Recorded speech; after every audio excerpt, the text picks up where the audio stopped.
Who the heck is PepTalks? I'm not gay, but I fantasize about Marco Rubio. PepTalks. PepTalks. PepTalks. Let's eradicate the Kung Flu. I'm literally coming. PepTalks. PepTalks. Who the heck is PepTalk? They want our women. They want our children. PepTalks. Sometimes no means yes. Grab them by the PepTalks. Grab them by the Marco Rubio. Obama is a racist. PepTalks. I'm literally coming. I'm literally coming. PepTalks. We found weapons of mass PepTalks. destruction. My fellow Americans, it has been confirmed today from PepTalks that we are indeed all high on politics.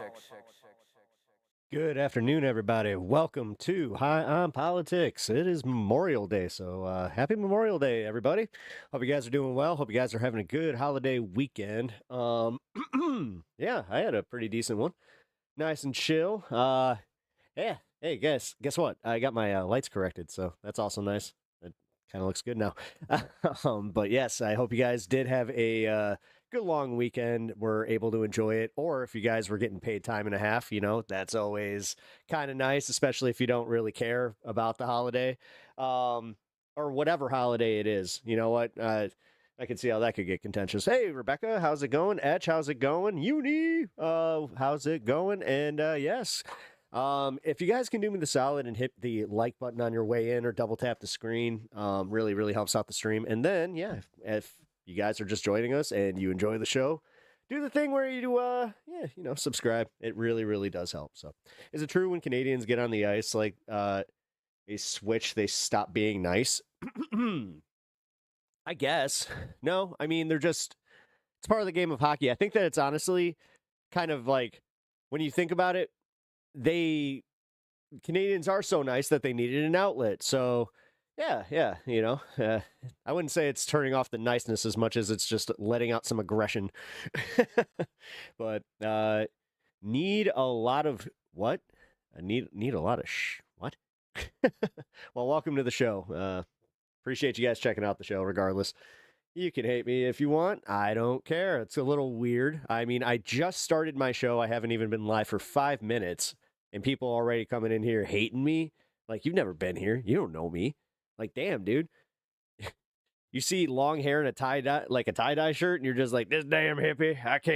I can't listen to these damn hippies. I don't like people that don't look the way that I have this preconceived way of thinking that they should look. I don't know. It's weird. Your live needed to be shared. That's what I meant. Oh, thank you. Yeah, if you, yeah. Can you guys share my stream? Thank you. I appreciate that. Hey, look at you looking out. Good looking out, bro. I do need the help with the share. That'd be great. I didn't really think about that, so legit. Thank you. But yeah, if you guys, man. Okay, so I hate to do this, but I have to talk about like the barbecue stuff because yeah, it's Memorial Day, and we like having barbecues here in Chicago. This entire the entire city smelled like barbecue this like this Saturday. It was pretty good. I mean, not gonna lie, it inspired me. Made some really good food myself. So yeah, Pep is really good on the grill. He made some burgers Saturday. Yeah, I was about to say, like, I got really inspired. It was funny. We went for a walk around our block here. And I just kind of like a dog, just, oh man, what's everybody making? Oh my God. Like, there's a dude smoking something outside of his place. I was just like, oh dude, yeah, summer has definitely started. Love the smell of barbecue. Reference frame. Yeah, you get it, where you're just like, even when you open the window and you like have a neighbor or something that's making something, it's just like, oh, hell yeah. But also, oh no, I'm hungry. And then there's that realization that you might not be able to get any. This is one of those things that like should inspire you to maybe get to know your neighbors a little bit, where it's just like, oh, you know what? My neighbors were making a pretty freaking, good, like, specifically in my case, I have a neighbor like 2-3 houses down. He likes to smoke brisket. You can tell he's very, very good at it. And oh my God, every time I do consider just being like, is today the day I go try to get to know this guy? It's too hot, so staying inside, making Alfredo from scratch. Ooh, nice. Homemade bread. Ooh, garlic bread. Hell yeah. Man, look at you. Look at you. I made some hot dogs. I had homemade Chicago dogs, which is the best way to have them. My wife cheated today. She had ketchup on her hot dog. I can allow it sometimes. But you know what? It's okay. She even said, she was just like, I need something a little different. I ate a lot of those. Yeah. Ooh, homemade bread. Yeah, the homemade garlic bread. Damn, dude. That's work. That's real work right there. I mean, as opposed to just going to the store, picking up, one of, well, okay, at our store, we have like they're like in tinfoil bags, but it's like, I don't know, they're split in half and then they're like cut into like little sections. I just, for that alone, it was almost worth the price until, yeah, recently. What's up, you little shit? All right, first off. Oh, who's being a bad kitty? I am. He is being a bad cat. Dude, I was trying to start the show, and he just, he would not stop. So, yeah, we might have one of those days. See, he's already... little putts today, man. Say hello to everybody, Lito. Aww. Don't bury your head. You need those Brussels sprouts more? Oh, yeah. I made some really good Brussels sprouts on the grill last night. Anyway, this is riveting conversation. Like I said, I did have warning here that this was kind of like one of those, I know that some people are going to tune out. It's barbecue conversation. It's riveting. But you know what? To the whole holiday weekend thing, I'll just say this much. Holy shit, did I completely tune out from the news. That was look at him! Look at him! Ah! He's being vicious! He's being vicious! Why? Anytime that I go to move the mouse, he starts fucking attacking my hand. What are you doing? Why? Why? What are you doing? And now he's upside down. That's it. I'm putting a camera on you so I have plausible deniability here to show that you're attacking me. Oh my god. He's in a mood today. Kitty wants to yeah. Well, dude, he's had it. We were playing right before stream. I mean, that might be part of it, where he's just like, I was not done with you yet. But he's never done this shit. Where if I start moving the mouse, he just attacks my hand. It's the first time he's ever done that. But yeah, like I was saying, I got to check out from the news this weekend. Oh my god, it was fucking awesome. How'd you Brussels them sprouts, Pep? So I have a flat top. I just fucking doused them in some olive oil. Put a nice little, few cloves of garlic in there. The more the better, in my opinion. But yeah, some people would be like, this is a little much, but for me and my wife, no, garlic, the more the better. So yes, we had some diced garlic, and then what else I put on them? Salt, just salt, pepper, shook them around, and then the big part was the butter on the flat top. Put them on for about 2 to 3 minutes, flipped them up, cooked them up all nice and charred them. Can you free prostate exam? No, I'm good. Thanks. I mean, if you're now here's the thing, colonoscopies, as an American, that kind of makes you go, well, I mean, how black market is this? Standing there with a fucking power washer. Oh wait, that's an enema. Damn it. You would think that I might know this by now. Anyway, hey, Piker Bell, what up, what up? No such thing as too much garlic. That's what I'm saying. That's exactly what I'm saying. But yeah, made some bitchin' Brussels sprouts. Anyway, supposedly only 23% of, oh, okay, whatever. I don't care. I honestly, man, like I was saying about checking out this weekend, it's been kind of nice. I kind of realized how much, even with the war might be ending, even though the entire time, it's just like Trump says the negotiations are going well. The only time that I kind of like went, oh, was when Iran came out and said, yeah, negotiations are going well. I was like, oh shit. I was like, damn, okay, this actually might happen. Cool. Prices might go down. Woohoo. At what cost? Well, that's a whole nother story. I mean, let's put it this way. The only ones that are going to have a bad time with the prices going down are the Democrats, and they're going to have to deal with that. You know, this is what they get for sitting on their hands this entire time, not having any fucking message. Like, they haven't gone out and really done anything. They haven't put out like the whole thing with the Epstein victims, you know, like there was so much shit that they could focus on, but yeah, you know, why bother? Apparently, garlic cloves 28 get yeah, there you go. We need to vote for the garlic. Yeah, don't trust the dude in the back of the van offering free butt probes. Hey, wait a minute, you're telling me that guy might be shady? No way! Dude, he had like he put effort into his cardboard sign and everything. Although, now that you mention it, his tire pressure seemed a little low. He had one of those like it leaned and everything. I don't know. You can never trust anybody that has, you know, their tire pressure imbalance. It's like, that's what did it, Pep? Gas jumped 20 cents from Saturday to Sunday. And it was already $4 before then. Yep. No, I noticed that we had a little reprieve, and then it jumped again. I was able to actually get gas in Chicago for under $5, which was, yeah, I don't know. It felt like a win for a hot second there, but then I started getting depressed where I'm like, this is the game. This is the whole reason they're doing this. It's like that one TikTok said, which I hate that I have to even refer to it, where it's like, yeah, this was on TikTok, but it was. And it was just some lady in her fucking living room going, you know what? I think that they're trying to get us used to these high gas prices, because it's the same thing with everything else, like post-COVID. None of the prices went down, and then we just kind of got used to it. It's just like, yeah. Oh, God, she's right. It's just like, no.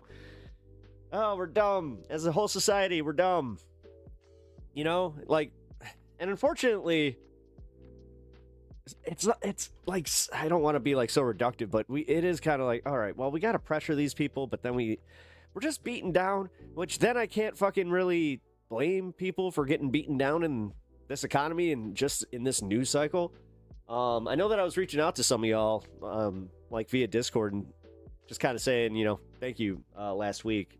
But yeah, that's kind of why I was doing it, was because I realized that there's just so much there's so much going on. And for a streamer to kind of like start losing hope, I kind of felt like that was not great. So yeah, I do appreciate you guys being receptive to that, because yeah, I feel better. But MAGA, please let us know when gas is getting too high. I asked that last week on, there was some guy in my chat that was, you know, admittedly MAGA, and he just couldn't answer, which that bothered me. He was just like, you know, whatever. Happy Memorial Day, tough guy. Hey, what's up, Dieter? How you doing? Hope you're having a good Memorial Day, my friend.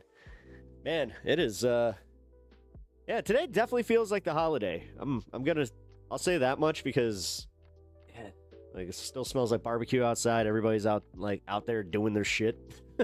Lots of landscaping today. Although I'm not sure if you guys have this problem, but we have a jackass in our neighborhood that every single one of us hates, because he's like the only guy that, like, just, you know, no ordinance can be followed by him, because he's, you know, you can't tell me what to do, land of the brave, America, woo woo. He also had a Trump flag in front of his yard. That's how I know he is this way. 6 a.m.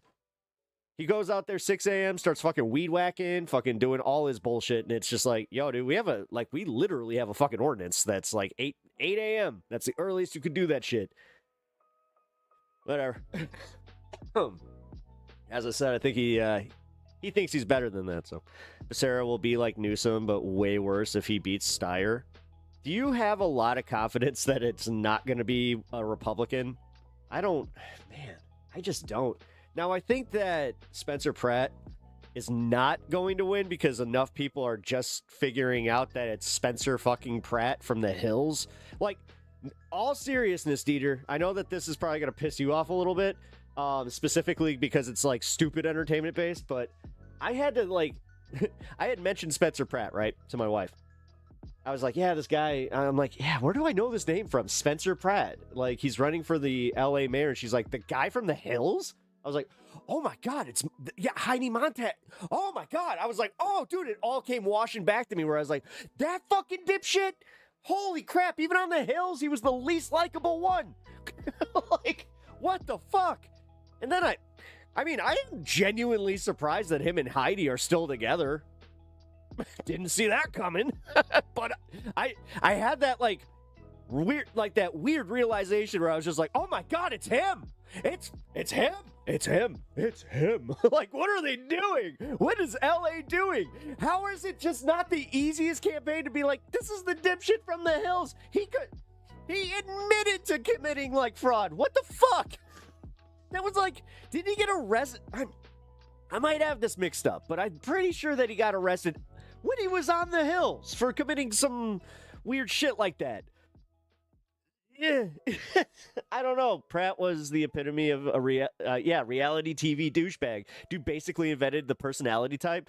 Oh God. Yeah, but the thing that I remember is when Perez Hilton had like a huge fight with him. And that's where that was like the birth of Twitter. I feel like it was like what? Jesus, man. Oh my God, I feel so old. This was like 20 years ago. This had to be like 20 years ago. Like what? 2008, 2009? It feels right around there. Didn't he get a DUI or something? I just remember, yeah, he got arrested, and then there was like this whole thing about him and Heidi possibly getting divorced, and then I remember that this is probably publicity, and I'm stupid for falling for it, but I remember about the time, oh my God, it was. As I was about to say this, it was around the time that they were going to go do their own show, the Spencer and Heidi thing on MTV, that he got arrested, and he had, oh, wait a minute, it was all a work. It was all a work. They did it for publicity. I like how, again, I'm just coming to this epiphany where I'm just like, oh, wow. You're telling me that, celebrities also do, really shady things to get publicity and just get their names out there, even if it's kind of bad? Oh. Oh, no. Oh, no, guys, it actually might be true. No publicity, or bad publicity is good publicity, because all publicity is great. That's not the term, but you know what? It makes it more palatable to say something wrong like that as Trump, because, yeah, makes more sense, actually, with George W. Bush. God damn, when he said that fucking, fool me once, shame on you. Fool me twice. I can't get fooled again. You're not going to fool me again. Oh, man. God, I long for the days where that was the dumbest thing a president said. Oy, oy. Karen Bass is a joke. She just won't get out of the effing way. I don't know. Because what does, what's her name, Ramen? What's her thing? I remember kind of liking her, but then there was parts of her where I was just like, oh, I could see why she only has 23%. Listen, I don't live in LA. I don't know, but let's put it this way. It's like when Brandon Johnson has to go up against somebody, it's going to be a Republican. They're already trying this thing. They're trying to get us used to, dude, I swear to God, they're trying to fucking just get everybody at least kind of believing that a right-winger could win, because I think that they're going to do it, guys. After looking into this, the Thomas Massey stuff, the percentages, I'm not exactly a math whiz, but the percentages just don't add up. 280 fucking 6%, to a guy that just had no fucking campaign. I don't care how much Trump, how much people like Trump, it doesn't add up. Because they're saying that that's what the turnout was for this, and that doesn't make sense. I'm sorry. Guys, I think that they are doing it. I think what Ashley Sinclair was talking about, which, can I just say, what the fuck? what the fuck? After watching her whole thing with Hasan, ew. Like, ew. That was uncomfortable. Like, that was genuinely uncomfortable. If they're fucking, I actually think that it makes it less uncomfortable, because then at least I know where some of the that chemistry was coming from. But I also think that Hasan kind of understands that, like, not great for his image to be the guy that, you know, not only platformed but also allegedly might have been intimate with two of Elon Musk's baby's mamas. Like, come on, bro. You know, there is a bigger pool to swim in. Just gonna say. Like, Jesus Christ. Qatari jet named. I have no idea what you're talking about. They're 100% stealing. It's game theory. Yeah. No, it's I can't say 100%. That came from the chat. So I'm not making any allegations here, but I just say that it seems you know, like it could be likely. But yeah, guys, I'm going to be playing the legalese game with some of this stuff because, yeah, with everything going on with Hasan, Jesus Christ. Although they're targeting him for something that, honestly, it's not going to hold any water, because if they target him, they're going to have to target Nick Shirley.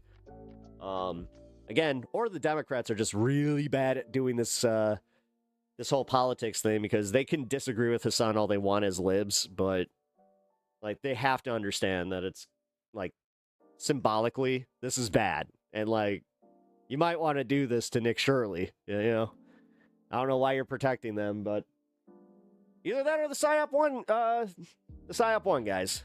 It truly is left versus fucking neocon neocon libs at this point, because they don't understand that they're all fucking bought and paid for. But I don't know, man. I don't know. I'm a stoner on the fucking internet.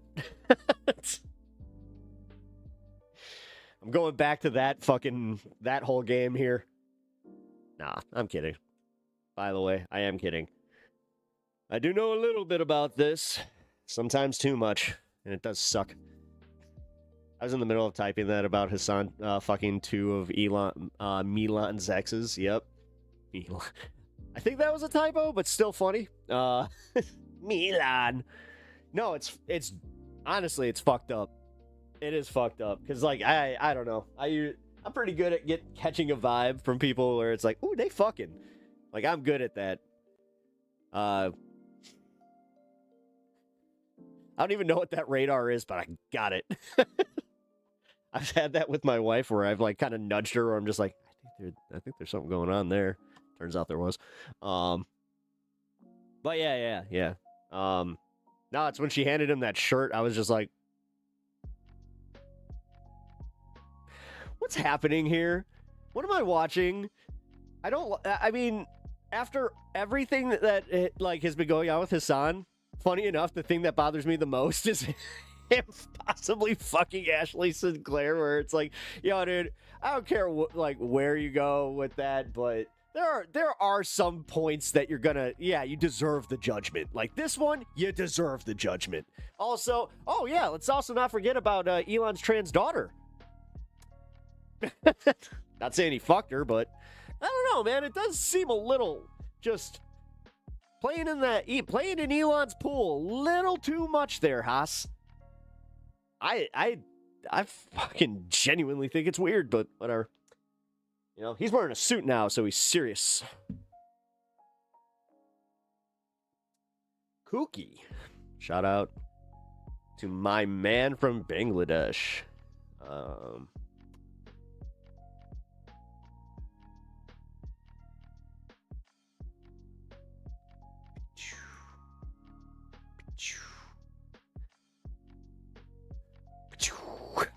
Bye-bye. Yeah, you want to play racist games. Okay. Well. This is the problem with me reading my comments, where I'm just like, okay. Yeah, not cool. Well, that was quick. I'm getting better at this. Well, sorry, guys. Didn't mean to steal your thunder there. You know what? All right. I lay thy hammer. Here, I'll put the hammer on the middle of the table, and then you guys can race for the next one. Just keep swimming and just keep swimming. Democrat, Republican, all the same. Get you to hate someone. I mean, literally, yes, Lord Christ. Well, on the nose. I don't know. Subtlety. I don't know. Lord, I just feel like that's what my aunt, who's like really into God, would name her account. Lord Christ. You ain't wrong though, man. You ain't wrong. I've been trying to do this a little bit more here. Just kind of get you guys to understand. It really is a class war. They're manufacturing all this shit to keep us from coming together and realizing how bad we're all getting fucked.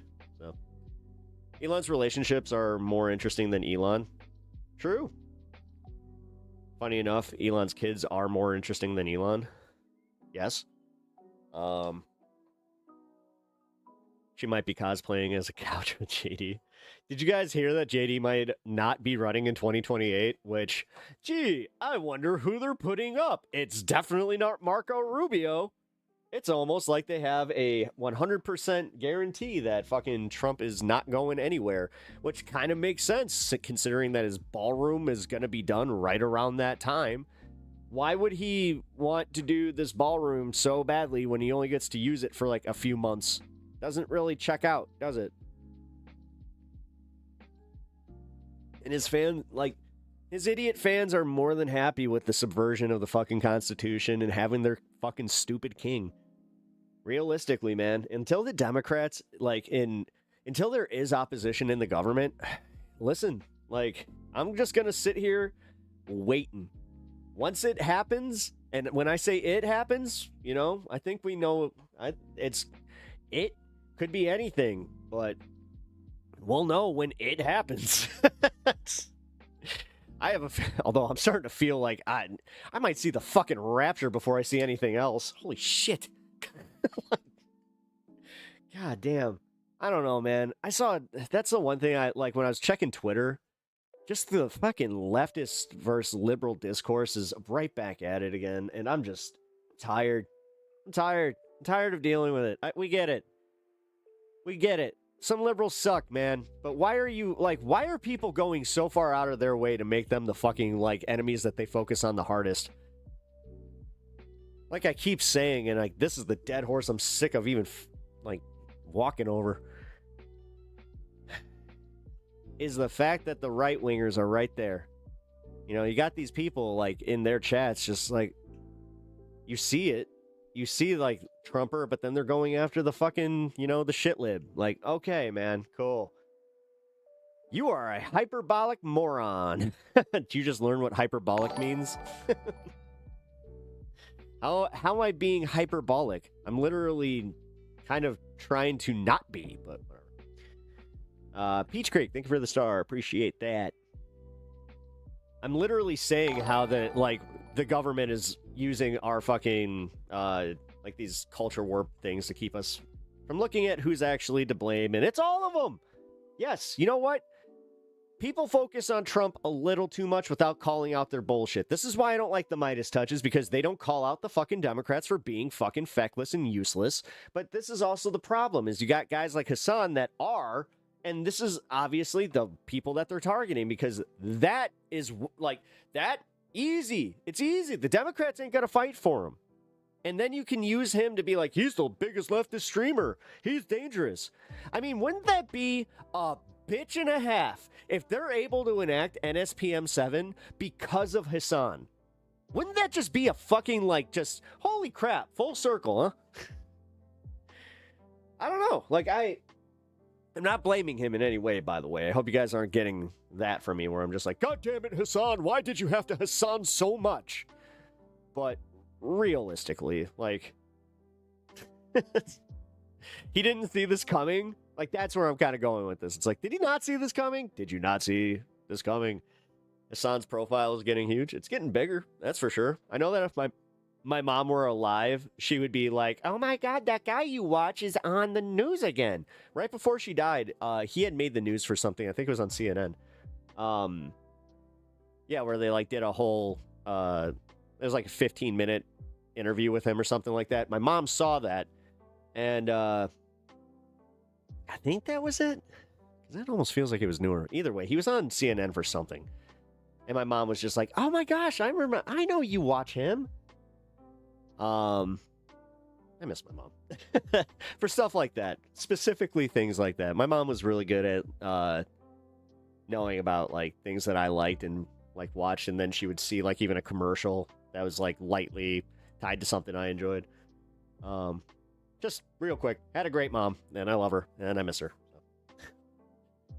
Talk about Galindo in Texas, pearl clutching or rightfully dismissed. Who's Galindo? Uh-oh. Are you guys getting a hiccup? Because I'm getting one on my end, but it's only on YouTube. Here, just in case, guys. I don't know what's going on here.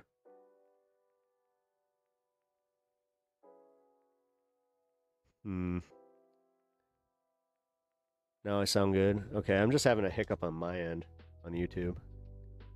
Not in vertical. Dude, it's actually the one that I'm having a problem in. Huh. Whatever. You know what? I'm gonna just reset it. Let's see. There we go. That fixed it. Okay. It paused for a hot second. Yeah, the thing is, after that first pause, it kept going on mine. That's weird because I do not have an error message anywhere. So that's why I was like, oh shit, what's going on? Howdy! What up, Learda? Good to see you. Making dinner while you listen? Hell yeah, hell yeah. Happy to see you. Sorry if I missed your message in the fray here, by the way. I just got my chat updated. All right, so Galindo said ICE officers and Zionists should be thrown in detention centers. Oh, she's the one. Yeah, her. Yeah, she's dumb. She's dumb for saying that in Texas. You need to know where you fucking are. Otherwise, like, I get it. You can hold those ideals, but the thing is, hide your fucking power level. Like, seriously. God damn. Why is it so hard for them to get, like, for people to get that? Like, you don't need to go out there with your fucking balls hanging out, just being like, this is what I want. Look. Hey, you want this? I don't know. Sorry. I really do think, like, that was stupid of her. In Texas? Like, come on. You understand what you just did? You're not going to get a bunch of fucking, you know, lived out Texans to come out for you, which that's who you need. Like, in the perfect world, sure, every fucking leftist on the internet would go out there and be able to vote in Texas and, you know, get her into power because, yes, we do need more people that hold that sentiment, but she could also, you know, do it subtly. Whatever. What do I know? I'm not a political consultant. And honestly, I don't think they'd listen to me even if I was. Like, guys, this is why apparently I need to do, like, seeing Hasan's last few streams, him wearing the suit with the fucking boring-ass background from whatever Airbnb he's in. I'll just say, like, yeah, okay, cool. Yeah, you know, gotta grow up so everybody fucking starts paying attention to you. That's the whole thing. You can tell that was on my mind a little, where I was just like, oh. It's like, you're telling me that, you know, it's having a bunch of shit that represents your interest behind you is now, like, you know, passe and cringe. Oh, great. Well, oopsie. Jewel Tones, what up? How you doing? Glad to see you here. Welcome to stream. Is Galindo the one suspected of being a GOP op, or is that somebody else? She might be a GOP op. I mean, seriously, I think she might, with just going out there and being like that, that's GOP op shit. The problem is, when you have people that are just like, well, what's wrong with that? It's just like, you don't apparently understand how this works. Which, whatever. Establishment left came down hard on her and fast. I hope she wins. She's not going to, Dieter. Dude, it's Texas. If she does, I'll be genuinely shocked and I'll be happy, but, like, dude, this is this is kind of my thing about, like, we really don't focus on the right shit. You know, like, this is where I will say Mamdani was a master of that, and, like, that's where we can learn from that. He kept it to 3 fucking things. He did the wink, wink, nudge, nudge, like, all right, guys, I get it. You know, I kind of got to get there first. Yeah, you know, I kind of got to get there. What area in Texas? Here. You got me doing a Galiendo segment, right? Galindo?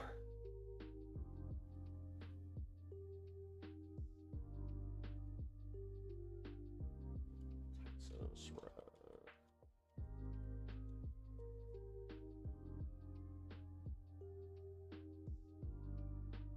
Backlash over Galindo.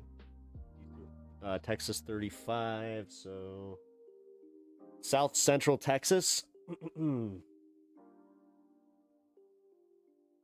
He's a housing activist and sex therapist. Finished first in the March primary. Texas 35, 29%. She faces Bexar County Sheriff's Deputy Johnny Garcia, who received 27% of the vote. That's right, I forgot they were past the primary. On the final day of early voting, supporters of the trio.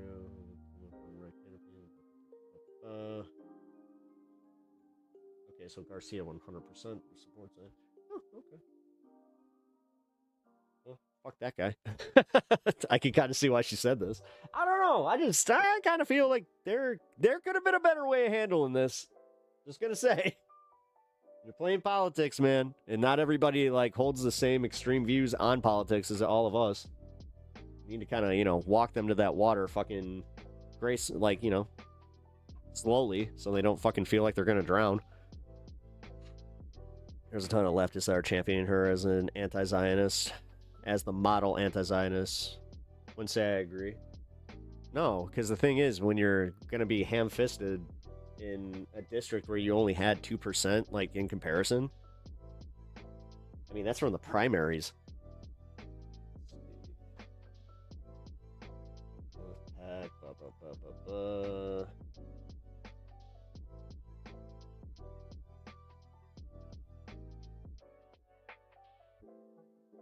She says she has no contact with lead left pack. We're in the Democratic runoff. Oh, wait, she's in a runoff?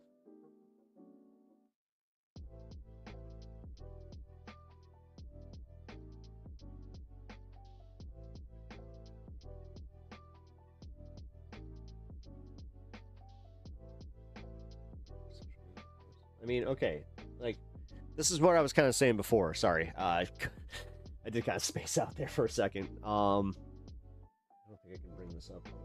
Wait, it's public radio. Yeah, I can. Pop-ups. Okay. There we go. Oh, sorry. Give me a sec. Great.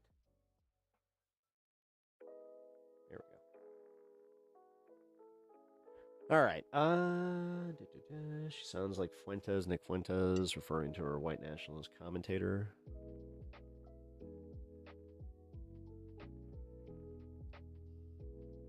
Okay, so they're in bad faith calling her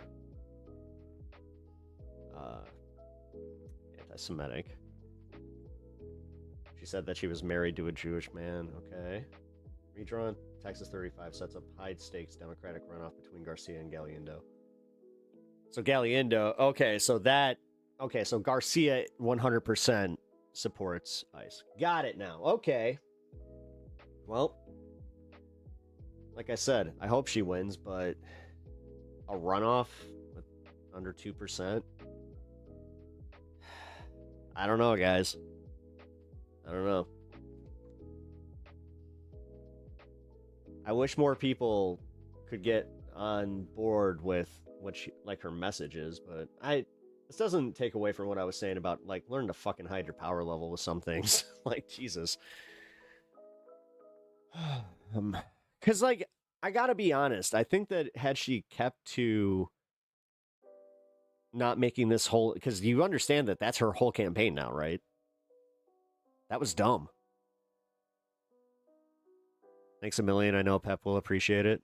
I'm sorry to hear about your wife, dude. The love of my life was diagnosed with adenocarcinoma. Sorry, I have a hard time with that word. Last year. Hope your lady pulls through. Thank you, man. I really, really appreciate that. Thanks to surgery, left him permanently disabled, but thankfully we live in Scandinavia and the universal health care is covered. Well, I live in America. We're dealing with the repercussions of that whole thing. But yeah, no, she's got one of the best medical teams that is actually, their whole thing is colorectal cancers. One of the, I guess, best things that was like said out of this was when we were getting the consultation.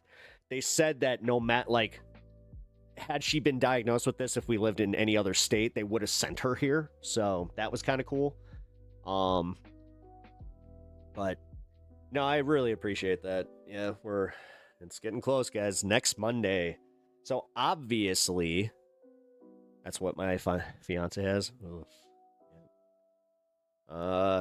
Yeah. She gets surgery to take the tumor out and, little bit and then some. Yeah. Monday. So yeah, on Monday I'm likely not going to be streaming, and if I am, it's going to be a little bit later. So yeah, go Chicago. Shout out to Uni. Yeah, no, shout out Uni for sure. Yeah, she's a trooper, man. But yes, so next week, I should probably go through that. Yeah, I didn't really think about this, but yeah, next week, she's going to be inpatient. So, when I do stream, it's going to be, like, essentially when I'm not allowed in the hospital. So, yeah. Next week will definitely be a little interesting as far as the schedule is concerned, but I know you guys are cool with that. Yeah, you're my boss, so... when it comes down to it, guys, by the way, that, as much as people are like, it's like, technically YouTube and Twitch are you? No, they're not. No, they're not. You're the ones that I come here for, so. Wishing you both the best. Thank you, Reference Stream. I appreciate that. Yeah. No, you guys have been very supportive. And just in general, appreciate the good vibes. I'll send prayers, positive thoughts. He woke up with an ostomy, and the people at our ostomy have been very supportive. I don't necessarily know what that part means. Is that like recovery? Is that like the ostomy recovery or whatever?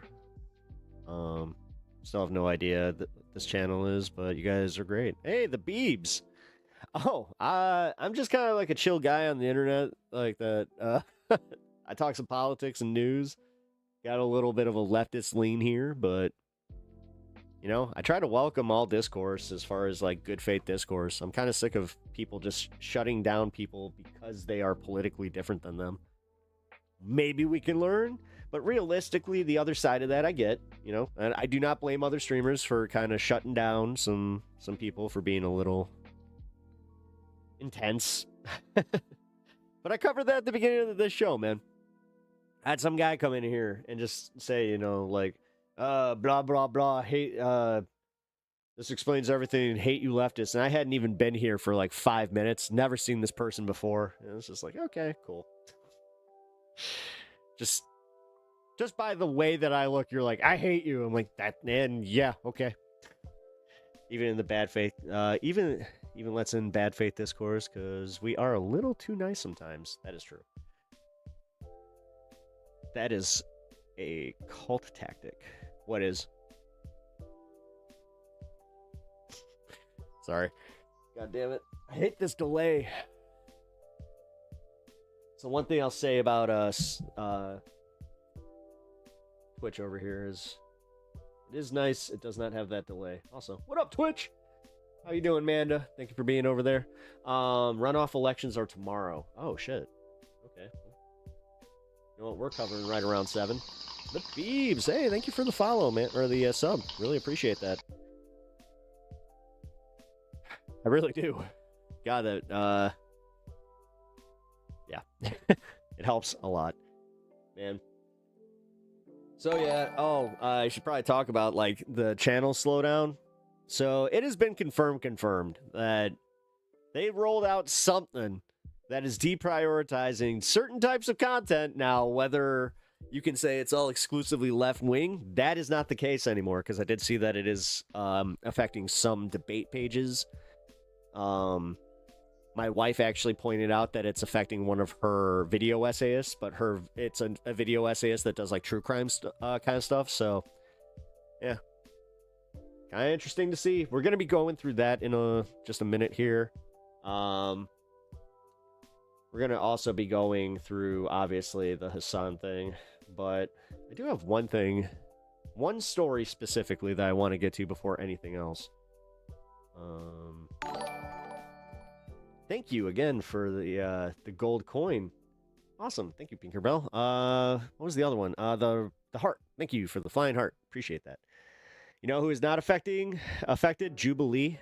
Jubilee. Kyle Kulinski. Kyle Kulinski has not been affected, and I'm pretty sure Breaking Points has not been affected. TYT is claiming they have been, though. You're in Sweden, so I get the left streams by default, I guess. Well, according to some people I've had watching this stream from Sweden, our left is kind of like right to you guys. You know, like as far like on the right to you. I had a Canadian straight up tell me that, where they were just like, "Oh no, dude, like your hardcore lefties are kind of what our liberals are." I'm just like, this is. I'm learning something. All right, so if you guys haven't gotten this by the title, this is not the political news. I've kind of gotten into a genre where we've been paying attention to these Chinese, like the specific Chinese restaurant in Fort Lauderdale, Florida, and how the fact that over 9 years, they have been able to not only have multiple health code violations, but they're still in operation, and they're still there's viral videos of them popping up all over, TikTok, just showing hey, look, they're not wearing gloves, botulism. This news station has done multiple reports on them. Well, apparently because of those multiple reports on that restaurant, they just kind of started doing this as a thing.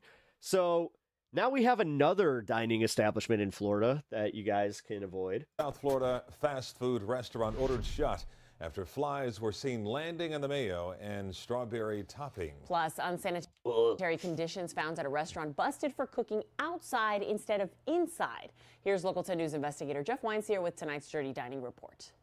So their entire I don't think those people are getting the full scope of leftists in America. kitchen is just out back. The fryers. We saw exactly what an inspector saw. Out back, there are 2 commercial fryers, an oven, a refrigerator. Up above, certainly not a commercial hood. There were exposed electrical wires.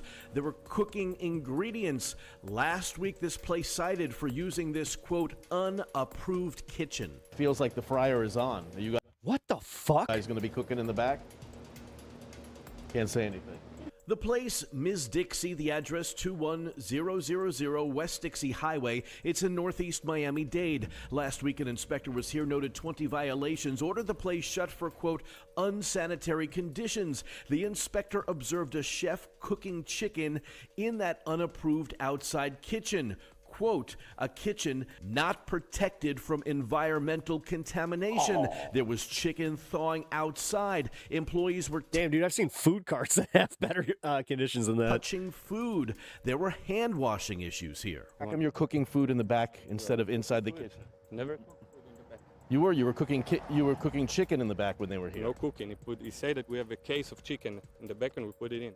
The owner denies any cooking was going on, You were using an unauthorized outside kitchen to serve people food. even after we showed him what the inspector actually witnessed. They were cooking chicken outside. She's doing everything inside, nothing up and outside. So you won't be cooking outside at all today. Absolutely not.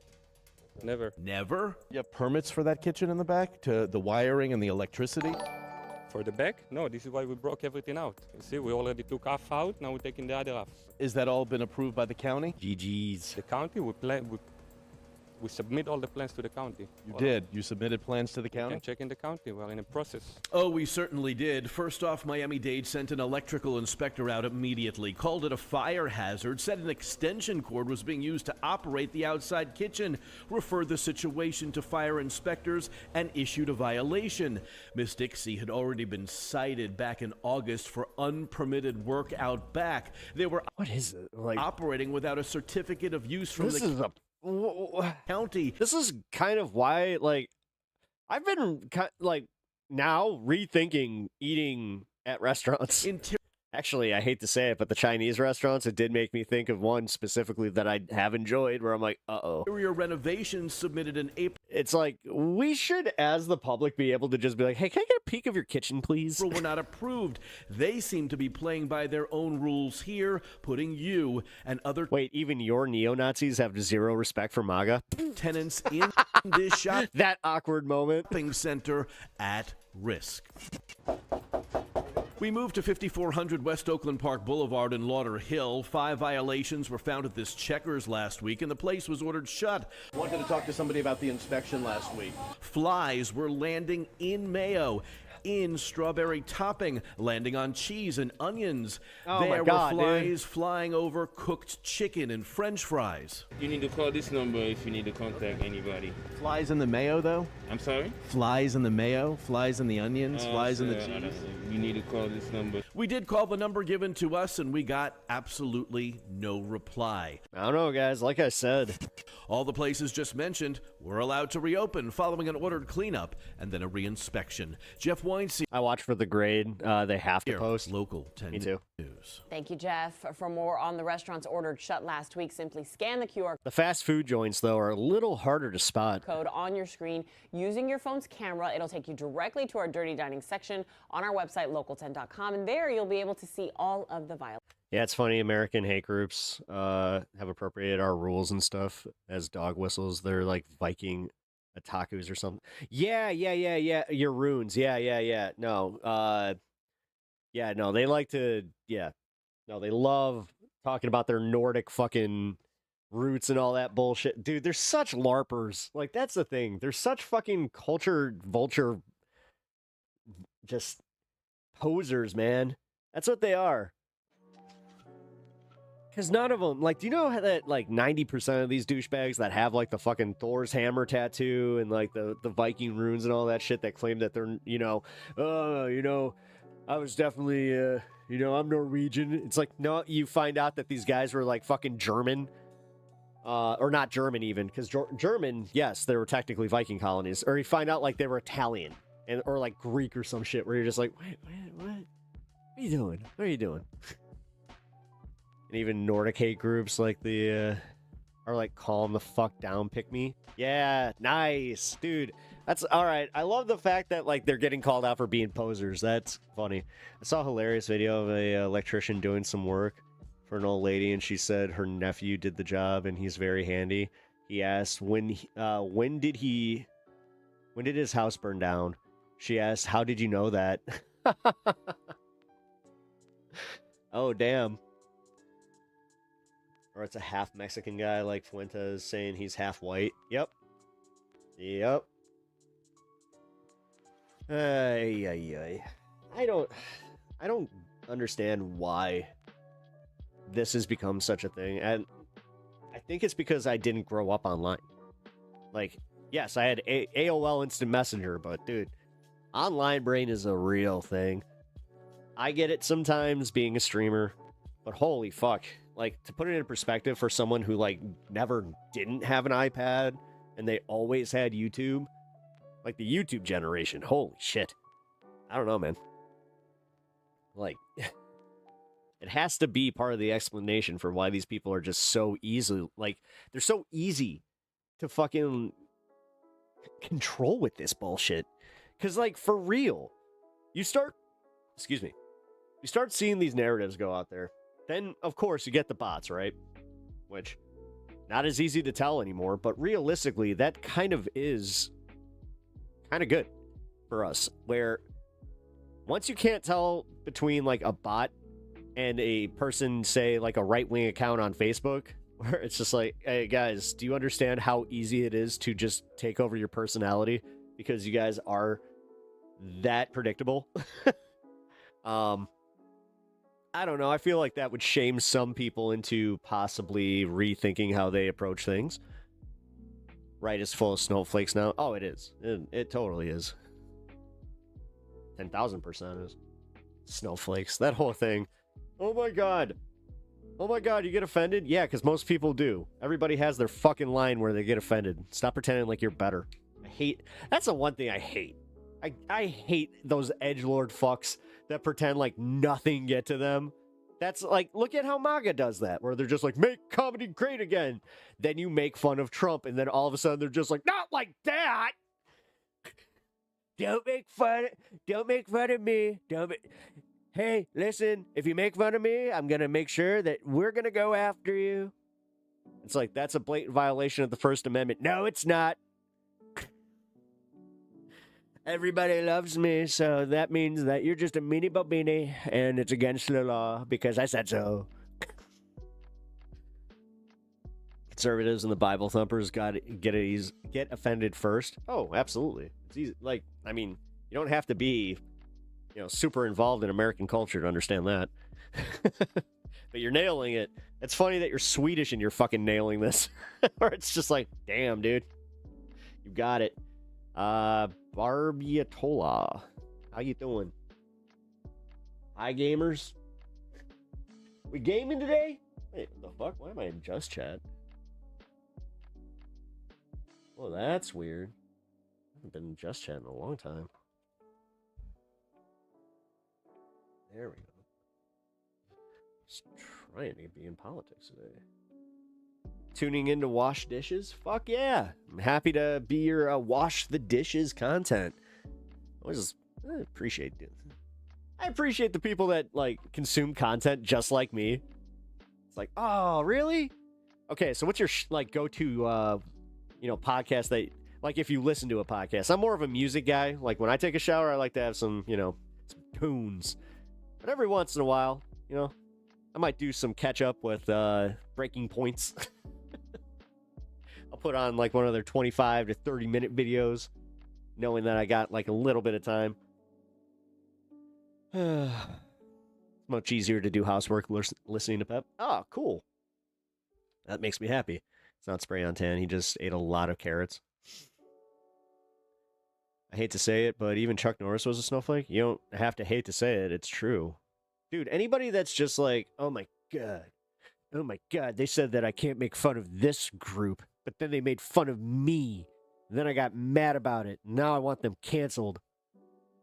Anything from Breakthrough News, Bad Faith Podcast, Breaking Points, SciShow, Space Time. Nice. The best defense is not to offend. Chuck Norris for... You have low blood pressure, so I listen to Reddit stories and American news so I don't faint. Damn, that'll do it. Fuck. If you have low blood pressure, oh my god, being an American actually might help with that. Fuck, man. I think that legit. I have like a little bit of a headache, and it's like one of these, like, it's right here, sitting at the back. It's one of those ones that scares me because, like, anytime that I get like a temple headache, fine. Ocular headache, fine. But yeah, this one, like in the back, it's like, uh-oh. What's that from? Not sensitive. Little bit. I can say or call me whatever you want. Is that like your whole thing? Like, is that a kink? I want to... Listen, I don't kink shame, but I also don't play into them. Pep, would you look at the bite model? Breaks down cult control. The right checks all the boxes. I think the bite model. I know it is something else. It was what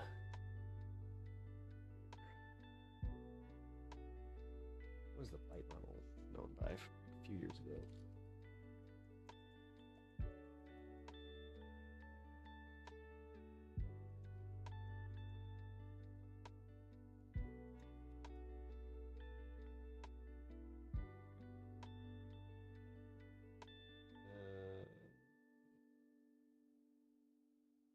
model was renamed to authoritarian control model. Yeah, I think that was behavior control, information control, thought control, emotional control. Yeah. Oh, yeah. I read deep into this shit when I was deprogramming. Yeah, no, deprogram, dude. You know what? Fuck it. Yeah, it's early enough in here. All right, so if you guys are just joining us, and this is your first time here, most of my audience knows this, but I was in a cult. I was in a Christian evangelical cult. They used to say that we were evangelical free, which is immediate red flags to me. Anytime that I hear somebody say that they go to an evangelical free church, I'm like, okay. Cool. Well, the reason that I have such a hard time with my cult is the fact that it is normalized in American society, because they took the reigning religion and then just decided to be a little bit more literal about it. So I have so many things that were steeped in what I would consider masking. We would mask the way that we actually believed in revelation to certain people, and we were told to never lead with what we actually believe about us taking control of Israel and essentially welcoming the end of the world. And it was needed, where we needed the Middle East and Israel to be at war at a very specific point, in that war. Then all of a sudden, we, as the true chosen ones of God, we were gonna go over to Israel, I guess. I mean, I never really asked the logistics of this part, but yeah, man. That's what we believed. And I was part of this from kindergarten until 11th grade. The reason that I was no longer part of the cult, or the school for that matter, was because I did start having, they considered it a crisis of faith. I know that if you go back to what they were writing on their side, they said that I had broken certain tenets of the church that also broke the tenets of the school. Yeah, I found out later that was very illegal. And yeah, unfortunately, nothing was really done about it. My dad just kind of rolled over on that one. He's just like, it's in the past. I'm like, yeah, but that seems like something we should probably address. I don't know. So when I started deprogramming, I was met with a lot of aggressive pushback, because when I was deprogramming, and I didn't even know I was, I still believed in Jesus, I still believed in the tenets of Christianity, but I started questioning the more extreme belief system of our school and of, the church. And I was just like, how does this work? We sit here propping up, the Jewish people, Israel, but then you just say, we're doing I didn't know what the term disingenuous was, but I would have probably said, it seems a little disingenuous. It was horrific. Yeah. No, I mean, the thing is, so you can tell that it was the system. And I thought for the longest time it was me, where I was like, I'm the problem. They almost won, because I did start feeling, I'm like, oh my God, they told me that around this age, I would start having a crisis of faith. And they said that was part of it. They said that, Jesus will love you as long as you come back. But it's so weird how they don't allow you to organically walk out and find your way and then organically come back. It's always got to be they're very, very touchy about that, because they understand that once they lose that control, it's over. And I think I caught on to that a little quicker than they were anticipating. Where I I noticed these things. It was small. I started noticing it. Let's see. It was like right around the end of sophomore year. It was right after. Yeah, it was like the year after 9/11. Because they started aggressively recruiting us. Once I hit my sophomore year, we had Army recruiters there almost every week. We had like this weird thing where during our gym class they would come out and they would literally have like a dude in camo standing there with our gym teacher. I haven't heard the term ROTC so much in my fucking life. This is also why I have a very, very hardcore stance on why you should, if you're going to join the military, make sure that you're a free thinker, like first, because they're going to break you down and you are going to come out like just part of another cult. And I saw it, like, that's kind of what did it too, where I was just like, wait a minute, so you've got the military that's telling me that I'm already not good enough, that only through this military and like our love for our nation can I be found. Like, that sounds familiar. So I kind of like started seeing the trends there, and I also had like some people in my life because I wasn't just so locked into my school. This was also to their detriment because like I went to such a small school that like all of us had this experience where we all had outside friends, and like weirdly enough, my outside friends and my like school friends, they knew me as a totally different person. And it was kind of weird because yeah, like I kind of had to wait, was ROTC the cult? I'm confused. No, ROTC is like a it's like a before you go into the military program where you do a bunch of like PT physical training with the military, like with the Army specifically. I think that you can join it for the Marines. I'm not sure if you can do that right out of high school, but I do know that you get like, so in our situation, it would have given me credits towards if I wanted to go into the military, and then also it would have given me like college credit. It was weird. I'll be honest, like after the initial thing where they were just like trying to recruit me to the military. Well, this was post 9/11, the Beebs, so you will understand how in America a little intense here. You know, we were a little on edge. Your school had JROTC. Oh, okay. ROTCs, they would wear their uniforms to school on certain days. Yeah. Yes. Because we had certain guys that joined. One of my friends was one of them, but he didn't go to my school. But yeah, they would wear their fatigues, like to school. And that was kind of part of it. Like, that was like, well, they joined, you should too. You know, look how badass they are. Look at all the respect they're getting, you know. It was all part of the plan. But back to my schooling. So my schooling, like right around, as I said, like the end of freshman year, I started reading different books about Christianity that were, I guess, like they had more of a liberal lean to them, where, you know, you can't have liberal, you know, woke Jesus books. That'd be ridiculous, because that's what they were on. They were talking about Jesus's love, acceptance, and breaking down this culture of weaponizing like the Bible for hatred and control.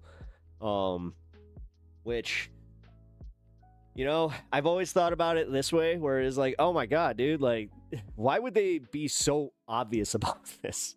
You would think that they, you know, with the control that they have, you know, the NIV Bible, the King James Bible, the New American Bible, you would think that they might change some things and just kind of like be like, okay, well, you know, we could give Jesus a little bit more of a badass, or like not even badass, but like more of a, you know, vengeance of that, you know, the vengeance of that Old Testament. Like that's what they think he has. Like they love to mix and mash all of their beliefs from the Bible into Jesus, who was apparently like this calm, loving, accepting God that died for all your sins, except for the people that you deem unworthy, because you were saved, the other person was not. Therefore, you need someone to judge and make you feel better about yourself, because realistically, that's where it comes down to.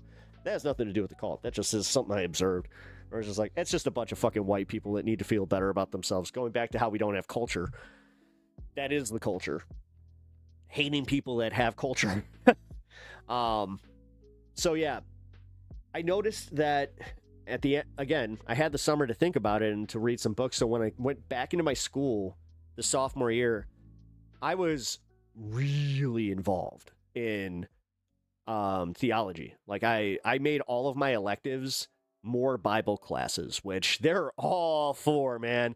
I think we had like 4 electives that semester, or those 2 semesters, and I was just like, or what do you call it, trimester? I don't know. That year, that fucking school year. But yeah, it was not great for them, because me reading about like the history of the Bible, I had a lot of questions. And every time I asked questions, they would get weird. And I remember there was one time when I started asking specifically about like why we weaponized the Bible, with things like the 10 Commandments and this like control shit. But I'm like, how come we don't like print out the Sermon on the Mount saying love thy neighbor, do unto others, all that kind of shit? Like, we only had that up until 6th grade, and then all of it was about like what you can do to show, Jesus' love through his fucking strength, and strength through vengeance, or whatever the fuck. It was so weird. And yeah, long story short, they kept pushing.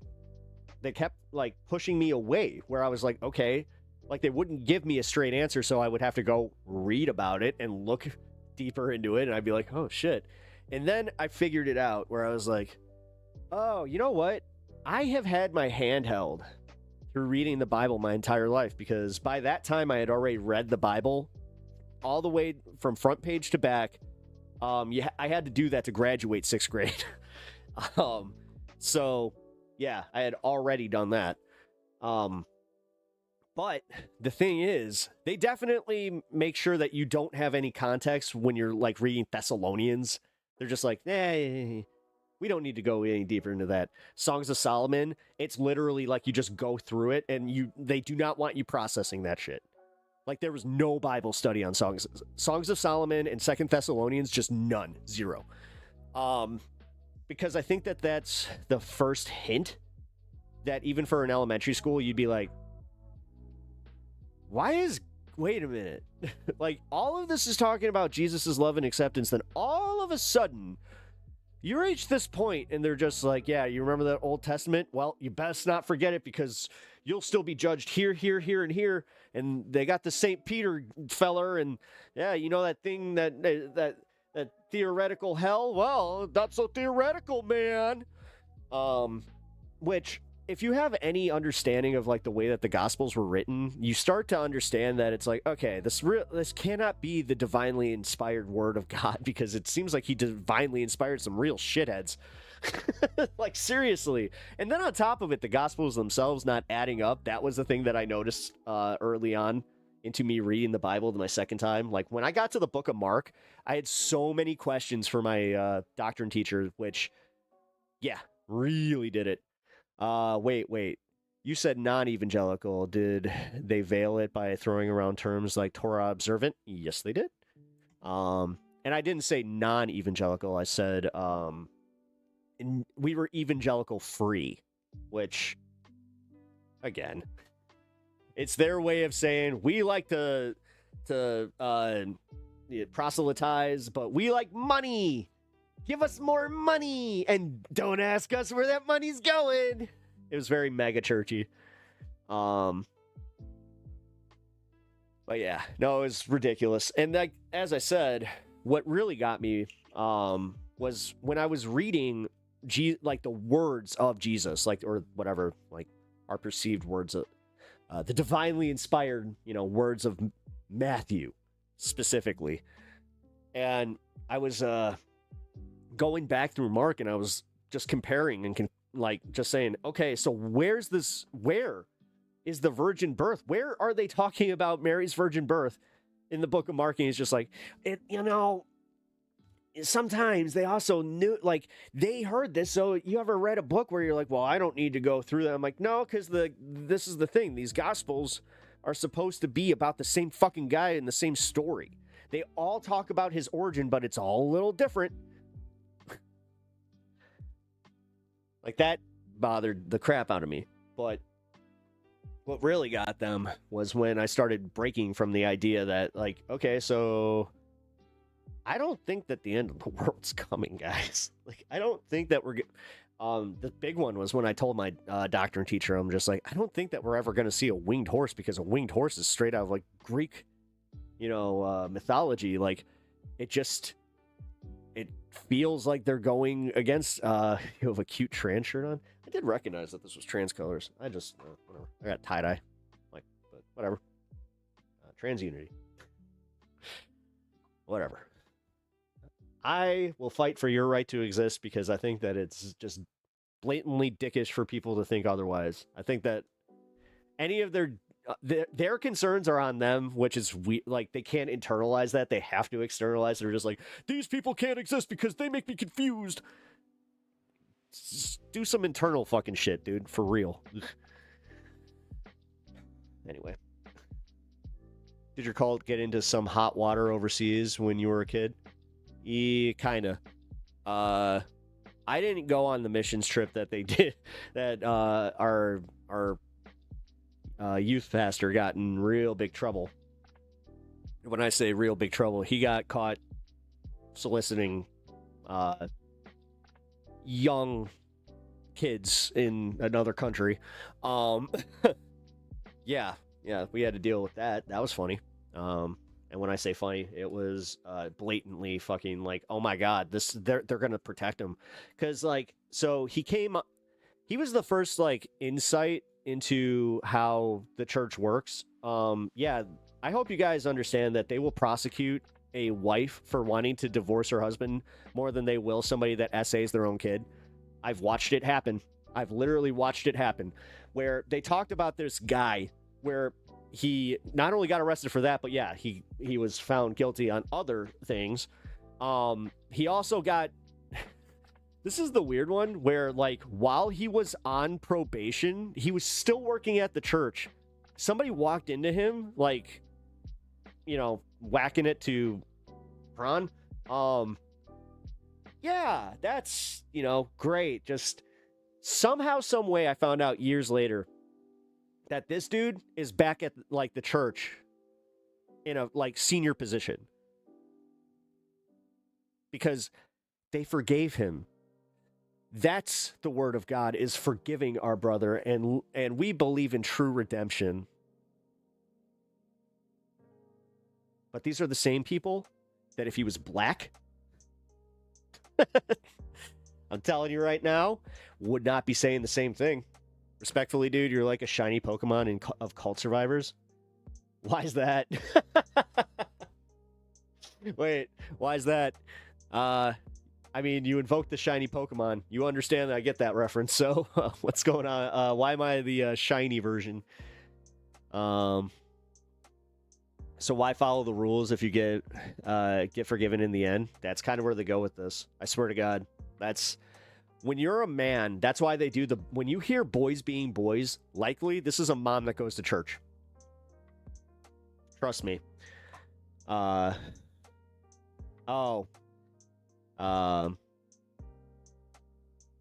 I know which cult you mean. Uses shiny and rare.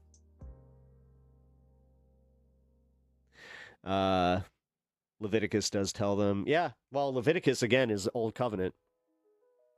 Technically, Jesus, he preaches about like how, no, slavery is very wrong, and how every man, woman, and child should have their own agency under God. But whatever, that doesn't fit the control model. So, like I said, it was always weird to me that they would leave that in the Gospels, specifically in the Gospel of Matthew. Like, Matthew was always the weird one to me, where I'm like, it's the first book. It's essentially the Genesis of the New Testament. So it was always weird to me that I'm like, why did you create this version of your God, who is, for all intents and purpose, I think I got that right. Wait, all intents and purpose. There we go. Oh my God, I'm doing the thing again. Wife? Which one is it? You've corrected me on this one. For my example, since I am no longer confident in using that term, Yeah, it was always like they would say, you know, we'll read the Ten Commandments and we'll read the Old Testament, but it'll be you know, we'll pick and choose. It's just like, wait a minute. It's like, no, because the new covenant is what we follow. All intent and purposes. Oh. That's what I got. Okay. So, all intent and purpose. Got it. Thank you. I think I actually have that, like, memorized now to where I will not forget. Finally. Maybe start quoting the page number 2. Wait, I say the Bible is a test. We can use it to accept or heal others despite our own comfort, or we can use it to push rules to control others. Well, they do. Our plat, like, see, this is the thing. This is the bitch of it. My whole belief system, like, this is where I hope you guys understand it, man. Like, you don't get it. I was a true believer, like a true believer, but like, the more that I broke all of the bullshit down from the religion, then I started really breaking it down, like, metaphysically, like, or opposite, physically, where I was like, oh shit, what is consciousness? What is all this? Like, I started getting really into, like, quantum mechanics and quantum theory. I remember, like, what the bleep do we know? That had just come out.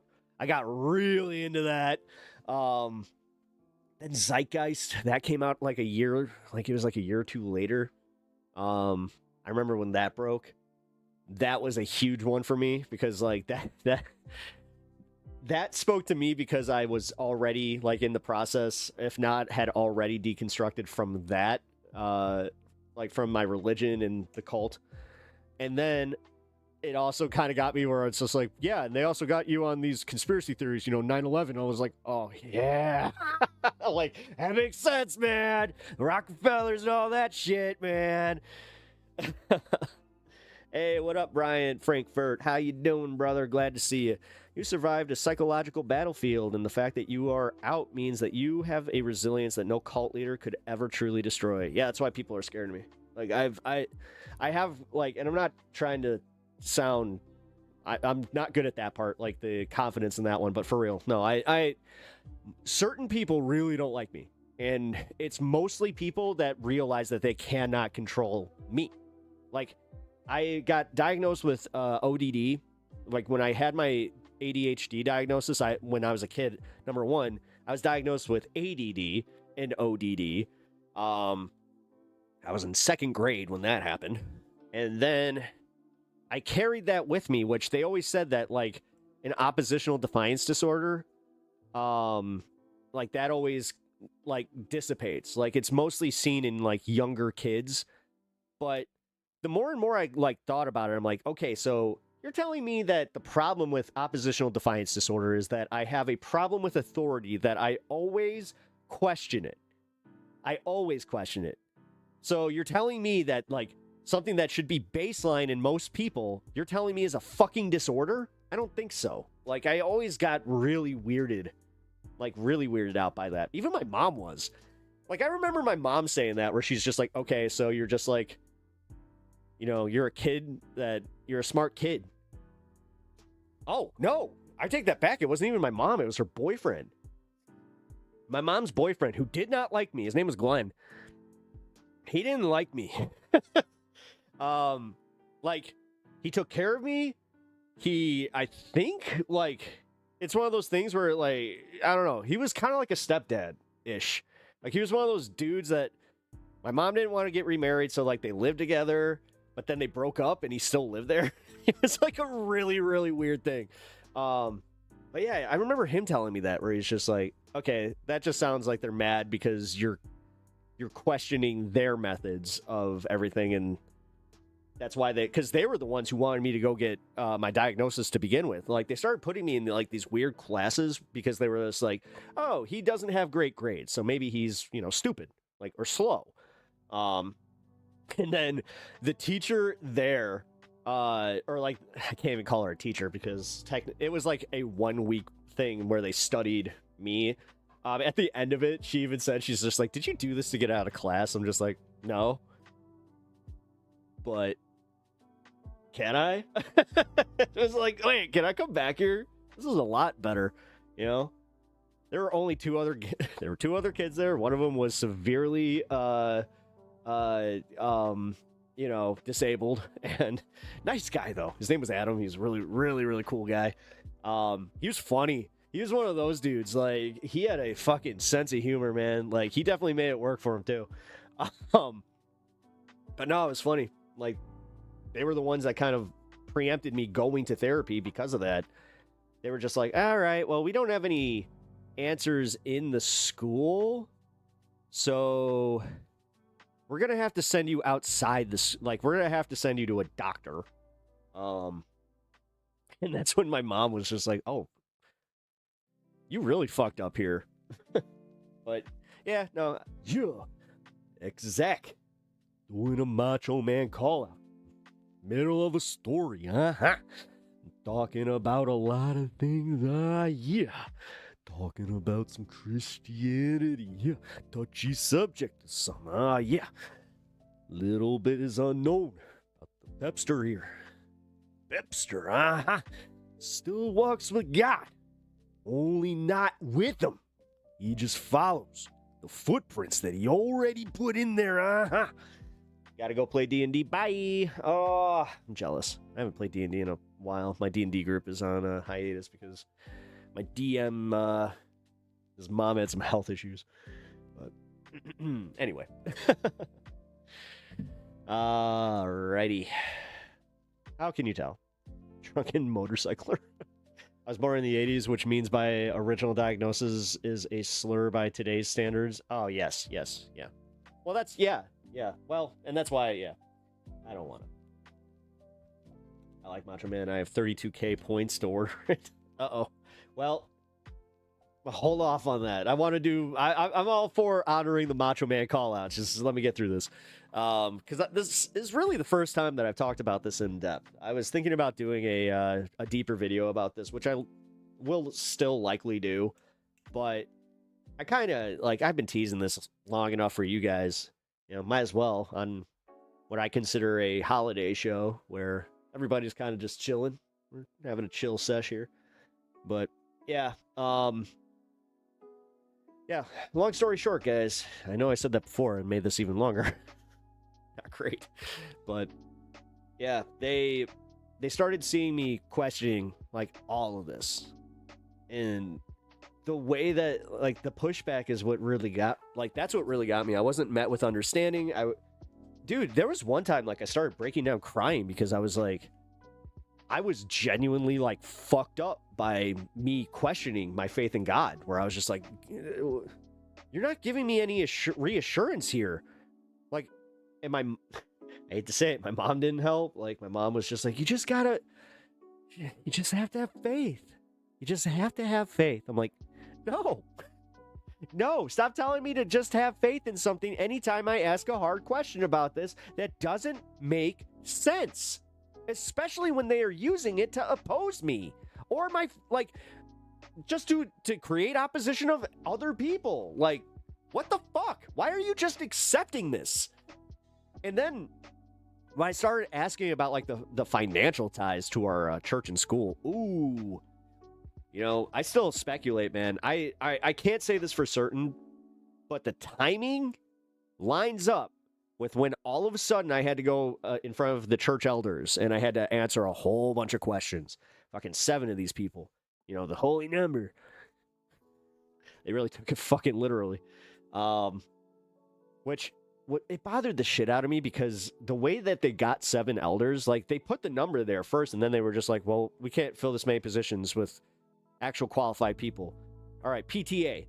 Like, half these people were part of the PTA. One of them was this girl that I liked, her mom, and she hated me. She hated all the skateboarders in the school because she thought that we were all degenerates, which she wasn't necessarily wrong, but it's still like, you know, I gotta single us out, bitch. What the fuck? Anyway, when I quit believing, my church friends told me not to listen to Satan. I had way harder of a time with that, where because like I started being told that the reason that I was having my crisis of faith is because I started smoking like the devil's lettuce, and I had, but that also was one of like that's where I started doing the thing, like because there was a few of these times where it's just me and my buddies, right? And like I went to school with a few of these kids, but the weirdest part was we were like mixed into like different classes. So like one of my friends was a freshman while I was a sophomore. And then, you know, one of the other guys that smoked with us, he was a senior. Like, it was weird. And I had only like one friend in my class, but he didn't even smoke. So, we always like took opportunities to go like kind of fucking, you know, burn one. But we would get into these conversations with each other where it's just like, you ever think, man, that they're like trying to control us? And like, this is like, they don't like it that we're using this because this opens our minds to something different than what they're saying to us. And this makes us question their narrative. And I was like, yeah, man. And then on top of it, leave it to two stoners in a Christian school to go to a library. We did this on our own volition too. We're high as shit one day. And we were walking, like, to class, and my buddy just looks at the library. He's like, well, we weren't smoking, but he was just like, man, you ever, like, actually gone in there and just, like, looked at the selection of books and, like, tried to, like, find some, like, philosophers or anything like that? I was just like, oh, no, you're right. No, I really haven't, man. And he's just like, we should do that. I'm like, let's do it now. Like, because our librarian was there, and like the thing is, if you went into the library during school hours, you could get a pass from the librarian, because if you just said you were looking for something for, you know, a class, then it was totally fine. I'm still surprised that we didn't need a teacher's note for that one. We needed a teacher's note to go to the fucking bathroom, but not the library.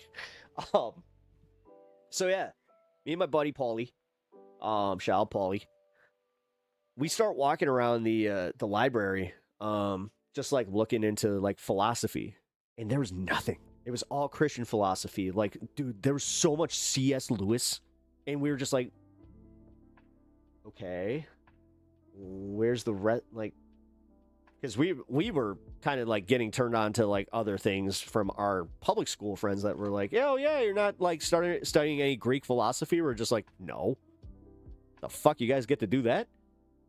Why would you want to? It's like, that sounds boring as shit. It's just like, no, it's really, really interesting. I remember doing the Bill and Ted joke to my buddy where it was just like, oh, so great. And he was just like, actually, no, this is problematic, because not only did you get a double whammy on that made you kind of like, you know, not very curious because you made it a joke. Well, it wasn't necessarily wrong. So yeah, we go through the library, we figure all that out. And then I get back to my class, and I don't know, maybe it's because I was still high at that point, that I decided to ask my literature teacher, like, why we didn't talk more about that and why we didn't have any books in our school library. And that's when she, like, dropped the nuke on me, man, where, like, we had, like, one of the first truly censored school libraries, like, because I went to a Christian private school, they didn't have to follow the law, like as far as, you know, what is available to us in our intellectual journey. And that's when I really felt betrayed, because the whole idea of school is to teach us, you know, whenever we're curious about these things, and sheltering. And like, that was the first idea that I had, that they were completely sheltering us. And I was like, this is not okay. Like, why would you shelter us from outside knowledge? Like, specifically when we're like, they would always prepare us for the secular world. Like that, I heard that from kindergarten, that you are always going to deal with the secular world, and you always have to be, you know, you always got to be on your toes, man. Like I lived to essentially like walk on my toes. You know, mentally, just always looking out for it, because I was always just like, where's the devil hiding? Because that's how they broke it to me as a kid, where they're just like, the devil is hiding an intent. So, you know, your friend from public school may not even know that they are, you know, providing the devil's intent. So, like, I remember questioning the Batmobile, even, where I was just like, oh, I don't know, is Batman? Like, Batman seems kind of demonic. Like, I was one of those kids.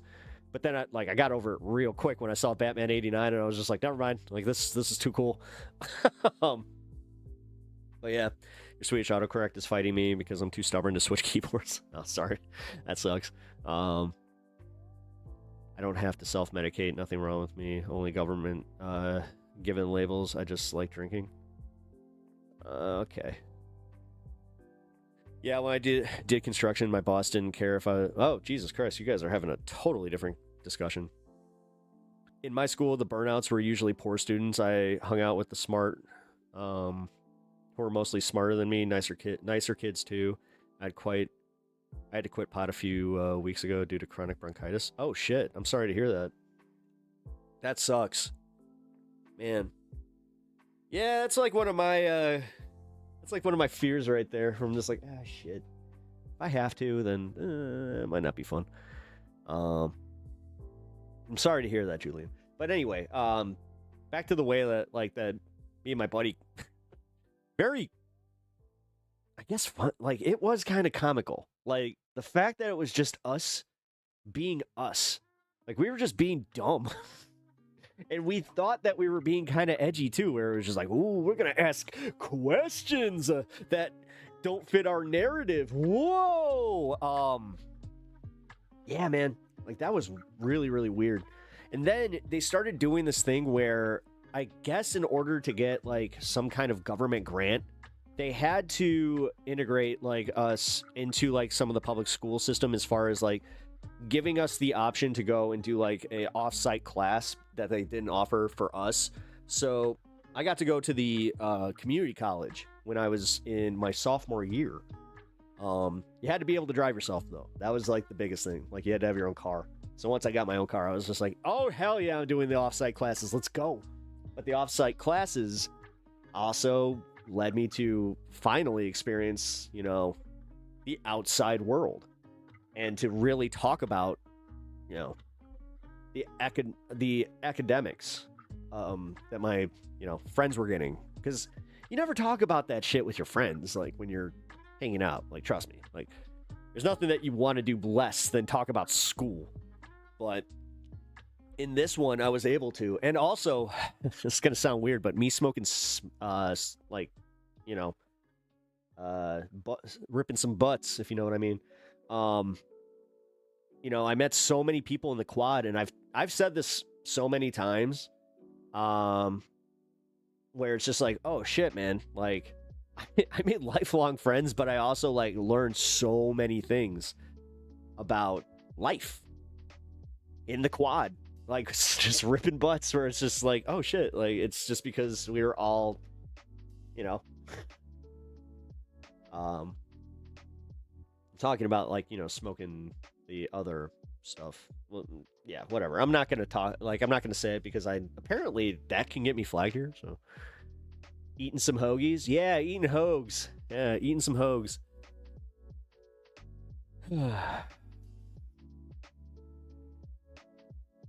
Questions of mass destruction. Yeah. What does ripping butts mean? Schmirkin schmigarettes. There we go. I had to get... This is what I hate about this. You do gotta get creative.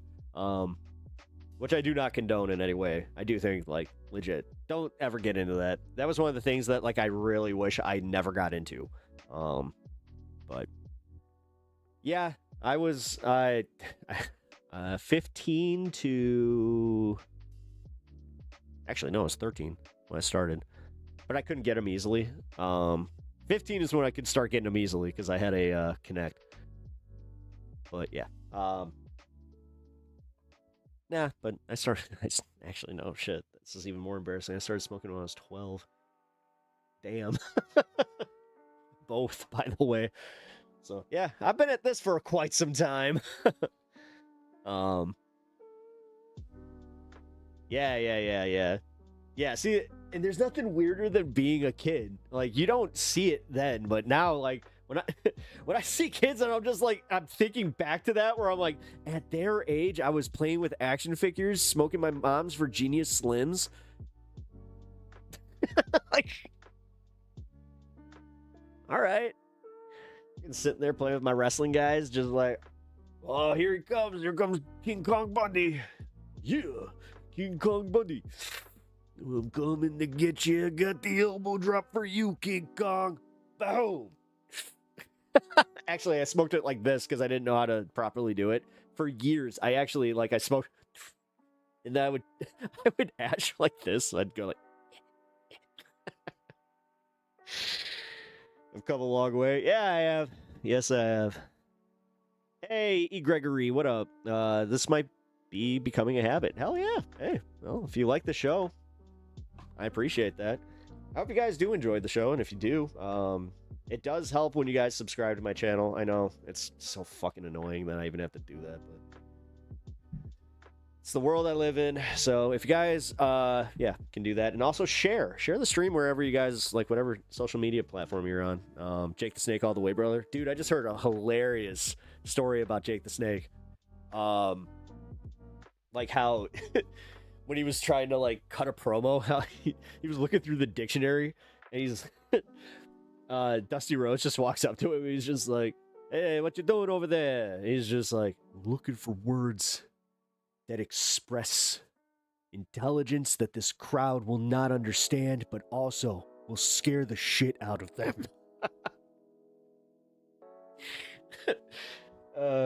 That actually it kind of explains Jake the Snake's promo style, where you're just like, oh, he just learned that word today. That's kind of funny.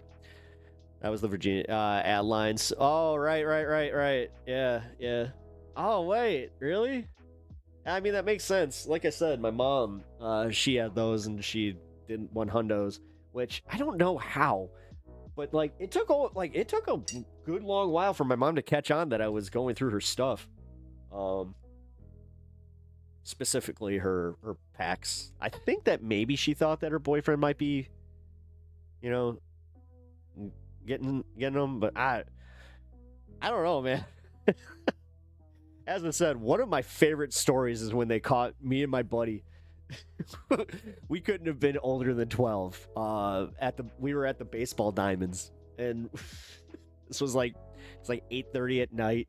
We had snuck out of my mom's house because yeah, we obviously couldn't do that there. So he's just like, yeah, man, where can we go, like, smoke some, you know, the schmigarettes? And I was just like, oh, let's go to the baseball field. You know, obviously no one's there.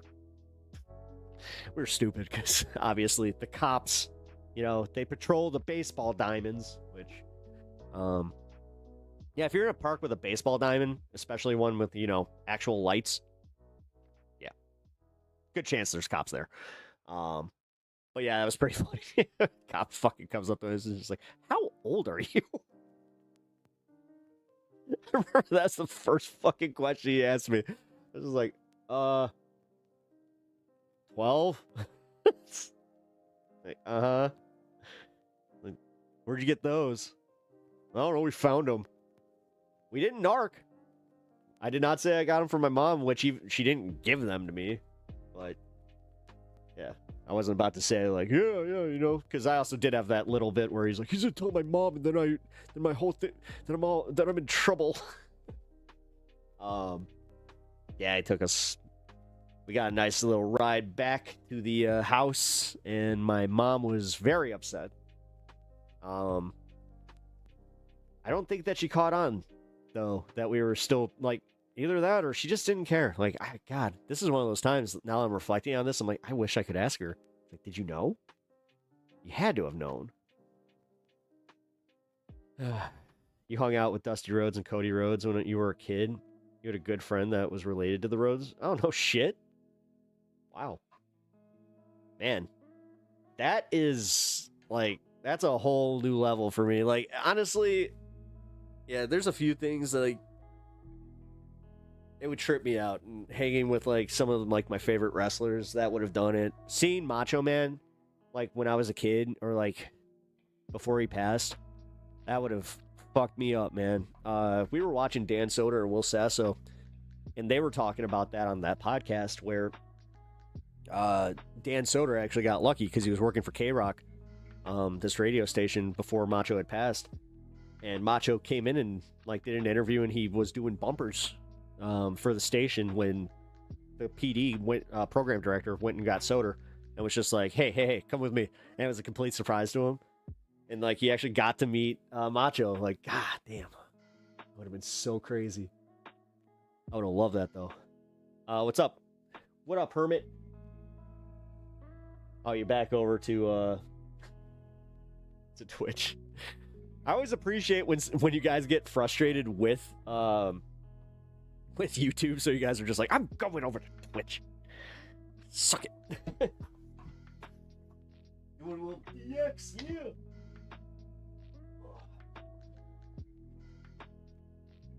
Man, it sucks. I'm starting to get a headache. Hope this does not stay.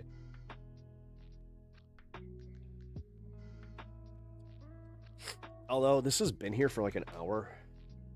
I think what I'm going to do is I'm going to have to go get some headache medicine. Actually, hold on. Let me text the wife, see if she can please.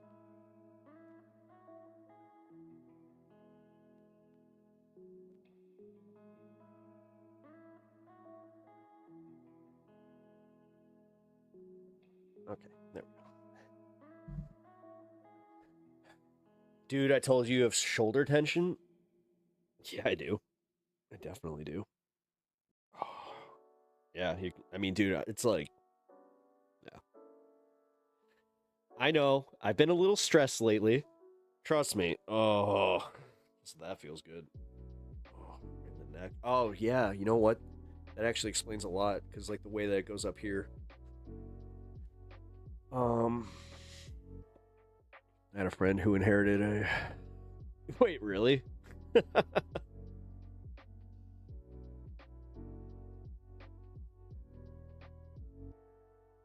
wife to the rescue.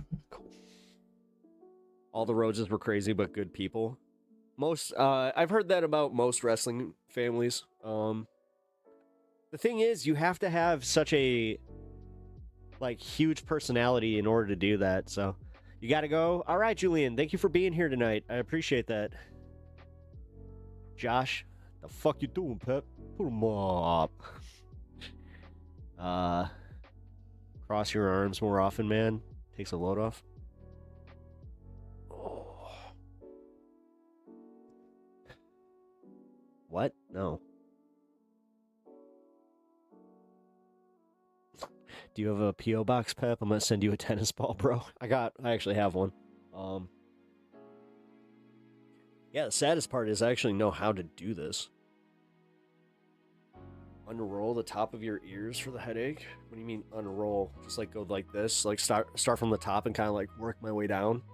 Because like that's where it is. It's like right here behind my ears and then like down and into the back. Because it's not sinus. You're a lifesaver. Sorry you had to get up. It is cold down here.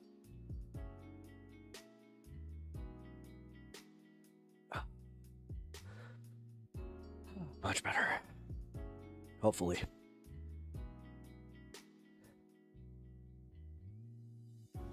Wait. Wait, they would bring this thing to like... Wait, they brought a racist bird out into the public? Damn, wait a minute. Fingerbelt, now I need more of this story. With the cool water, yeah. No, it... Now she also brought down the ibuprofen. Ibuprofen. I love when I don't have confidence to say a word, so I'm just like, I'm going to say all the funny ones. Whoever got me to say wash your sister sauce, that one stuck. So, by the way, I don't know if there's any quick relief for that. I think that's a sleep thing. I know. Thank you for reminding me that I don't get very much sleep. Thanks, Doc. Dude, even my doctor was just like, wait, how do you sleep? I'm just like, on my side. He's like, how long? I'm like, oh, I do like intervals. He's just like, that's not good. It's like, do you even know what a circadian rhythm is? I'm just like, apparently mine's not like everybody else's, so. I bet in the 60s and 70s it was a hoot to teach your parrot to, fun. So if you give them attention when they say slurs, they just keep doing it.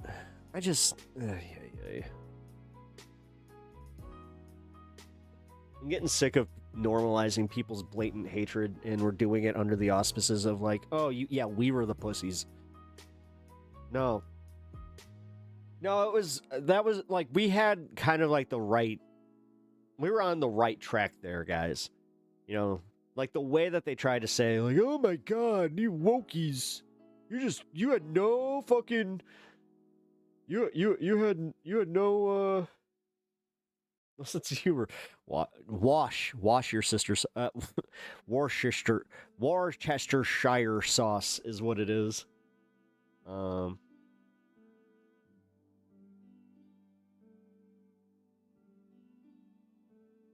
Wait.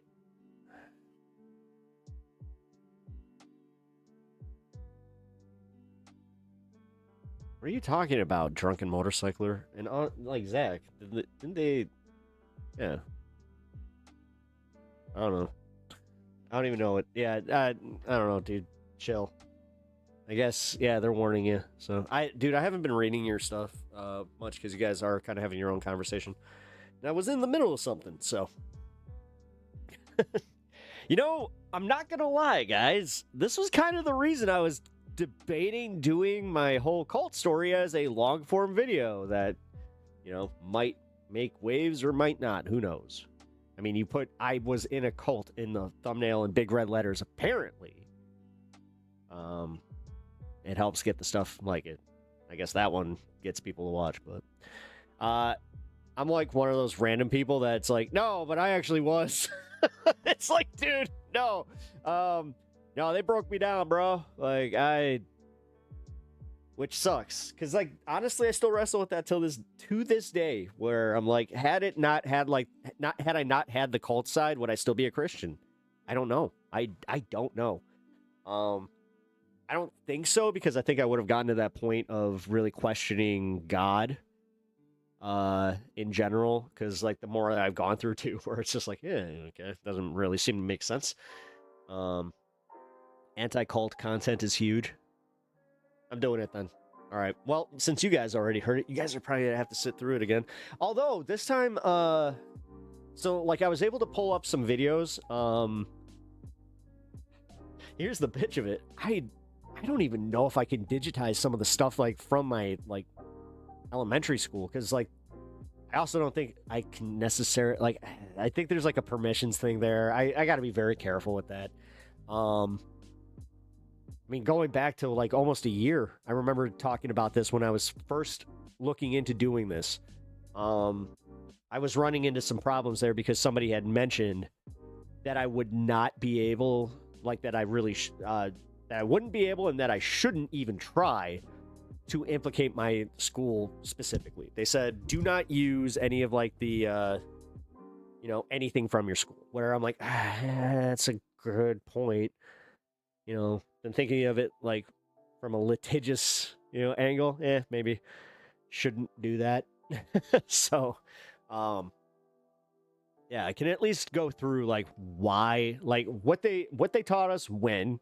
I think that I can go pretty much like year by year. Because, like, dude, that's the craziest part. Was, like, they started us in kindergarten, and, like, first grade was when we read Genesis. Like, we did Genesis, I think, through Leviticus.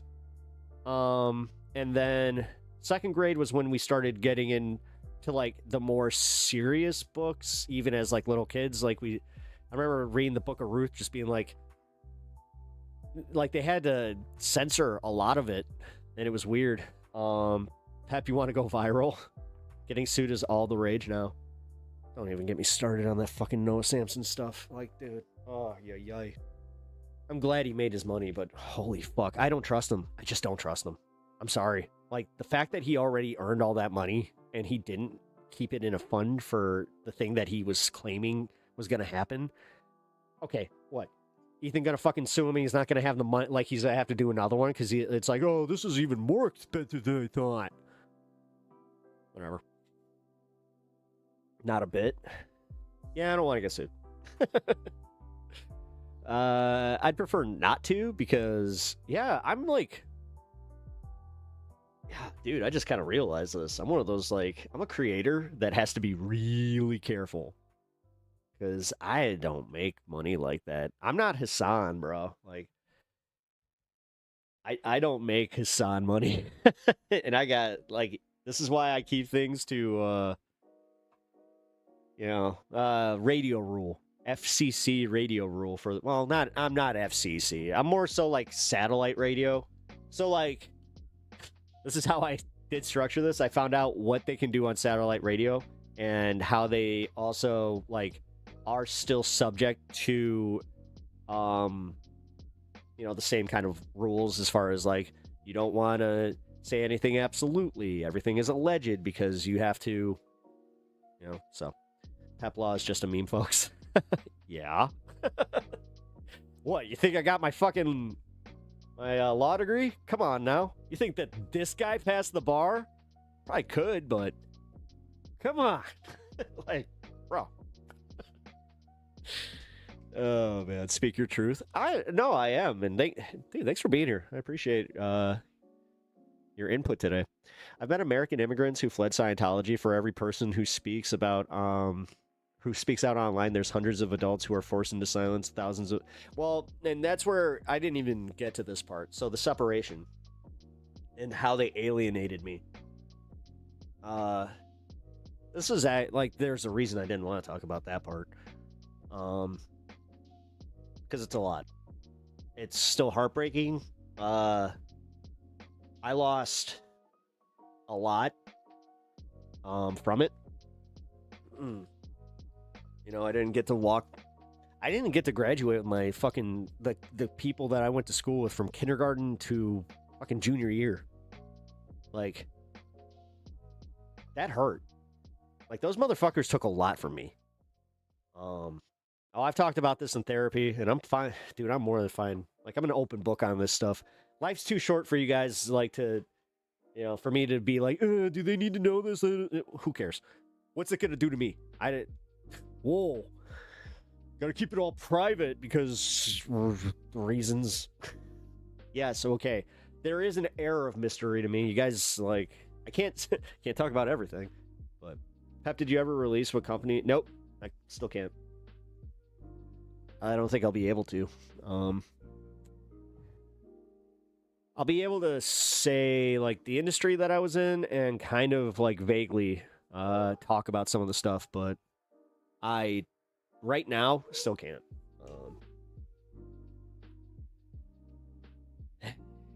Don't sign NDAs, guys. I'm going to just say that much.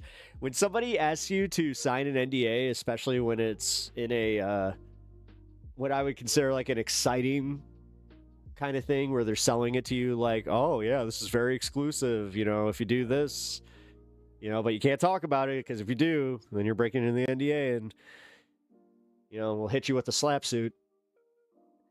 Yay. So, no, can't do that. No, it was nothing like that. It was absolutely nothing like that. I didn't really deal with the people as much as I dealt with, like, their stuff. I can say that much. Dang Pep, you had one of them jobs? Had. I'm not in it anymore. I haven't been in that industry in quite some time. Let's see. I quit when I was 28. We had some stuff. There was stuff. Let's continue talking about the cult stuff, and my other parts of my past that I'm more than willing to talk about. So we're talking a lot about, like, litigation kind of stuff where I'd prefer not to. like I said, I ain't Hasan. I ain't Noah Simpson or whatever. Simpson.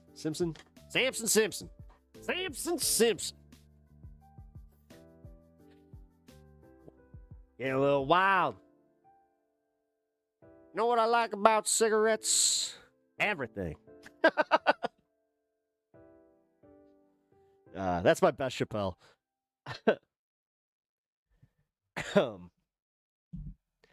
You know what they say about cults? Break you down. Only so they can bring you back up. Through their lives. Wait, god damn it. No, I can't. I lost it. Samson Simpson. God damn it, I already lost the fucking Chappelle. Fuck. No. No, it's nothing. Again, it's nothing like that.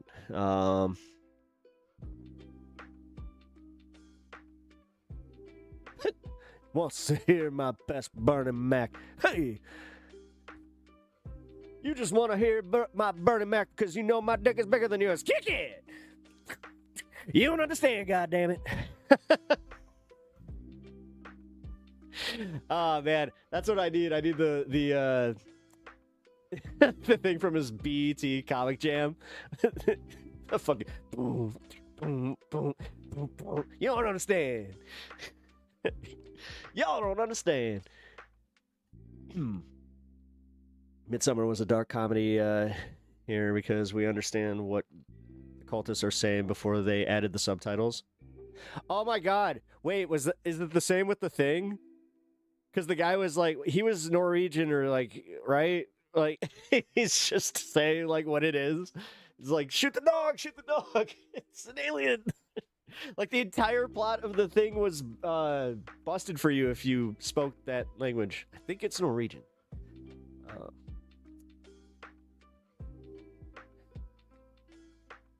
Okay, anyway. Yeah, okay. Cool. I remember I got my lore on that one. God, I love that movie so much. Watched a lot of Gundam this weekend, by the way. It was a good weekend for me.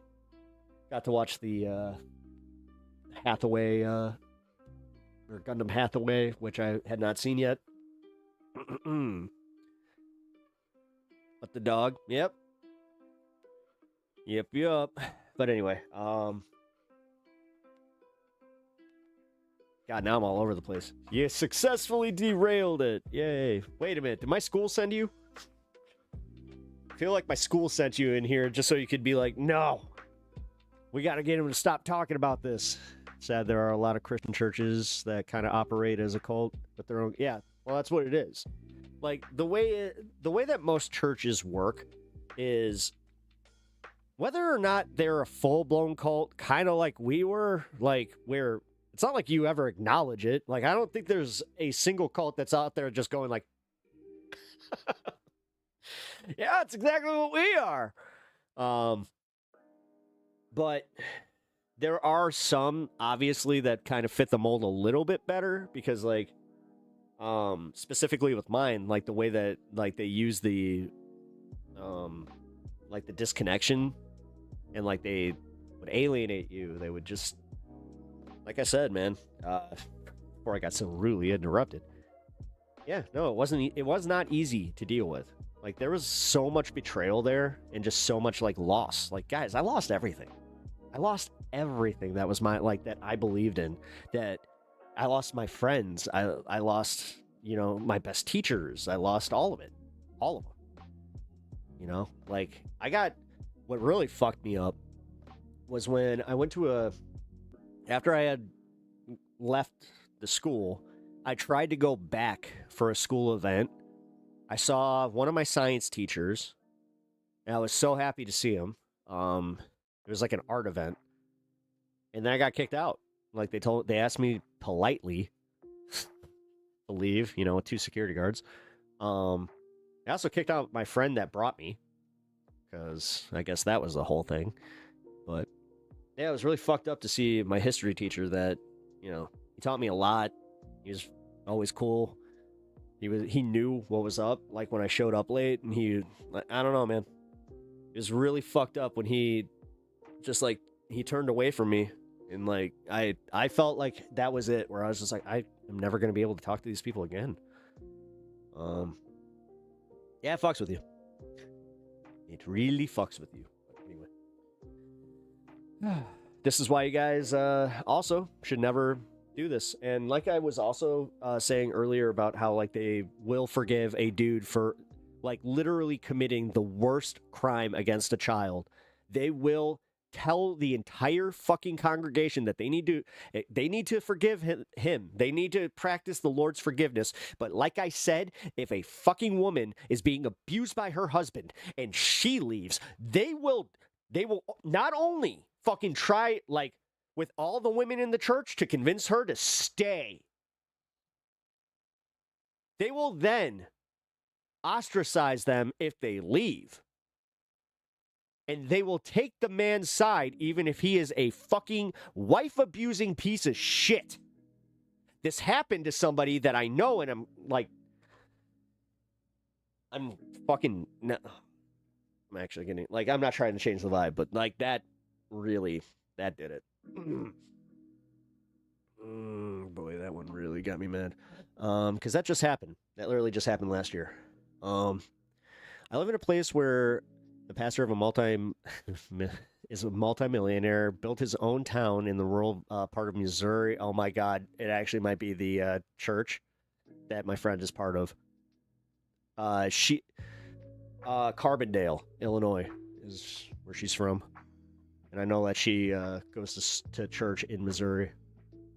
He was the pastor, schoolmaster, employer, and landlord to all who live there. That doesn't. Wow. Yeah, see, they're doing it. Like, that's the thing. I'm surprised that, like, the one that I went to, I'm surprised that they didn't, like, just buy a neighborhood. Well, yeah, it's to stop them from going to the police. Yes. Yes, that is exactly what it is. God forbid if you did go to the police, because then they would have you try to retract your fucking statement. Oh, shit, Pep. Dude, this is so prevalent, you have no idea. Like, this is...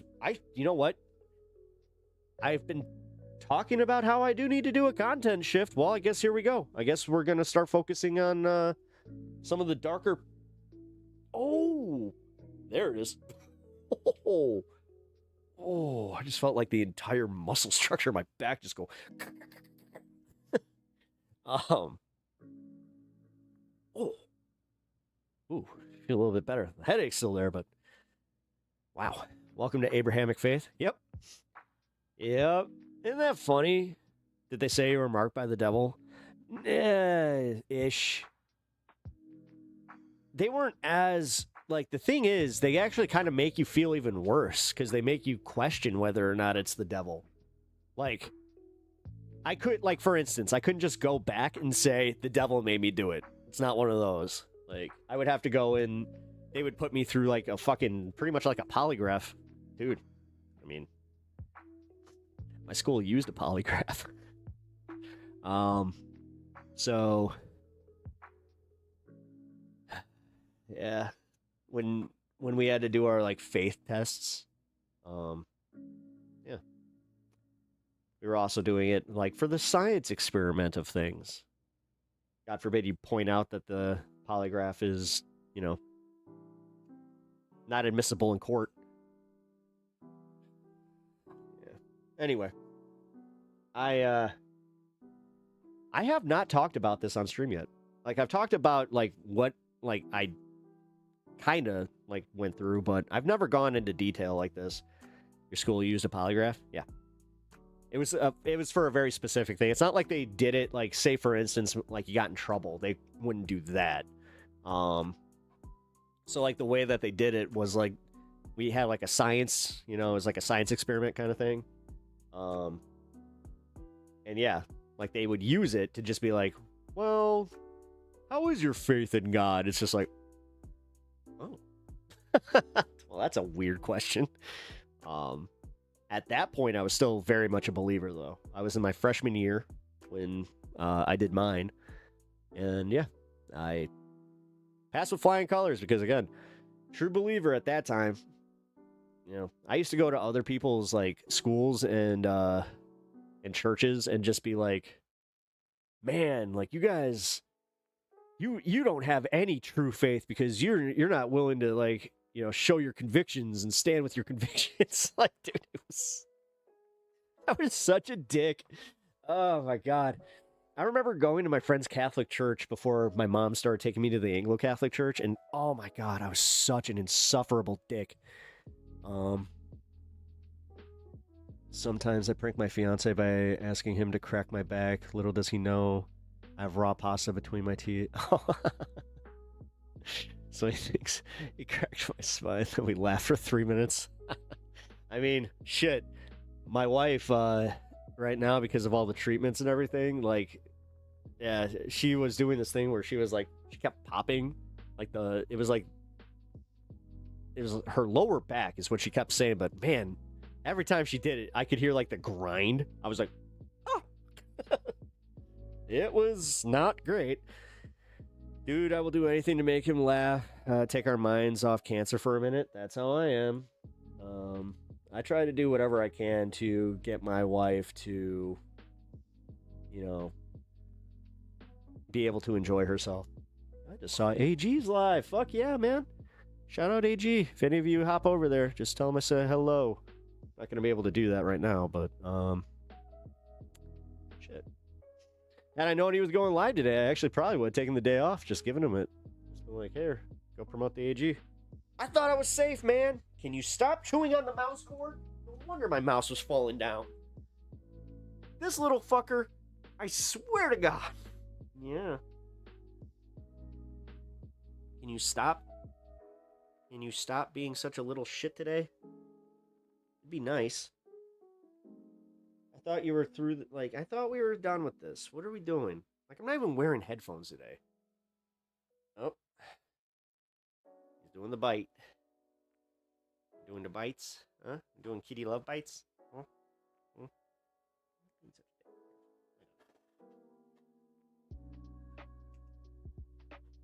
Cute kitty? Yeah, he is. He's a cute cat, but oh boy, is he a pain in the ass.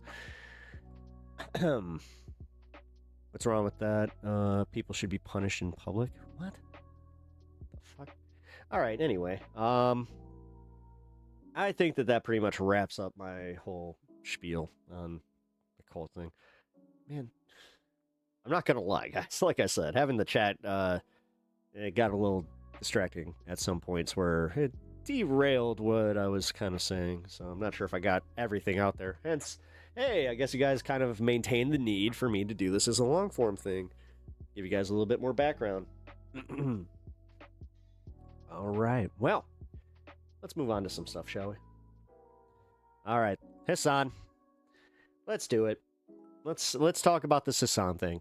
Am I surprised? No, not at all. When I saw that they were talking about his trip to Cuba when he went, I had a feeling that they were going to try and do this.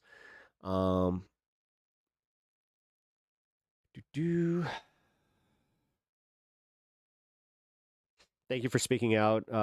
We are always here to listen. I appreciate that because like I said, there's a reason that I haven't gone deep into it outside of there's legality, but there's a lot of shit there, man. There's a lot of emotion there that, as much as I like to be jokey and maintain, this kind of demeanor on stream, this is one that really brings out my anger because you can't even call it an unresolved issue because it's kind of been resolved.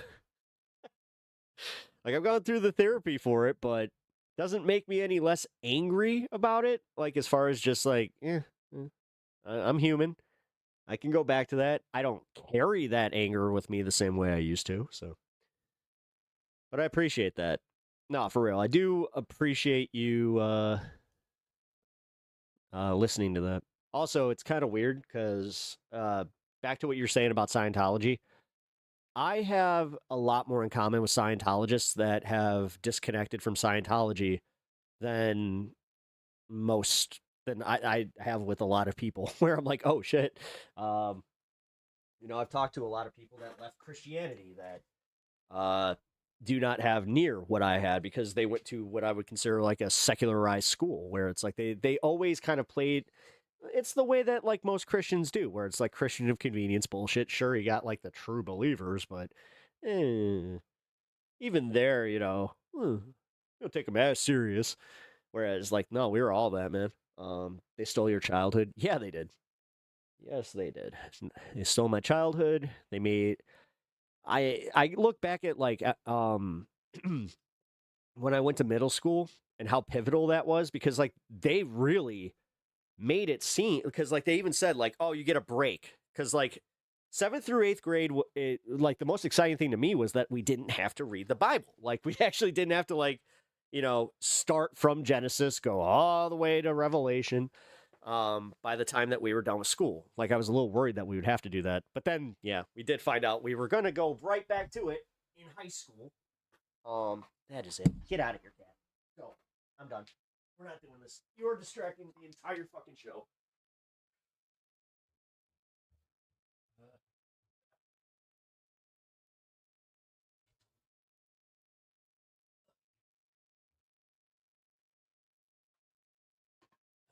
You ain't stopping at any point. Who the fuck cares about childhood? Well, I mean, in context, yeah, you're right. Actually, you are. Like, yeah. And wait, eviction notice served. Wait, what are you talking about?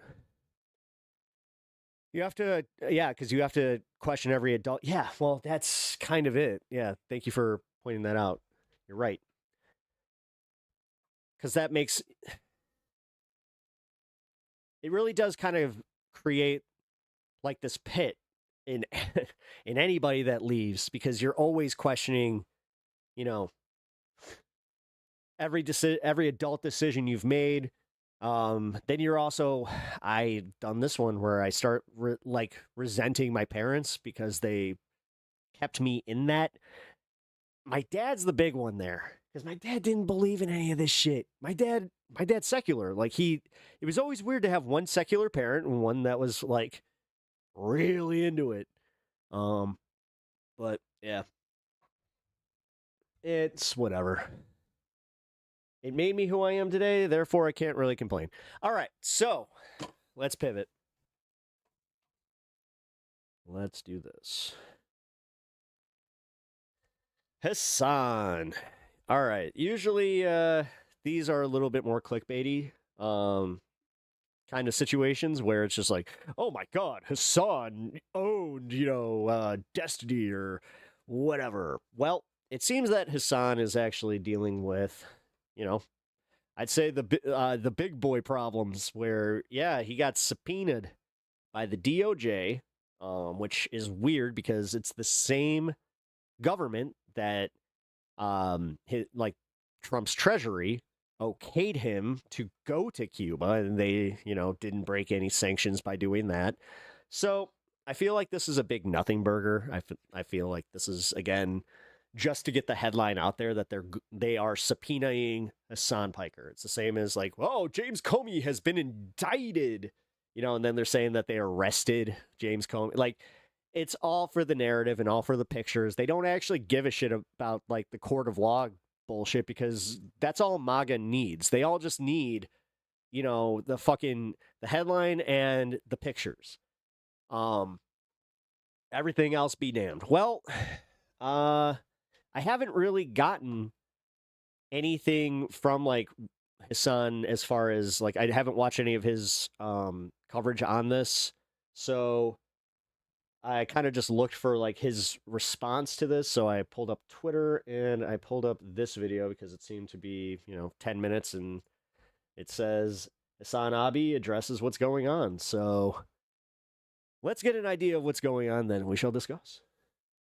What can I say? I mean, there's obviously an elephant in the room that needs to be addressed. Oh boy. Oh buddy. I just want to start off by saying, obviously, this is the #1 broadcast for loving Donald Trump. No one on the planet loves Donald Trump as much as I do. Maybe some of you are unfamiliar with what's going on, and maybe many of you are completely aware of what's going on. But yeah, last night I ended the broadcast. I was tired, and I thought, oh, I'll just go to bed. I, on the other hand, got a text message, or rather a voicemail, from a Fox News producer saying that I had been subpoenaed by the federal government. And I was like, that's strange. Asking for comment. And before I could even respond to the damn, dude, that had to be like a heart-skipping moment. Journalist, an article materialized on the timeline. Ooh. But let's just say that kind of f***ed my whole night up. Couldn't really sleep at I all. could see that. I'm not going to lie to you guys. It's not great. The news is not great. I mean, it's bullshit, but still not great. Do not talk about what's going on before talking to a lawyer. I mean, Bandit, holy crap! What's up, man? Good to see you. There's nothing I haven't, guys. I have not had Everybody, bandits in the house. anything happen to me yet. Like technically, nothing has happened to me. Hey, You know, I haven't gotten anything yet, so I don't know. I don't know anything. It's just Fox News is saying things are happening to me, and it's not like there's anything that I've done. Let's get started. So I'm hit in the face with this text message or this voicemail rather from a Fox News producer, and it's a little bit alarming. It's a little bit shocking. I'm like, what's going on? I'm a little bit confused because I'm like, why does Fox News know about something that apparently is going on in my life that I didn't know about? Fox News, federal officials have served subpoenas to Marxist political influencer Hasan Piker and Code Pink co-founder Susan Medea Benjamin as a part of a wider investigation into whether U.S. organizations and leaders violated U.S. laws and sanctions in supporting Cuba's communist regime, Fox News Digital has learned. Now, very clearly, they leaked this story to Fox News ahead of time because it's an intimidation operation. It's not a serious investigation into serious misconduct or anything. It's just a way to prod and intimidate and tie people up with paperwork in a costly legal battle and basically punish them. It's costly for the government too, by the way, but obviously we're living in a unique, interesting time where the government loves wasting taxpayer dollars, as evidenced by the last thing that Trump did, the $1.776 billion slush fund. The government loves wasting taxpayer dime. In any case, Fed subpoena Hasan Piker, Medea Benjamin over Cuba trips. Investigation part of a broader dragnet involving as many 40 American citizens who joined Marxist convoy to Havana. First on Fox, breaking news. Federal officials have served subpoenas to Marxist political influencer Hasan Piker and co-founder Susan Medea Benjamin as a part of a wider investigation into whether U.S. organizations and leaders violated U.S. laws and sanctions in supporting Cuba's communist regime, Fox News Digital has learned. Piker and Benjamin are among those caught in a federal inquiry into whether activists who traveled to Cuba in March violated U.S. sanctions laws through the financing, coordination, or delivery of goods to Cuba, including potential contacts with the Cuban government personnel or entities on the island. Now, here's the thing. Did they, like, for everything that he brought, because, like, this is the thing. If they're only subpoenaing those two, they can't go after all the aid. Like, they can't say that, like, they single-handedly brought, like, the flotilla full of aid and then not subpoena everybody else that was involved. It seems like they're singling these two out. The administrative subpoenas were sent to the pair by the Treasury Department's Office of Foreign Assets Control. So not only were we OFAC compliant, but I'm also doubly protected. Is he in a fucking Airbnb, by the way, or is this like his new thing where he just moved his setup to another room and he's just retooling everything to look a little bit more respectable? Because I didn't just go to Cuba on a humanitarian aid trip. I went to Cuba with a journalism visa. So I actually got a press visa from the Cuban government as well. This is not only an attack against, activists and people who want to do humanitarian aid work to countries that the United States of America is starving. But beyond that, I was there to interview he's in New York. People. Not only is this not illegal, but it's also out there. It's not a secret. If you go to my YouTube page right now, you can see it. It's actually right here. I went to Cuba. This is what I saw. Mini doc. I pretty much filmed everything that I did there. What about Shirley? Didn't he stay in a prohibited hotel? Yes. And I put it into the... That's why I was saying, like, if anybody had, like, just half a brain, then they would also do the same to Nick Shirley. Like, if the Democrats... If he had anybody in the fucking Democratic Party that might stand up for him, they would do that. They would do the exact same thing. Doc, this is not illegal. This is actually very legal. Oh my God, those lights are uneven and it's bothering me. So kind of strange. One of the things that they brought up is really funny. The administrative subpoenas called Request for Information, or RFI, seek financial, logistical, and communications information revolving around the trips the two widely bragged about making to the island nation in March with the delegations of the Nuestra America Convoy, or Our America Convoy, from a global network of communist sympathizers, activists, and influencers who brought supplies to the country's ruling Communist Party of Cuba, according to the sources familiar with the matter. Yeah. According to a Fox News digital investigation, Singham has pumped $278 million into nonprofit groups that have pushed pro-China, pro-Cuba, anti-U.S. narratives and street protests for almost a decade since his marriage in February 2017 to Code Pink co-founder Jody Evans, who's also being investigated for her role in the March trip. Code Pink received $1.3 million from Singham after he married Evans. Well, now I can't unsee it. This is Jody Evans, who It's I took a true. photo with. They love this photo for some Very reason. noticeable. I don't know why. She's one of the co-founders of Code Pink. Like all of this investigation, at least the high notes, make it seem like they just saw stuff on like New York Post and on Twitter and were like, oh, this must be valid. In mid-March, organizations in the Singham Network, from the Venceremos Brigade to People's Forum, a hub for communist cause in New York City, were leaders of the Nuestra American Convoy, which included an estimated 650 delegates from 33 countries. Well, no, because the thing is, then you make it an expose on how this is a two-tier justice system for one political party and the other. Like, you remember how they cared about weaponizing, politicians were weaponizing the government and the courts? Well, yeah, seems like they don't give a shit anymore now that they can go after the left, and the left just kind of rolls over and takes it. Like I said, nobody's really going out and defending these people. Countries and 120 organizations. The organizations included Democratic Socialists of America, a U.S. nonprofit that promotes Piker as a headline member. By the way, that's so funny. The DSA does not promote me as a headline member, but, you know, fuck it. We ball. The investigation of the Office of Foreign Assets Control is part of a broader dragnet that includes as many as 40 American citizens who joined foreign nationals, including a controversial Brazil activist, Thiago Avia, who are part of a global network of anti-U.S. Marxist, communist, and socialist. Additional subpoenas are expected. The administrative subpoenas mark a serious escalation by the Trump administration against a far-left nonprofit activist network that has spent years defending communist regimes from Cuba to China, while presenting its work as humanitarian aid, anti-war organizing, and solidarity with people oppressed by the imperialist U.S. colonial power. Yeah, because that's what it is. It's literally, it's an anti-war initiative. Code Pink is an anti-war initiative, an anti-war movement that wants to stop American wars. There's more, though. The story gets even dumber. Reported a Fox News digital investigation has identified 145 U.S. nonprofits and activist groups with $1 billion in collective revenues that Justice and Treasury Department officials are investigating as a part of a wider influence campaign by Cuba's communist regime and foreign actors. First of all, Cuba doesn't even have $1 billion. You think they got money? Are you fucking insane? According to public statements, it's believed that delegation members stayed at a hotel the U.S. State Department has put on a Cuba restricted list. Oh, this is what's really funny. This is not a part of the subpoena, I don't think. This journalist is just adding this on. I haven't received the subpoena yet, so I have no idea. But let me tell you why. Because that's not real. We didn't actually stay at the wrong hotel. That was just something that people made up on Twitter. We obviously didn't stay at a hotel that we obviously didn't stay at a fucking hotel that the American government has made illegal to stay in. But yeah, if this is the investigation, that's hilarious. This is just like headline chasing. The federal government got clickbaited by Twitter headlines. Was it? No way. Most of what you did? Yes, everything we did. This administration got Twitter clickbaited?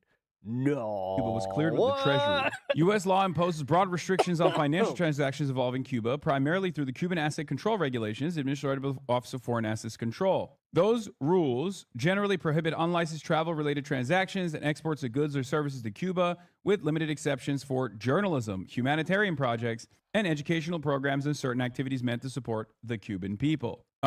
Did they sneak taking these photos of you? Yes. In the morning, as Kaya was peeing before I go to the gym. Piker, one of the most influential political streamers on Twitch, has built a massive online following with a mix of Marxist politics, anti-American commentary, and inflammatory statements that have repeatedly drawn public backlash. On March 10th, Piker posted a photo of himself on Instagram with the message, "I'm going to Cuba." In an Instagram post from the trip, Singham's wife, Evans, smiled widely in Havana, wearing a red and white Palestinian scarf, or keffiyeh, around her neck, while standing beside Piker, who looked seriously into the camera. On a live stream this week, Piker said that the Justice Department's indictment of Cuban leader Raul Castro was a sham with no legal standing, designed to create a pretext for escalating U.S. pressure on the island. Piker argued that Trump is acting like a playground bully. No notes. I cooked on that. Every single thing that I said there is correct. Fox News Digital recently observed Piker outside his Los Angeles home, escorting his dog Kaya outside of the house for a bathroom break early one morning. Kaya, a large breed dog that is a mixed Tibetan Mastiff Chow Chow and St. Bernard, has been the beloved subject of an online campaign dubbed Free Kaya over allegations Piker trained Kaya. Wow, they really are going like full smear on him. With a shock collar that transmits painful stimuli. The problem is this kind of dilutes the whole like subpoena. Like this kind of is one of those things where they don't understand that they're showing how unserious this is through bringing shit like that up. As a part of behavioral training. At one moment, Piker silently stood over Kaya, gestured with a finger for her to return to the house. This is insane, right? By the way, once again, this proves many different things that I have been saying conclusively, which is that, Kaya goes on walks while I'm streaming. And it's really funny that people just wouldn't believe me at all. And now there is this, it's in the fucking paper. Okay. I like that they framed it like I was doing something unbelievably sinister. I like that they are framing this as like something sinister where I pointed. Yes, not only does Kaya get numerous walks, but yes, she doesn't have a shock collar. You think my fucking haters give a shit? It was never about the truth, okay? Just finished watching your Breath of the Wild playthrough. Had no clue you were a political commentator until news on X that you've been subpoenaed. When's the court date? I don't know anything. I don't know anything because I have not received somebody just like subpoena. found him okay, randomly. I need you to understand something. I have not received a subpoena. I don't know. There is no information that I have received.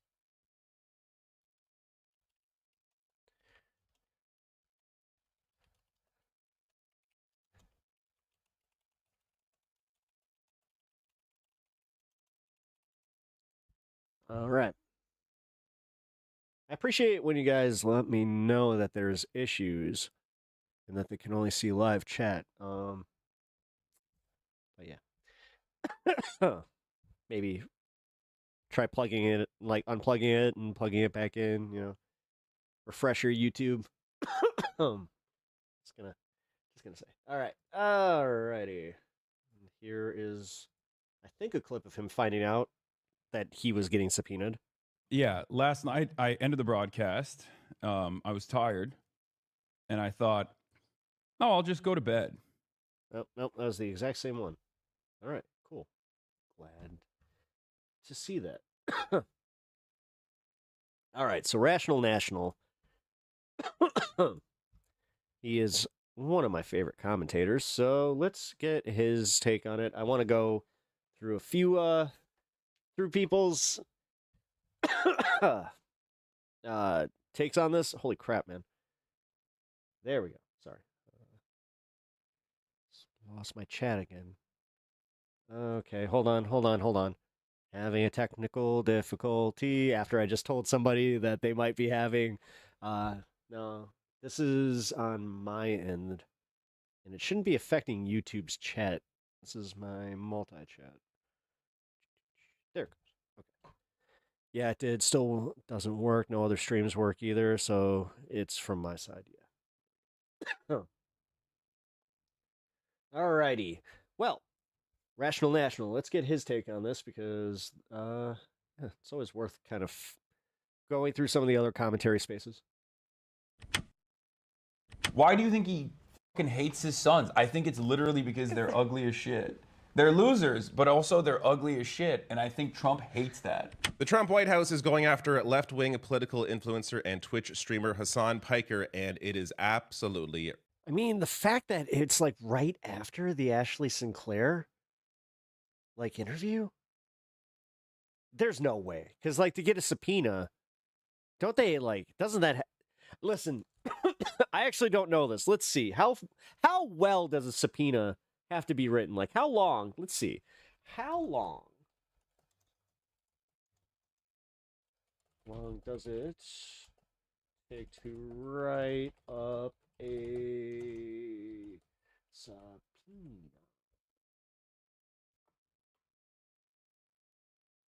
15 to 30 minutes if you get pre-approved court template. Oh, never mind. Holy shit. All right, so I'm thinking, guys, I'm going to put this out there as a wild theory. It's only a theory. Okay?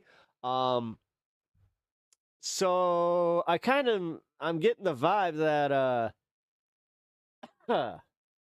Elon Musk might have seen his ex with Hasan. He's already been on a little bit of a kick with trying to kind of go after Hasan. You know, like, dude, X has been nothing but anti-Hasan content. Like, you have to have the right follow list in order to get pro-Hasan stuff.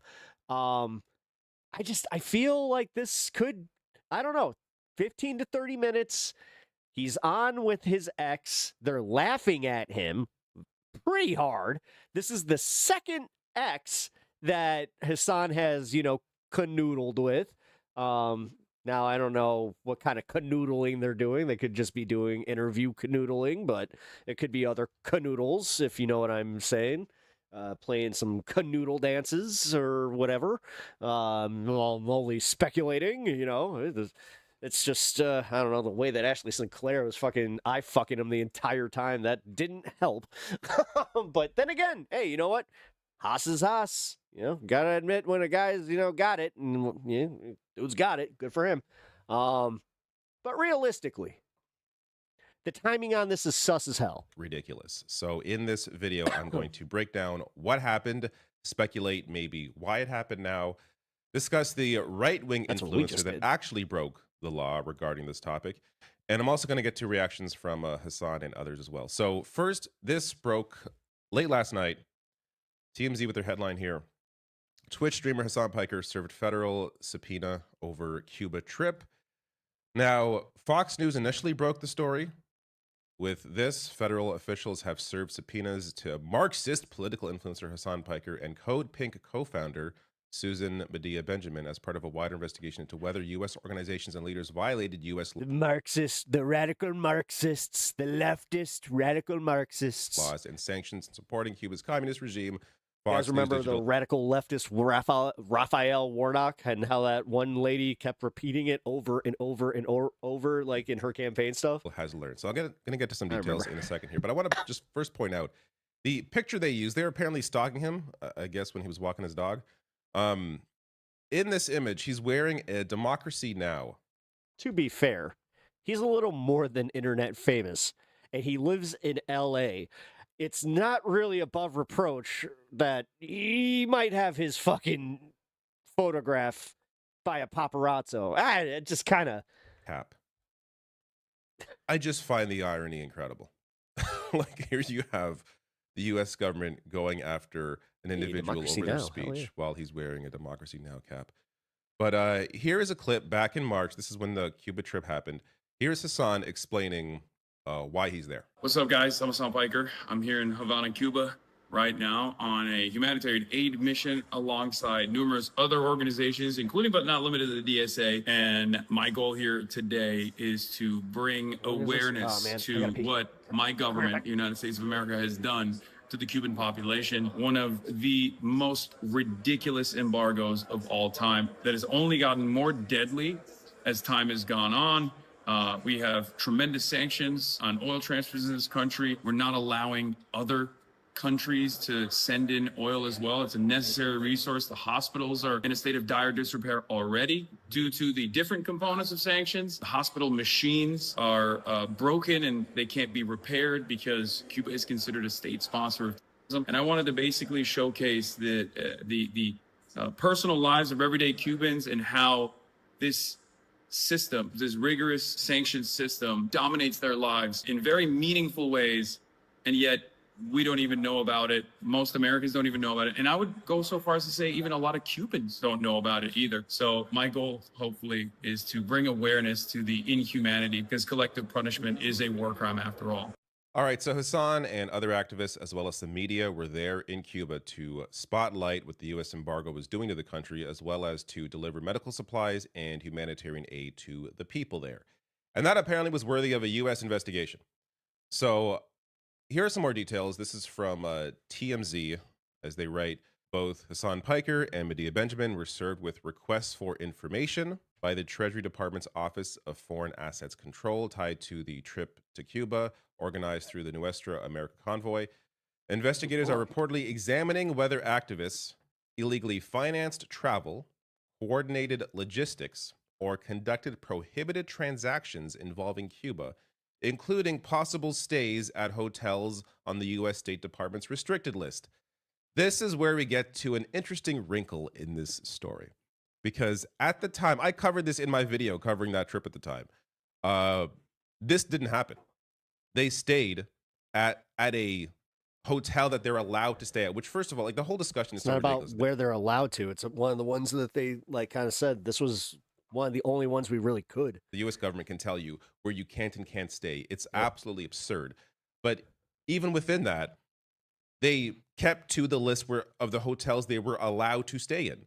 So Hasan explains why he stayed in a 5-star hotel in Cuba, because at the time that people were like, oh, again, the ridiculous critics of Hasan that come out of the woodwork when things like this happen. I can't believe Hasan's staying at a 5-star hotel. They legally have to stay at certain hotels. There's a very short list of hotels they can stay at. So as he said at the time, the American government makes it illegal for Americans to stay wherever they want when they're in Cuba. And this tweet went viral. And Hasan, as I'll get to his reaction here, suspects that this may be part of the reason why they're doing this investigation is because of a tweet that is just lying. But this tweet at the time, again, of course, back in... but again, just totally ignoring Nick Shirley's whole Cuba trip. Back in March. Which did have this exact problem. March 22nd. Said, by the way, he Hasan was just staying broke at U.S. a law. supposedly non-sanctioned hotel. Oh, and he could face a $250,000 fine and up to 10 years in prison once he gets back to the States. Hey, FBI, get on it. Again, he's delivering humanitarian aid, food, medical supplies to Cuba. You have people, anonymous losers online, trying to target him, making up things he didn't even do to try and target him while he is delivering humanitarian aid. You guys are absolutely like I said, fucking though, losers. the timing But really anyways, sus. Hasan replied to that saying, yeah, the U.S. law is effing stupid. I didn't break it, but this post is the only one that ironically acknowledges the comical U.S. restrictions on what U.S. citizens are allowed to do in Cuba. The quote-unquote 5-star hotel is one of the few hotels the U.S. government allows Americans to legally stay in. And he, in response to the subpoena, he replied to another account mentioning the hotel stuff, saying, we stayed at the right hotel, by the way. The government got duped by a effing viral Twitter post. I'm losing my mind. So this gets us to this very interesting wrinkle in this whole story. This right-wing loser, Nick Shirley, went to Cuba as well. And he stayed at a hotel that he was not supposed to stay in. Now, is he being subpoenaed? Not as far as I know. Thank you. But as Blake Burge writes, Nick Shirley is violating the Office of Foreign Affairs foreign asset control regulations in this video by staying in the Hotel Nacional de Cuba, which is on the U.S. State Department's Cuba prohibited accommodations list. Nick Shirley admitted this to himself to news outlets, saying he was unaware that he and his team were staying at a hotel operated by the Cuban government, the type of accommodation the U.S. citizens are generally prohibited from using under federal restrictions. Going on to say a member of his team arranged the booking and that the website they used was the only option they found. This absolute loser, in a bid to try and get attention on himself. Again, this guy's not delivering humanitarian aid to Cuba. He's there to try and discuss how scary Cuba is. Nick Shirley describes almost being held hostage in Cuba. Dangerous situation. Absolute fucking loser. Stayed at a hotel that he is legally not allowed to stay in. He should be subpoenaed. Here is the Cuba prohibited accommodation. In a world that makes sense. I mean, if they were going tit for tat, or if they, not even tit for tat, it's literally just going after, like, the people that were committing the exact same crime. It's almost like they don't care about waste, fraud, abuse, or any of it. And they just want it to be, look, leftists took money from these people. We can't have that. Sorry. Oh, they gave money to these people. Sorry. Oh, they were in this country. Sorry. Like, it's all a sham, man. List. They stayed at this hotel that is on the prohibited list. But he's not being targeted because he's a right-wing clown. So this gets us to maybe why Hasan's being targeted now, though it would be a quick turnaround, I suppose. But he had on Ashley St. Clair. This is somebody who had, that was once a right-wing influencer, had Elon Musk's baby, and has since done a full reversal, is now calling out the right wing and discussing a lot of the secrets and how they operate. But during that stream, this is one of the clips that came out of it. right? Like Trump cares about the physical I don't appearance. know. Have you seen Mar-a-Lago? No, It's but like a very but in specific Trump's brand. inner circle, like if you look at some of the people that he hires, like he either hires for loyalty or he does care about like the way that people around him are perceived. Nick Shirley Like, strikes me as supremely stupid. I think he's a hired clown. their physical Oh. appearances. Yes, that would be it. And Laura Loomer is hard to look at. Why do you think he fucking hates his sons? I think it's literally because they're ugly as shit. They're losers, but also they're ugly as shit, and I think Trump hates that. You don't think so? That's why he loves Ivanka. That makes sense. Like She's Yeah. very aesthetically Barron. pleasing. Although he doesn't talk about Barron. Yeah, she But I think he also likes is in Ivanka with the, too much. Yeah, that's true. But she's also in with the liberal in crowd, right? She's like very popular in Hollywood. Yeah. And I think Trump loves that because that's all he wanted. All right, so I'm not saying that this is the reason why the Trump White House is going after Hasan now, but it is worth mentioning that Laura Loomer, who's brought up in that clip as being extremely ugly, was freaking out about this clip on Twitter. Oh, really? Or I should say before the subpoenas went out. All right. Now that's funny. Do you think that she legit went to Elon and was just like, Elon, look, your ex is with Hasan, and they were being mean to me. And can you do something about this? You might want to do something about this. Laura Loomer, of course, a very close ally of Trump, has the ear of Donald Trump. At the very least, I'm sure words have been exchanged Mario about Kart Lego Hasan piece to is him or huge. to Look at people that. around Trump. So it's not surprising that Hasan has been in their sights for a while. But the idea that you're going to go after him for delivering humanitarian aid, a little insane. Here's Hasan's reaction to the subpoena, saying the American government would rather try to criminalize delivering aid to a country we've starved than punish the Epstein class. Again, not surprising considering Trump is all over the Epstein files, but it is just insane. Medea Benjamin here with her reaction as well, saying taking medical supplies to pediatric hospitals in Cuba is now a crime. Saving the lives of babies is a crime. This administration is beyond grotesque. It really does speak for itself. Like this is why, if you follow my channel, I do a lot less US politics now than I used to. And it's simply because I have very little to explain. Like I even consider not covering this because like, what is there to explain here? Because this is just, I did notice that. And I also noticed that he's been kind of doubling down on his gaming content. its face, it's absurd. But many people may not know about the trip to Cuba. He'd be scared to make fun of Jigsaw, end up being tied up in a bathroom with us. Many people may not realize the allegations are completely ridiculous in terms of staying at illegal hotels or Just whatever. throws you a phone. Do you want to play a game? I think that part is worth discussing. But it is just It's nothing but a bunch of her podcast. It's just like, you must listen to this from beginning to end. No! In terms of the morality or lack thereof from the Trump administration, there's not much to really have to explain there. Kyle Kalinske, I just want to give him credit here, shared, I'm not sure if he made this or not, but he shared this on Twitter, just showing you the insanity of it all. Here is Epstein and Trump. We traffic children. MAGA, you're so sweet. Hasan, I brought humanitarian aid to Cuba. Hello, FBI. Again, this could have been the whole video, me just showing this comic strip, because there's nothing else left to explain. Last thing here, I just want to share out, in case you haven't seen it. I mean, I shouldn't have to share it. It has 500,000 views. But Hasan's trip to Cuba, the mini documentary he shot here, discussing the embargo, the U.S. embargo on Cuba, what it's done to the country. It really is worth expect it to have more. Watch, actually. as a Canadian who's been to Cuba, not even trying to be mean. I just mean country, incredible people, beautiful country. It's insane what the U.S. government has done to it through a completely pointless embargo over decades. And again, that's not just Trump. We're talking about decades of U.S. governments and how they treated Cuba. Until, to be fair, Obama tried to normalize relations a bit. And then, of course, Trump came in and reversed that all. But it is worth watching this. I will link to it below this video in the description box.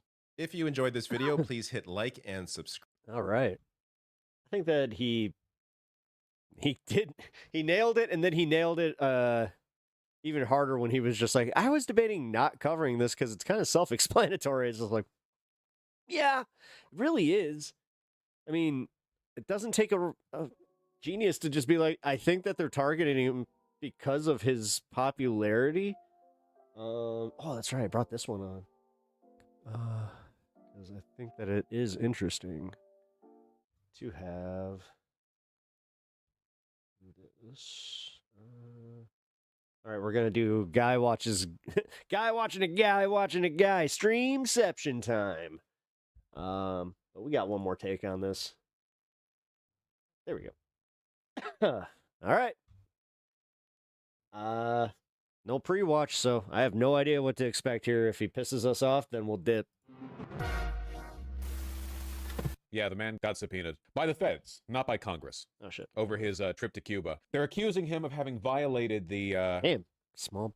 saying going with that tiny little fucking capture box. That's... that we've placed on Cuba by delivering aid. Though my understanding is that Hasan was operating in in those sanctions. I'm not actually sure if they have anything on him. It's probably going to be a waste of time. Just another inane...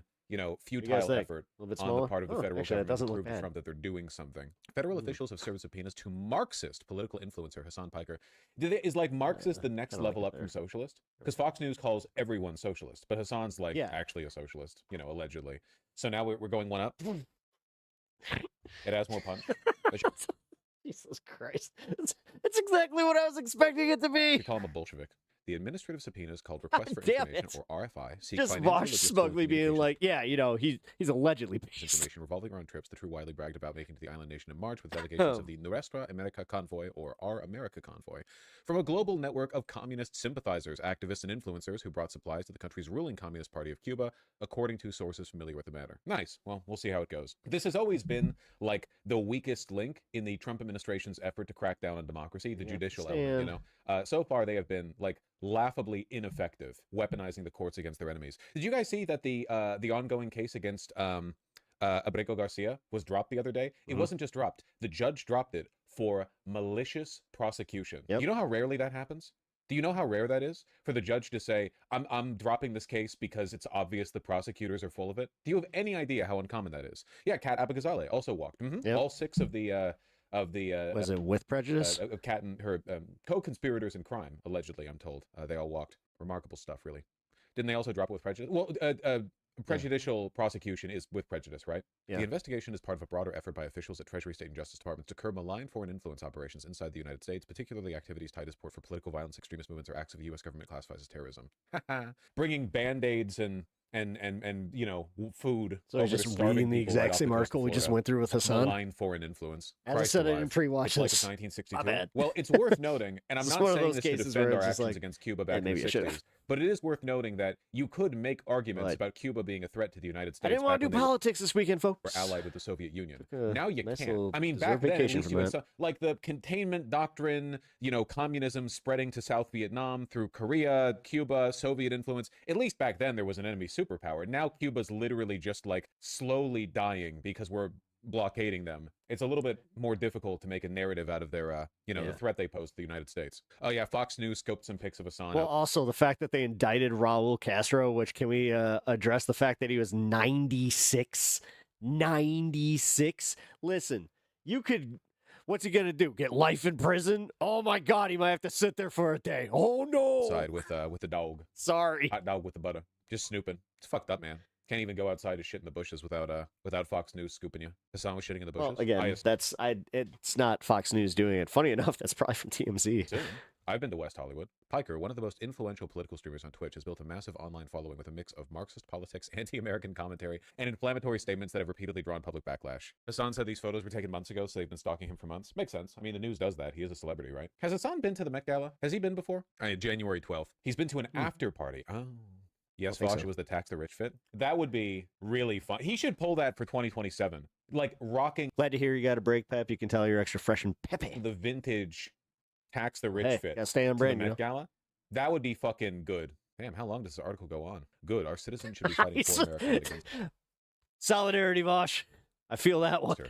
America's a woman. You know how many times I've been going through an article where I'm just like, and I committed too much. I got to read this whole thing. God damn it. These people, Jesus Christ, woke. That's why we're raping it so hard. Dark woke. Thank you. Yeah, I don't see much mainstream coverage of this. Largely, I think because there's an ongoing effort on the part of the mainstream news to ignore NSPM7 and everything that it implies. Remember, we talked. Oh God, what does Benny Johnson have to say about this a couple of months ago. Remember Ken Klippenstein like talking nonstop about NSPM7, and there was basically no mainstream news coverage it for like a month after the directive was put out. Really weird stuff, you know? Again, I think it goes back to the media being willing to criticize Trump or individual members of the administration, but not being able to like draw attention to the underlying sinister nature of the government. I think that like even MSNBC, CNN, NBC, whatever else. MS Now, yeah, no, that's what I was saying when MS Now rebranded. The idea of it's almost like they like doubled down on not covering these stories, and they also like in their morning block. I wouldn't say that they're like overtly right wing, but they're definitely more center than they ever had been. Drawing attention like to they the don't fact like that the fundamental. They don't want to give the Democratic Party any fucking not merely the people leading it are somewhat sinister. Anything any he covers sympathy, is and ignored they by the media. definitely don't Ken is want out to there doing good work. cover the left. Very good work. Anyway, this is the closest I got to mainstream media coverage. Okay, how are we doing, Benny boy? Piker, who is America's most prominent left-wing communist streamer, who was raped. Though, if you factor for Mamdani condemnations, he actually falls behind someone else. Raised by his communist parents in Turkey, but somehow attended some of the most prestigious universities in all of America. Why would you choose to do that? If you wait, the University of Miami? What? I mean, Rutgers is good. Okay, America so much. Why would you live in Los Angeles, California? And he looking extra bottom. 4,000 square foot house. Holy fuck! I just realized these people are boring as shit. Oh my god. I'm sorry. I thought, oh man, that took like no time at all. Holy shit. Him like bored, disinterestedly flicking through a Wikipedia article. Socialism, house. So he's like anti-America, but he lives in America. Wow. Doesn't even live in North Korea or something. Whatever. Anyway, like, yeah. They don't believe in anything themselves. It's just they're bored by their own jobs, which I mean, in fairness, sometimes I am when the news is. The difference is that wait, Trump is just going to Putin anyone who gets popular on the left. I actually read something about that where they tied like how like Pussy Riot got really big in Russia and how it was kind of like tied to like this push to get rid of, I guess, their left, you know, the more progressive people that, you know, wanted democracy and kind of wanted, you know, a non-Putin run country. Let's just be friendly about it that way, I guess. But also like how chauvinism has played a huge part in it, and how America is now like showing just overt signs of doing that. I'm like the tired exact of the same country thing. being raped to death by pedophiles perspective, and they're bored from the well, the country's already getting raped to death by pedophiles. Like, what am I supposed to do? Perspective, you know what I mean? Like they're checking their watch, going like, well, the country's already raped and pedophilic. What more am I supposed to do? Like flicking through the Wikipedia article, you know? Slightly different perspective, in my opinion. I'd be bored with life if I was Benny Johnson. Yeah, no kidding. Hope Hasan is fun getting, I don't know, probed by the feds. Saul, can you cover the mask slipping off? The funny part is I think I am technically ironically watching Vosh because I'm watching this to hear like what I was actually thinking that he was going to have kind of like a shitty take about this. A lot of the liberals on Twitter as well. So yes, there is irony there. I don't have anything novel to say. There are a bunch of like, what are you, a fucking content cop? Third way centrist dipshits.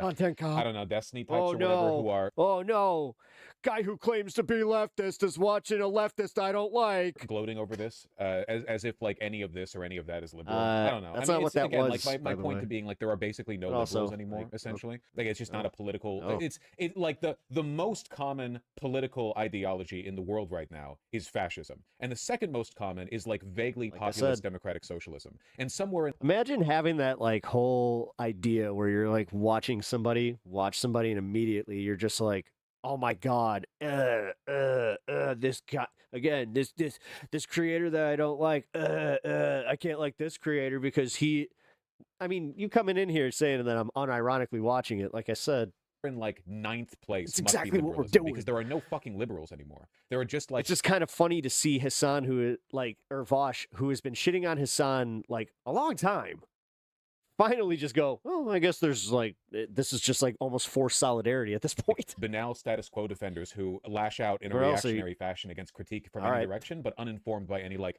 fundamental moral beliefs, you know? No, I don't remember when he ever defended CP, by the way. Bad that the fascist government. That is just, no. Is what is up with the internet where you guys like, you'll take something that happened and then you will just you will misrepresent it, and then no, he didn't. It like, dude, okay.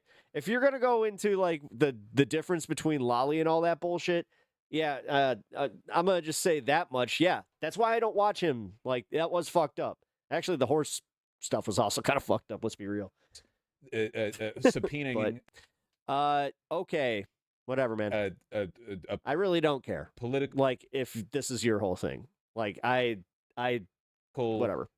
Commentator, streamer, whatever, activist in the moment that he was in Cuba, I guess, because you're going outside when you do that. Like I said, it loses power when you guys misrepresent all this bullshit, and then it turns out when people go looking into it, you're like, oh, that's a little bit different than everybody's saying. Reasons in service of a prolonged siege against an innocent, defenseless population of people who we have tortured for decades and are mounting an invasion against soon. It's just illiberal. But what do I say? Like, I complain this, the government's illiberal. Everyone's illiberal. The Democrats are. Oh, so you're telling me that you might have an agenda? It's not like you're even a leftist that's just like, oh my God, how can you like Vosh? Liberal. I am the only liberal. I'm the only one who believes in liberalism. So, whatever. I was assuming they wouldn't arrest him. Subpoenaing somebody isn't arresting them. Like I said, it's honest and prep to do. The amount of energy that it takes for them to even just do this content cop bullshit. Unless he ran afoul of any of the actual laws regarding. Oh, we just bombed southern Iran. Cuba. What's the subpoena? He has to go talk to the feds. Why are you so far left? Fuck. Politically, I'm just a liberal. Everything is gonna. Oh my God, dude! Everything's all. It's too expensive as it is. What are we doing? Guys, you know how, I wish I was being hyperbolic on the show when I talk about, us going into, a fucking forced depression and all this. It's exactly what he's doing. He's forcing us into a depression.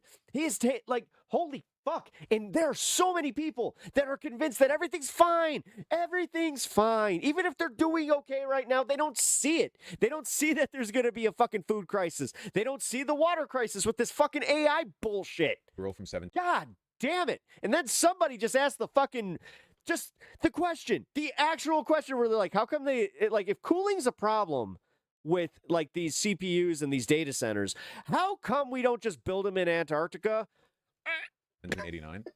Unironically, I feel like that's my politics right now. We're not even talking about socialism. We're just even the most baseline adherence to liberal principles would make one a radical in the society. It's fucking crazy, Overton Windows match shifted. Yeah. U.S. conducts self-defense strike, CENTCOM says, and says ceasefire still in place amid negotiations. What the fuck? Oh my God, this is the dumbest war. This is this is insane. Okay, what does Iran have to say about this? Can we get what they said? What to know about that? Iran acknowledged an agreement. This happened at Jesus. This happened not even a half hour ago. Okay. Maybe that's why they wanted Greenland. Hey. Well, had they just broken that to us where it was just okay, so you could either have these data centers built in your backyard or Greenland's backyard. I don't think I'd be cool with either, but yeah. Definitely would have gotten some more people to be like, well, now that you mention it, it is colder there, right? Alrighty. Well, that's the end of the Hasan content. Apparently we're back at war, but not back at war, so let's find out about that. Okay. House of L, I want to watch this in a minute. Just kind of upset the whole flow of the show. It's all right. It's all right. We got somebody that we can go to for live updates. We know someone, don't we? Don't we? Don't we? A certain agenda-free channel. That happens to also be a friend agenda-free TV. Whoa!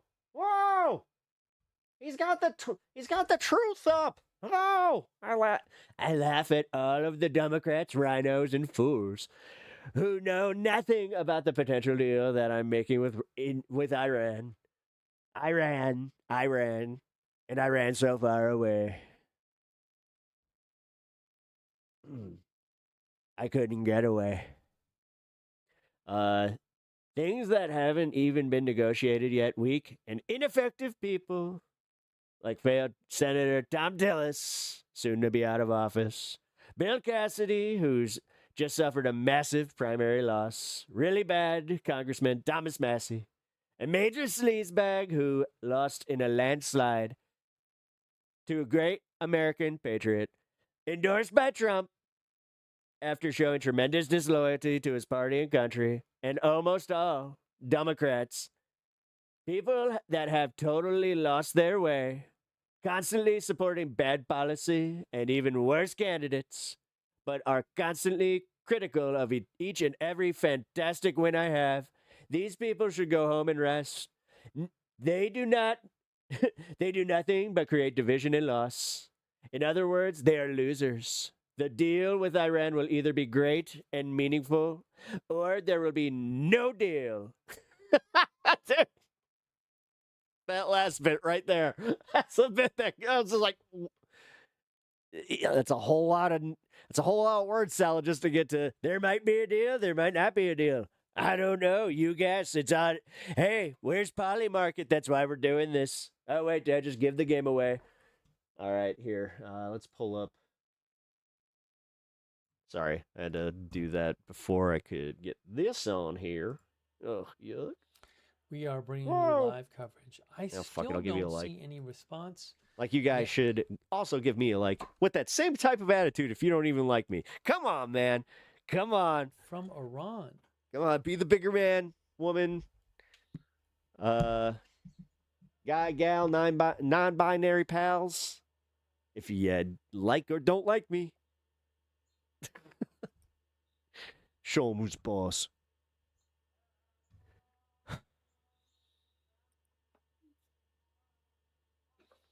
No Iranian response I have seen to the U.S. Oh my God. What? saying they conduct what? The new self-defense strikes. Now, I will say this, something I did see. Wait. This, for example, is from Iranian state. Are you saying this to like the dude in Press chat that's TV. giving us the breakdown of gas Press station TV pizza? says, Oh, or are you going, oh my God! Oh my God! Oh my God! Iran warned. Wait! Breaking news! Breaking news! U.S. that any Israeli attack. What is Jake doing in on, that thumbnail? I believe this is the southern suburbs of Beirut. Israel kills Could peace risk deal. How did total they do it? collapse of talk. Oh, God damn it. I don't know. Just based on the thumbnail level it needed to alone. be, but they never got there. I don't and usually in this deal, do. In the second phase, we would take that enriched uranium out, and we would get. To I don't like doing this. I do not like doing this. I have to preface that I hate. Like, we're watching him live do this. Oh, all right. I'm gonna keep this in the view, or in the viewed videos, so I can go back. I'm sorry, guys. I don't like doing this. If you guys want to see it live, go over to TYT. I'm sorry. Well, it's not technically live now if it's behind a little bit. Well, there, Pep, you make a good idea. To settle in on how much uranium we could enrich, only for energy purposes, and that's easy to distinguish because energy is like around 3 or 4% enrichment. Weapons grade is like 90% enrichment because by the time they got past 5%, the monitors would be able. All right, he's not saying anything of substance here. Let's go back to Agenda Free. Hezbollah. Oh wait, Agenda Free is live. Have Wait, attacked them numerous times. I just lied. Saying it's in response to their breaking the. Well, Agenda Free is more like it's a news channel, and I do the same thing. I pause. Ceasefire. Israel's Air Force targeted. Oh God damn it! I'm not making a very good case for this. Targeted sites belonging to Hezbollah in Lebanon, including in the country's eastern Bekaa Valley, late on Monday, as Israeli Prime Minister Netanyahu vowed to intensify the attacks on the Lebanese militant group. Man, he must be tired today. He has like Netanyahu's no warning energy. came Like as Hezbollah he has usually been firing carries. fiber optic drones, a weapon used. Dude, this guy widely so in the bots war his in channel. Ukraine It's not even at funny. Israeli forces in Like 13,000 people are watching this live. southern Lebanon and northern Israel in recent weeks. With under 1 million. Netanyahu said in a video, "No, I don't know That's that I bullshit. have this on in English." I would guess that he has maybe like 1,000 or 2,000 people actually watching him live. But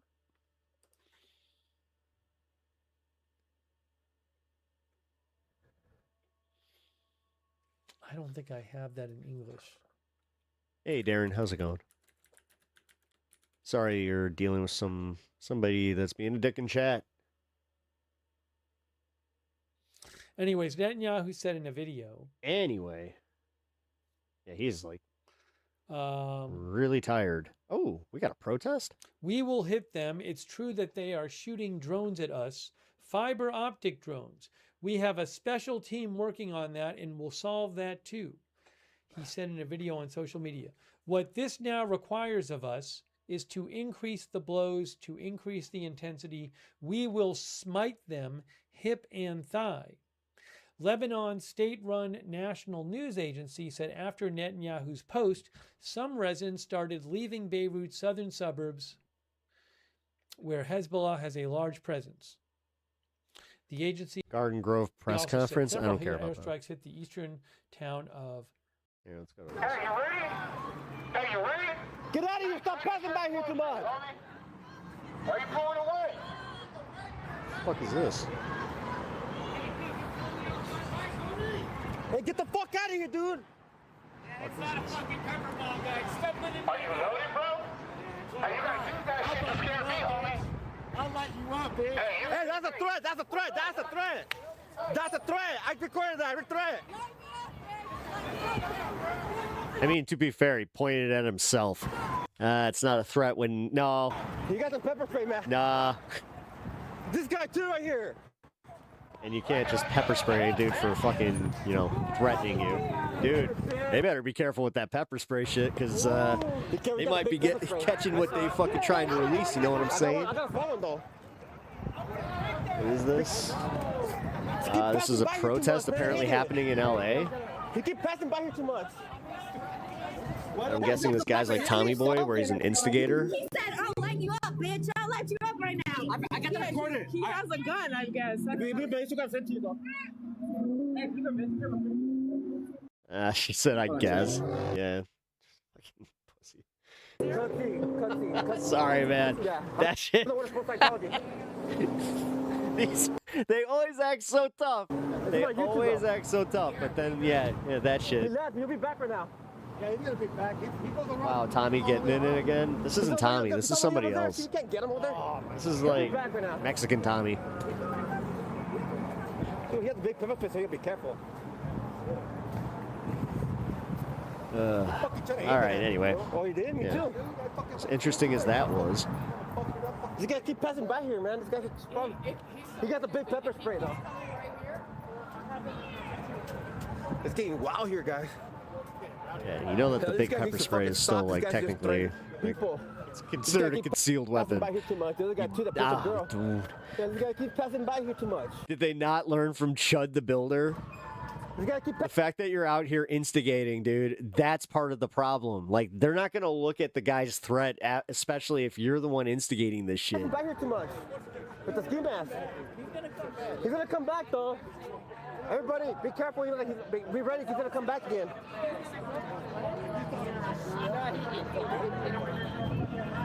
You got to take his mask off and see who he is. He got the pepper spray, so be careful. Subscribe to the cuz, like and subscribe. Alright, is he actually going for him? How are you doing? He's gonna come back right now, that guy with the ski mask. He passed 3 times already. He has a pepper spray, big. He has pepper spray, so be careful. Oh, yeah. Yeah, big one, like you showed the big one. I got pepper spray. No, he got them too, he got them though. He got the bear base. Oh, big one, so. Yeah, so you have to be careful though. Oh, okay. Okay, what the fuck is it? Like, so he's filming this where? Breaking live chaos as ICE Army clashes I'm going to stand with protesters. with every immigrant, not just in Delaney Hall, not just in the Elizabeth Detention Center, but with every immigrant in this country. Sorry. I have I just eyes on realized ice. that's like you guys seen the Broadview ones and be like, connections to like different people now. It's just like, Which is yeah, a it's on the privilege. like other side of the city, but. But like, we're not going to continue deporting and abusing innocent people. We're not doing that. I'm not saying like, you know, arrest me or kill me to like, you know, shut me up or something. I'm not saying that. I'm just saying that ICE I is have ramping people things up on again, my right? side. People from different assuming? states, different counties, different cities, different everything. We got people. I see Chad as being sane and audience normal. from different countries giving you praise. Natch. Great. Thank you. So we have connections. So, you know, we're not going to let this stand. We're not going to let immigrants just Oh my get God, how long has deported. she been getting interviewed? We're going to, how I mentioned 27 from the minutes? start, close detention facilities and free all detainees. Free them all is our goal, and I'm going to stand with that. Here, I'm going to go back here. Oh, I know which one this is. Okay, so this is the one with the hunger strike. Okay. Oh, so... Okay, that actually makes sense. Yeah, I heard about this. I heard that it kind of worked. Because I heard that they were getting some of their conditions met. Is giving you praise. Great. Okay. Thank you. So Seeing the comments on New Jersey Centered Instagram about we this makes have me connections, realize so, that you it's know, just bots or MAGA we're not chuds. gonna People let this really don't stand. want to We're see not gonna humanity let and immigrants the just humanity get in others, deported. and it's so sad. We're going Yeah. to, how I mentioned from the Oh, start. dude, yeah, this is again Close why detention Instagram. facilities. It's no better than Facebook. I don't know why people are just like, "Oh my God, you're still on Facebook." It's like are you on Instagram? Okay, you're literally just on like what, Facebook Lite? And It's like a vertical Facebook. Okay, we get it. Free all detainees. Free them all is our goal, and I'm going to stand with them. And here, Actually, that's New why I don't York, have an Instagram. I don't see it. California, It's like redundant. everywhere. We are going to be an inspiration Okay. to the Trump administration. All right, let's go back here. Those things. We need. Where's the? And Where's what the- I need to Here, do. wait. right this Go second back. Is, Where's the chat? This is a sponsored broadcast. Our sponsor is Rumble Wallet. Thanks, Rumble Wallet. So Okay, here guys, is a 13,000 people watching him. Look quick at word how from fucking me slow about his chat's Rumble going. Wallet, and then we'll talk about Garden Grove and Iran, and we'll watch the press conference. Whoa. And Yeah, obvious bots. Okay. I was kind of just yeah. Sorry, guys. That's no way. With a fucking Nightbot show, his Nightbot rolls in too. Oh my God. Yeah. Nah. Nah. That's wild. All right. Here. You know what? I want to talk a little bit about this. So the YouTube thing, it continues to show what is going on. Actually, we'll do this one before M. So David Pakman put out a video explaining how he's been getting hit by this. I saw that Hasan did a reaction video to it. So now I'm kind of interested to see what he has to say about them going after leftist creators specifically on YouTube. But then we have M, who, or L, not M, sorry. I follow M on Twitter.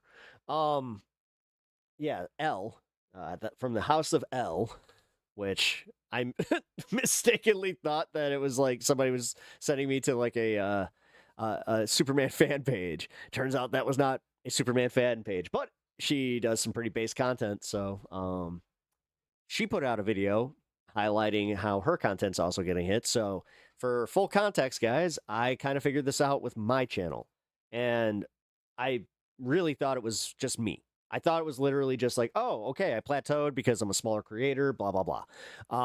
Well, no. Like, because the analytics kind of tell us like what we have as far as like impression rates, click-through rates, all this stuff. None of that changes. As a matter of fact, it all got like pretty, like I was getting amplified. Like I was actually seeing technically growth through it until just, what was it, 2-3 weeks ago? All of a sudden it just all fucking stopped. And I thought for a minute there, like I had caught a shadow ban, something. But then a bunch of creators started coming out saying like it's happening to their channels. So then when it started, like when I saw that, I was like, okay.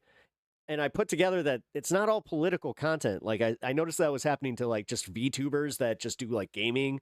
And then I saw that it was happening to some bigger left-wing creators, specifically Farron Cousins, and then David Pakman. They put out videos, and like I said, Hasan responded. I want to see what his take on this is, and hopefully it's supportive of us, but we'll see. I do this because I understand the urgency. Purity politics is toxic, unbelievably toxic. And it's really funny because everyone also hates it. Even people who... You've seen non-political streamers getting it? Who are its most Yeah. My wife noticed that one of her favorite, like, what is it? The, oh my God, fucking crime channels. Not law and crime. That's why I'm getting mixed up here. The true crime. Jesus. These true crime channels were also getting it. Vociferous defenders. They just do it to other groups. There's Cory Booker having a conversation with David Pakman, and in this conversation, Cory Booker backs away from calling me an anti-Semite, apparently. Let's take a look at this combo. Oh, wait. Oh, somebody sent me this. I thought this was about him getting shadow banned. Oh, well, then never mind. Well, I guess I covered it already. Then we will watch the House of L clip. Never mind. Hi everyone, a Ignore that we slightly did that. different video today. Something strange has been happening on YouTube for a while, and I wasn't going to make this video because I don't usually talk about the channel itself. But after seeing David Pakman's video this week laying out almost exactly what I've been experiencing, I realized this isn't just me. So let me walk you through what's going on. Since early April, this channel's impressions, that's the number of times YouTube shows a thumbnail to a potential viewer, have dropped dramatically. Hey, how long did you give him the boot for? Not exactly gradually, not the normal go ebb to and my flow chat. of the algorithm, but just a cliff. In March, the channel was growing, videos were reaching a lot of people, everything was trending in the right direction, and then the next month, the floor just completely fell out. Yep. Now, when that first started happening, I did what any creator does. I started blaming myself. I thought, hey, maybe the content had gone stale. Maybe people had just For gotten her to bored do of that? geopolitics. Maybe the tariff saga had exhausted everyone and they just moved on to something else. Maybe the thumbnails weren't good enough. Maybe the titles needed work. I'm pretty sure Dude, notice the neurosis that comes with this. Like, the fact that she just laid out exactly what I went through, where I was just like, oh my God. And like, is there like a new wave that I need to hit? Do I need to put the little like record bar in there? Like the camcorder thing? Like do I have to? That's why I started using the yellow font. I went through every possible explanation that started with, this is your fault. lame. I generally considered whether it was time to just stop making videos altogether. That's how bad it looked from the outside. But then I checked the other metrics, and this is where it gets interesting. The click-through rate, that's the percentage of people who actually click on a video when they're shown it, hasn't actually moved. It's been stable all year. If audiences But were cheers, losing hell yeah, interest, that number Bloodstone. would technically fall, but it hasn't. The average view duration, that's basically how long people actually watch the videos, is the same or slightly better than it No, was I've had during better. the channel's strongest growth period. Tells me So I'm when getting better people at are this. shown videos, they click, and when they click, they watch. They're not just being shown the videos. And I know this isn't just a data story because I see it in the comments every single day. People writing things like, I haven't seen any of your videos in weeks. I had to manually search for your channel. I've been subscribed for months and YouTube stopped showing me anything. Some people are reporting being unsubscribed entirely without doing it themselves. This isn't Which one makes or me two think, people, by the way. I've hmm. seen dozens of these in the comments, and those are just the only ones that I happen to catch. Now, David Pakman laid this out with his own numbers me. this week, and his data tells the exact same story. What the fuck? Yo, if you guys haven't already subbed to me, can you please do so? Like, what the fuck? Like, dude. Impressions cut dramatically from April onwards, click-through rate unchanged, God, watch man. time unchanged, audience interest unchanged. YouTube just stopped distributing the content. Yeah. And Pakman isn't alone either. Fair and Cousins and other independent creators have reported the exact same pattern. Here's where I want to be This is bullshit, dude. Fucking YouTube, man. careful, though. I am just not checked claiming something, I that was like, somebody wow. at YouTube has deliberately flipped a switch to suppress specific channels. I don't think that's what's happening. What I think is more likely is that YouTube's recommendation feels like it. algorithm, which is an enormously complex system optimized to keep people on the platform as long as possible, has likely shifted in a way that deprioritizes certain types of content. Whether that is political content broadly, independent media specifically, or something else entirely, I don't know. But the effect is the same regardless of intent. If the system decides your content isn't going to maximize watch time across the platform, it stops showing it to people. Even people who have explicitly subscribed, even people who have turned on notifications. The notifications one was the one that like you guys started letting me know about that through YouTube or through Discord. And this raises a much bigger question about platform power. YouTube isn't just a video hosting site. For hundreds of millions of people around the world, it is a primary source of news and analysis. It's where people go to understand what's happening in trade policy and geopolitics and the decisions that directly affect their lives. When the algorithm decides what gets seen and what doesn't, it's making editorial decisions at a scale that no newspaper editor in history has ever had. And it's doing it with zero transparency. There is no explanation, no notification, no appeal process. No human being picks up the phone and says, here's what changed and why. Yeah. One day, Which would be nice if they did. the channel is growing, the next date isn't. Like it would be really, I mean, even in, I hate to say this, even with AI, like it would be nice if they like could give us like an AI like overview of everything that's going on and kind of just give us like the details on like, well, if you saw a change in the algorithm, then it's because of this. Here's what you can do. Like none of that. And the only way to find out is to dig through analytics dashboards and compare notes with other creators who are experiencing the same thing. That is not how a healthy information ecosystem is supposed to work, I think. And it's almost like they're taking advantage of us not knowing that. House of L is only on YouTube, so I don't know about how this type of content would perform on other platforms. But David Pakman says his content performs fine everywhere else. The same videos, the same topics, the same analysis on other platforms, engagement is stable and growing. It's only on YouTube where the distribution has collapsed. If audiences had simply lost interest in this type of content, you would expect this to show everywhere, but it doesn't. Now, I want to be very transparent about I'm mentally preparing to switch to Twitch or whatever. This is super not cool. something. I don't know exactly what's going It's the reason that I'm doing Patreon soon too. on. I am not an engineer at YouTube. I don't have access to the algorithm's internal states. What I have is data that shows a very clear pattern, strong audience engagement metrics combined. I got my fingers crossed that like the next time that they roll out their big update, which I can't say how often they do it, because I'm not sure if that's breaking like internal, like we do have like some internal data from this kind of stuff. So yeah, I don't want to step on any toes there, but I will just say that yes, we do get updates when we do get our YouTube updates, and yeah, they don't like this is why I'm saying they don't specify anything about how anything is really working behind the scenes, which that's what would be very, very nice. They give us literally like the ones that you guys will eventually get anyway, which with a sharp drop in weird how distribution. that works, where it's just like, And you guys get to peek at the TOS before we do. We get like a growing number of kinda get viewers that, but- telling me they're not seeing content they want to see. That is not proof of deliberate suppression, of course, but it is proof that something has changed and it's worth talking about it openly. Which is left wing. You deleted your account. What are you talking about? So here's what I'm going to ask. First, I just definitely want to hear from you. Have you noticed this? I wouldn't really say it has a leftist swing, surprisingly. Are you seeing fewer videos from this Just channel? because Hasan's like, no, what are you talking about? Fucking Asmon's the biggest one on there, right? And he's still on Twitch. Did he get banned? Or from other independent Hey, Robert, how's it going? creators in your feed? Oh, shit, Robert. My bad. I thought you were somebody else. How's it going, Robert? Are you one of the people who had to manually search to find this? Let me know in the comments, because honestly, the more data points there are, the clearer the picture becomes. Second, if you do want to keep seeing this content, there are are no left-wing streaming a services. few things that actually help. I mean, to be fair, I am here. Make sure that you're subscribed, and I say And I know, like, I'm, again, not streaming service or nothing like that, but... that because some of you apparently Now, is my stuff getting out there the way that it used to? No.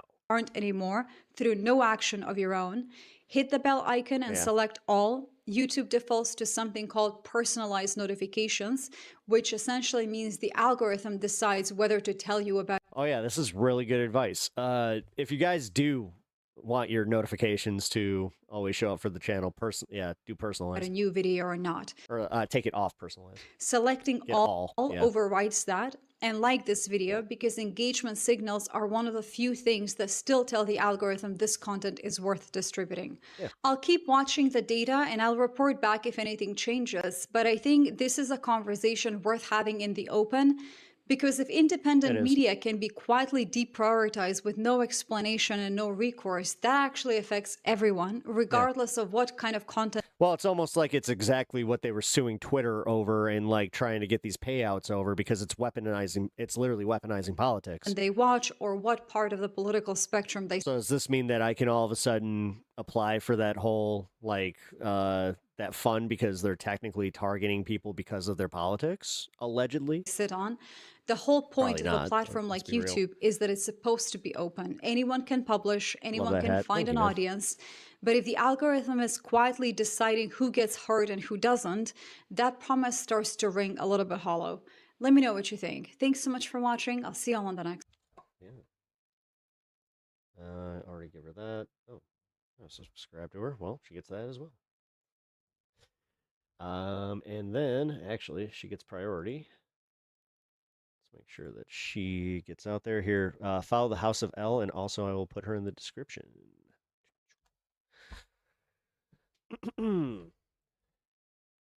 By the way, if you guys are holding it down over on Twitch, I appreciate that. If you guys do not follow on Twitch yet, I highly recommend doing so because, like somebody just pointed out, it's a little volatile out there. You just never know. Because no, I've thought about that, where as a creator, like any type of creator, the fact that they wield that type of power is insane.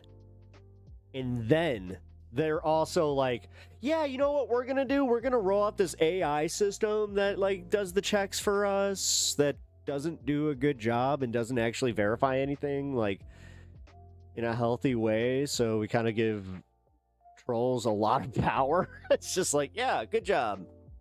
Fantastic. All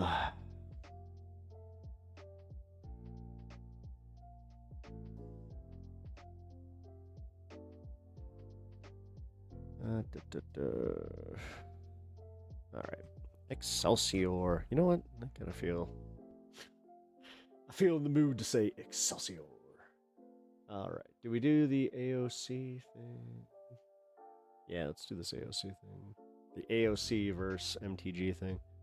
Although, wait. No. I have a live update. That's right. Live update about the situation over in Iran.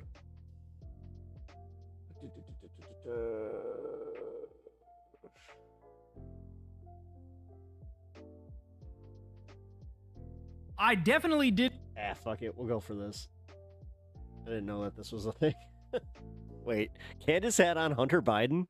Man, I take one weekend off. What? Okay. How'd this go? Not have this on my bingo card for 2026, y'all, but Candace Owens interviewed Hunter Biden, bro. What? Candace got to interview Hunter before I got to interview Hunter. That's wild, man. That's fucking weird. Wild. So That's weird. Let me play for you. First, I'm going to play the trailer that Candace dropped a couple days before the interview. Let's watch. Here we go. So the FBI has had physical possession of Hunter Biden's laptop, which reportedly contains, well, a lot of disturbing material. You have access to that actual laptop. A jury found Hunter Biden guilty of 3 felony gun charges. I said I abide by the jury decision. I will do that, and I will not pardon him. Oopsies. He lied. He pardoned a crackhead. Hunter Biden. Welcome to the Candace Owens Show. I've heard you call me a crackhead many times, and the truth of the matter is I was a crackhead. The quote-unquote laptop, which, by the way, you know what the laptop proved? That you were a crackhead. There you go. My marriage. Dude, oh man, she's humanizing Hunter. Like, damn. Fell apart. Damn. And it just started a really dark cycle. My brother do called we have me to go and watch this, guys? Like, said, "This has oh, gotta stop." shit. And it forced me into a choice. Did anybody... All right, chat, did you guys watch this at all? Because if you did and you got some good feedback, please let me know. Should I just skip the Kyle video and do we just go right to this? Because, wow, this is... And the choice was, fuck.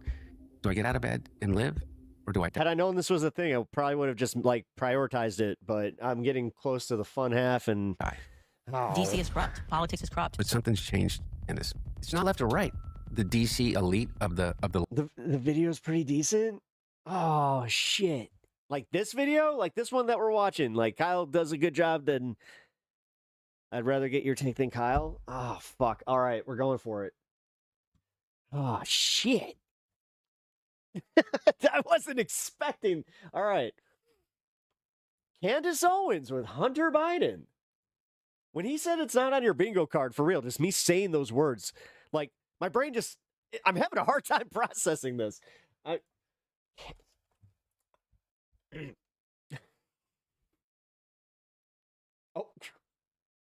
okay. Okay. Gonna watch Hunter Biden. Okay. And, Candace Owens. Okay. Dude, I think I just figured out my De Niro by literally just having like a mental breakdown over this. It's caught that my face in the camera was like, oh hey, did I just figure out my De Niro? I can't get my eyebrows to arc the right way. Anyway. Oh, word. Hunter Biden. Yay. Yeah. Gonna watch Candace Owens interviewing Hunter Biden. This is fucking insane. God, I feel like I need a snack or something for this. I'm actually not kidding. All right, so is this like just the intro? How this interview came to? No, they just go right into it. Fuck. Fuck, that was an accident. Yeah. Although I'll admit that like I've been trying to do a De Niro forever, so oh wow. Okay. Fuck, because I don't want to miss any of this. Here, you know what? Give me a second. I gotta run up. Just pause. All right, pause. I will be right back.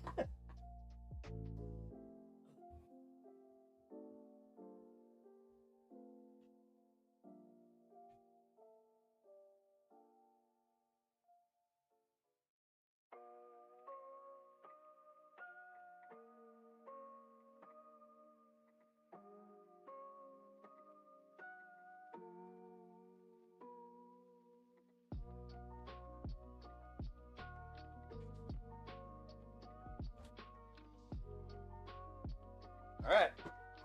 Snack acquired. Let's go.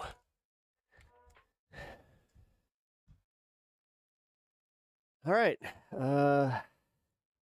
Candace Owens on with Hunter Biden was not on my bingo card at all. To quote one Kyle Kulinski, because if there's one thing that wasn't on anybody's bingo card, was Candace Owens pivoting, but also like she was one of the ones that really was involved in like propagating the whole Hunter Biden laptop thing. So I'm wondering if there's an apology. I don't know. And then this whole interview is going to be interesting, and I hate that I'm saying that, but let's just go for it, because they start and just say how this interview came to be, because I'm fucking curious. Welcome to the Candace Owens Show. It's wonderful to be People here. are just going to be like, how on earth did this happen? I know. I got to give them a bit of a Yeah. backstory. So Yeah. I went to dinner with a fellow podcaster, and we were just talking about interviews, because we don't do too many interviews on the show. And he first asked me what was the best interview I ever did. And I said, without question, the USS Liberty survivor, Phil Turney. And then he said, what would be your top interview that you'd want to do? And I said, oh gosh, we're in such a different time now. Like, I'm just not interested in politics. Started Like, seeing a little it would have snack, to be something so different. And then I said, actually, Hunter Biden. I said to him, I watched your sit down with Andrew Callahan. Yeah. And it was kind of the most refreshing interview that I had seen in politics in a very long time, because we're so used to being gaslit about various things happening. Everyone's trying to hide stuff. And we read a lot about you. I guess we didn't really hear anything from you. So this was kind of the first time that I heard you in your own words, just totally owning your addiction issues, also going after Jake Tapper and George Clooney. And when we were kind of expecting the typical Democrat, like, these are great guys, these guys are amazing, Jake Tapper should, win a Pulitzer, I don't know. And I would just, it wasn't what I was expecting. Is what I would say. So, and then that person just sort of made this happen. Yeah. So I want to just sort of get into the Hunter Biden story. I will say to the audience right now, I have already made the pledge right when I got on the phone with you that, like, obviously I'm not going to make you say anything bad about your father, because that would just be completely demonic to be like, say something terrible about your father. Everyone knows my opinions, my political perspectives. They're already out there. He is your dad. So that is separate from I my appreciate viewpoints. it because there's no way I possibly could. Yeah, of course. I totally get that. But there's a lot to be said about you, and a lot that Is it just me, or is there a little darkness in those eyes when he said that? I guess hasn't been said about your journey. Ugh. And I guess I want to start with I don't know. just one I'll question. say this much: Biden might be a piece of shit as a politician, but he genuinely does seem kind of like a decent dude when it comes to his family. Beau Biden. They had from my understanding, a great relationship, and just the way that he speaks about Hunter and has he didn't scapegoat him. I will just say that was good dad. That was good dad shit. For the culture. The cocaine that was found at the White House. Was it yours? No, not only was it not mine. No, number one is thank you for having me here. And one of the reasons is to be able to answer these questions.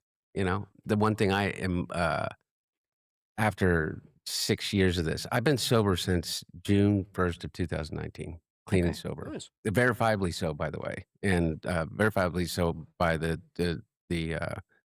Bureau of Probation, in which I was drug tested randomly for over the course of 2 years while I went through my trials and things like that.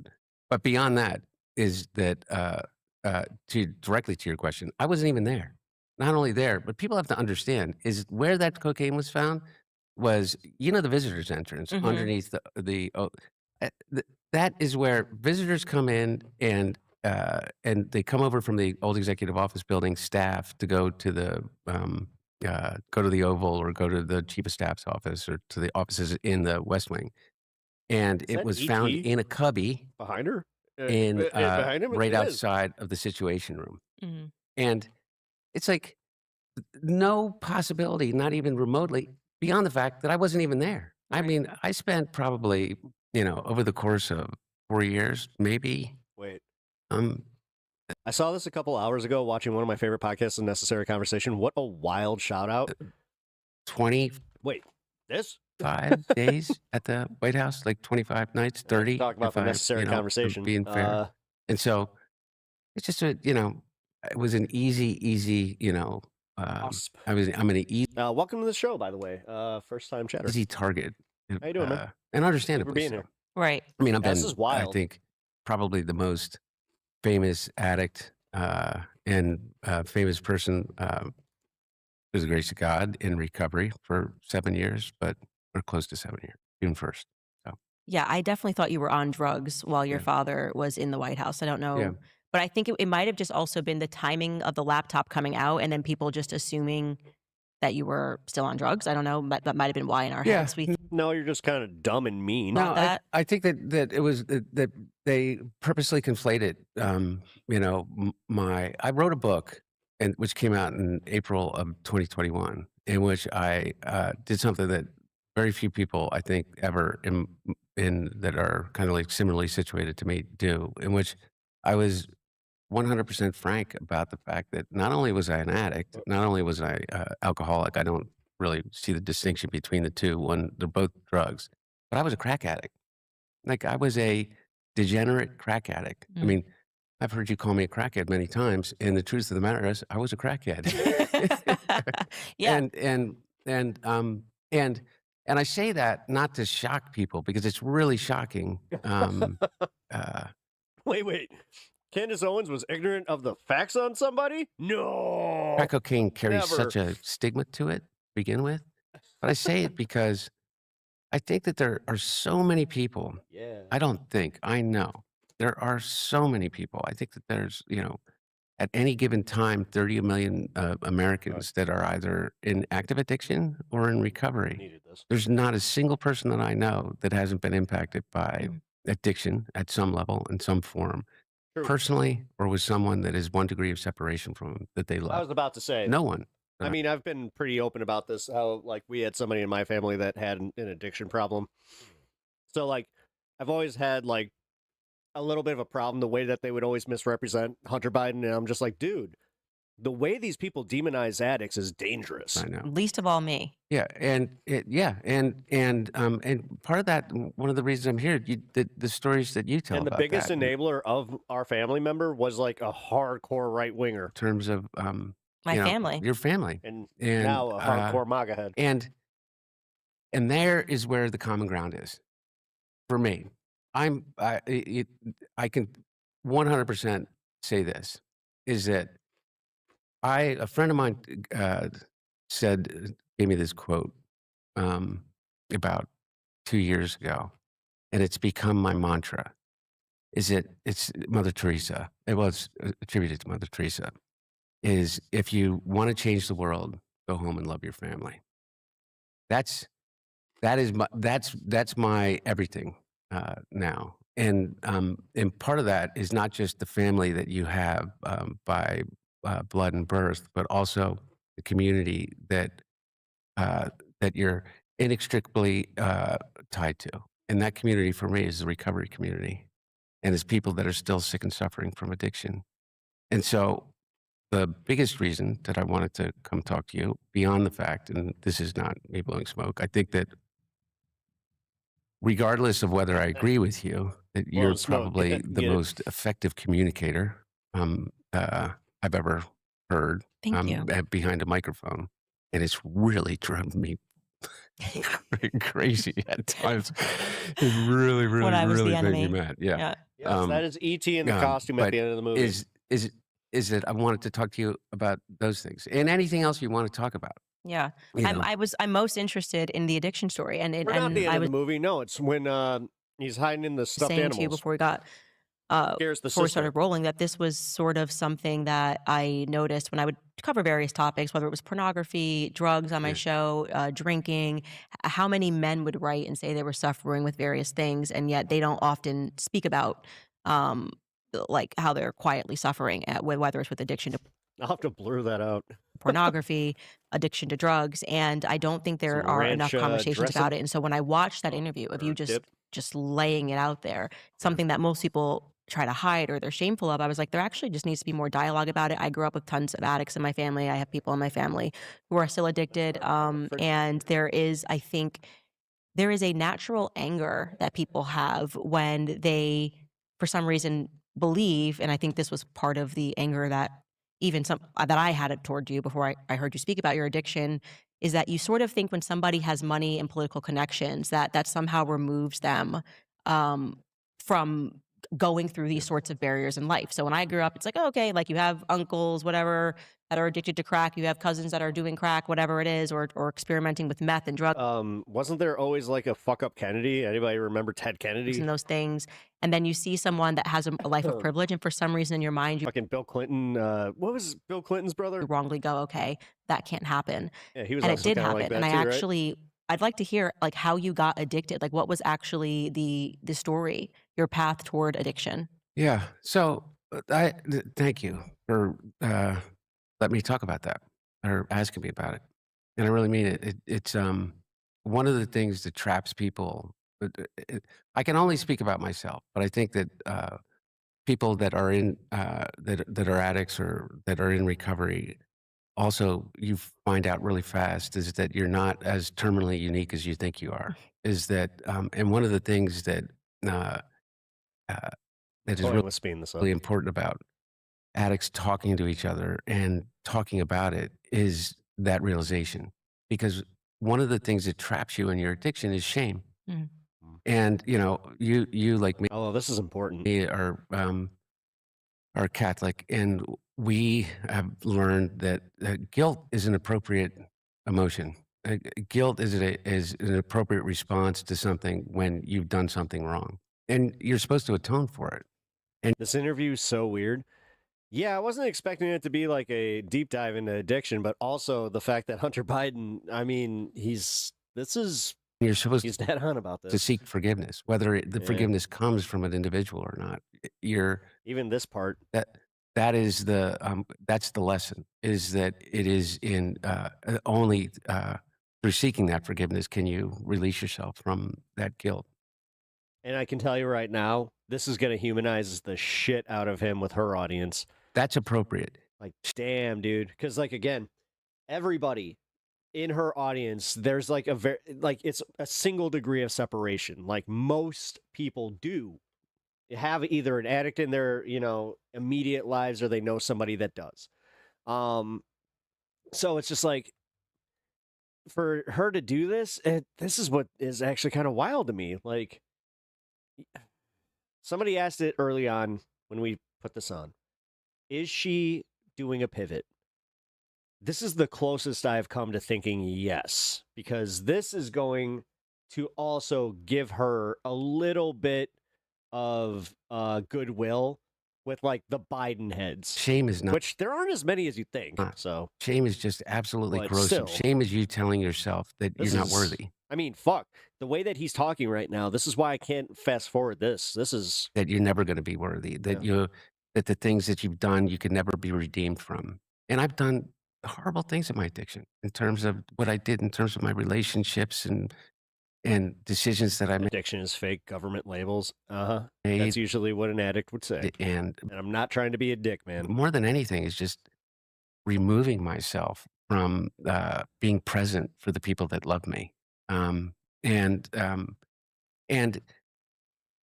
what happened to me, and I really mean this, is that the exposure, not piecemeal, but the total exposure, my entire digital footprint stolen from me, a 20-year digital footprint, every text message, every picture, all of the things that that you would be ashamed of Never thought about that. became front page All of his privacy news gone for because for what? 4 years, Yeah. 5 years, beginning in 2019, and it forced me into a choice, and the choice was, do I get out of bed and live, or do I die?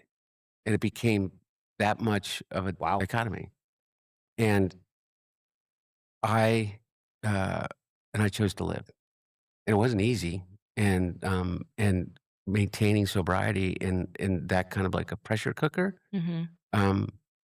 is often the thing dude, that that had to triggers be you. But yeah. something broke in me in a good way, which was that I no longer have any fear.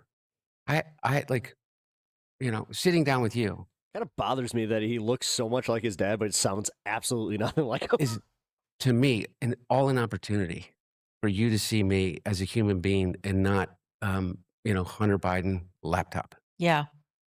and the pictures that, Congressman Green, put up in Congress, or the New York Post. I think I was on the cover of the New York Post in 1 year more than That's what got him on the show. It's just Any- like, well, as a backup.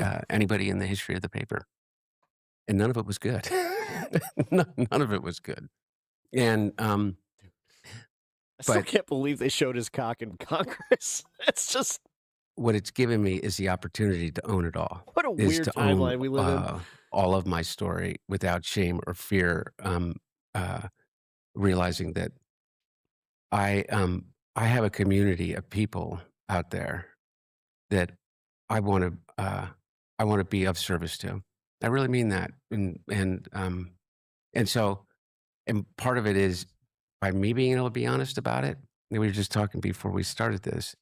Is the hardest thing for any addict to do is not only get honest with the people that they love, but to get They honest with didn't really themselves. make that clear who approached who. And until they can really see themselves for who they are, all of it, and decide to love themselves, then the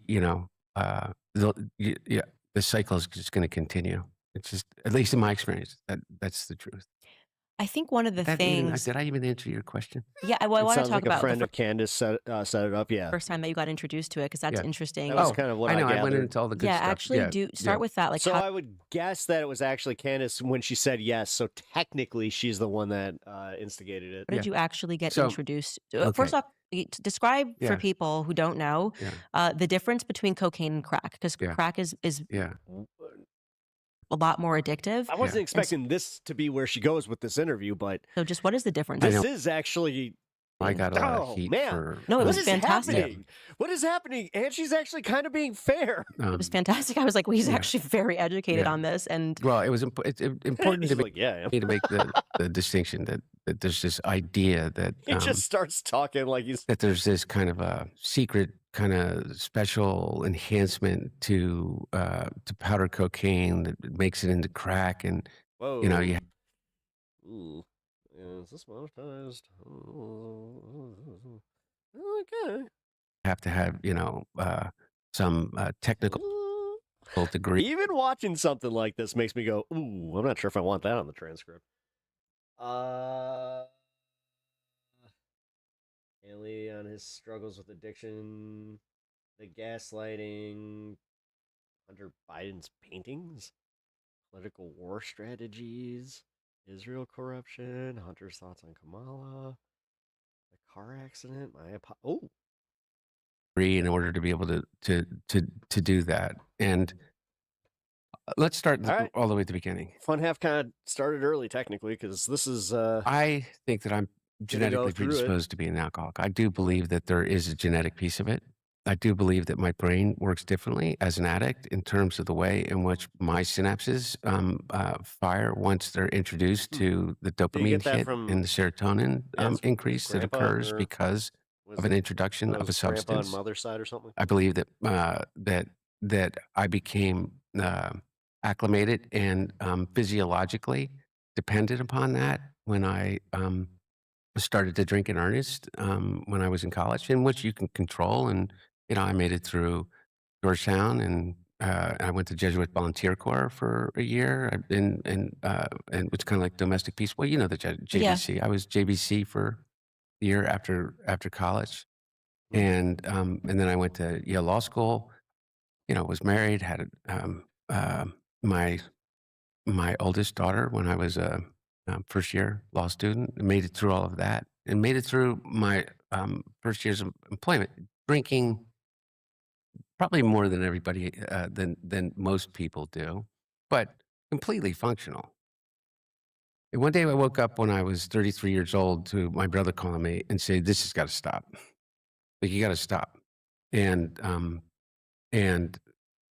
what he meant is that like a whole weekend was missing, kind of, and Oh shit! and I said, "Okay." So it got really bad. And he drove me to the airport, and A little worried at the way that he's described that he was, very he put me on a plane in New York, and I flew to a functional. place that Jeff 90 or 90Z. How you doing? was started Good by Eric afternoon. Clapton called How you doing, man? Crossroads in Antigua. And I went to rehab, and I came out, and I went directly when I came out. My brother picked me up from the airport, drove me to an AA meeting, walked in with me, DuPont Circle in DC.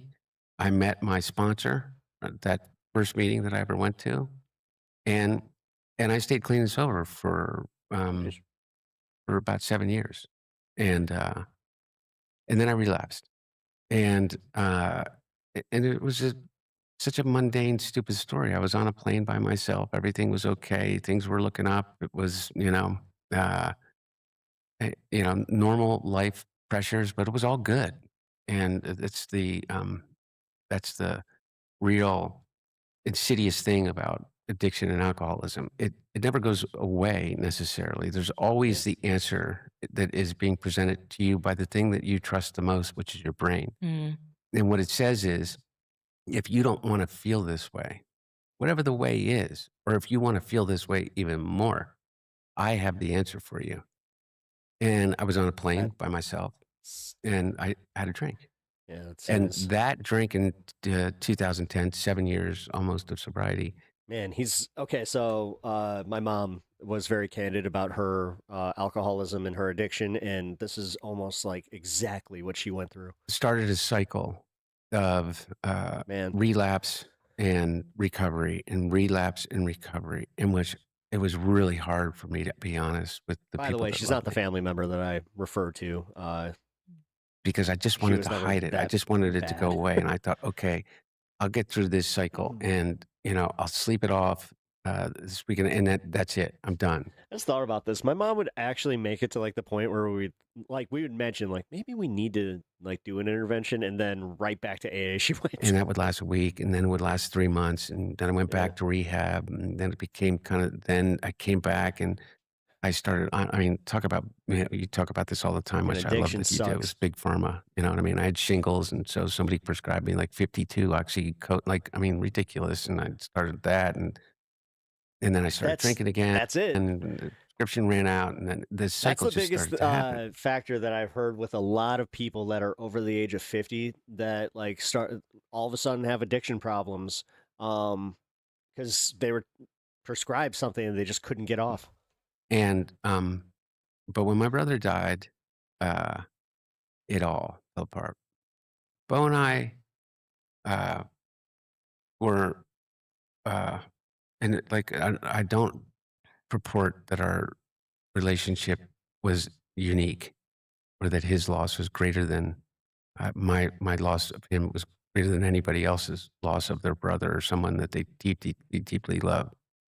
But when my mom and sister and my Bo and I were in that car accident in 1972, and we survived, it was the two of us every day. We're a year and a day apart. Jesus. We talked every day. I mean, except when he was in Iraq, I literally probably talked to my brother every day. Oh fuck. And oh and man, when this is heavy. when Bo died, my marriage fell apart after 20 years, 22 years. By the way, for reasons that marriages fall apart, and but I take a lot of responsibility for. And it just started a really, really dark cycle. In the past, when I would have these relapses, there was always someone in such proximity to me that they would I couldn't escape. I couldn't escape. In this instance, Bo was gone. I right after Bo died, I ended up separated from my wife like within the month. And man, you wanted to laugh at this? my dad, Yeah, when I initially saw this, I was just like, "There's no way!" And like, but yeah, she started this and he's being like, yeah, he's being very real, yeah, and that's why I can't turn this off, speed this up, or anything. Like dude, this is when she marked this as candid, he's going for this, and this is again something. Dad, for if the Biden administration had any fucking brains, Jesus Christ, they would have done this a lot fucking sooner. First time in my life, who was my rock, was I mean, damn, dude, this is like beyond humanizing. stuck in his own grief, I'm like heartbroken. deep grief, Like, and fuck. and I just went down. I mean, in I a think you hole. guys know I'm part of the Dead Brothers Club, and this is fucking. And I checked myself into a rehab that year, and came out and stayed sober for a while, and then relapsed, and then Yeah, went dude, that's into all I can really. an That's how I can outpatient really say it. Is my heart's broken for him. program in DC, where I went 4 hours every day for And then he was from put in the 8 to spotlight. 2 He or didn't really 6 have hours much of a every choice. day. Damn, Stay sober, dude. and then I relapsed, and I came back, and Candace is going to be the new Oprah. Ah, God. I mean, They said- if she keeps these fucking interviews going, God damn it. well, you have to. Oh, I hate that I you're right admitted to about them that. that I relapsed, and that in this instance, I also used cocaine. Ooh. And they said, well, you have to take a drug test. And I said, I'm not going to take a drug test. I'm not going to put something on. It's because it's not protected by HIPAA in a rehab scenario, which is crazy, right? Yeah. Anyway, long story short, they said, you can't come back in unless you take the drug test. And I said, I'm not taking the drug test. I'm going through a divorce. And it's not protected by HIPAA. It will become public. I don't want to do this to my family. I'm telling you, I used cocaine and I drank. Is that not good enough? Come back. And they said no. For whatever reason, and I'm not blaming them. This is not their fault. I walked out and I knew Lincoln Park was a kind of open air drug market. I saw a woman. The Dead Brother Club is a very solid club or solemn club. That was kind of famous in the area since I had been in college. Literally for 20 years that I would see in the streets around, DC in that area where I worked for a long time. And I went up to her and I said, can I get some crack? Wow. And I think it was basically, I said, can you help me commit suicide? I mean, I don't think I know that now and looking back. How did this not come with a fucking warning? It was the coward's way. This is heavy. And I really mean that. I was a coward. Appreciate it from him, I didn't though. go and just do it. I said, let me do it this way. And really, really, really drag everybody down with me along the way. It's like, oh my God, this actually. Let me figure out the way not only to kill myself, but to maybe kill my dad. What? Really hurt my family. Particularly my 3 daughters who adore me and I adore just the fact. And I smoke crack. And the difference between crack cocaine and powder cocaine is this. And I really, truly do not want to give a roadmap for people to be able to do this, because I swear to God, it'll kill you. But it's sodium bicarbonate, which is baking soda. I mean, not water, heat. That's it.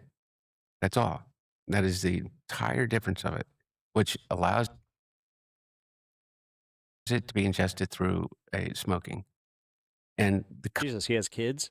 Yeah, they notice how the Republicans didn't really mention that. Combination of those things they made it seem like he was just this fucking bachelor that, makes it so that it affects your physiology much faster than it would be if you just use powder cocaine through your nose. I mean, honestly, they really didn't give any fucking context to why, I don't know, he might have had this problem.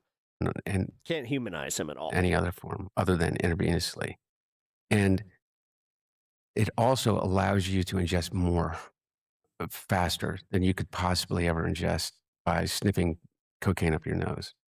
The combination of that, the combination of combustion, ritual, and the ritual meaning the way in which you have to, I can still feel my hands doing it. Mm-hmm.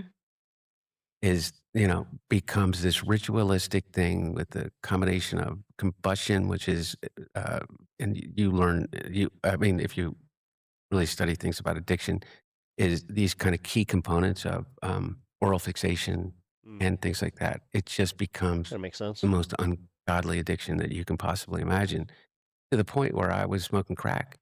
Literally, I was either looking for or smoking or recovering, not even recovering. You don't recover. You just go find more for close to a 2 year. Not going to lie, I hadn't taken him seriously until now. Period of time. Wow. That's And kind of it what took me to places, I wrote all about it.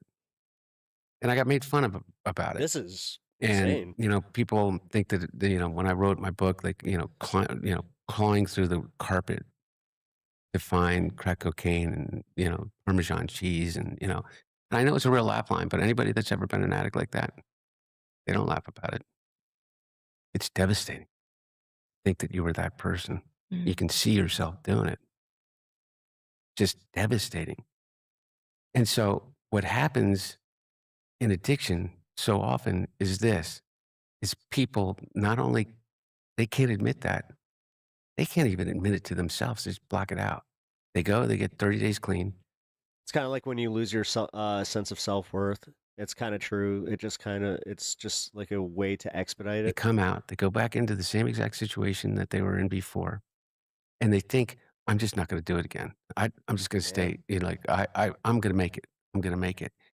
And what will come up is that they'll wake up in the morning and they'll remember that time in the motel with the person, the prostitute that brought you the drugs and that stole your wallet and all your and all your drugs and everything, and you had to you were calling through carpet to see if there was anything there, and you smoke whatever white that you found on the ground.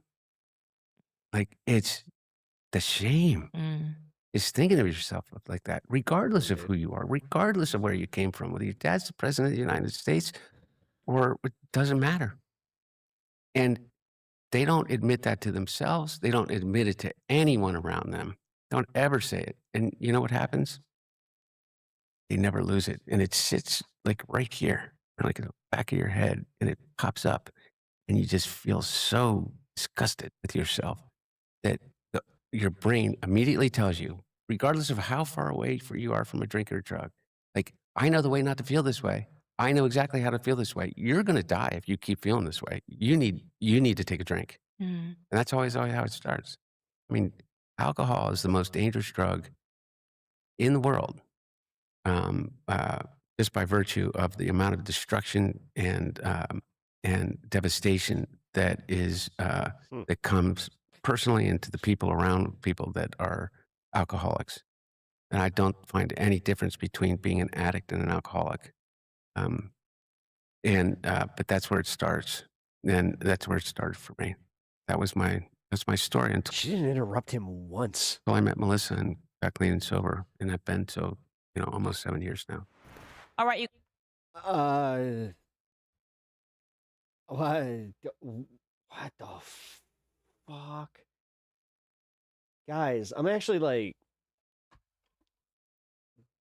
yeah, I want to make jokes. There are no jokes to be had after that segment. Holy crap. Like, dude, more people need to, I never thought I'd be saying this, but more people need to see this interview with Hunter Biden from Candace Owens.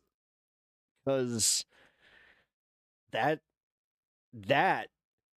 was one of the most in-depth, honest looks at like the breakdown of somebody's addiction and the way that they recognize the patterns and the shame, and like, wow, that was I no notes.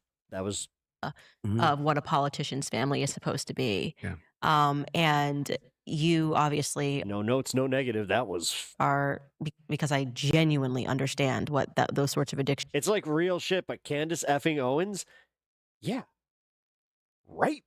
Do I don't That's think why my brain can't wrap. Like, I can't get around it. Like, I can't wrap my head around this. See, I'm having that much of a problem. I can't even speak. people realize you're just Holy not shit. even yourself. Like you're like it's like a demon, as the best way to say it. And maybe I'm taking a Catholic take on this, but like it's like a full demonic possession when you're in the throes of these drugs. And I mean, this was actually a great benefit of A&E doing intervention because people could really see these moments. Yeah, but the problem is intervention was used and marketed as more entertainment. Like, dude, intervention was very shallow, and then you find out that behind the scene shit about the fucking clinics, you're just like, oh. It's where people will choose the drug over their family. They will choose the drug over their kids. They will choose, they'll choose the drug over literally anything. And for people who, and I actually tend to agree with you that I've wondered myself if there's something genetic because I'm not wired that way. Yeah. Or maybe I just haven't found the drug that would do that to me. But like, I would say that like, I've just never been. I mean, there is a genetic component, but there is also like there's a dependent component, dependent component where like say you take a pharmaceutical and then your brain chemistry changes from it. Never had something and was like, oh, I just need to have that again or want it again. And I've seen friends that they have something once and they're like want to do this every second, and I go, that's very interesting. Like it's almost like you're made of something different. I'm certain of that. And the dust off addict. Yeah, the can certain of that. Yeah. Anyways. Dude, yeah. I mean, we all can. Her sitting in I think like that her we fucking all Toyota. can associate with, understand addiction at banned from Best Buy. More or less devastating levels. So, for instance, where's your phone? I mean, you have you basically have a packet of heroin. Right. We all do in our pocket. constantly giving us that dopamine, which, by the way, we can get to talking about. Oh, wow. Wow, that's a good psychological trick that he just did there. Like the where's your phone? It's like, oh, it's like that's how it feels. That, It's because like, I think that we are not nearly as divided as people as we think that we are. I think that well, that I'll be. bag of heroin in everybody's pocket is feeding them a lot of that division. But so we can all kind of understand the compulsion to do things that aren't that clearly aren't benefiting us, like staying up until 3 o'clock in the morning and going through your For You page on TikTok.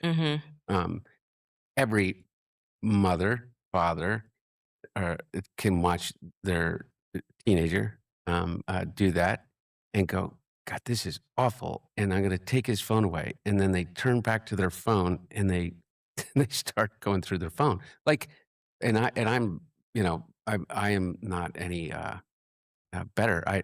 So we can kind of all understand that compulsion. It's when the compulsion becomes just so the blast radius continues to grow. So the difference between being addicted to your phone and being addicted to crack cocaine, I'm not saying are the same, but at least we can kind of get a little bit of an understanding of the physiology of that, of the way in which the brain actually works. But It's like the micro versus the macro. Yeah. yeah, exactly. And everybody has the micro. But so you can see the micro impact of it. But I think that one of the reasons that why people are so like shocked by my story, and by the way, and we're able to conflate. So if the New York Post every day for 6 years runs a picture on online. I mean, I think they literally at one point did like 1.5 stories of me a day for an entire 18-month period. Okay, and each, it didn't matter what the subject was. It was a picture of me naked with a prostitute, with whatever, and with a crack pipe in my lips. So what? So I don't get mad at people when they go like, "Was that your cocaine?" Like, well, number one, the White House. It's like, it just doesn't make any sense. I had 7 Secret Service agents with me at any given time, everywhere I went. The idea that I was in the Situation Room and would decide to drop off Yeah. I mean, but beyond that silliness is is I don't blame people for not realizing that I have worked my effing ass off. I mean, This is where I kind of disagree with his assessment, like that, this was kind of on him. It's like, no, dude, like the Biden administration could have put you out there. I don't know what the fuck they were afraid of. This environment. Like if this was what he was going to could have gone out and done, like this could have definitely helped. The proudest thing that I've ever done. Considering that this was like the big thing that they were trying to use. Is stay clean and sober. Through all of that. Every piece of it. Both the trials, through the accusations, through the, Alexander Smirnoffs and Gallups and Konstantin Kuliks and Lev Parnases and Rudy's and Steve Bannon's and all of that. Is it purely because of the love of the people around me and my willingness to own it all? Yeah, in a minute. I'm sitting in front of you. Yeah. And you're not taking that away from me. Right. No, and by the way, that's the beauty of it. Yeah. The realization at one point is that you can try. I have no fear. No fear. And that doesn't, and that's why I'm here. More than anything is because they're evil. I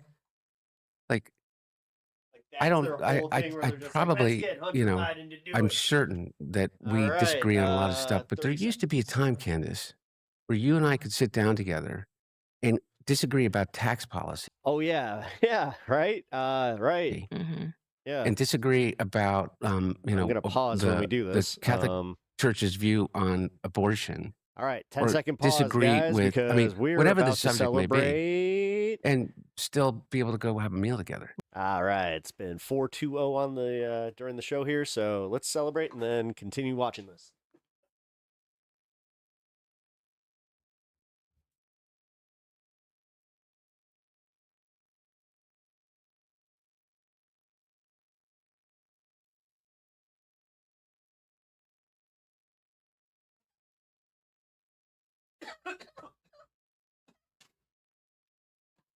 All right. Also makes it easier to edit. Right. I talk about that often on my show. Like back when I was left leaning in college, my best friend was Republican conservative. Like it wasn't so at each other's throats and hating each other and wanting to destroy one another. And, you know, you could kind of see the good and the bad and go, well, this is why I have this perspective, and perspectives could change. And that was allowed too. You know, I think about what it was that sipping tea, hell yeah. Just revisiting what made a lot of people, including myself, so angry about you. Or I guess it wasn't really about you. It was the gaslighting. It was the letter that came from people saying it was Russian propaganda. That is what is driving us crazy about the Epstein files right now. It's what's actually leading, ironically, to the collapse of the MAGA support, is we don't want to be gaslit. Yeah. And to be fair, it wasn't you. That's why it was so refreshing when you were like, yes, I had a crack addiction. This is me. I did this. I was with hookers. Yeah. But you weren't speaking for you. And there were literally a bunch of people that were coming out and saying, this is not real. Yeah. And that is the most infuriating thing because everyone's average. Everyone can connect with addiction. Everyone could have this conversation. Actually, if you would come out and I probably in that environment, obviously, maybe there would have been a different result because we were at each other's throats. No, exactly. But that is I what get your made point. people so angry. Yeah. It was like, nope, he never smoked crack. It wasn't real. Yeah. The laptop is Russian propaganda. We're like, guys, what is this? Yeah. By the way, here's the problem, is that There it is. There's his dad. I was wondering, like, when you're gonna hear like the Biden, like, here's the problem.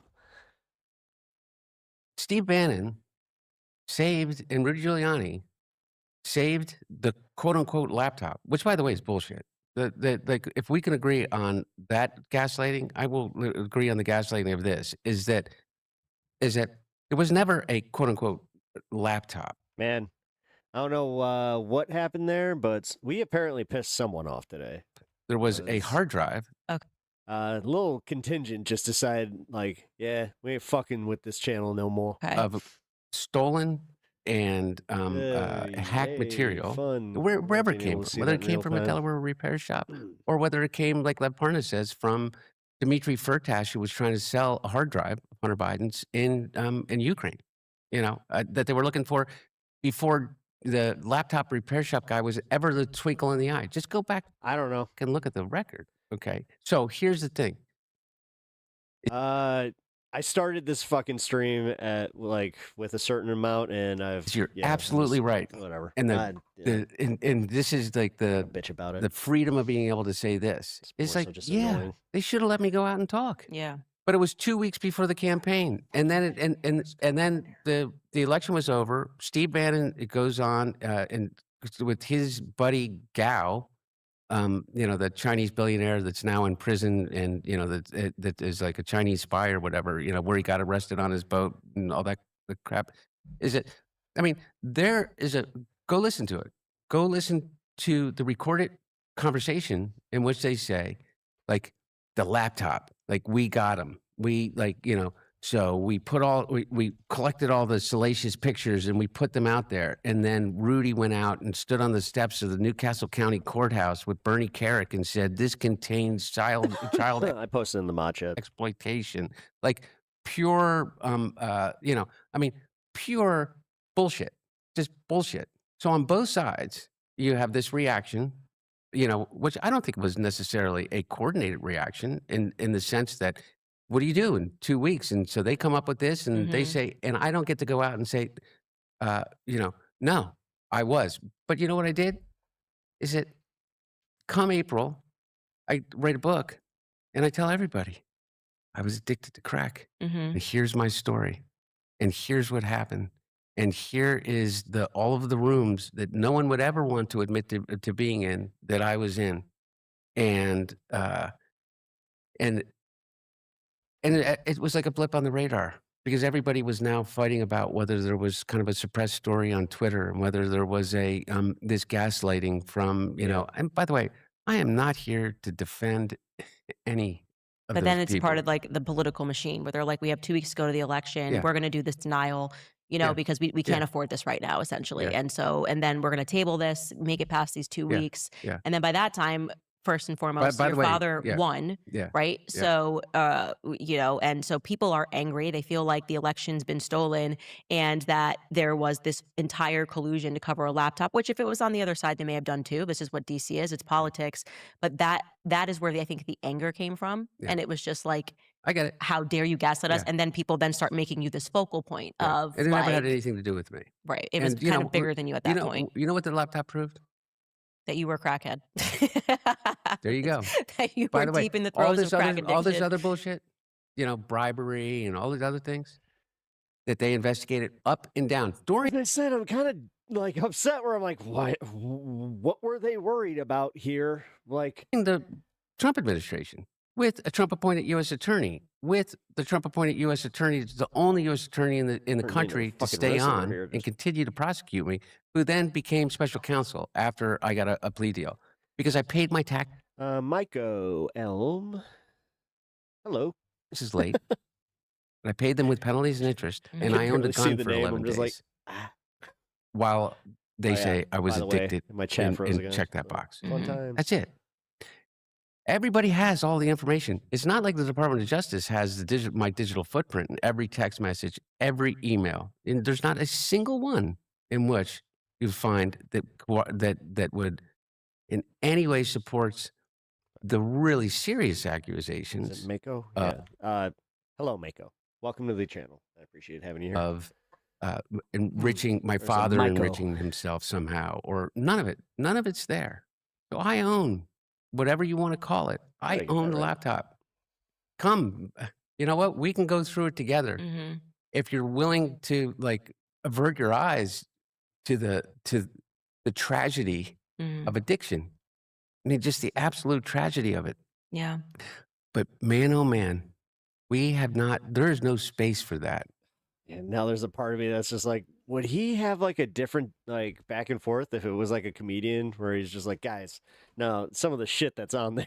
In discourse anymore. There's no Hmm. space for the Makes me nuance wonder. of, you know, well, that was addiction. That wasn't corruption. You know, I did not do any business through entire 4 years. I became a painter. You know why I became a painter? Because it literally saved my life. I painted my whole life. And Melissa, And here, welcome to the joys of painting. We have a guest painter with us today. Hunter Biden is here today. If you guys could just welcome Hunter. How you doing there, Hunter? I'm doing fine there, Bob. All right there, Hunter. Well, what will you be painting today? We're gonna be painting some white mountains there, Bob. Oh, well, I'm not sure if that's your subconscious or what's going on, but I'm glad to see you painting these beautiful landscapes. Oh, those are 4 very straight lines there. instinctively knew that I All right, that was rude. literally needed to like This man is actually like, he did the hard work. He came out the other side. occupy my hands in early recovery, like 12 hours a day. Like just, Oh no, he's making happy little clouds. you know, like to be able to focus on not shit. the crushing weight of the consequences of With the jokes write themselves. Come on. years of addiction. And so I just sat and I painted and I Welcome to painted and I PepTalks. painted. I guess that is a perfect encapsulation of this show. It's just like we go through this really heavy subject. We're almost like an hour into this, and it's just like And I decided to have a show in the gallery. And, you know, and you ever painted a landscape? You ever painted a landscape on weed? offer my paintings for sale. And the New York Post comes out and says, Hunter Biden's selling his paintings for $500,000. I have never sold a painting nor offered a painting for $500,000 in my Why, yes, yes, I have. friggin' life. And by the way, everybody knows this because every painting that I sold, everybody that bought a painting had to pay about $250,000 to defend themselves before an impeachment hearing. Go read the transcripts of people under oath. But regardless, is laptop absolutely proved nothing, but it became. It'd just be funny if the transcripts were just like, no, for real. His paintings are just fucking. They're life changing. You will lose yourself in them. Like, go check it out and tell me that it's not worth $500,000. Became this cultural touchstone. It was like it embodied the Biden fucking ketchup splatter on a crime family. Mm-hmm. And if you On a wanted to canvas. be able to believe that, not wanted to be able to believe that, if you believe that because you're being told that by people that you trust and actually. told you that your election was stolen, that your democracy was thwarted, that the process was unfair, is that all you had to do, and I get this, is look at the pictures. Right? Doesn't look like a good guy to me. Right. Because He you looks weren't a like good an guy awful in the guy. pictures. No. Yeah. So it's Smoking not crack in a really... motel room with a prostitute. Right. Like, yeah. Like, you know what I mean? Like they come out and like they're saying, oh, like this, all, like I admit it all. Not only admit it all, I own it all. I will own everything, the worst of it, all of it. And then being like, I mean, now in retrospect, and things have changed. I mean, times have changed. Like I said, I was one of the chief people that was really angry about it, and it did. That was the exact reason why, when I re-examine it, it was the gaslighting. It's the same reason why I'm angry with Trump over the Epstein thing. It's like I can't come back from media gaslighting. The Trump thing is worse because it came from his own Hunter Biden's Banksy mouth, the gaslighting. So it wasn't like people trying to cover it up. It was like Trump being like, "What Epstein files? Are we still talking about the Epstein files?" And so. But then things kind of changed, I think, with time also because I was very, I would just definitely say I was close with Don Jr. Traveled a lot with him through the Hunter Biden laptop scandal. We talked about it, this corruption, can't believe they denied it, all these photos coming out. And then we get whatever this, Trump family is now. And it's like, man, I think it was a historian that wrote on X exactly how I feel, which is I wish I could go back to the days where I thought like, Hunter Biden's art was the most corrupt deal that was done in politics. And now we're going, okay, we stood behind Trump, we fought, we shared the photos of Hunter Biden to the extent that we could. And now we have their family engaged in so many corrupt deals, the meme coins, the taking advantage of people. And you go, okay, well, what we actually have is DC is corrupt. Politics is corrupt. And I think it is kind of Kenzie, how you doing? a unifying point, not to excuse, the gaslighting of people for 2 weeks, which made people super angry. But I do think it's just a different time where people are kind of going back and examining. And I feel actually terrible realizing that you were finally clean. And then it's just this humiliation ritual over and over and over again of people putting everything out there. And kind of recognize it. All right. Not realizing I was going to be mean and be like, did she recognize that on her own, or was that a producer in her ear? So your kids are facing this consequence as well, which people God do damn not it. think about. This is weird. I don't like giving her credit. A lot of times when they publish this is stories, one of like those I credit where even credits do was things, reticent and didn't where cover it's the like, Chrissy oh, Nome thing fuck. because the first thing that came to my mind Do they have kids? was their kids. Like I'm like, these are kids that are about to go to college. Like, and so, and why are they doing this? Because she's in politics, right? And so this becomes, they don't think about the children. And yeah, I mean, I think now that I have kids too, I think there's just like, wow, they don't sign up for what I do for podcasting. Kids don't sign up for that kind of stuff. Yeah, number one though, kids are way more resilient than you think. They're so much tougher, and I know my girls have like got their and You found it. Had to surf. What? they love me. Hey, Mouses. Very happy to have you here, man. That sucks that you had to surf that. Hey, make sure that you turn your notifications on to all from personalized. And deeply, Lord, and I can. This explains so fucking much. 100% accept that love now, and Although, return it with everything that I have to offer. But may you're piss some people off. Part of what you're describing is politics in memoriam. Part of it, but something's changed, Candace. All right, what's the next? There is subject? a meanness. This is where I may have this. Dude, a I'm willingness halfway through. to adopt some very, Political very war un-American strategies. I don't care tactics necessarily as much about this one, so we'll speed it up. against our opponents because it become a zero-sum game. It's not just that I disagree with you. It's you need to be punished. you need to be punished for what you believe. You know, there's this incredible show. I really want to meet them one day. You've probably, I don't know if you listened to it. It's called The Necessary Conversation. Have you listened to that? Mm-mm. Incredible. It's a brother and a sister who are progressives. One lives in LA and like one lives in Austin, okay, something like that. And she runs a bakery. His sister and a mom and dad, and they are ultra MAGA. And I think they were like in, you know, Missouri somewhere. Okay. Wow. Yeah, necessary conversation, getting a push. And I mean, like, don't take their caps off.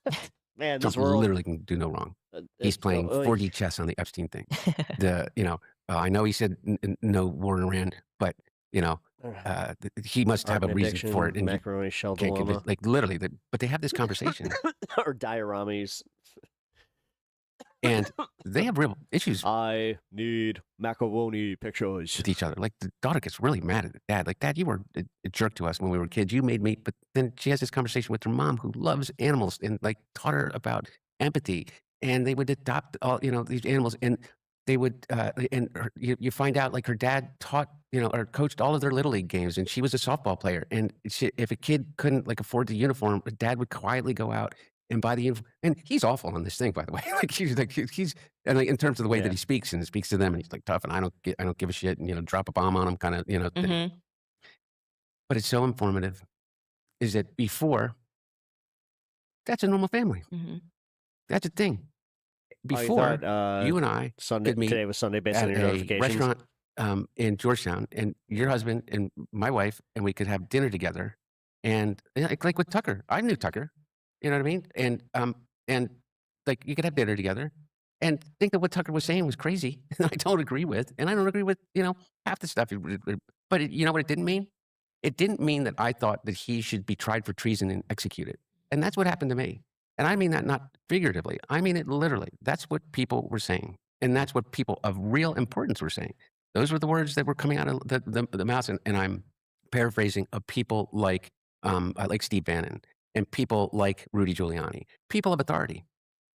And it changes everything. Is how can you even have a discussion, for instance? How could I go out and talk about, how could I respond? Was that cocaine mine? Mm. Like, what do you want? You want me to take a drug test? Because I'm taking a drug test almost weekly for the Department of Corrections and probation. I have a probation officer. I'm on release until trial. But what do you do? Is that the statement that you make to the New York Post? It's impossible. It becomes impossible. But what do? You realize this, and I don't know if you feel this way in your own life. Is that you know what the real problem is? It's not out there. It's not that person. If I could just get Steve Bannon to tell the truth, if I could just get Rudy Giuliani to stop lying about me, if I could just get Konstantin Kulak to say that he wrote it's not there. You realize in order to survive, it's all inside. Every single piece of it is about figuring out how to love yourself, not live in that shame. And in order for you to be able to be of service first, or, to Melissa, like return the beautiful thing that she gave me, which was a chance. Mm. To be of service to my dad, to return the unconditional love, which is not love without consequences, not love without accountability. It's just knowing that no matter what, even through the consequences and being held accountable, that person still loves me. Mm. All right, you guys, when I think about the future.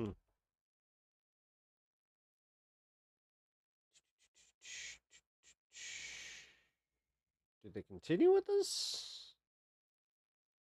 The political war strategies of today are un-American. Cartoonish, where it was like, well, you can do whatever you want. Go ahead, smoke crack. We're just powerful. We'll cover it. We'll do it. Like, that's the cop. See, this is the thing about this interview. Like, this one could.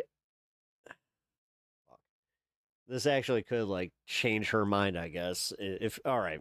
Like, let's just say this is like a movie, or like a wrestling story or something like that, where you're writing a script and you're just like, okay, so here we go. Candace Owens, she's gonna turn face here, but it's gonna be completely out of nowhere because her opponent is Hunter Biden. What? Yeah, right. And then Hunter Biden, you think he's gonna be like, come into the ring, Hunter Biden. Oh, boo, boo. But then all of a sudden, you're just like, you feel bad for Hunter Biden. Then you start seeing it turn, and then all of a sudden, they're they're the tag team champions, and they're sitting there with their American flags going, you know, one red armband and the next blue, and it's like, we're the breaking points, oh rah! Like whatever, we've had so much power, we've acquired so much power, and then when I sort of saw you really defending your dad over this George Clooney thing, yeah, saw the laptops, saw a little bit of a private photo, yeah. Not necessarily mad about the photo going out, you know what I'm saying? Yeah. Nice little hog on me. Yeah. Don't want to brag. I was like, okay, this is just a normal father-son relationship. Just saying. All of a sudden, didn't know why all the ladies trying to get with me had to turn down drinks. Not great for my situation. Like, people can't apply that for some reason when you're talking about a president or somebody that has access to power, but he just loves his dad. And this is the way any normal person would defend their dad. If they said something about your father, if they said something about your son, like, this is so normal that I think that's what was a bit arresting for me. I was like, this is very normal dynamic. He doesn't care if Jake Tapper's on his side. He doesn't care if George Clooney is on his side. That's his dad that you're talking about. And he's having a natural reaction that I would have if someone was talking about my dad, my grandparents, my sister, my cousin, even when they do something wrong, by the way. Like, it's like, okay, no, but like, that's my family member who did something And your wrong. kids. And so you have no right, and I will breathe fire on someone. And that's kind of, and you're right. And now it's getting dirtier. The games people are playing are dirtier. And it is Hey, what do we say about the cult mentality where they're going to start like turning it, like they turn on their own, like once people start breaking, then it's just like, oh no, about like wanting you to feel unsafe. And I think that is something that is so new when you have people posting your address, posting where you are, knowing that you have children. And yeah, I really do. And it is over perspective. Like, for me, it was me changing my mind on Israel. And suddenly I'm getting the New York Post treatment, and I'm getting all these people coming after me, and I'm going, this is my perspective. You're welcome to try to debate me on why I feel the way I feel about which is because I have two eyes about what's happening in Gaza. But to do these tactics where you're trying to destroy people that feels very, very new to me. Yeah, and that let's be not let's be honest. I hate that phrase. Okay, I got it from my perspective. Is this? I know where that started, and that started when Donald Trump, from rally stages, started the "Where's Hunter?"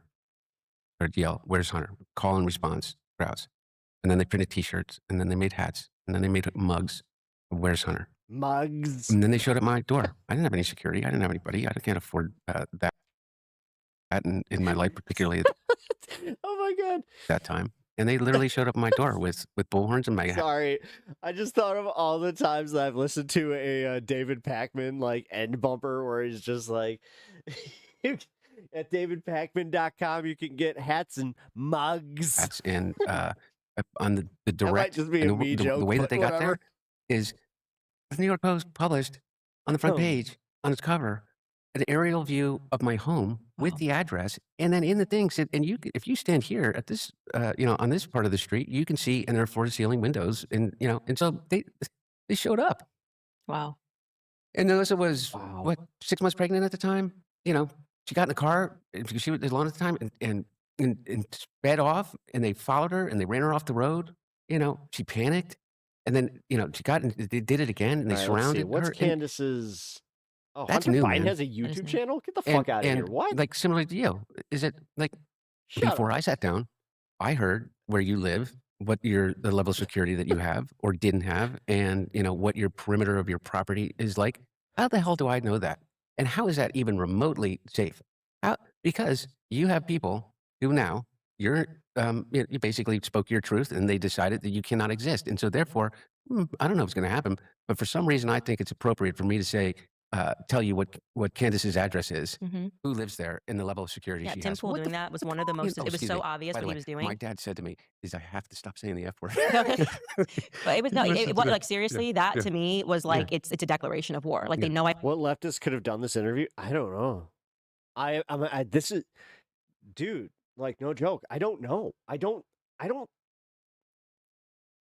Oh fuck, dude, this is weird. Homeschool my kids, they know, and like, I'm recognizing just how this is going, and it's like there's no contention. There's like, she's not going for like the fucking shocking clip, which he's describing the security apparatus, and he's doing it in this rant, trying to be impassioned about the fact that I don't support Israel or I don't support whatever his motivation was. Like I said, as a wrestling fan, this is legitimately more shocking than when fucking Hulk Hogan went and turned heel and joined the NWO. Like, this is like... There is zero reason that you would be describing the perimeter of my house outside of wanting someone to get harmed. Yeah, and no, it's like, weird. first of all, like, I'm not like Tucker Carlson, and I say this to people all the time. That's why I get so worried, because when Tucker gets accosted in public, he just has this like total happy warrior demeanor. I will claw someone's eyes out for my kids. Like, I am not the property to try. We will shoot you. Like, I appreciate you saying that. I will shoot you, and I will kill you, and I will happily go to prison before you have one opportunity to even make. And I'm not even going to think about whether you're going to hurt my You kids. sound exactly like That's Melissa. and that's me. That's just me. By And, the way, and I've said it over and over on my podcast. I will smile in my mugshot, okay, because I did the right thing, and I have no qualms about that. So when he did that, I was like, okay, this little beanie boy, okay, little beanie boy, I see exactly what you're doing. The whole world sees what you're doing, and Hey, wait! Tim Pool catching strays. I was taking a nap. God damn it! Oh, why? What'd he do? Why, Beanie Boy? Hey, where are you? Where are you? and you are doing something because you want my children to get harmed. And then if something happens to them, you're going to go, well, I don't know how that happened. As I was describing the perimeter of her home and talking about what her security is, which was inaccurate. By the way, Candace, but that's like, what are we even talking about? That's exactly why they do it. Is that even if the chance is this small, the reason that they do it is exactly that, is to make you really afraid, not for yourself, for your 4 kids, for your family, for the people that work around you. It's like, and by the way, I'll tell you, is that I have the same approach that I think Tucker has to it, which is, and I don't know, which is basically like, I can handle, like, I can diffuse a situation, I can do it. Melissa, people kill you. Yeah, I'll kill you, and I'll ask questions later. And she did exactly the same. And you know what really worries me? Is all of a sudden, we're all talking about violence.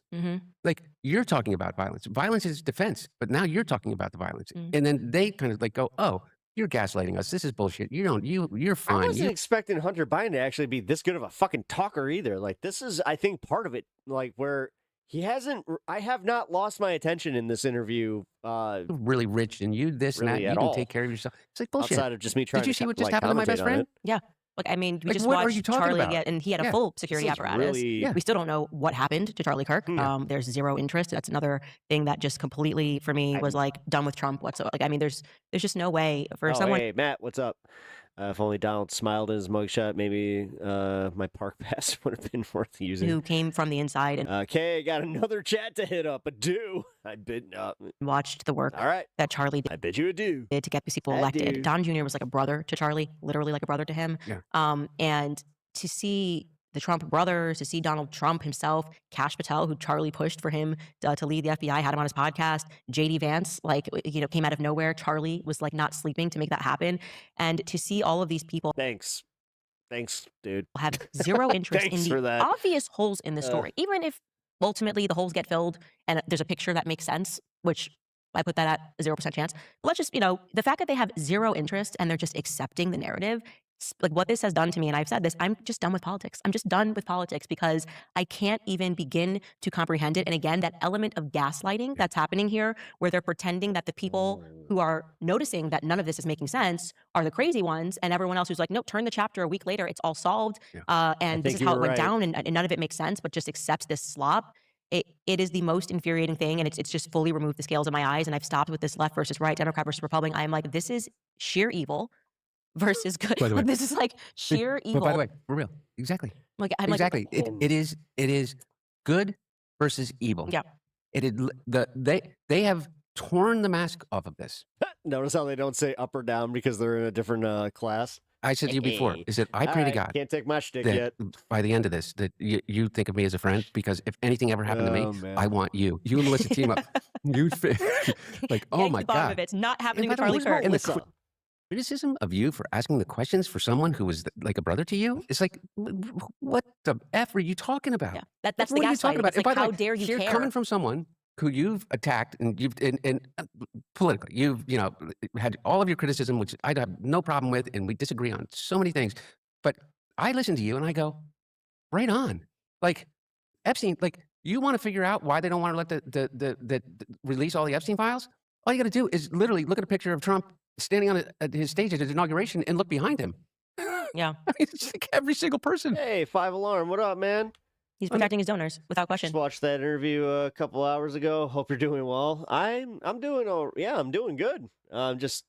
Watching this has definitely confused me a little bit. Where I'm just like, wow, like my main two questions right now are why did this not happen sooner from the Democratic Party? Because this would have actually helped them. Like it would have. I mean, it's crazy. Like, and somebody actually asked from chat, like, could they have? Because I don't know if like a left or like even a Democrat like leaning interviewer could do this. Like and Poli and this and that and the other thing and all of these things. It's like, okay. And by the way, anyway, my point is it's like when are people gonna kind of wake up to the fact? And it's not left or right. This is a really, really horrible group I of said people. it's not left or right, it's up or down. Yeah, because upper class, middle or lower class or upper. They're pulling strings that that impact us all, and they make us think that because you and I disagree on the graduated tax rate, I cannot believe this. Or is some social issue, is that we are sworn enemies. Interview too. Not just sworn enemies.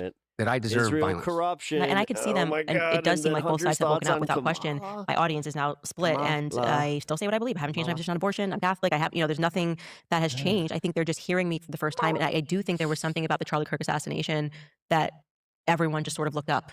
We just sort of all looked up at the machine and was like, wait a second, what is this? Because they expected Trump to be ride or die. They expected cash. I mean, wow, this is going to be solved in the clearest way possible because the entire political apparatus that has the power in the Department of Justice is in the hands of Charlie Kirk's friends. Like that was how I felt, right? This is it. No, whoever did this is never going to get away with it because these are Charlie's friends. And what did we get? They're the people that Charlie Kirk made. Charlie Kirk made these people. That's exactly right. He led a youth revolution to get these people elected in power. He was ride or die to the level of disloyalty or fear. I don't know what it is. Disloyalty is disloyalty may be guided by fear, but it's so disloyalty. disturbing. It's disturbing, and I cannot forgive Trump, the Trump family, what they have done or what they have not done for Charlie. Can I keep one of these? Yeah, Conspiracy? yeah. And I'm full on. I'm like, call me a conspiracy. I'm like you, where I'm like, what is the shame tactic of the day? You're calling me a conspiracy. I love it. He's just like, can I have this? Great. I'm like, you'd be a fool to believe the stuff that they're telling us today. The stories are telling us. I mean, it is something that is just so disturbing, and I think that the Charlie assassination was just so crazy, like, because he was so Republican conservative, but I think it's brought people together in a productive way. Yeah. Look, I'm here, and you're here, and I really think that we're not unique. I think very, very kind of emblematic is that let's put the past, not behind us. Like I'll explain anything you want. I'll talk about anything that you want. Mice got in your car and they had buckwheat seed. They ate your buckwheat seeds. You still have questions about, or that anybody is it? But like this isn't right. This what we're witnessing right now is not right. The level of corruption, the obfuscation, the I mean, whether it's Butler or Charlie or these things that it's just not right. And I mean, it's so glaringly not right. It's almost as if they're just saying, F like, you. F you. They're not even I don't trying. care. We don't even get good psyops anymore. And that's what I keep saying. I'm like, it's so disrespectful that we're not even getting good psyops anymore. Like we're supposed to believe he survived four assassination attempts, the first president that's ever survived 4 assassination attempts. They lie to us about things, they make a big deal, and then they make it want to, it's going to go away. They're going to keep pretending and telling us that this is a totally normal grieving widow. Okay. No one's buying that. Like that something's just not right here. Everyone can see that. This is not how you would react to your husband being shot. And this sort of just, I'm fine. And I like 2 weeks later, I fully accept the narrative. I have no interest in anything else. It's over. Let's close it. I forgive him. Let's move on. You're asking us to abandon our common sense and our humanity is what you're asking us to do. And that kind of seems like where we're at. Like they're insisting on this. And I'm going, where is this going to go? Because we're not doing the thing they want us to do. Like they are just constantly giving us slop all the time. I mean, even the recent White House Correspondents' Dinner, there was so much theater to it after. So much theater. And now it's kind of, okay, Secret Service maybe shot each other and we're just going to kind of quietly move on. I was not expecting to be that's a normal reaction. Hey, they're shooting duck. Hey, well, we better get that ballroom. Actually, to that point, Hunter Biden, I can understand why he has a YouTube now. He's actually pretty good at this. By the way, it's going to cost $1 billion now. And by the way, it's not from donors. And by the way, we're going to do it. Like, it's just like, Today's been a weird day. Like, talk about gaslighting. this has been just this, and we're not even. Are we even a year into Trump's second term? We're a little over a year. A little over a year in the second term, and I don't think there's just been. I'm like, how are we going to deal with 4 years of just being gaslit every 5 seconds and told that but MAGA, literally MAGA, is not MAGA anymore, and what was actually never Trump, which was actually pro Hillary Clinton, if you think about it, that's now MAGA. It's literally people who have been against Trump the entire time who are lecturing us about this stuff, like the Mark Levins and the Ben Shapiros, and like we're MAGA, and the Laura Loomers, like we're MAGA now. Okay, great, then I'm not MAGA. Like I've never agreed with these people. I am opposed to these people's ideas. I am opposed to unleashing an actual lunatic who has had to be Baker acted and put on Psych 5150 holds by her own parents who The Channel 5 interview with Hunter Biden is actually pretty good. fear her. I'm opposed to that actually being unleashed upon the population. Melissa always uses that 5150. I had that. She goes, that person's going to get 5150. I go, what are you talking about? What's 5150? It's like, and you're telling us this is MAGA now. Like this is what we do, and so it's been a challenging time because you do have to have like the humility to admit that I'm quite embarrassed Candace, about it. the president of the United States of America has posted images of himself as a king, I think, half a dozen times now. Yeah. Like, when are people going to wake up and go, okay, like, if that's what you want, and by the way, if that's what you want, then you know what? I know that there is the vast majority of Americans, but some that are really going to really have a problem. Yeah. Really have a problem. I am and MAGA. God forbid. And this whole thing is that we all need allies now because they do have an enormous amount of power. You know, one of the things that I always think about is that it's so easy to silence people, but it would be particularly easy, for instance, to go like if someone like the whole cocaine in the White House thing. By the way, I look at your families. Is it like you can believe whatever you want to believe, but I know my truth, and that's all I can do. And you preferred crack anyways. 100%. Okay, and I would The not. evidence is and by the way, overwhelming. He I would preferred not have. crack. I would not have forgotten it in a cubby. Now she's not if you're crawling on to the go floor. into the Situation Room, which I've never been in before. Okay, exactly. I mean, Jesus Christ. Anyway, but my point is that what if they, what if I'm flying back to LA and and I go through security and they find drugs in my bag? Who would believe me that I'm clean and sober? Who would possibly believe me? No one. No one. No one. And I could take drug tests and I could prove it and I could, I mean, literally, I pack my bag in front of a witness everywhere I go so that at least I would be able to say that. Here's the crazy part. Is the idea that I would think that there is a government in power capable of doing that. It says everything anyone needs to know about where we are. Yeah. The idea that you feel unsafe in the United States of America because you disagree with the current administration on a issue that 70% of Americans agree with you on. Mm-hmm. Like, I think we all can agree is that we need to stop the wholesale murder Snacks makes of me the want a snack. population Sorry. in Gaza. Mhm. Whatever you think about my father's policy as it relates, me, I always say to fueled people, for you know this, one thing he didn't do? He didn't greenlight to turn Gaza into a Trump golf course, with the maitre d' being Jared Kushner with $4 billion in Saudi money. It's despicable. Despicable. It's just like they did the deal before. I mean, when he posted that, I'll never forget that, posted the Trump, like, here's what Gaza could be, and like, I could have my name in a building, and I was like, But literally, that's what they're doing. this is dead children. Like, you're literally saying this is all going to be fine you because we're weren't going to get out the exactly Trump resort or outspoken about something. it. Positively despicable. I mean, just positively despicable, tasteless, indefensible, and it's not a joke, yes, though. It's not- Chid, All right, now she's trying to whitewash some of like her past. Jared, it wasn't a joke, and that is the deal. And that's what they're doing. Mhm. Literally doing. And And by the it- way, they're doing it out in What the the open. fuck? I mean, it's not Yeah, as if they're dude. hiding it in any way. Mhm. I mean, they are making deals as they go through. Cat Like I thrower? always say to people, it's like, you had Hey, such a not cool. problem with me. I didn't do any I'll business. take the paintings. I didn't do a single business. cats. Every single person that bought a painting from me Oh, yeah. during the time my dad was there. Unless you're throwing them onto in like office. a pillow or a I had 2 shows and probably sold a total of 20 paintings and 13 of them to my best friend. And that's it. That's it. And you had a problem, not you. Well, you too, but had a problem with me as being Nice. this emblem of corruption. These That's a guys, call out. okay. Don Jr. No, you too. got You were the there. You did single it. largest loan guarantee from the Department of Defense ever handed out of over $600 million for an energy company, a fusion energy company, of which he has zero, No, not Cheetos zero today. experience in. Yeah, They have gotten Jared Kushner, Avocado oil, who's never run a Miss private equity fund, Vicky's has with now a aged $4 billion cheddar and private black equity fund pepper. with 80% of the money coming from the Middle East, of which he continues to raise as some he is ranch, the ambassador ranch at large on behalf of the Trump administration, not as a political appointee, but simply as a son-in-law of the president, I'm quite to happy. come to a peace deal of a war in Iran that they started that has cost the economy billions and billions of dollars for a war nobody wanted, that every president before him, was pressured by the Israelis to get into. And every single one, regardless of what you think of them, from Jimmy Carter, You through are President right. Reagan, Sea through salt both of and the vinegar Bushes, is sex through in a Clinton, bag. through my dad, said, you're out of your damn minds. And here's Damn the right. reason why. This is Got what's those going to happen. upstairs, too. So who benefits right now? You know who benefits?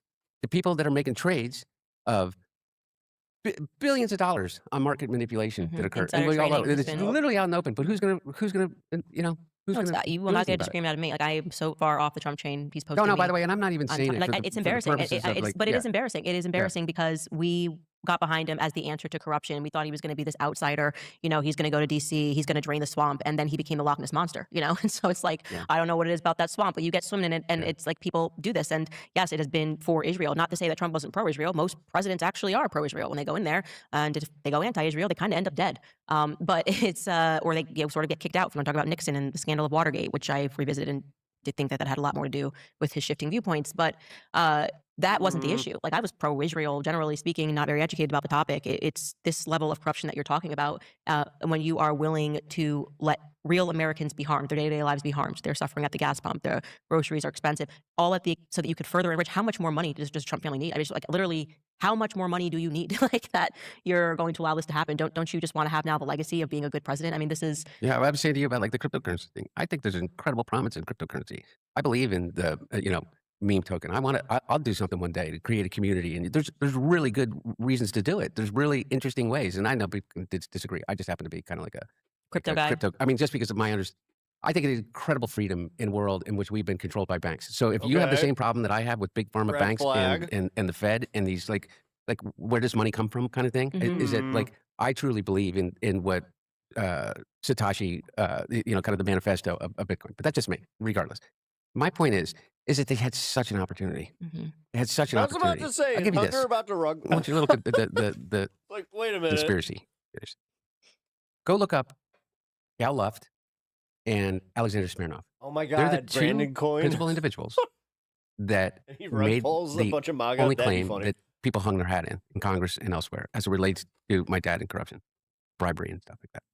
One of them is a fugitive from justice wanted by Interpol and the United States government, Gal Luft, who is a former IDF officer who is believed to be living in Israel as a fugitive, which the Israelis will not help us locate. And the other one is Alexander Smirnov, who is a known Israeli intelligence agent. Those are the two people who was in a prison in the United States, so serving 6 years, and they can't find him. Bureau of Prison can't find him in his prison, in the prison. He is on furlough, but no one knows where he's been furloughed to. The only passport that he has is an Israeli passport. There are forces that I used to say, oh, this is bullshit. Have you ever read The Devil's Chessboard? Yes, Alan Dulles, looking into the CIA. I read this book, Chaos, that then led me to the Devil's Chessboard. It's actually on our list for books to read for the book club. Yeah.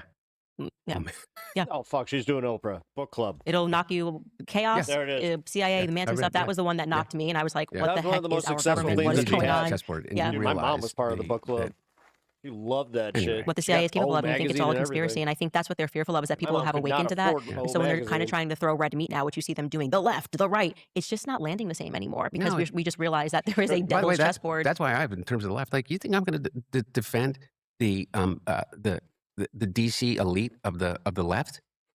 They crushed my dad. They when they saw their chance, they did everything in their power to push him out. You know why? What? Because he was never part of that club. He was never part of the Epstein class.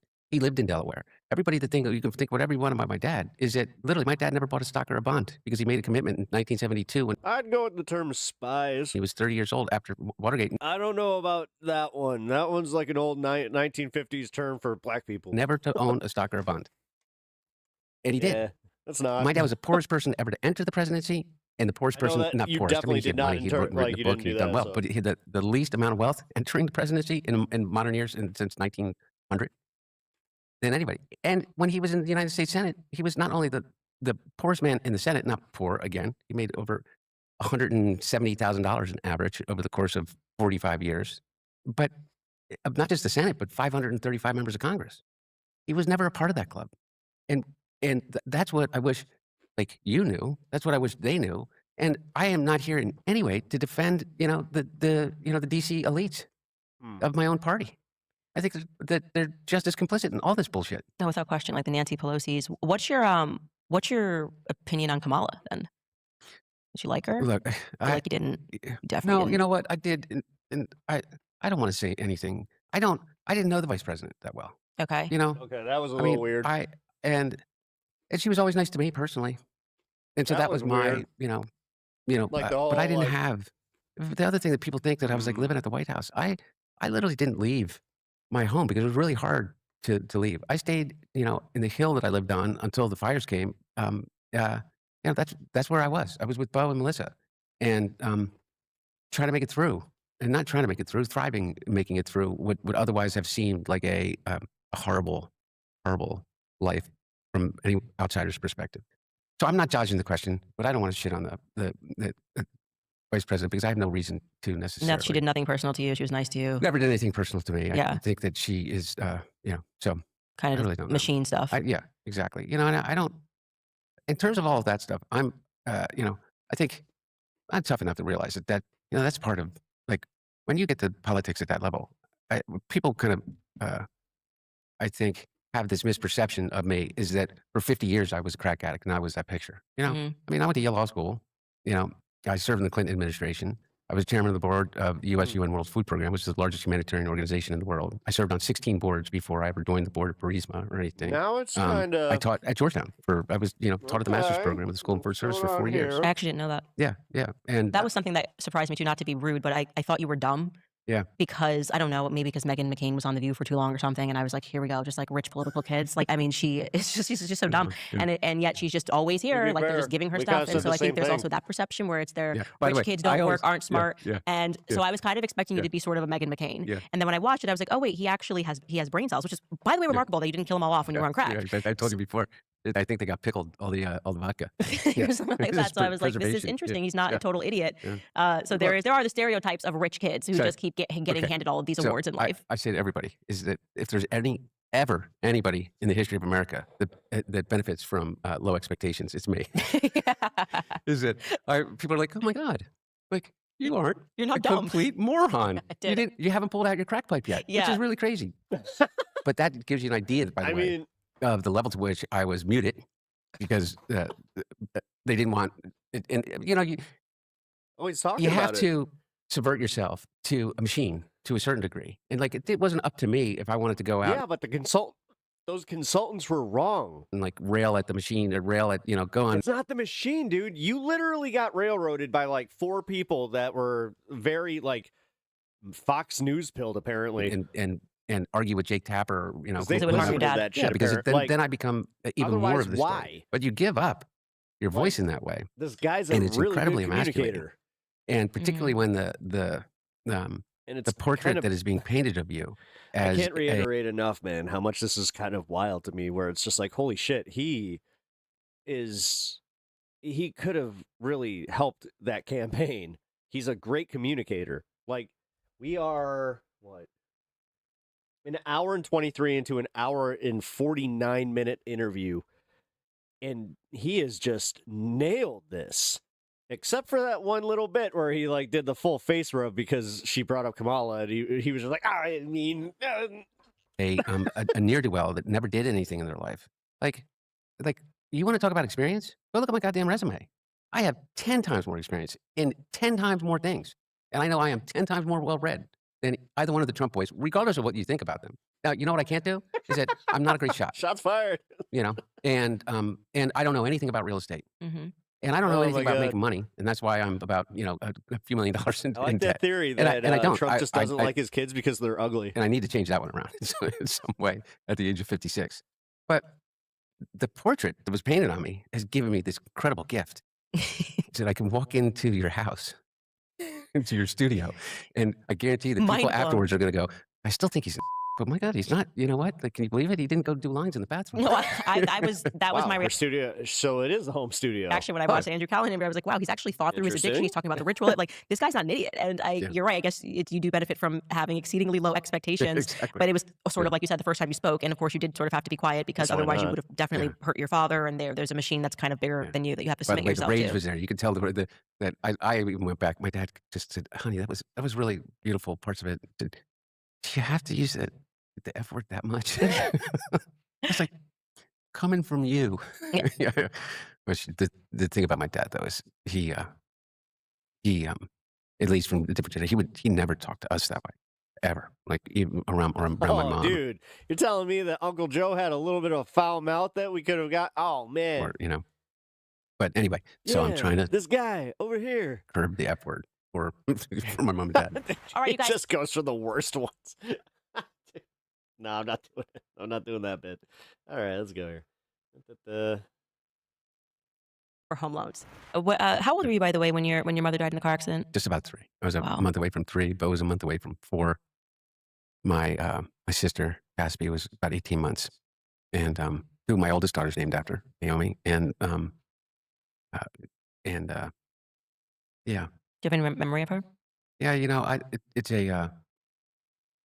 I don't know for certain whether the things that I have, which I believe are memories, are memory, because it would be very rare at that age. I have distinct memories of my mom carrying us around in picnic basket, and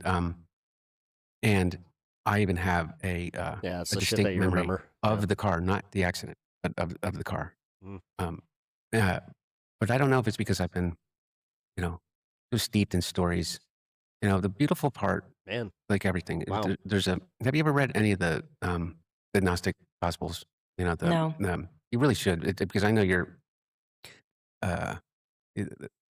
I've listened to you talk about your Catholicism and your faith, and And I'm like a toddler in the faith, and there's so much. It's like so rich. so it's really cool. There's one of the things that I've always been a student of, because when I first went to Georgetown, the 2 closest people after I got to Georgetown were 2 Jesuit priests. One was named Ted Desiak, and another one was Bill Watson. And both Father Watson and Father Desiak led me into this idea of service. I started a thing called the Jesuit International Volunteers with Father Watson. Father Desiak, and then I went to the JBC because of Father Watson, which is like domestic peace club, turning into liquid. and I did that for a year. And then when I Special type of opened up my own law relaxer firm, all my clients were Jesuit universities, because I was friends with presidents of universities that were just like 5 or 6 years older than me. They were now becoming presidents of St. Joe's and Granton and Loyola and all these Jesuit universities, Detroit Mercy. And but anyway, the Gnostic Gospels. The Gnostic Gospels were they were found in Naj Hammadi, and they were written in the period between Christ's death and the first 2 centuries. And there's the Gospel of Thomas, Gospel of Philip, and Constantine. And now I'm going to. This is boring. No, I'm very interested in this. Emperor Constantine converted to Christianity. Yep, the end. But what he did, and really what it was about, was not a true transformation of faith. It was a way to consolidate power. So he made the Christian. Sound like anybody? Bishops. What do you mean, who were, Constantine? 200 years I heard in. that Constantinople is Istanbul. It's the very, very early Istanbul church. is Constantinople. He made the Christian bishops his lieutenants and enforcers as it related to the religion, so that he can control the more radical elements of it. And so that is when they came. Old New York was once New Amsterdam. Why'd they change it? I can't say. Maybe they liked it better that way. To an adoption of just 4 gospels. And because there's all of these other writings that became All right, that was worth the that you hour. could get excommunicated for promoting. That is really beautiful. Really beautiful portraits of, like, the Gospel of Mary Magdalene and Jesus's relationship with Mary Magdalene. But anyway, it's not a gospel, but it is one of the texts. I think it's called the Acts of John. There is a thing that Christ says, and he says, I'm paraphrasing, you must learn to suffer as I do in order to be able not to suffer. And that is the greatest lesson of everything. Is not That's nobody's business but the turds. having gratitude for all the good things in my life, for having immense gratitude for all of my life. Like, I All wouldn't be right. here. We have We can fun. have this honest conversation. I couldn't get to know you as a human being if every single thing didn't occur behind it. I would not feel this gift of being alive on a daily basis the way that I do if I hadn't overcome committing suicide dozens of times in motel rooms, in places that I could never afford to be found dead. All You know? right, so here comes And the it's apology. That piece Catholicism of and Hunter life Biden is the last that, thing they like, tackle. the only way I got it All is when right, they we might skip just that one and go to closing tore thoughts. off all my 'cause clothes, tarred and feathered me, I kind of wish I and skipped put me this in the last center like 15 minutes. I'm not gonna lie. of town and said, "Look at him," and I survived. When you Where's the topic even? This tends to happen when you start talking about like survive that religion stuff. kinda I go- don't know. He just turned into his dad a little bit right now. what am I going to do with my life? Well, the number one thing I want to do with my life I don't is know. number one, take care Thomas. of me. Constantinople. You take care of me. I feel like I Istanbul. have to say, like, I'm really Hey. sorry that I contributed to that. Like, I just feel really shitty. Like, I feel guilty because, like, hearing you talk about, I mean, basically having the worst moments of your life. Like, I always speak about on my show how a lot of these kids growing up aren't going to even know what it was like before social media, where you could just make a mistake and like have that be over. And you got I to grow up. can't help but think rich guy problems. I mean, there is a little bit of that. When he mentioned the Bitcoin thing, I was just like, really? Really? Up, and now it's come on, man. Like they're digging and they're finding people's tweets from when they're 17. They're an You idiot. They wrote just the N word got once and they out. like want to hang them when they're 30. Now you're gonna go like play the crypto game? Ah, dude, seriously, he's gonna be on fucking Polymarket like in no time. Trust me. And that I shit just he's gotta be careful with. I just saw you as a caricature, and it was definitely, like I said, like feeling gaslit by the political machine, convinced that it was just the left that partook in this political machine. And I just like really want to say, like, genuinely, like, I'm so sorry that I just didn't even consider he's a crackhead, and like, you know, like that's actually a very relatable thing, and he shouldn't be. You know, like to have that is just unbelievable to consider every worst thing you've ever done. I am, like I told you before we started, I cried. But I do. I just feel like it's not who I want to be, and I think I've come a long way from that in more than this. general. And like, but I did partake in just the inhumanity of just look at this guy at the worst moment of his life, like with prostitutes. He's on crack. He's on drugs, and we should make fun of him because it makes us feel good, or it makes us feel like we're somehow beating the machine. And that it was, I think, a really warped viewpoint. And hearing you speak about it today, I'm just like, wow, it is so gross that I partook. Okay. Damn it, dude. You have That seems so genuine. much, and I mean this in a good way, so much power. Because I think that your audience absolutely trusts you. And the reason that they trust you is because you've shown an enormous amount of courage of speaking your mind, particularly as it related to someone that you love like a brother. And everything that has transpired since then, which is a immediate rejection of power and an immediate rejection of, and knowing that you were just going to get the shit beat out of you. And for you to say that to me, I truly mean it. But just from a purely selfish point of view, it means the world. And no one and that, deserves that. I truly didn't come here for that. I came here because, you know what? I ask forgiveness every day, without any expectation that I will be forgiven.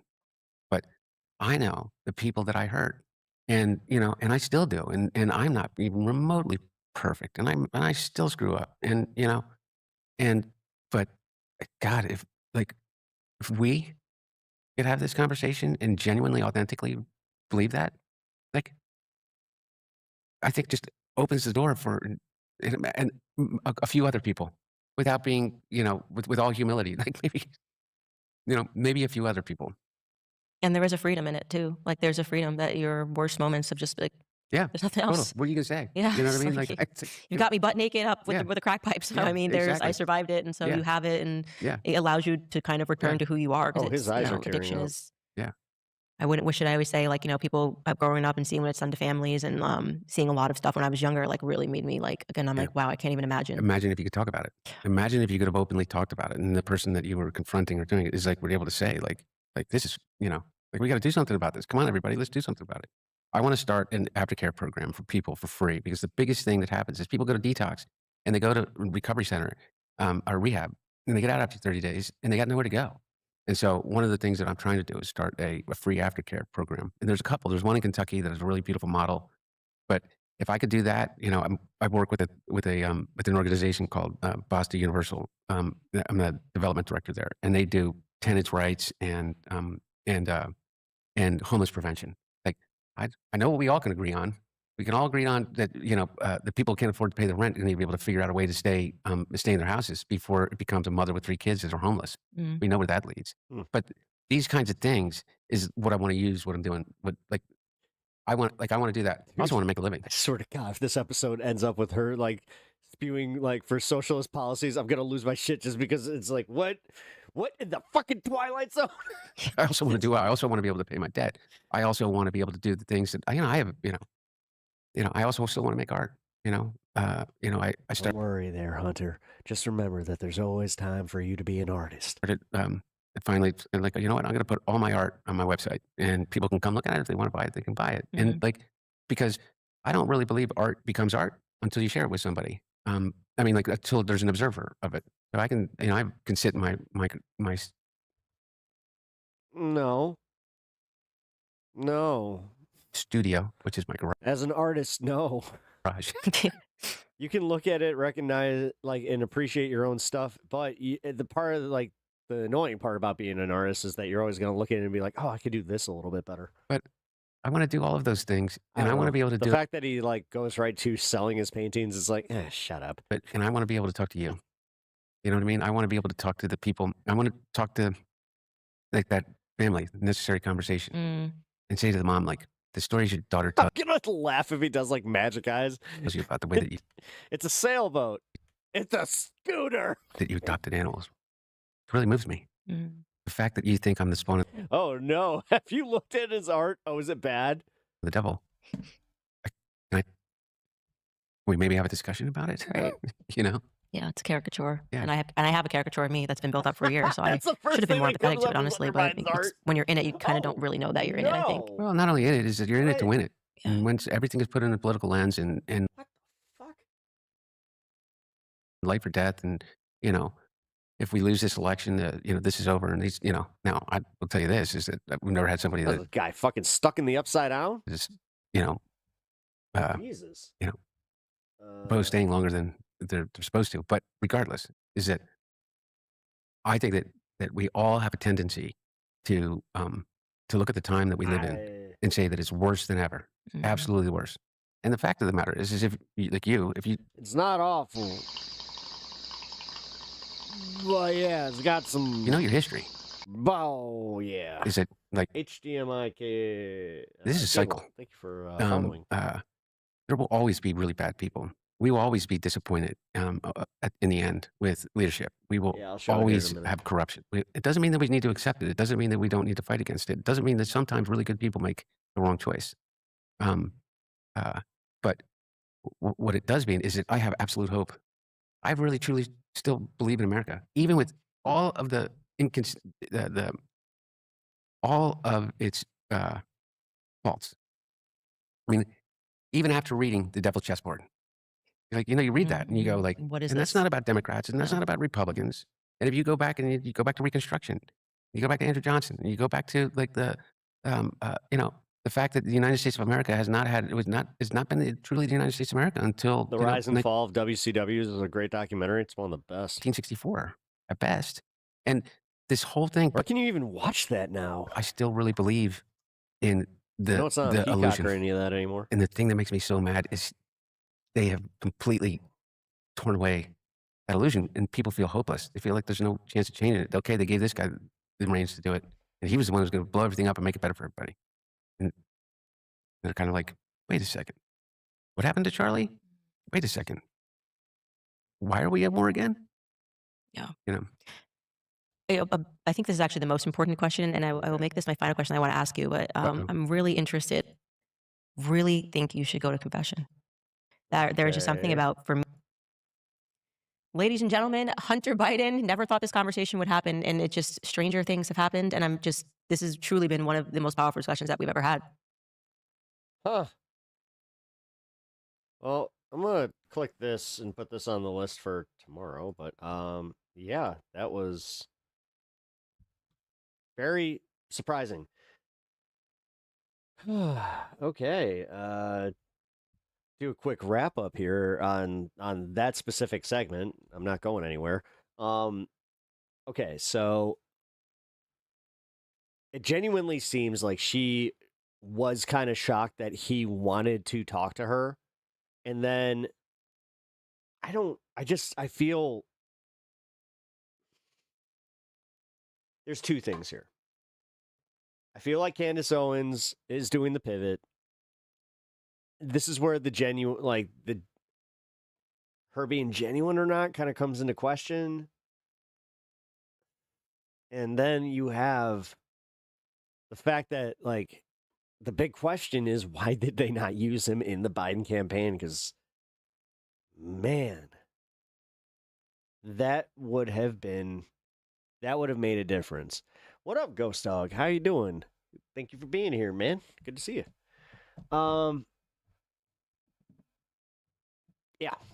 Yeah, this is weird. So yeah, and then you have the Ashley Sinclair bit. I don't know, guys. I don't know, because there is this whole, like, if you're anti-MAGA and you're anti-Trump, then you're putting yourself in the theoretical crosshairs. So it just makes you wonder. And then, I mean, that interview could have gone Jerry Springer very, very easily. You know, and the fact that there was nothing. And that apology seemed genuine. So, all right. Wow. That's all I can really say is just wow. All right, what else we got? Man, we're deep into the fun half here. Actually, let's chill for a minute. Oh, cue that lo-fi. All right. Hey, all right. So check this shit out. It's been brought to my attention that my little cult segment might have pissed some people off, which didn't think about that.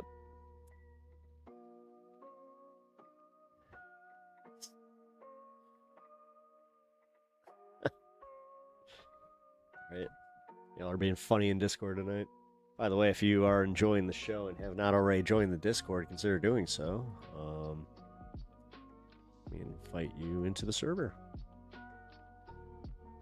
Also, if you guys have not subscribed to the channel, fucking A. Dude, last few days I have had it just like so many, like, just like bouncing numbers as far as that, where it's kind of genuinely shocking. Making me think that YouTube's doing that thing where they're unsubscribing people. Because I can tell you right now, I've been unsubscribed from a few of the channels that I know for a fact I was sub to, and it just decided, nope, not anymore. I had to resub to Angry Ginger, which was bullshit. Never unsubbed, so... make sure that you guys are also, still subbed to the channel if you're not getting your notifications or any of that. That'd be wild, but, yeah, man. What the fuck, you... after doing that segment earlier, too, I'm gonna be real, like, yeah, no, it's not great. But I'm not gonna harp on it, man. I'm gonna get through this. You know what? I think that I told you guys, like, even if I have to add another job to this, I'll still do my content creation. It's just, the fact that this is hitting so many channels, like, just like a wave, and the fact that I know other leftist creators that are going through this exact thing that are not David Pakman. Backlash where? I think that I got a little bit of backlash from, me talking about my past.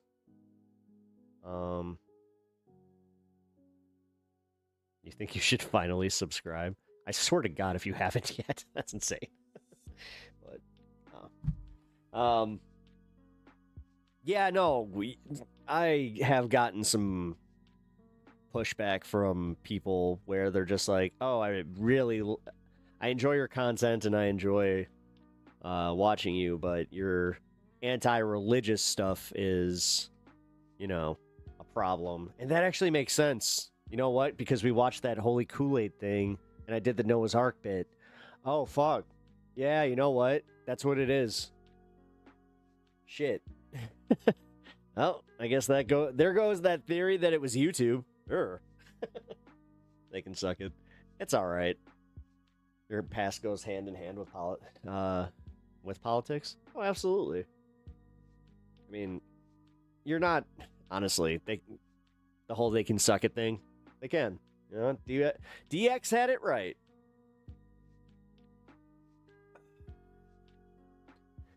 You can watch it on YouTube. It's in.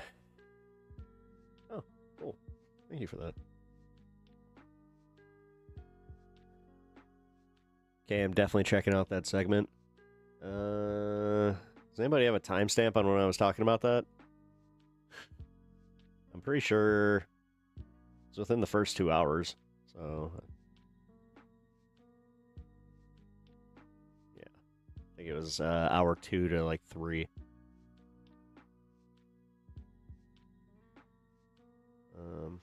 But anyway. Yeah. No, I mean, I might.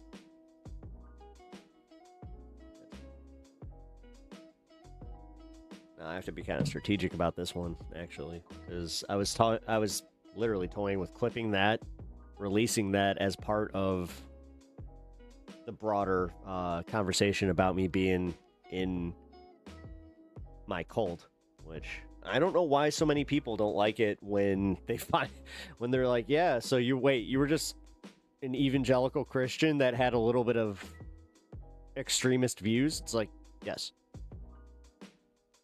That is exactly what it is. Why does that hit a little close to home? Are you questioning why your pastor constantly like hammers the point where it's just like, you know, losing your faith and blah blah blah? I'm not sure, actually. I wonder what like the main thing that pastors kind of, well, I'm gonna guess that it's gonna be some form of like nationalism, which great. I do know, to be fair, there are some churches out there that talk about Christ's love and acceptance, and they're considered to be like woke churches. Because those are the first ones that kind of like recognize that, like, if you believe in God and are gay, then technically you're still God's child, and, you know, God loves all his children. That's just a fact. That's what I'm thinking. You're making them ask questions they don't want answers to. I do, yeah. Just because in real life I've had that happen, where I lost a friend over that shit, where they were just like, I can't hang around you anymore. It's just like, oh, are you questioning your faith? What's up with that? The only pastor I like is Ben Dixon. Yeah, I like Ben Dixon. I don't know. The only problem I have with like conversations with pastors is that they always become kind of cyclical at a point where you're just like, okay, you know, we just do kind of get to that. You're not convincing me. I'm not convincing you. And realistically, I don't want to convince him to, you know, abandon his faith in any way, shape, or form. My only thing is when people avoid asking the questions because they don't want to face the idea of the mundane aspects of death, like, and thinking of it that way, where it's just like, oh yeah, like actually approaching the idea that like nothing means like anything, like literally all of it means nothing, that you just become dirt and everybody else before you just became dirt, and that, you know, the time that we have here is what we need to enjoy, because, you know, one day it's over, and the thing is, when you're gone, you're just gone. Like, that's the scariest part, is not being able to conceptualize the fact that you're just gone. You know, I know that there's some like medical research that has shown that like the brain is active, and they have shown that also like some people have like come back and they said, no, I recognize that I was dead. It's like, but A rabbit hole I found are people who are against AA because it has cult-type characteristics. And unfortunately, I used to be part of that bandit, rabbit. The fuck?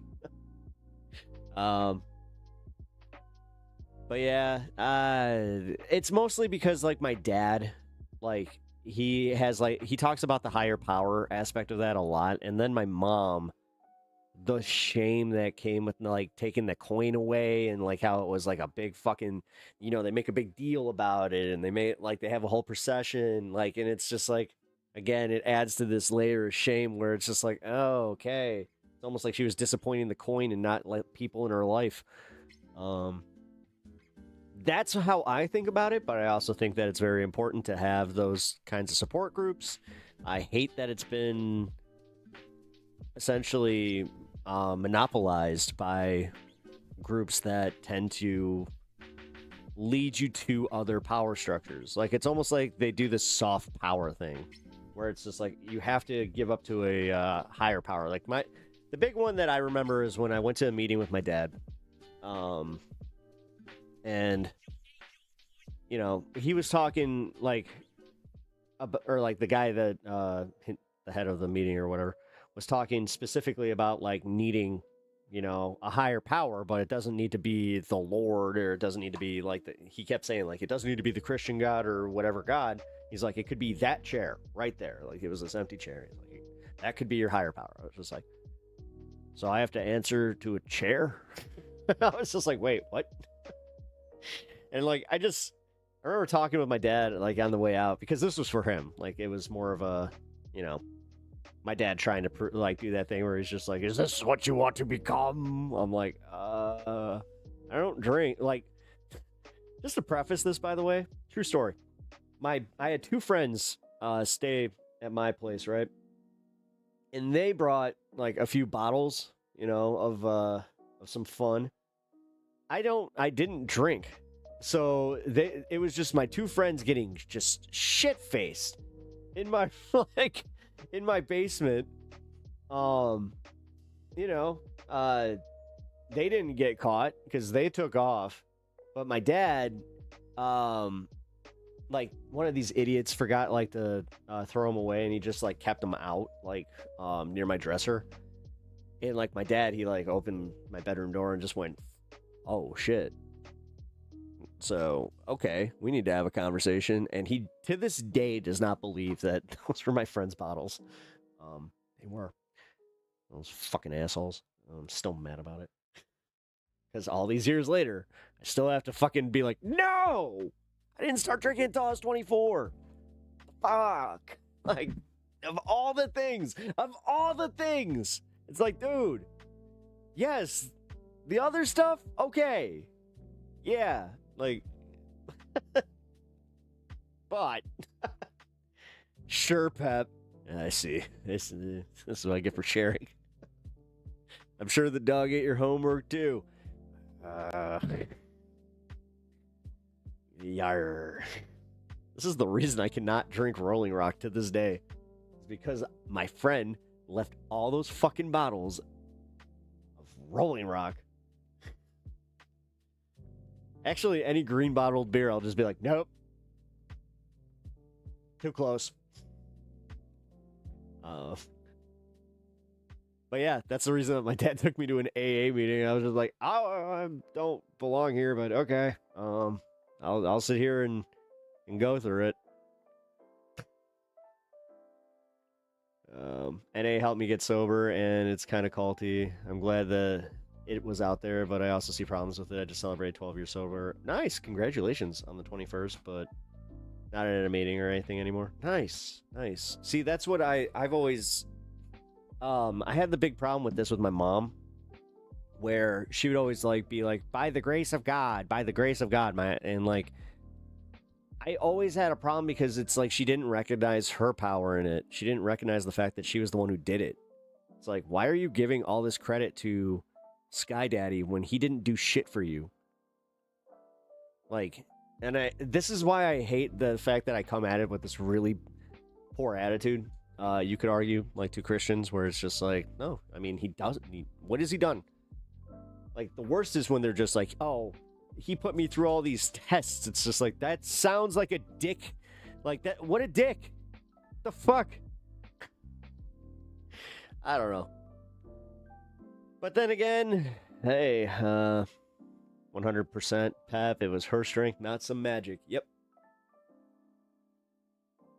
But I also still, like, I have remnants of the, when people ask me, they're like, what if you are wrong? I'm like, well, I have nothing to lose because I believe in a different version of Jesus than you do because I read the fucking Bible.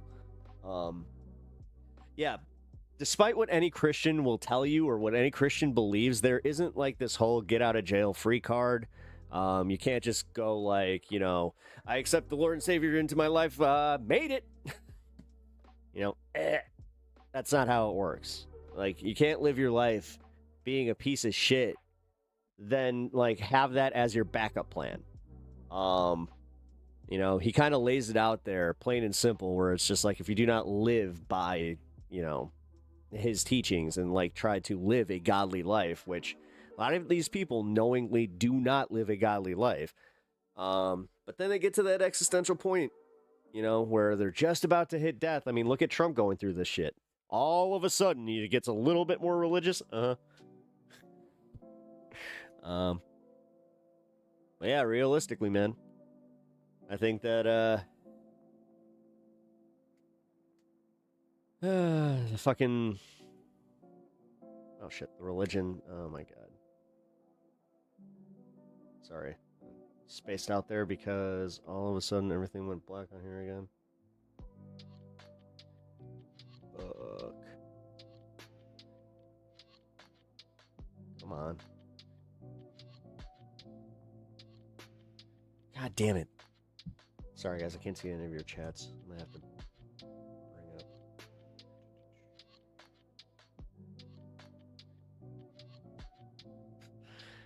Wow, that's fun. I have to do this through YouTube.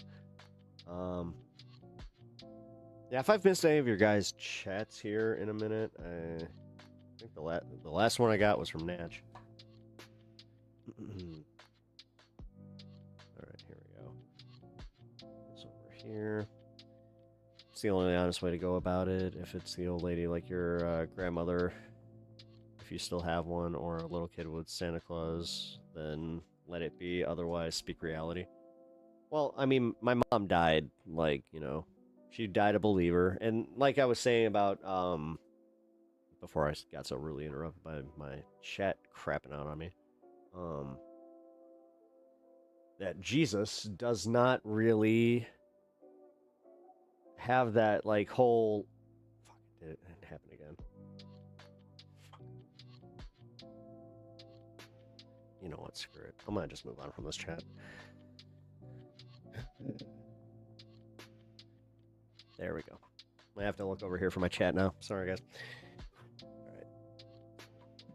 But yeah, number one, like I was saying about like not shitting on people believing in God or whatever, needing a higher power. I really try not to be that guy. I just hope that people can look past that to kind of, I don't know, have deeper thoughts, I guess. I find that the people that stop there also tend to then kind of have this mentality of just like, well, you know, from my faith, I am saved, therefore, you know. But then they also keep doing some shitty stuff. It's like, okay. But my main point was that Jesus does not have this, like, you know, favoritism policy thing and like the whole, you have to believe in him. It's like, no, you just have to be a good person and live a godly life. It's not going to slam the door shut if you're a like, you know, you're a monk and you didn't believe in the Christian God. Do you understand how fucked up that is?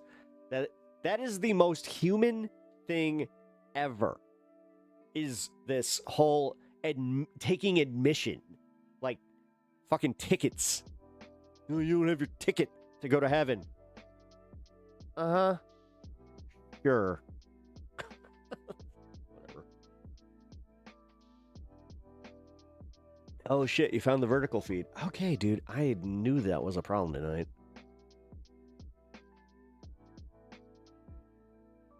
Man, Ghost Dog, yeah, make sure that you get the notifications on all of my stuff. So it should give you both when I go live now. Oh man. So I did House of L. And I didn't do that. I'll do that later. Do that later. Ooh, wait, the Jesse Lee Peterson thing. That was pretty funny.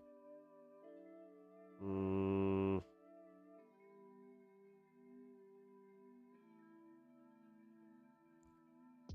know, I kind of feel like we didn't do any news, especially like the Iran thing. You know, screw it. Let's just do this real quick.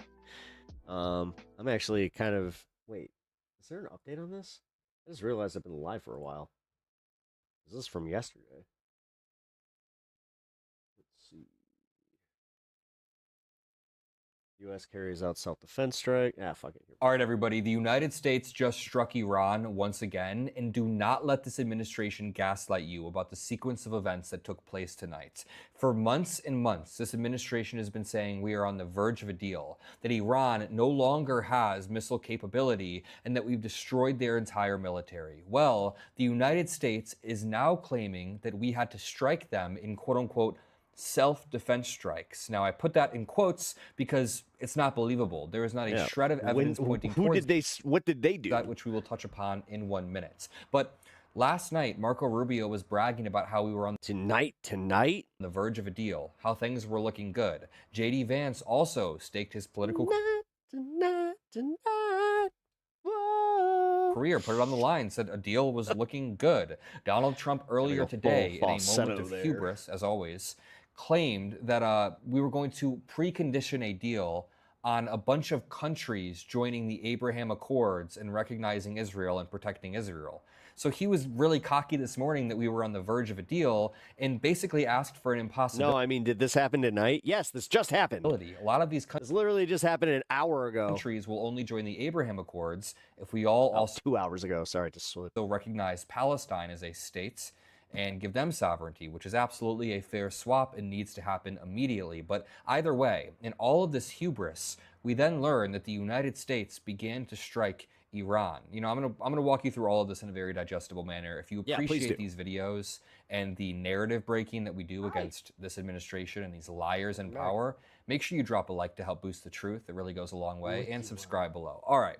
So a few hours ago, we learned through the IRGC that there were explosions near the Bandar Abbas port and the airport, which is directly off of the Strait of Hormuz. So if you can picture the strait, the airport is right off of the coast. Iran then begins to trigger their air defense systems and say that they are ready to take out any hostile targets in their airspace. So immediately, the ceasefire that they're claiming is still going on was broken. I feel like Just remember, Iran and the United States have exchanged strikes multiple times during the ceasefire. Israel and Lebanon have exchanged strikes. All of these countries are still fighting, yet the United States, and for some reason the mainstream media continues to report on a quote-unquote ceasefire that simply does not exist. So then, Iran's state-run media, their news agency, begins to say that multiple rounds of consecutive explosions were heard. Nobody really knew what happened until we got more reports that the United States military conducted strikes.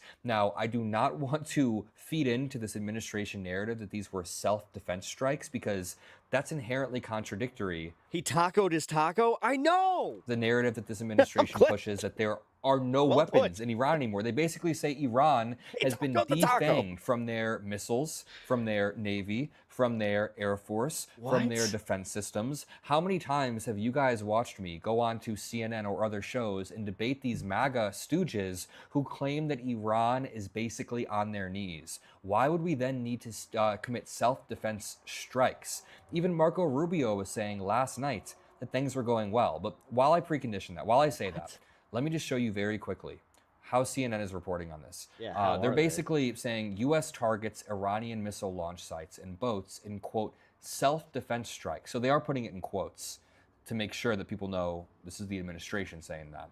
As negotiations continue, the U.S. military conducted self-defense strikes targeting Iranian missile launch sites and boats around the Strait of Hormuz on Monday, amid a ceasefire between the two countries and ongoing negotiations to end the war. Yeah, and they're saying, like, they're just buying the fucking whole narrative from the White House where they're just like, hey, okay, this was a self-defense thing, but the ceasefire's still holding, guys. This is what I don't understand. Yeah. Why are ceasefires don't mean anything anymore? we still classifying this? Why is the media still classifying this as a ceasefire when neither side has ceased firing? We're firing at Iran. They are getting ready their missile defense systems so they can fire on us. And apparently, they were still laying mines in the Strait of Hormuz, which is very, very believable. Iran has been using the Strait of Hormuz to gain regional leverage because they know that the longer they can control the Strait of Hormuz, the longer they can inflict maximum damage on the United States. I don't support these types of violations of international law, but that's the reality of what's happening, and it's believable that they're laying mines today. It's very important to show you what Marco Rubio is saying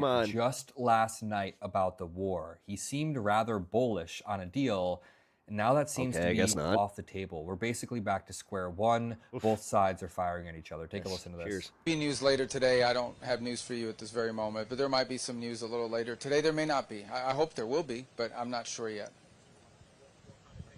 The question is about the Iranian issue, and as I said, there's been some progress done, some progress made. Even as I speak to you now, there's some work being done. There is a chance that whether it's later today, tomorrow, in a couple days, we may have something to say, but this issue needs to be solved, as the president has said, one way or the other. Why is this guy dressed like a mariachi? Iran can never have a nuclear weapon. The straits need to be opened without tolls. Oh my God, here he goes into the pre-written lines, but the administration was expecting to make an announcement sometime in the past few days. They even said, we're going to make an announcement on a deal, and yet there's nothing. There are more strikes. So Marco Rubio is kind of like... It's because they... Oh my God. Did Donald Trump forget that the markets were closed today? Treading the line. Oh my God, dude. It can't be that stupid. It can't be that stupid. Is it that stupid? Did Donald Trump forget that the markets don't trade on a holiday like today? So he thought that the markets would resume today. So he was just like, just wait, and then we can resume the strikes. Here saying hopefully something happens. He knows. He's smarter than the rest. And then they're just like, oh, whoa, hold on. We had to do self-defense. It's that stupid. Rest of the administration has just come out and lie about this. CNN then reports explosions rock Iran. CENTCOM is confirming that U.S. forces targeted Iranian military facilities responsible for launching a series of attacks against American warships in the Strait of Hormuz. The claim is that the IRGC boats were laying mines in the strait, and now a source close to Iran's Ghalibaf says Iran's, quote, decisive response is now underway. It basically seems like the deal is off. If we're going to enter another escalatory ladder where both sides are trying to one-up each other, then the deal is... I'm not even kidding, guys. I wanted this to happen, knowing that this would be bad for the Democrats. I don't care. Dude, have you gone out at all? Like, the gas prices are just... You can't live like this. Essentially off. And then on top of it, the grocery prices, which, thank God for some local grocery fucking discounts and the fact that it was a holiday because, yeah. Can I also please point out? I think that this was the lowest amount of money that I've spent on a pretty decent amount of groceries in a little bit. This is very important to point out. Russian Foreign Minister Sergei Lavrov But it was earlier all fresh today called Secretary Rubio to advise him to evacuate U.S. citizens and diplomats from Kyiv. So now we're talking about Europe for just one moment rather than the Middle East, but just think about the picture that is being painted here. A weak United States is being taken advantage of by multiple countries right now. Prices have gone crazy. crazy. Russia is currently calling Rubio and telling... That's the reason I even got some ground beef because, like, it was marked down from $14 at 50%, and it was going to get thrown out. I was just like, and then knowing that much was going to get thrown out, I was like, you've got to be fucking kidding me. All U.S. citizens... Like, all this is gone to, like, it's all probably in a dumpster. And diplomats I don't to understand evacuate what we're from doing, Kyiv man. as the Kremlin plans You can't to just, continue like, heavy I don't strike know, say, hey, free, take it. On the Ukrainian capital. We can't according sell to a it statement anymore. published Take by it. Russian Foreign Ministry. So the United States is basically showing weakness on multiple fronts and being attacked on multiple fronts, saying, get your people, get your citizens out of Kyiv. We are going to be striking. On the other end, in Iran, we are making very little progress. It was funny. Had some friends over yesterday and, made some dinner and everything for everybody. and we didn't have any like plastic utensils, and I'm one of those guys where I'm like, I really don't want to do all these dishes for all these people. Then I thought about it, I was like, oh, wait a minute, we've been saving all of our fast food like forks and knives. I just toss each one where it's got the little salt and pepper packets in it. And I'm just like, this is how you know we're nearing a recession, guys. And I'm like 99% sure this administration is completely And then they were just like, lying no, this about is the living idea smart. that You should be Iran doing that was anyway. I was heavily like, attacking warships. yeah, true. CENTCOM spokesman Captain Tim Hawkins says, quote, U.S. forces conducted self-defense strikes in southern Iran today to protect our troops from threats posed to Iranian sources. Targets. Wait. So now it's oh my God, this is self-defense in the way that Chud the fucking Builder defined self-defense? I'm not touching you, I'm not touching you, I'm not touching you. If you touch me, I'll hurt you. Blam! They were thinking about touching me. Included what the fuck are we doing? Missile launch sites and Iranian boats attempting to emplace mines. U.S. CENTCOM continues to defend. That's just efficiency? And our forces. Okay, Yes, that it is is. believable. The idea that the Iranians were placing mines in the Strait, that's been happening. That's not new. But to call these self-defense strikes as if they were firing on us actively. Do I have an embarrassing amount of Taco Bell mild packets and fire packets? Yes. Or as if we were in active danger. Yes, I do. Is in and of itself a concession that this administration has been lying. I'm going to tweet something like that out. This is like the strongest debunk of this. You know what? Hot can get fucked. It's either mild or just fire. This administration is conceding that they are lying. I like to put the mild when they sauce say on these my were eggs. self-defense strikes because they've been claiming there's nothing left to defend ourselves from. So which one is it? Here's John Bolton on CNN. This is Donald Trump's former national security advisor on CNN admitting that if you make just eggs and hash browns, Taco Bell mild sauce. We are getting our lunch eaten on CNN. He worked Solid with Donald vision. Trump during his first term to advise him on You have a national drawer of takeout utensils? Yes, I'm not the only one. security. And now, I mean, in his eyes, he wants the United States to go harder. He's a huge hawk. right, we're but smart. He knows that Iran is outmaneuvering us. Watch. Well, I hope the negotiations break. That should actually be the barometer for like if somebody gets tax breaks or like any of that, where it's just like, do you have a junk drawer? Do you also have a utensil drawer and like a big baggie of takeout sauces that you have saved? Down because every day that goes by, If is it's a all gift three to yeses, Iran. okay. It gives them 24 more can have hours aid. to recover from the pummeling they took during the 6 weeks of U.S.-Israeli attack. It gives them time to try and reconstitute their government, which increasingly looks dysfunctional and decision-making So many capability. ketchup packets. And it They better be Heinz. Dude, my wife laughs at me anytime that we get like a bag and there's like Hunts in there. I will whip that shit. Just be like, postpones the day of reckoning ultimately when the threat that they pose Hunts. to control over How's the that place Strait still of in business? Hormuz is resolved in a way that they never come back and do it again. I think the ceasefire was Fucking a want mistake. tomato I think water. these negotiations are a mistake. I think we're on the verge of something that ultimately history will decide was a catastrophic loss for the United States. Wow. Saying it's a catastrophic loss for the United States according to history.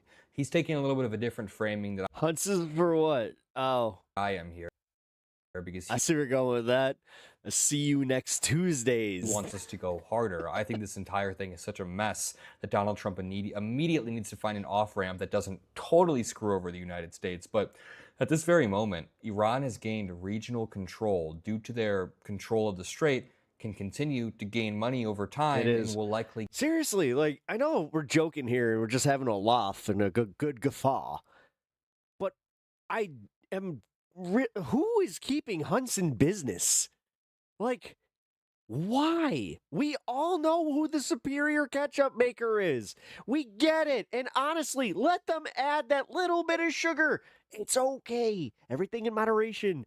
But God damn it, it's so good. To get a sweet deal out of Donald Trump as he is... And listen, this is coming from a Chicagoan that like looks at ketchup and immediately thinks like, okay, there's like, yeah, you are a little bit of like you are the demon's blood.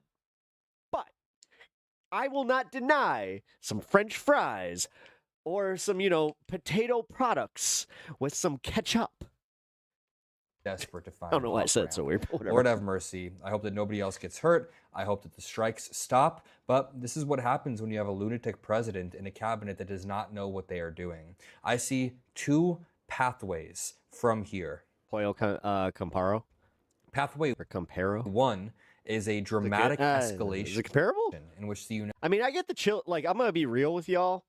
I prefer the Heinz chili sauce over the ketchup any day, but... United States begins to strike all of Iran's civilian infrastructure to teach them one final lesson. Now, Donald Trump knows that our missile stockpiles are depleted by about 50%. He also knows that his first strikes didn't really move. It's also a far superior, like, garnish to, like, shrimp than tartar sauce, or tartar sauce. Iran much. So his chili only sauce option from here is to commit war crimes. Again, I do not want this to happen, but that is what John Bolton is actually asking for. John Bolton is asking for the escalatory path that finishes out Iran via war crimes, and then they have to... You mean the guy that was pushing us to go to war the first time with Trump is saying that we should just do the thing? Oh, so why are we listening to him? Why is he on TV? What's up with this? Basically, they're forced to reopen the strait. The problem with that is there will be a small window of time in which Iran is able to launch their own final salvo,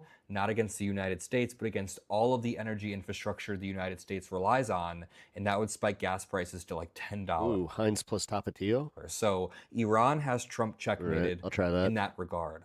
The next pathway is a humiliating climb down in which the United States gets no concessions. Made some gutter made some garlic butter prawns. Ooh. Basically just barely gets the strait reopened, but doesn't get anything on regime change, nothing on nukes, nothing on nuclear enrichment, nor hungry? nuclear facilities, and Iran still gets a lot of cash. So it's not a good... Well, yeah, it wasn't a great deal to begin with, but...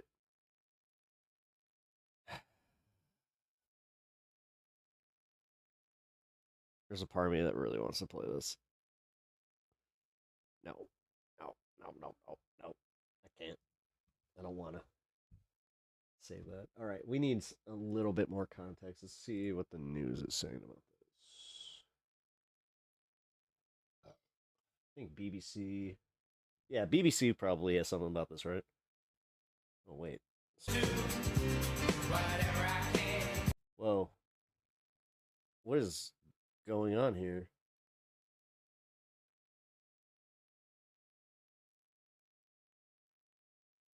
What am I...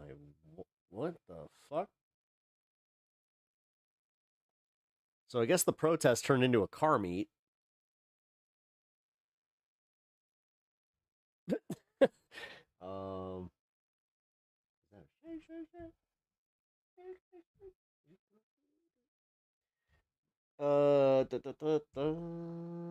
Where's some news? Where's the BBC? Wait a minute. All right. Who's got jokes tonight? Who's gonna do it? Low hanging fruit. No, the BBC has... Wait. False critics of his potential Iran deal losers. That is not up-to-date news. CNN, do you have anything about this? Besides Bolton. Bolton hopes Iran talks break down. Well, it seems like he got what he fucking wanted. This is weird to not be able to actually find anybody that has any live coverage of this. Well, you would think that this is a big deal.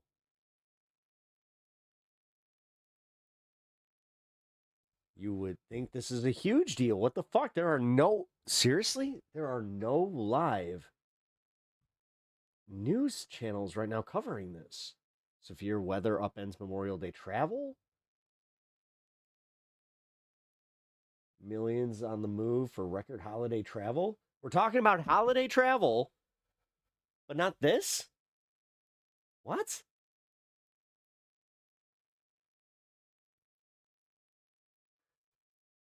Oh, fuck it. Heard by the Strait of Hormuz, the United States military confirming that it has targeted missile launch sites and Iranian boats, which it says, oh, fuck yeah, we're back at war, as we're placing mines in the Strait of Hormuz.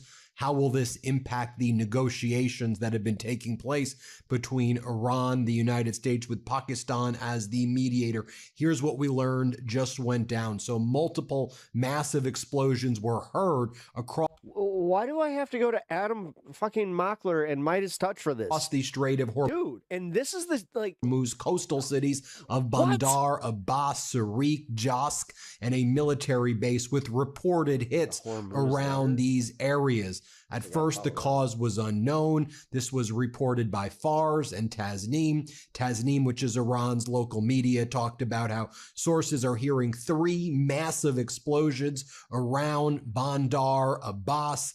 Ali Hashem from Al Jazeera. Knicks are going to the finals. Reporting an Iranian source tells me that heavy gunfire can now be heard near Bandar Abbas, which erupted after the IRGC targeted a vessel at sea, followed by U.S. fighter jets striking IRGC naval boats in the Gulf. According to the source, several IRGC Navy personnel were killed in the attack. The situation is still unfolding, the sources told Ali Hashem of Al Jazeera. A source that's close to MB Ghalibaf, Iran's parliament leader, noted the following. Tonight, strikes were on Bandar Abbas Airport, Shahid Bahanar Port, and likely Mount Mubarak in Jask. A decisive response from Iran is currently underway. And folks, we're hearing from CENTCOM spokesperson Captain Tim Hawkins just told state regime media, which calls itself Fox, the following. U.S. forces conducted, quote, self-defense strikes in southern Iran earlier to protect our troops from threats posed by Iranian forces. Targets included missile launch sites and Iranian boats attempting to place mines. U.S. Central Command continues to defend our forces while using restraint during the ongoing ceasefire. And you're talking about strikes targeting launch sites and Iranian boats and potentially killing people there. Doesn't really sound like a ceasefire to me. More detail surfacing on U.S. strikes versus... Yeah, I was about to say, like, dude, these are... Iranian targets today being reported by Jennifer Griffin of State Regime Media. This is up to, 2 Iranian boats were caught laying mines in the Strait of Hormuz.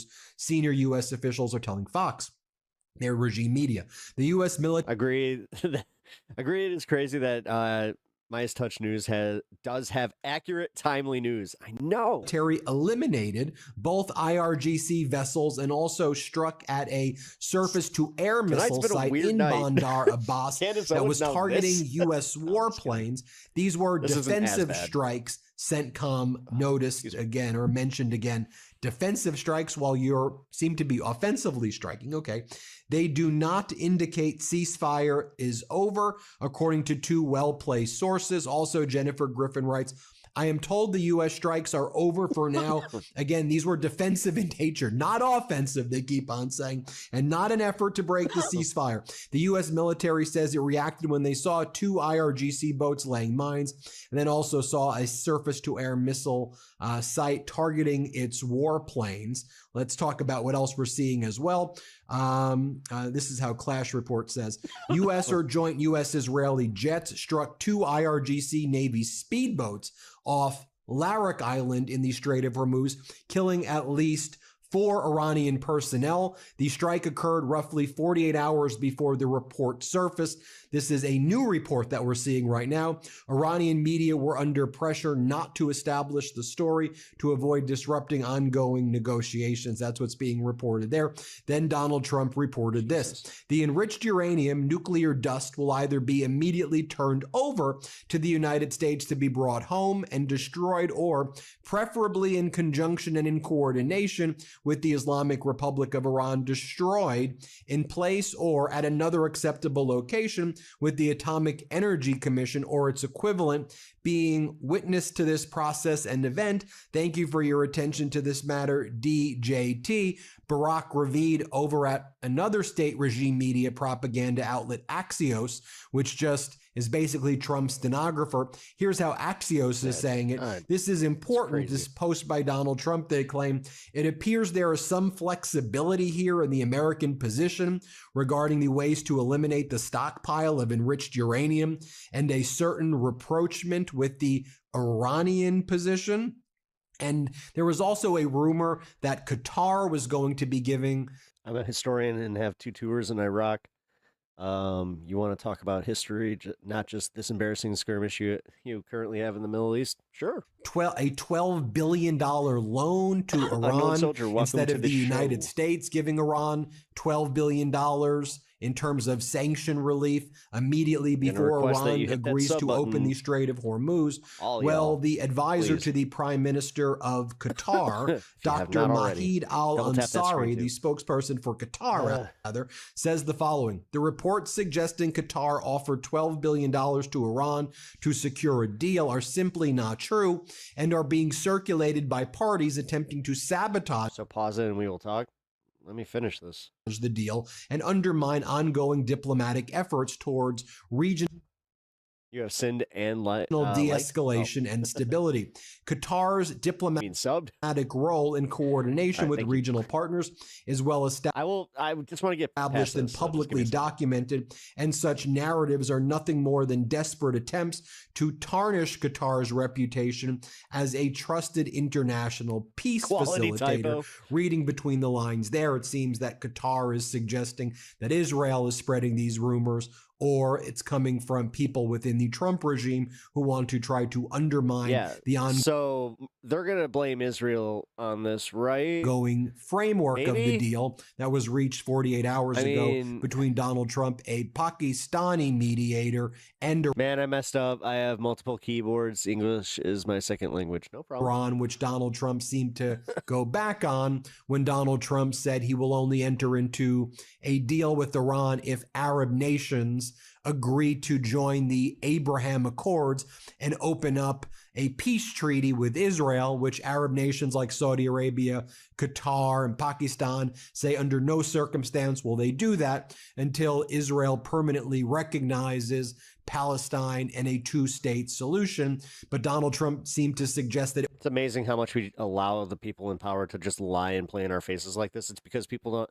You do understand that we are like 5% of the population that actually follows this shit. It would be like daily news, mandatory, specifically the stuff where we like do get like this breaking news coverage, and like this was the whole point. They made it so you have to go search this shit out, and nobody in MAGA wants to do that. They don't want to hear a bunch of fucking lefties or people that they disagree with in general just going, hey, this is kind of happening, and they're just like, no, so you already lost them. And then, like I said, you got people that are just like, who cares?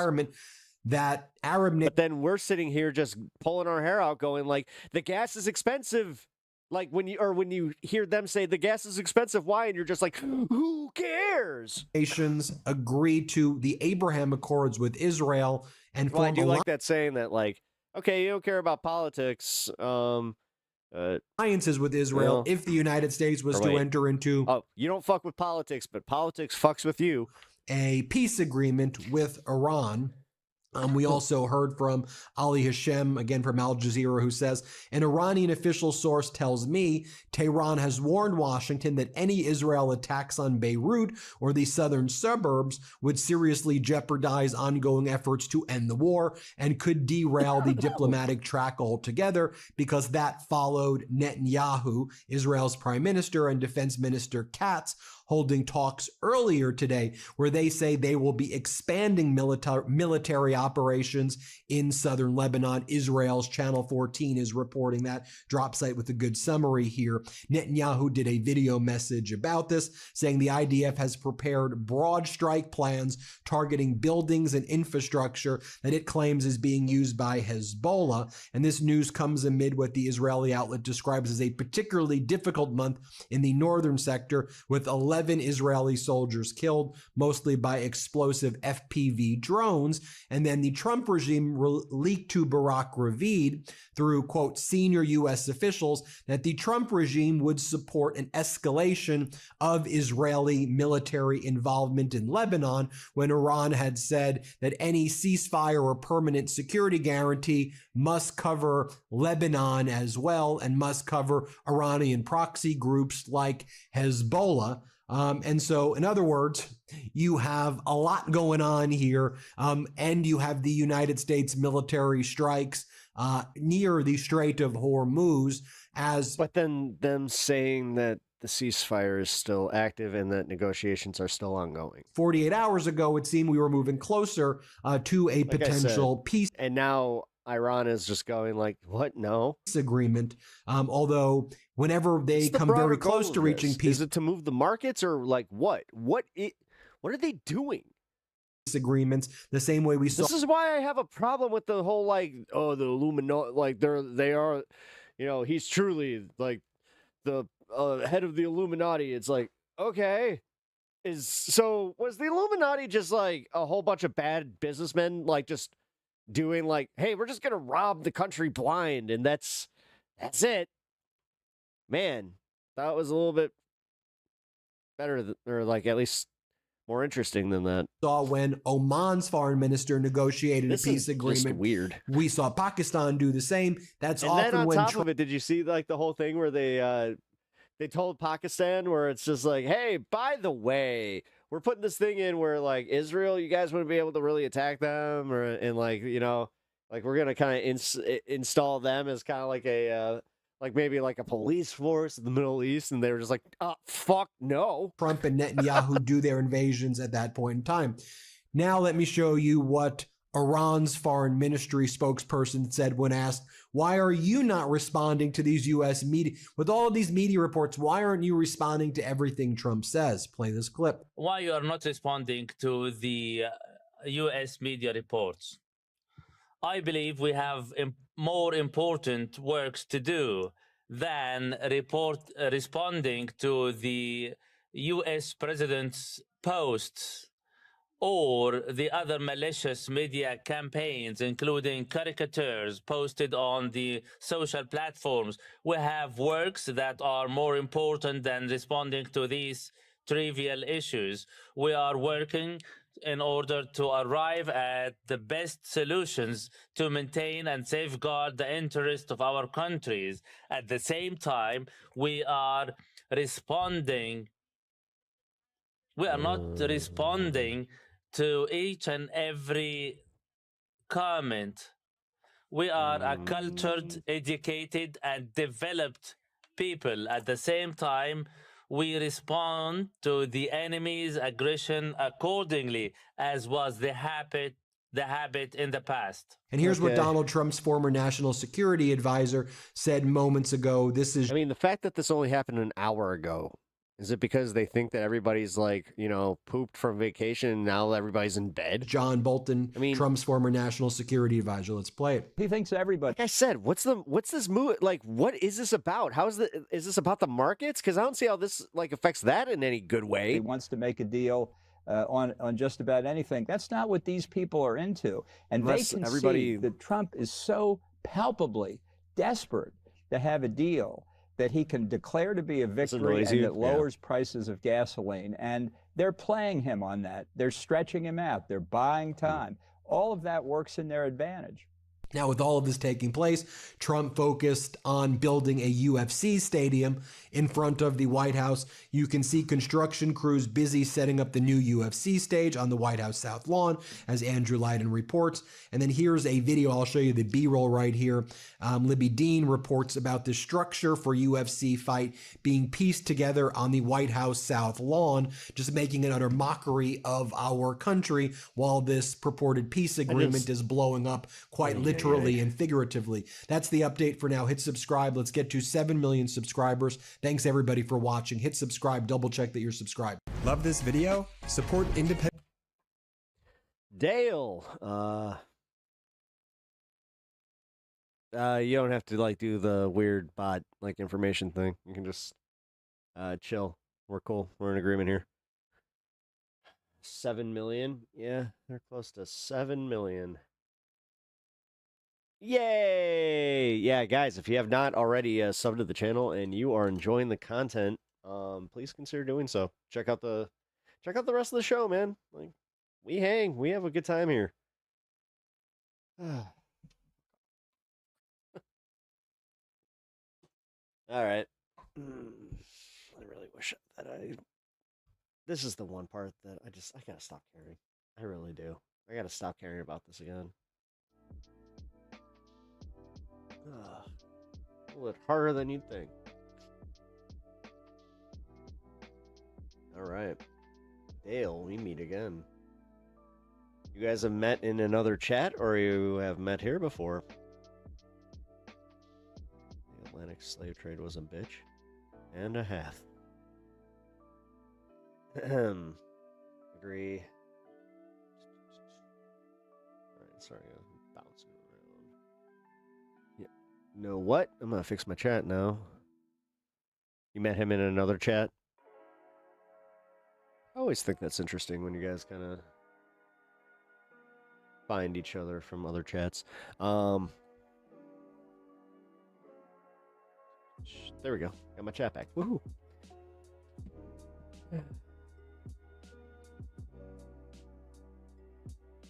A bitch in 3/5.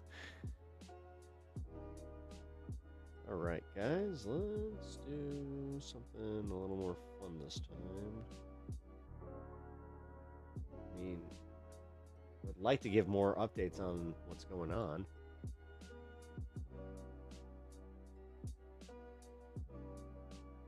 This is Jesse Lee or something. You know what? Ooh. I think I might just chill for a little bit and then take off because, yeah, it's almost 11 o'clock here.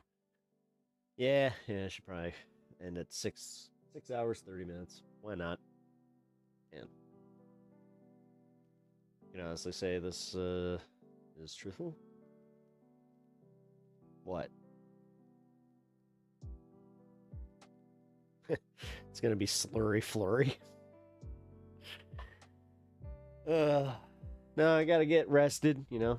Got that propaganda show tomorrow. Man. Oh, balls, I got something early. Oh my god. Yeah. I forgot that I had something. Not like it would change if I was going to bed like earlier or not. I should probably work on my sleep schedule. Oh, dude. Okay, so I tried these things called like Ollie. I think it's OLY. Careful with those. Because I took one. I probably should have just taken a half one. Because it's complete, like, they're sold at fucking, like, Costco. Because they were giving away, like, a whole bunch of free ones, and I was just like, oh, sleep gummies, I'll take some of these. Can I have multiples? And he, like, just kind of threw a bunch at me. I was like, oh, okay, cool. Yeah, I'm not sure how much I'll be taking those, like, unless, like, these are ones that if you want, like, to knock the fuck out, apparently that's what's you should go with. Like, yeah, they're like gummy vitamins that had like a pretty healthy amount of melatonin. Yeah, dude. I was not prepared for those. I woke up the next morning and I told my wife, I was like, man, I feel like, no, it wasn't like a hangover, but I could not get to that point where I felt like I was awake. Like I felt like I was in like a walking dream, and it wasn't in a fun way. You know, like it sucked. They sell ones with caffeine too. Oh, it's almost like there's something that I can do. I mean, you guys know what's up. Like I like the Sebe N ones and the Touch. Gotta love transcripting. Left because he doesn't know history. He's ashamed of nothing, same as most Americans. Yo, chill. Some of us are cool. Like, I'm a leftist that, didn't go to war with anybody in the Middle East and was against going to war with anybody in the Middle East to begin with. So I don't know, bro. Like,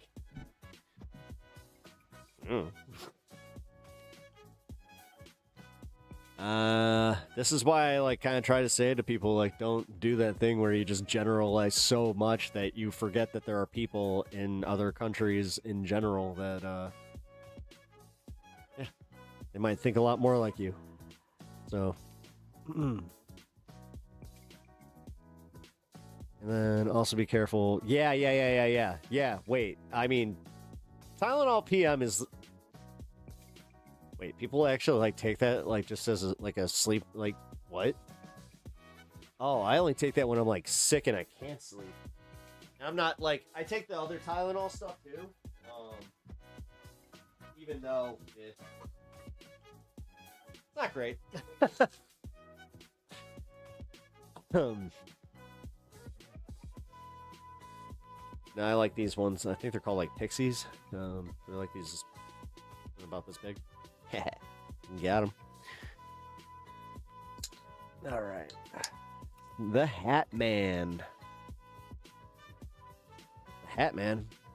We talking about this guy? I just realized I have to make an emote of him, and I also have to find a way to integrate him to people, or to introduce him to people that don't know who he is, because there's a lot of lore there, and it's also kind of wait, you're telling me that this guy created a puppet that makes fun of Tim Pool, and the whole joke is that he's Tim Pepper because he's a pepper that likes Tim Pool?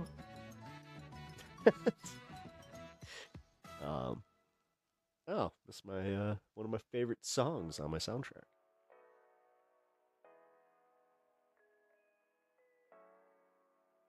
Even as a brother now? Yes, he does. That's right. Oh man, I never went back to that Walmart I found him at. Shit. Yeah, because my idea is for my streamiversary, I would like to raffle. It's not going to be for money, but we're going to have a chat quiz where the prize will be your very own Tim Pepper.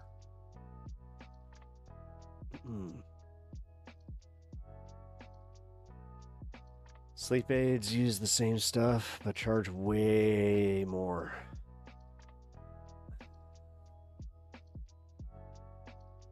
See, I just wish, I don't know, I was kind of thinking about this. If I do it again, I'm going to just take a tiny bit.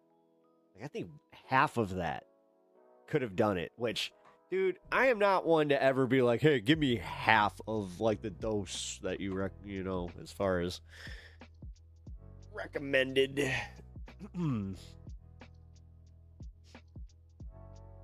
But yeah, that one, very much so.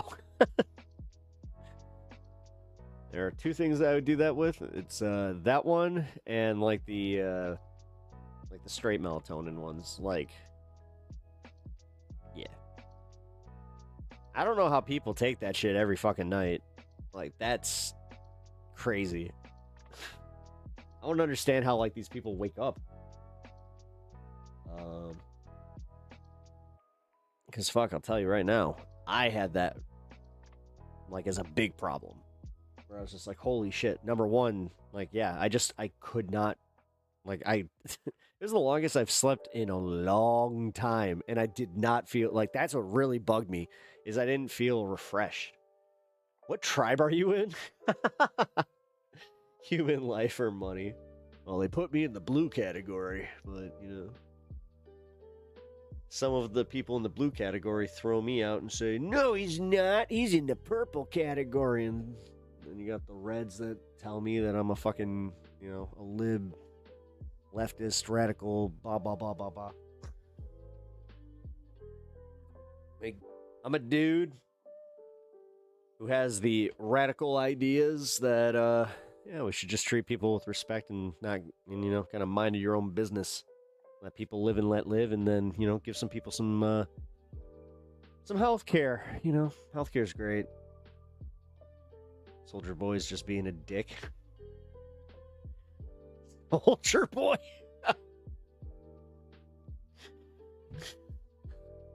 I'll punch you in the face. Hey, the queen sat on this face. It's goddamn royalty. Or no, it's oh no. Hey, royalty sat on this face. This is a goddamn national treasure. Dude, Soldier Boy rules. He's such a dick, but god damn it, that line.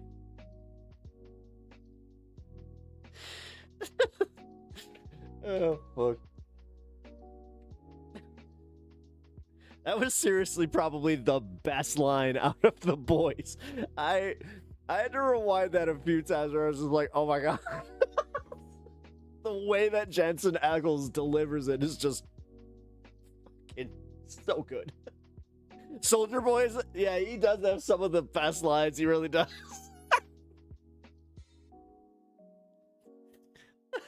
It's always that shit where it's just like, huh, you fuck like Betty White on while she was getting her ass completely filled with, or I can't even do it. I can't even write a Soldier Boy. I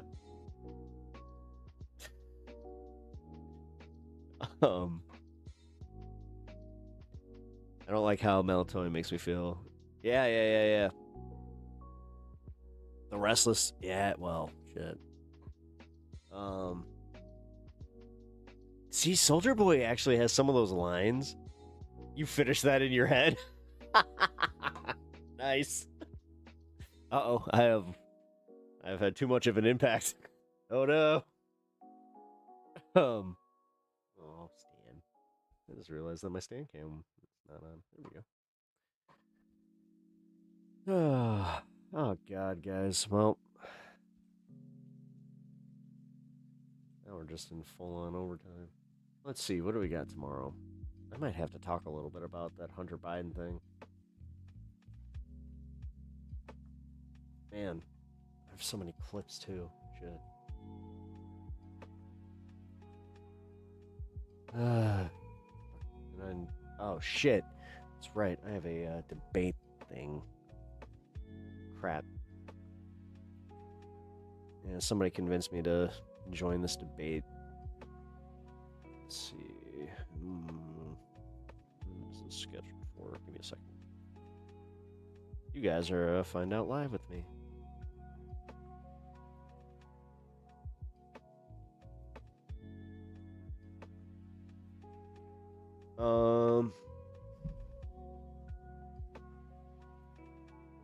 And debate there. Yes.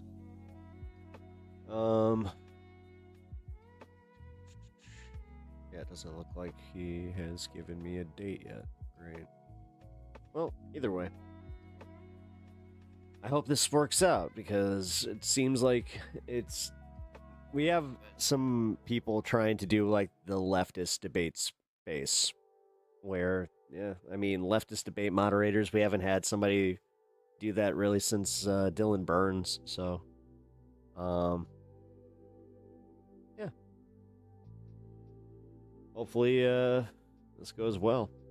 And then I know that I have another one that I'm having on this channel. Yeah, I'm gonna be a little, I should probably do this thing where, element of mystery, and then you guys come and watch it, and then it's like, woo, an element of surprise. Maybe I thought this was a MAGA stream. I think you did. I'm not MAGA at all. This is totally a MAGA stream. Yo, Pet, put on your MAGA hat. Oh, yeah, wait. Yeah, hold on. Oh, no, there's too much dust on it, dude. I gotta get more tape. Oh, here. There we go. What do you mean? This is totally a MAGA stream. Come on, man.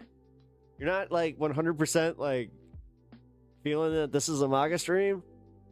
Come on. I like what Donald Trump is doing with the gas prices. I actually love it, It's awesome. And then he's doing that thing where he just robs us blind, and it's cool, man. He's giving all his friends money, and he's robbing the American people. It's like totally based.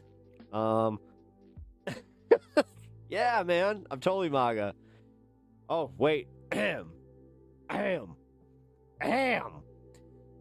Now I'm MAGA. Wait a minute, I forgot that I gotta do my little thing where everybody expects me to do the voice too. MAGA! Hey, you did it to yourselves. If you didn't want to have me make fun of you, then maybe, just maybe, you shouldn't have let your states go and take away the rights of the black people and go back into Jim Crow, you know, what, 2.0? Yeah, that's right. Speak like I'm chewing glass. Wait, chewing glass? Like this? There's a good, damn good glass. Wait. Flat tax rate. What do you mean? Hold on. An actual MAGA would talk just like him. Just like him. Dude, it was so funny. By the way, get out of the bit here for a second. No, it was really funny. I was doing something else where all of a sudden, my wife just points out, she's like, doing your Trump thing. Like, you're doing Trump. I'm like, oh my god, I am. It was like an accidental fucking Trump impression. That's how you know, uh-oh. That's no bueno. Also, DJX, what up, dude? Glad to have you in chat. How's it going, brother? Oh, shit. Flow state. Thank you for that, Eric. Appreciate that. Gotta take a vape? Yeah, you know what? I'll join you, there.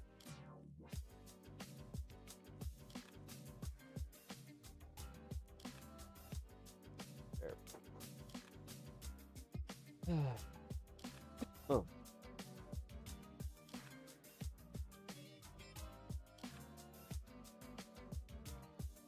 Wait, there's another version that you project from the front of your mouth. Wait, like I have two versions of my impression, you're saying? Where I go like this? No, I do have the one where like it's dentured on. I pretend that I have dentures as my the bottom of my teeth. Not a lot of people really pay attention to that because, you know, I'm just so good looking and they're always looking at my wonderful hair. No, it's like a second main version of the this other accent. Oh, my MAGA thing. Oh, yeah. Oh. Oh, shit. Oh, God.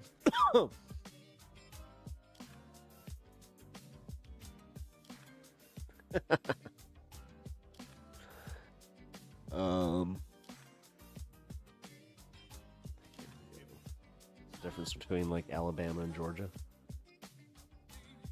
Oh, trust me. No, I probably, as much as I can sit here saying like, yeah, I probably like lose people because of like, yeah, my religious stuff. Yeah, half of it's got to be the accents too. It's just like, this guy's just downright disrespectful. God damn. Nothing more insulting than hearing a Yank fucking think that he's got, you know, I got that southern accent down. You know what's up.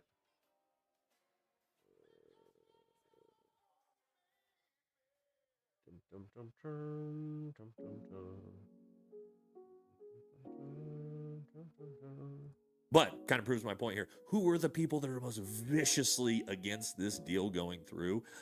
Uncle BB, Lindsey Graham, Mark Levine, Ben Shapiro, Mike Johnson. All right, fuck it. This is worth watching.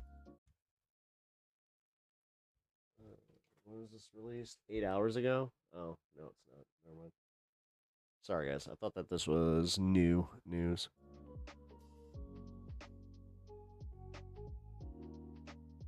I'm offended by your southern accent and will be unsubbing immediately. Oh. Sorry.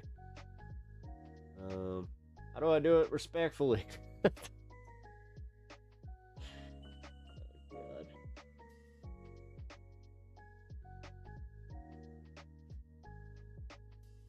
fine. I see how it is. Man. Dude. I'm going to get my YouTube report back and just be like, what? What's up with this? You lost some subs this, like, specifically, like, today. My analytics are going to be fucking wild. It's like, I gained 4 and I lost 6. How's that work? Remember what I said about that whole, like, gotcha?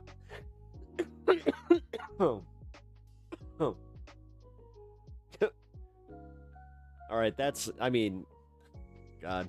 I'm gonna do the, I was in a cult, so I might as well just do the, why I left the left. And they're just making a big nothing burger. Just like, I didn't actually leave the left. This is just a theoretical and technically a, like, 20-minute video just to get you guys here to do the thing that I knew you would do, and hope you liked it. Maybe just a weird... honestly, I'm not gonna, like... I'm trying not to harp too much on it. I am just, like... I'm annoyed. Like, I'm not even, like... Yeah. Usually I'd be pissed about it, you know? But I'm just like, what the fuck? It's alright. Honestly. Like you said, could just be an off day. Who knows? Fucking A. Fucking A. I just don't understand why all of a sudden it got this, like, much harder to maintain a, you know, getting some people. Or just, why I left the left. I have 2 right feet, so no left shoes. Why? I mean, are any of you guys, like, ambidextrous? Like, and were any of you essentially trained out of using your left hand? Because that's what happened to me. I had a mother that this was her explanation. So I really wish she kind of went deeper into this, but as far as I know, she was looking at doors, and that's what did it. Where she was just like, yeah, the world is made for right-handed people, and I don't want my son to feel like he's left out. And, yeah. It feels like YouTube is pushing out everyone but the biggest channels. Yeah, it really does. Doesn't it? Like, yeah. No, I noticed that, like, we've been having some issues over on this space, too, where, yeah. What up, Etch? What's up? Oof, with the dad joke. Now I can only use my right. Yeah, doors. Yeah, no, yeah. Yeah, straight up, my mom, I guess, was looking at doors, and that was what did it. Where she was just... She made sure that I was always, like, trained to write with my right hand, but, like, I would always start things with my left, and she'd be like, no, this is... And I was like, okay. Did save me from smearing everything. And if I, like, when I draw, like, with my... So, this is how I hold a pen when I draw with my left. But I can do just as much. Whereas I write like this.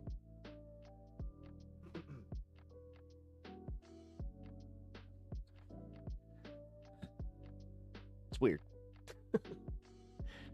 But, like, I think I have said this on stream before, but it made me like a really, you know, unpredictable shot in hockey, so. Because I could use either stick. For a period, I actually, like, carried, like, 3 sticks with me, just in case. You always have backup sticks, but bringing more than 2 is a little unnecessary. And, yeah, I would have 2 righties and a lefty. Just in case. And every once in a while, I would, like, the nicest part was, like, if I broke a stick mid-shift and they, like, couldn't find my stick right away, yeah, I could pretty much just take whatever was handed to me.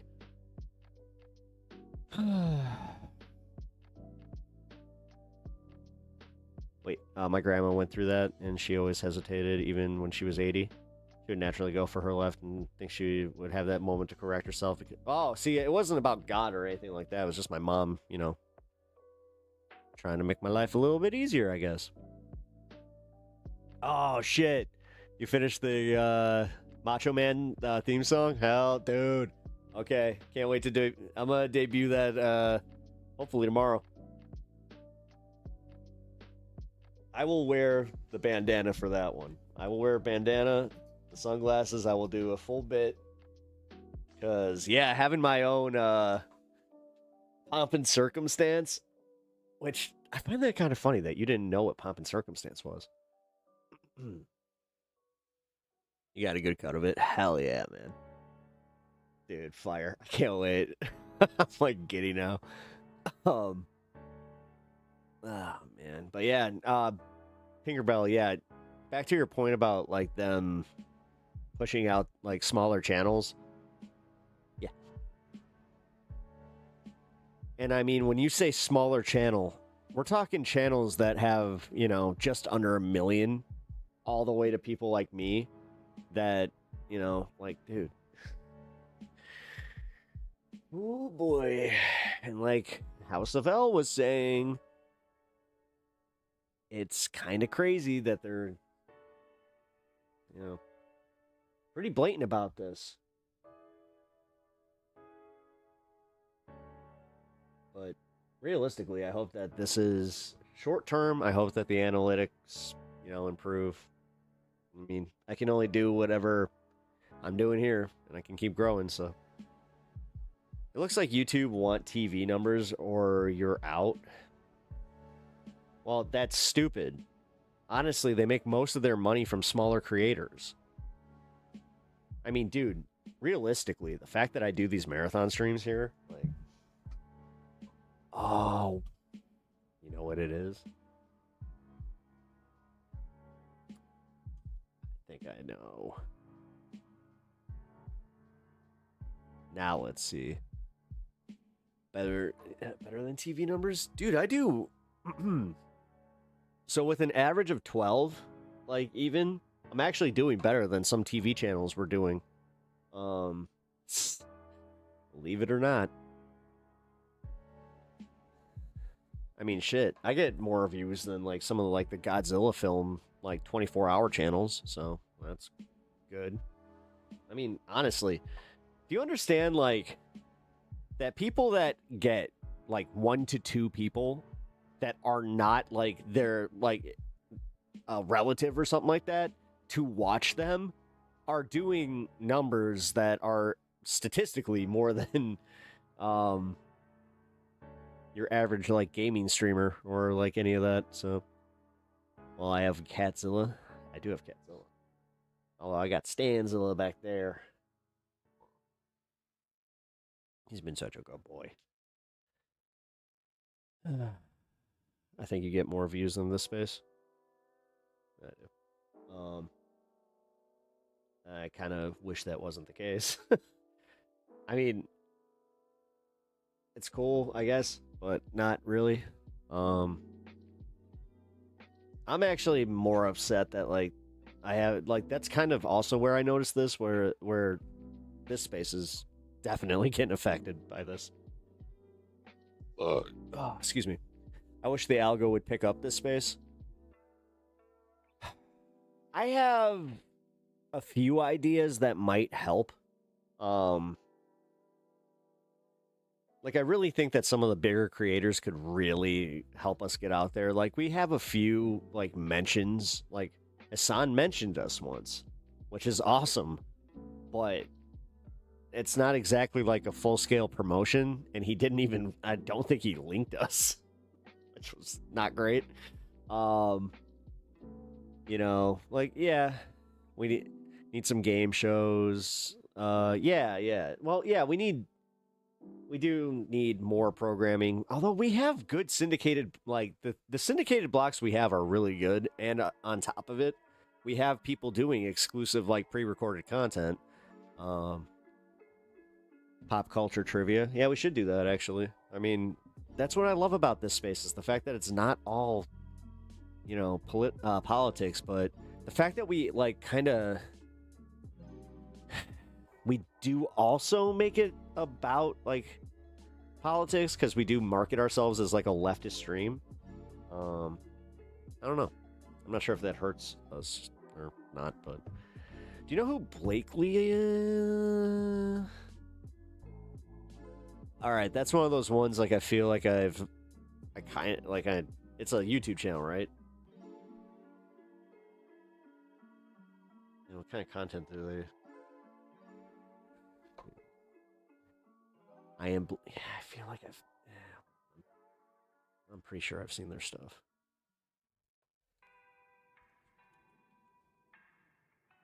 I am Blakely TikTok.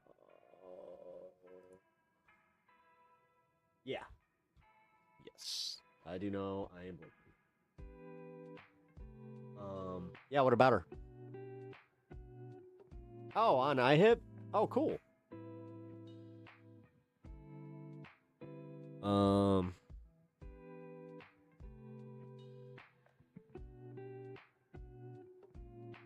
I'll say it. The name might not be helping. All right. Spitball, guys.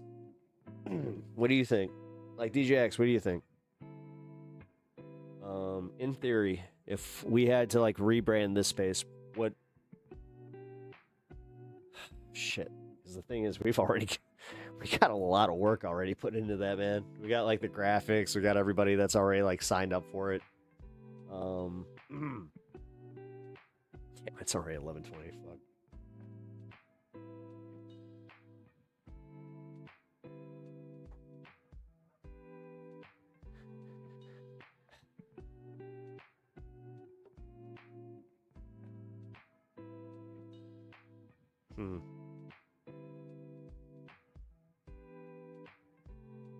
Thinking.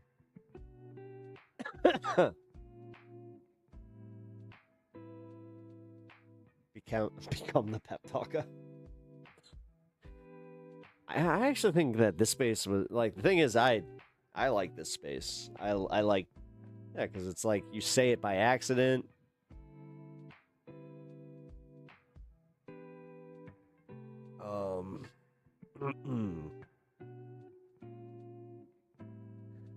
Yeah, it really can't be rebranded now. We're kind of stuck in it. Which I don't know.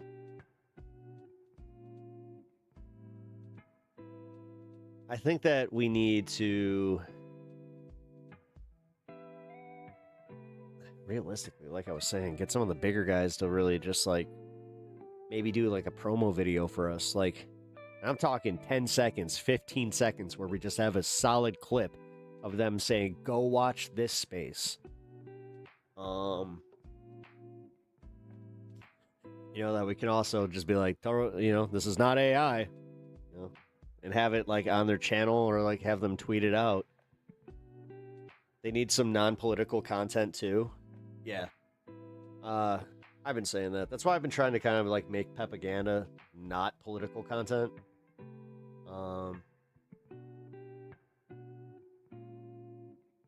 Left past 10 isn't what... I mean, I'll just be honest, man. Like, it's like, listen, Letterhack needs to do what he's doing. But I can also just say that it sucks. Like, that it just, you know, having him take his break, like, at this point when we were right there. It's like, okay, it wasn't great timing. But as somebody who I don't just prioritize my mental, like, I mean, like, I want people to prioritize their mental health, so it's important. And also, you know, he's got his gig. Like, he's fine. He's doing okay. I can say that much. Same with Mr. Jake, although yeah, we're still actually, oddly enough, that's the one I'm still waiting on. Like, no, it sucks because like it all kind of hit. You know, nothing lasts forever. Dude, but we haven't even been doing this 2 years. Like, with this kind of project, we do need to, like, I don't know.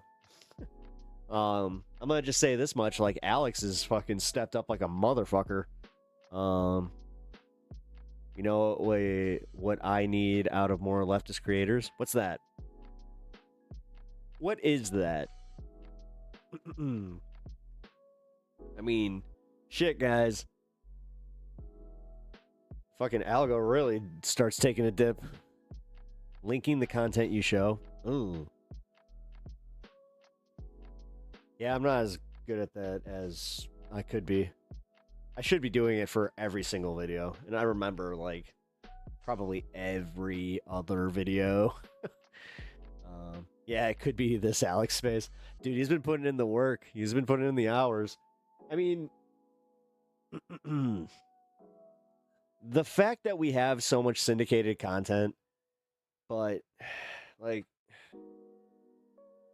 I feel like there isn't a block where, you know, we have it outside of, like, my content and some of the other live creators there, where it's like, you know, must see TV at that moment, you know, like, I actually had a, like, I think I can say this. Yeah, I can fucking totally say this. I had an idea where we actually have a debate show specifically set on this space. That could definitely help get us out there. But, you know, my idea was to kind of like have mixed moderators where, like, I think that we would have to have like 2 or 3 mods, like, or like debate moderators that kind of like just rotate out. But also part of it is like, yeah, you know, there's some, I'm just gonna say it nicely. I am doing everything over on this space for free, and like to get stuff out there, you know. And I'm happy to do it. You know, fuck you to that one guy that said I'm not a team player, and it wasn't like it was not online or anything. This was a dude like back when I was doing improv. He's just like, you're not exactly a team player. So it's like, well, fuck you. I just don't like improv comedy, okay? Which, I don't even not like improv comedy. It's just, I work better by myself telling stories on stage, okay? Yeah. Like Speakeasy, but this space? Yeah, actually. Yes, that would be good. You could have it, like, just name, like, this debate space, or, no, that's stupid. Debate space, literally. Or the debate, no. I don't know. Because, like, less is more with this one. Whose pep is it anyway? I could just do the Drew Carey shit. Just join in at the very end.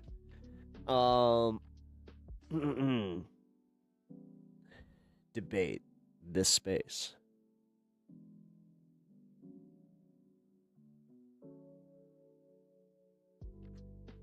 You said it. That's perfect.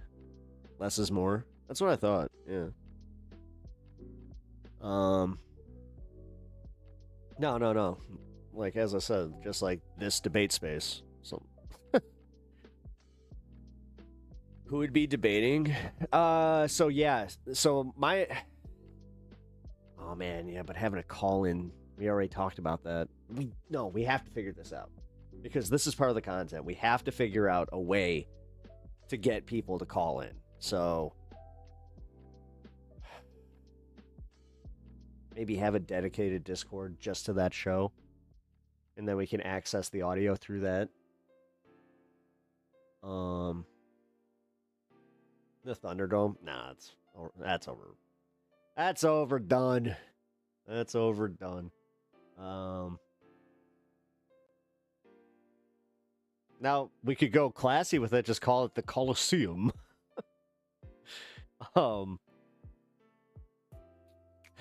Riverboat Jack just came up on my algo on Saturday. Hell yeah. Riverboat Jack rules. I gotta get them on my show.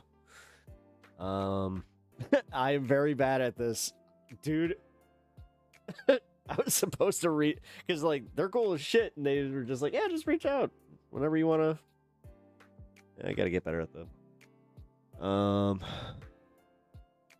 You can do it through your computer, and they don't have your normal number. No, I know it. You have to have, like, it's weird the way that you have to do it though.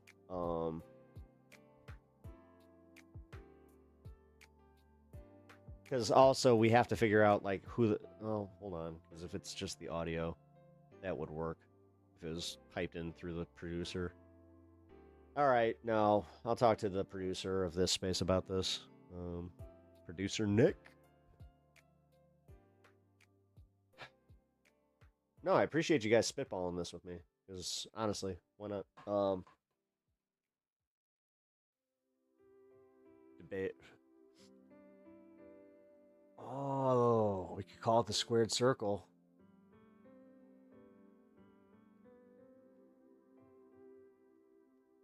Because I'm pretty sure that in a political debate space on YouTube, I don't think that's been used yet.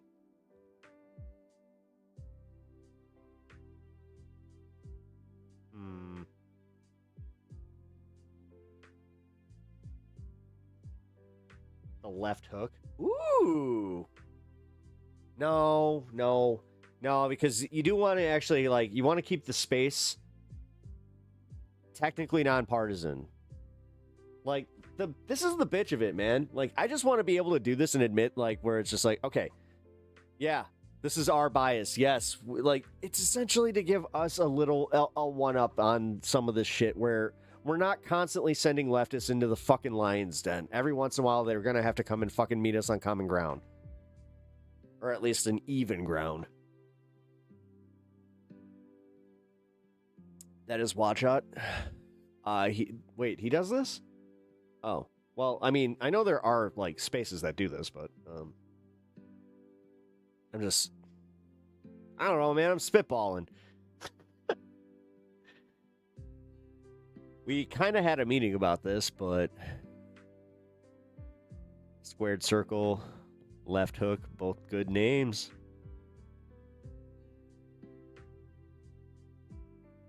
The left, I got it.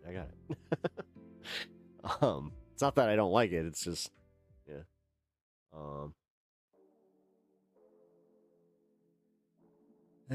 Yeah. We're also gonna need to, like I said, it's the uncomfortable truth. We're gonna have to get some of the guys that, like, dude, we give them free promotion. Like, that's kind of why we do this. And I know guys, like, having the not Majority Report, fucking, oh my god, the Humanist Report and Rational National, like, having the guys from leftist mafia, you know, loosely associated with us is cool. And it's awesome. And it does help us. Technically, we need them more than they need us. Yes. But that's where I was saying. I'm like, I don't know, just every once in a while, just kind of reminding people that we're there. That'd be kind of cool. But I hope you guys, like, see how much, like, that's how much I believe in this project. Like, no, I'm not, you know, I'm not abandoning it anytime soon. I think that this is something that can work out. And, yeah, you know, I found a lot of you guys from this space, so I'm happy. Like I said, though, I just want to see it fucking grow. Rising tides rises all ships, you know? I keep saying that because it's one of my favorite sayings, because it keeps, you know, it should kind of help keep people humble, where it's just like, yeah, you should be able to, you know, root for your fucking contemporaries. I hate entertainment spaces where it's all competition like minded. I hate it. One of the things I hated the most about comedy was when a contemporary will, like, get a bigger gig, or, like, they'd go, you know, you'd find out that they were getting a spot in New York, and you were just like, you would see so many people just immediately shift and, like, fucking start shitting on them. And I was like, fuck, why can't you just be happy for them? Like, you know, well, they're gonna go all Hollywood on us. It's like, okay, even if they do, like, cool. Well, this creator has already farmed all the audience within the last several years. I think that's true. I do think that's true. I mean, but you do have multiple audiences. That's actually, hold on. I was just about to say you have multiple audiences that could theoretically like cross over, but that's not necessarily true. There are so many people that like would find it like for instance, if I pulled people from Xander Hall's audience over to this space and like my show, I'm sure that they would find immediately something to be disagree with me on. I know that he hates Vosh now because they had a falling out or whatever, and he hates Hasan. So, just using this as an example.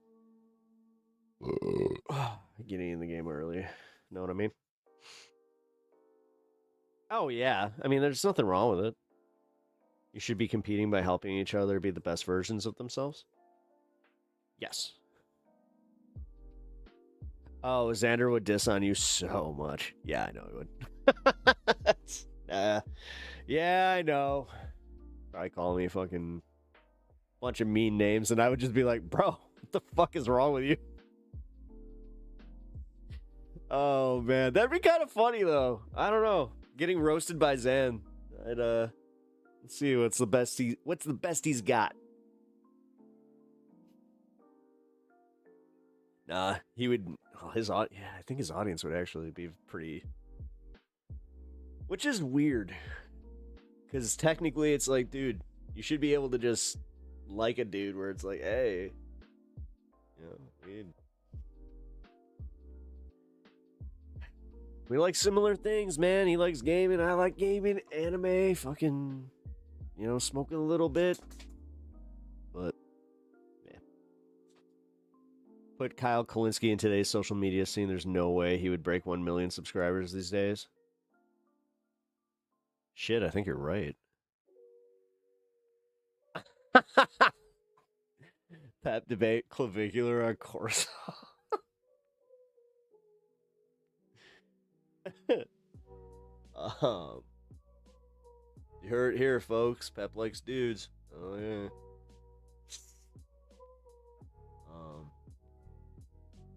Yeah, trust me. I hate to say it, but like the way that people come on here, where I'm just like, cool. No, I hate the fact that I just did this, but I forgot what I was talking about. Brand Sutton is doing well. Maybe it's because he's got Majority Report already baked in. No, he's been doing this for a while. Like you just said, it's the people that have been doing this for. About 5 years. They seem to be doing okay. Clav versus Pep. Who has the best stack? What? What, comic books? Yeah, I'm pretty sure I win that one just because he'd probably just be like, oh, look at him. I'm being serious. I got my issues with Zan, but as long as you engage meaningfully, he's pretty good. I mean, I don't know. I was debating reaching out. I've been kind of thinking about that, where it's just like, maybe bring on some people, try to have some conversations.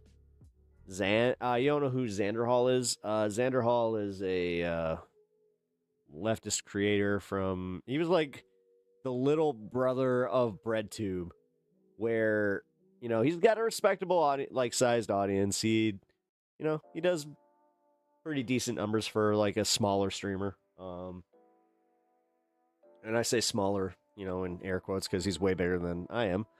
But yeah, him, Boston Brian, they do pretty similar numbers. But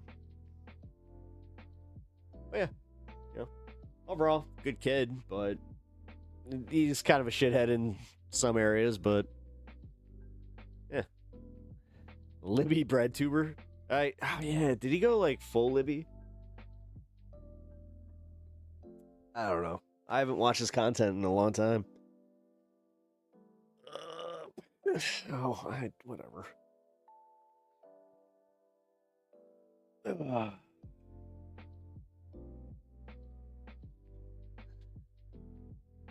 Now, this is like that weird part about being where I'm at in this like content space is where I'm probably one of the few guys on YouTube that's not really doing this to be famous. It's just like, no. Like,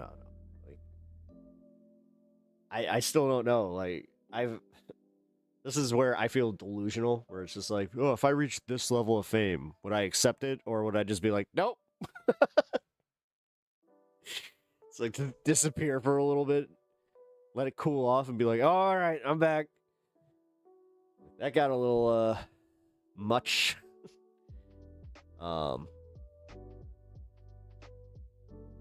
Everyone you guys call breadtubers seems to be from another generation. What do you mean? I mean, it's what they were called. I don't know. He's doing it to be infamous. Yeah. Yeah, if you get paid... Well, that's not necessarily true. I mean, that's one of those complicated statements, because, yeah, the whole... Yeah, if you get paid doing a job that you love, you never have to work a day in your life. Ooh, that was like a 6.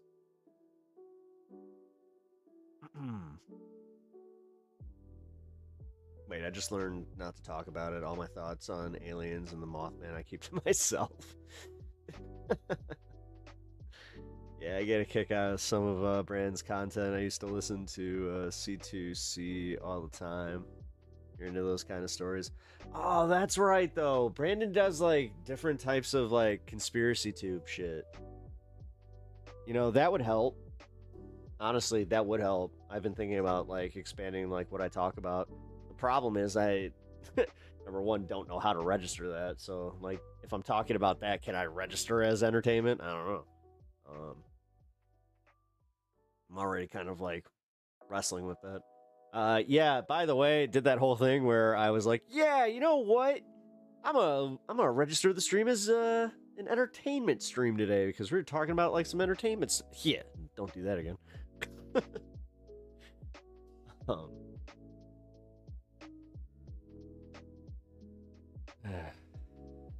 No, it sucks because I am like a news politics stream. No, I'm gonna just give my like 2 cents here. I'm gonna do my jank bit. So, I would love to see YouTube do this thing where it gives small creators a little bit more of a boost, like the way that it used to, where it was just like, oh shit, like you get X amount of viewers per stream, you get, you know, X amount of watch time out of your stream. It didn't matter what kind of content you did. They were just like, no, here, like, go for it. I like them to go back to that model. But now they seem to do it based off of like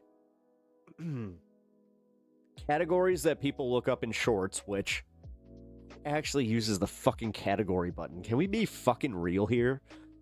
Like, dude, we usually just let YouTube self-sort. Like, I can't tell you the last time I've gone to a category on YouTube. Shit, I can't remember the last time I've used a category button on like anything where it's just like, huh. Damn. You ever have one of those moments where you're just like, oh, damn, that's actually true. I can't remember the last time that I've let an algorithm kind of sort for me by maybe like a genre.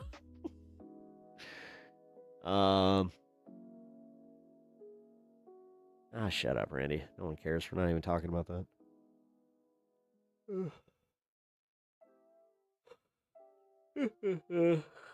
Read the room. But sure, whatever. Whatever you want to talk about as far as that goes, talk to yourself. Yeah, everybody's like, shut up, Randy. No one cares. Oh, god damn it, Sylvie. Why did you fucking engage? Stop. No, bad. No politics. No politics. We're done with politics. I'm done with politics. God damn. Fucking almost 7.5 hours into this stream. You're fucking trying to take it there. I'm not. No. We're not doing it. We're not going to give in. Engagement. Oh, I see the long game. I see what you're doing. Wait a minute. Oh, hey. All right, go for it. Go for it. Let's let it happen. Yeah, if you guys like the shenanigans that we're playing here, they're subbing to the stream because, yeah. Yeah.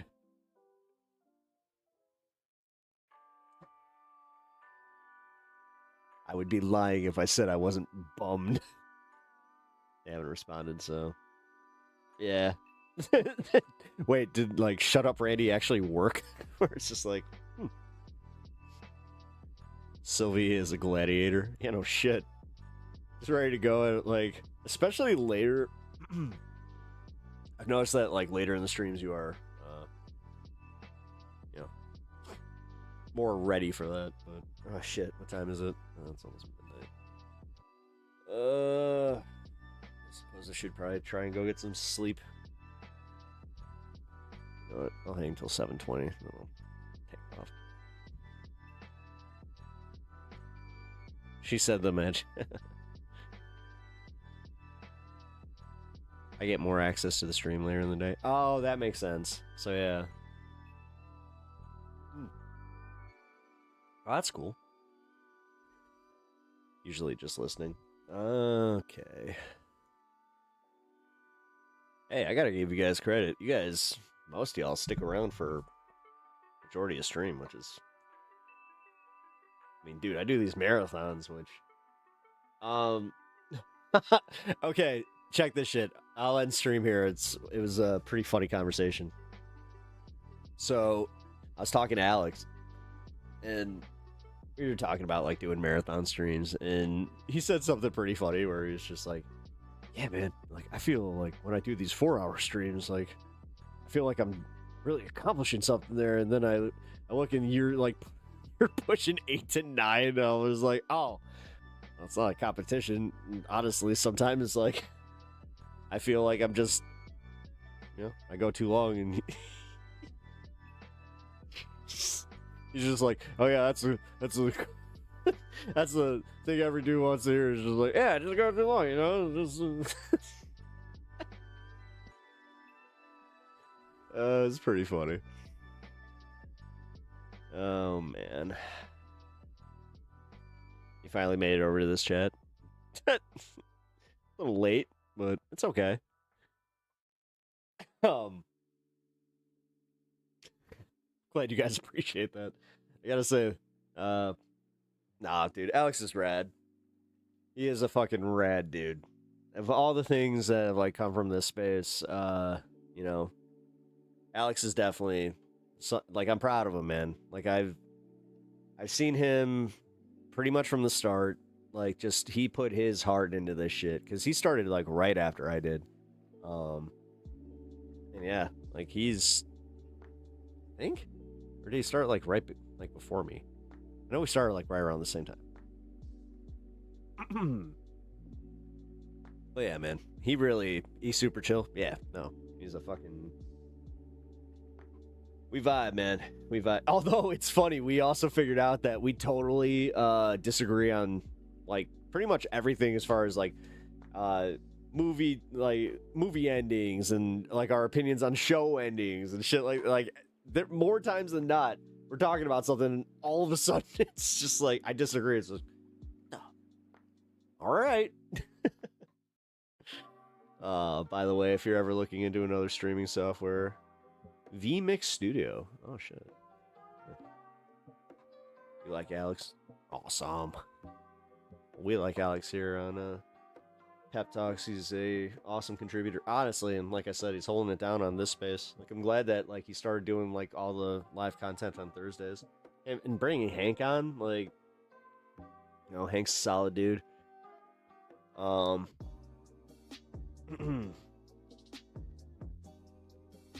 Alex is opinionated.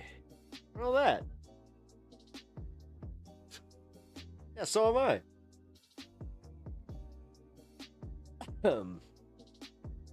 Friend of the show, Alex.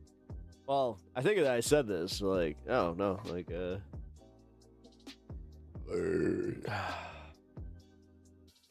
no, he's like legit, man. Although, let's see. I'm trying to think, like, logistically how like any of that would work. I could see Majority Report doing a like a live show again, and me going out to New York, and that's when I'd make it like a point to go hang with Alex. Do some in-person content. That'd be fucking cool, man. And also yeah, hopefully do like a creator meetup there. That'd be cool. I've noticed that there's like these little creator cliques that end up forming, which it's cool because yeah, like most of us, you know, we do like, well, I'm part of the This Space creator clique, okay? Like we got our own. And there's that part of us that are we're all just hanging, we're just like, we do this for the love of the game. You guys are doing like, okay. You know my opinions on the ones that just like they do react content, or it's like the TikTok thing where it's just behind them they're using the green screen mode and they're just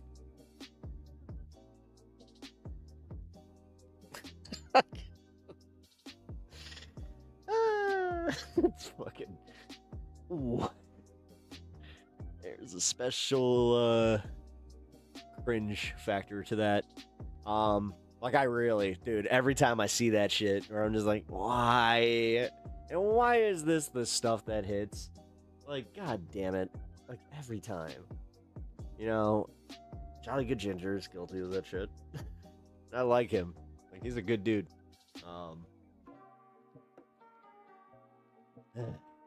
Gotta get that content out there.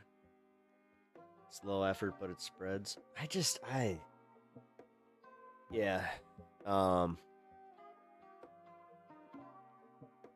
People like faces. Is that what it is? It's just like they like the person's face, so they're just like, yeah, I like this person. I guess that's cool. Yay. Wait, oh my god. Let's see. Do I just have to do, is that what I have to do? I have to make the faces where, oh, dude, I should just do, oh my god. I might as well just do the fucking pandery bitch, just like, just fuck. No, because then I'll end up pissing people off. They'll just be like, oh, look at him, he's making fun of it. I'm not gonna make any friends in this industry. God damn it. That fucking shithead at the Comedy Store was right. Ugh.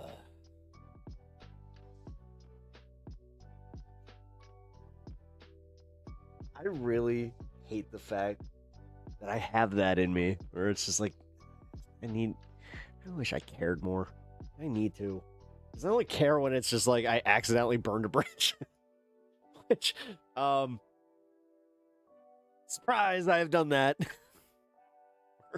Found out that I lost an opportunity just because they were like, oh yeah, we heard what you said.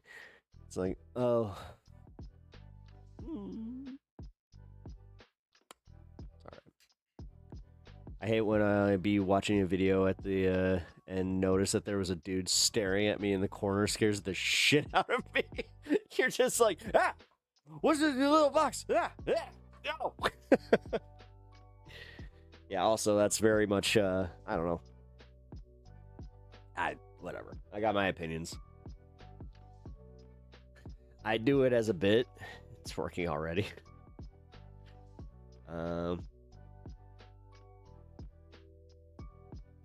Have you asked yourself, are there enough faces? I mean,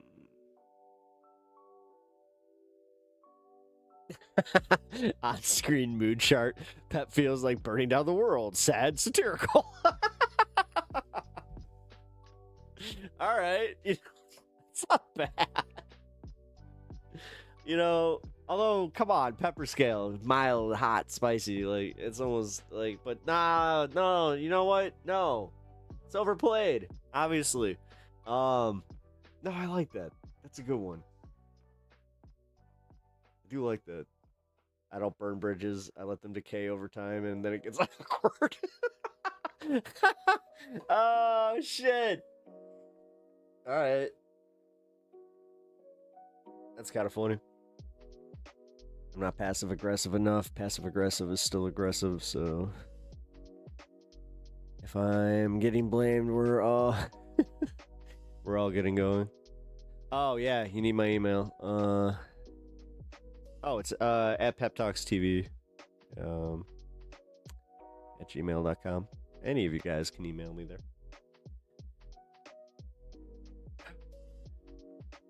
Trust me, actually. I thought that was listed on my channel. Yeah, I still occasionally get the emails from, although it's been a while. Let's see, when's the last one? Somebody emailed me telling me that they were unfollowing me. That was on April 6th. So that was a little bit ago, but still. I do think it's funny when somebody takes the time out of their day, which also tells me that it had to be a boomer. It had to be. All right, so they said that they were unfollowing me because I was being crass. So this was right around the poop talks era. 0 days, Pep.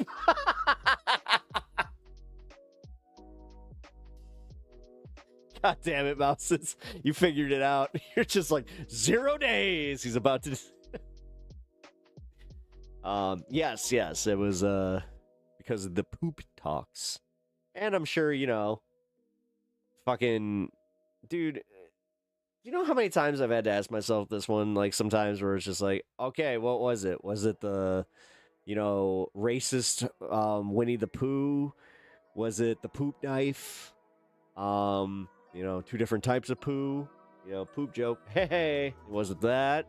I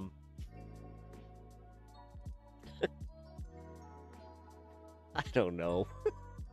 I don't know what people fucking expect of me, realistically. Like, that's why, I'll say this for, the crew on this space. I do really appreciate the fact that they've put up with some, from some pushback. From some people that were just like, I mean, dude, some guy, I think you guys know who he is, but I'm not going to give him, the benefit of having his name out there. But yeah, he was calling me a racist on this channel. So yeah, he went to the principal, bitch. What the fuck? But then, yeah, principal told me, yeah, this guy's a known problem, by the way. So, don't take it personally. I'm like,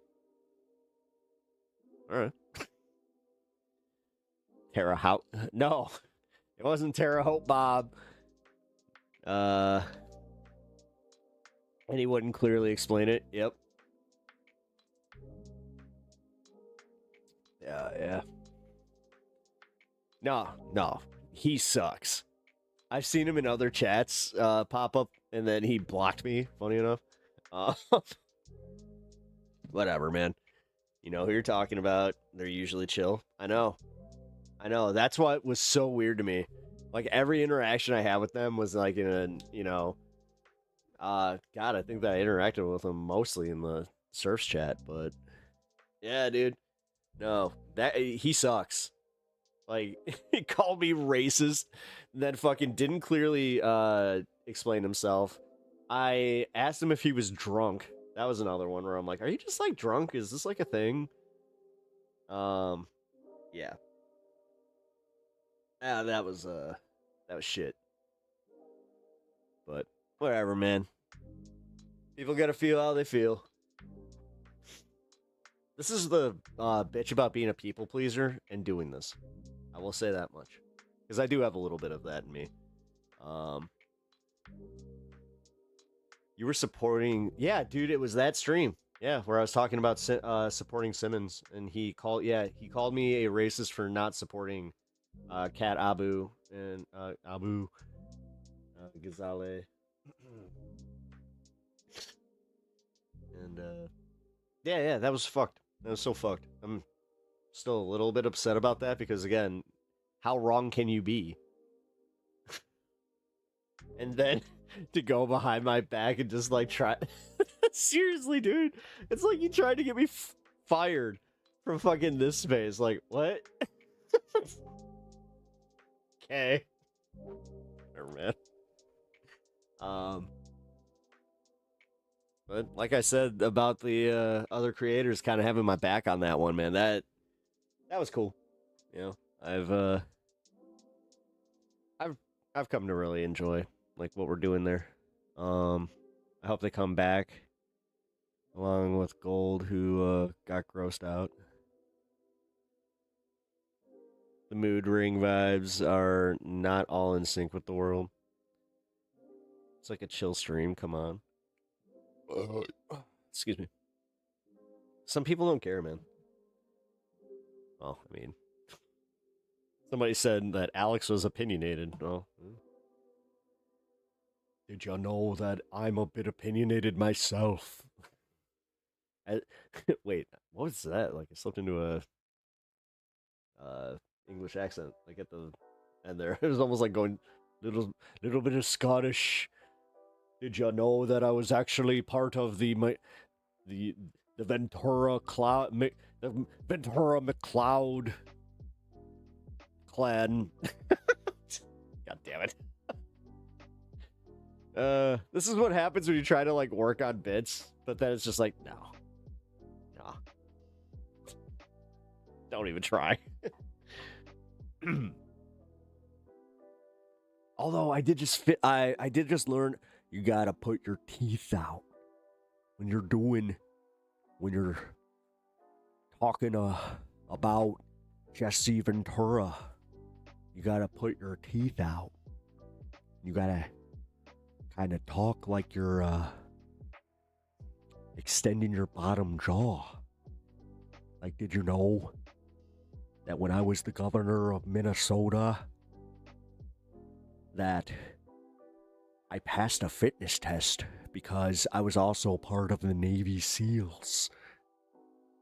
And did you know that when I was part of the Navy SEALs, I was doing underwater demolitions? I was an underwater demolitions expert. And because I was from Minnesota, I could handle the cold much better than my brothers, and I could stay down there and plant whatever we needed planted. So did you know that I was also in some covert ops? Yeah. And then I decided to go to this wrestling academy. And the first time that I went there, they told me, no, we don't have a place for you here. And then I got a call. They said somebody dropped out of the class. And they asked me if I wanted to come in. I said, yeah. And then I met superstar Billy Graham. Well, did you know that without superstar Billy Graham, there would be no Jesse Ventura? True story. Actually. Yeah. And did you know that when Hulk Hogan during WrestleMania 2 decided to go against me and the boys, when he ratted me out to Vince, I was about to bring it up on WrestleMania 2 that I wanted to have a union for the boys. And then all of a sudden I get pulled aside and they say, hey, you gotta go. Vince wants you out. I know who did it. Fuck, you wanna know who did it? Hulk Hogan. Yeah, Hulkamania was only in it for himself. Ruined the wrestling business for the boys. And then I was part of the Predator movie. I was already scheduled to film, and then I left the WWE. Then I dropped the line, I ain't got time to bleed. And all of a sudden, I had the people of Minnesota asking when I'm gonna run for governor because they thought that line was so badass. Ventura kind of shakes his head when he talks. Yeah, dude. Yeah. You need to kind of shake your head a little bit.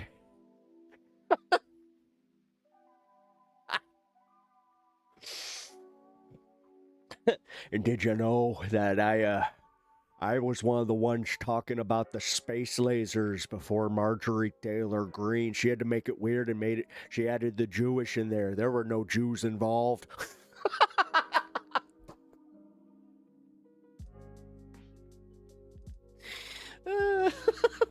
All right, I think that's good on him. Oh fuck. That was all almost shock. I actually, all right. Have I ever done my shock outer here? God damn it! Let me tell you something about something here. If a woman wants a slap, never don't give it to her.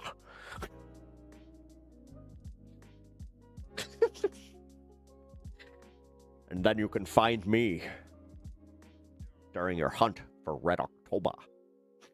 Just start listing the movies. Highlander.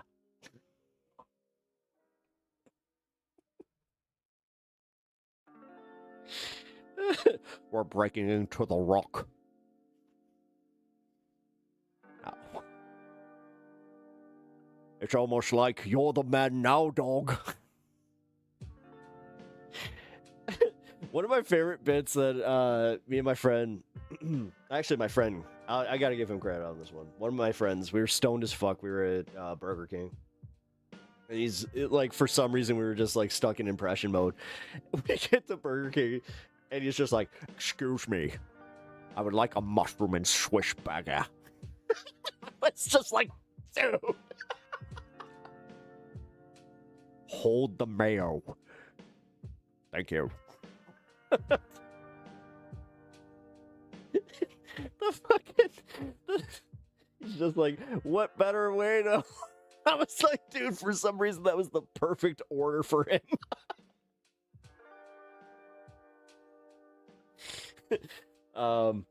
One of the funniest prank phone calls I ever had was with my I called my sister.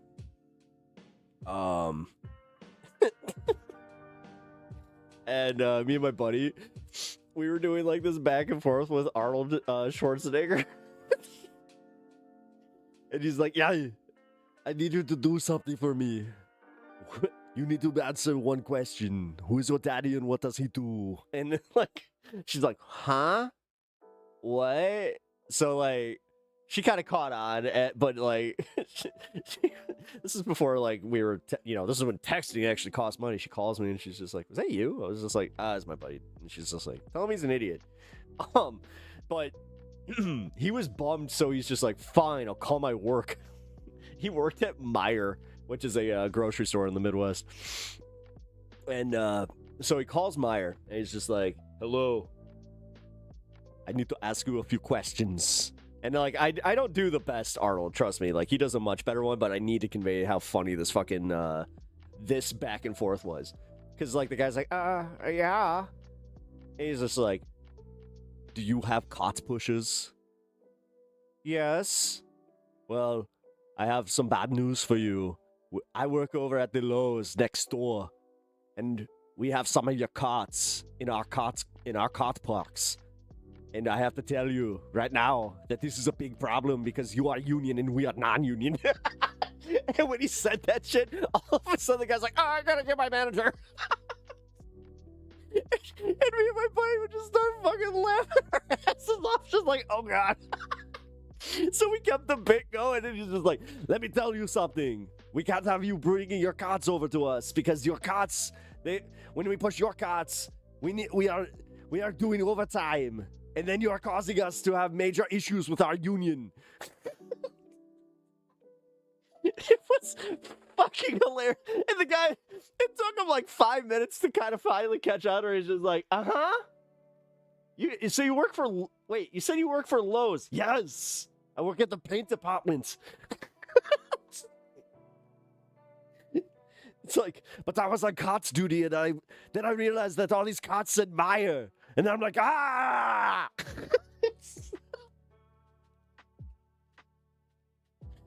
Oh, fuck. Yeah, dude. That's how we spent our time. The sad part was, god damn, I was probably like 24 when we were doing that. Well past the age that you should be making prank phone calls. But hey, you know, we had fun. And then it literally turned into, like, now my Arnold Schwarzenegger impression anytime that I have to do it to my, like, my wife was, like, there for this. It's just like, yeah, you're a union. We are not union. Dylan, what are you doing? You son of a bitch. Looks like the CIA's got you pushing too many pencils. All right, my Arnold's not bad. It's not great by any means, but it's not bad.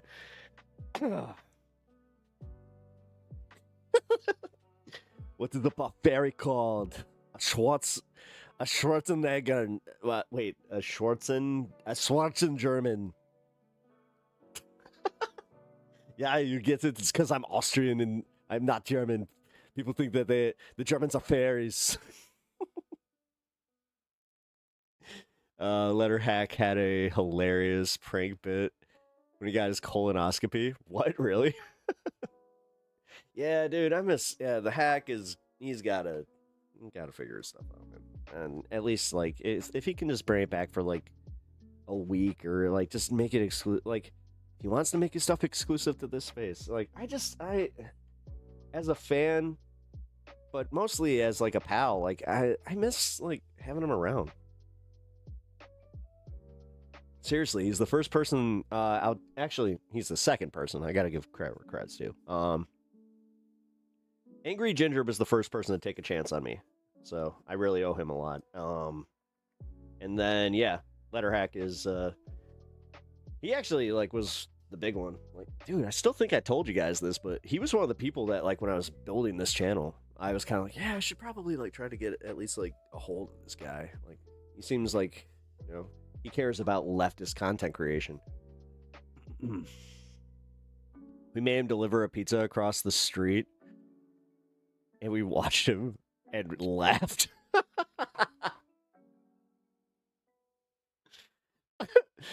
Oh, God. Oh, no. See, no, those you can't do. You can't do prank phone call. I mean, maybe if we do it to, like, another creator, that's a different story. Oh, man, that is funny, though. Yeah, no, he does a lot. No, he does. Like, dude. No, that's why I remember Ryan Dunn getting x-rayed and having a hot...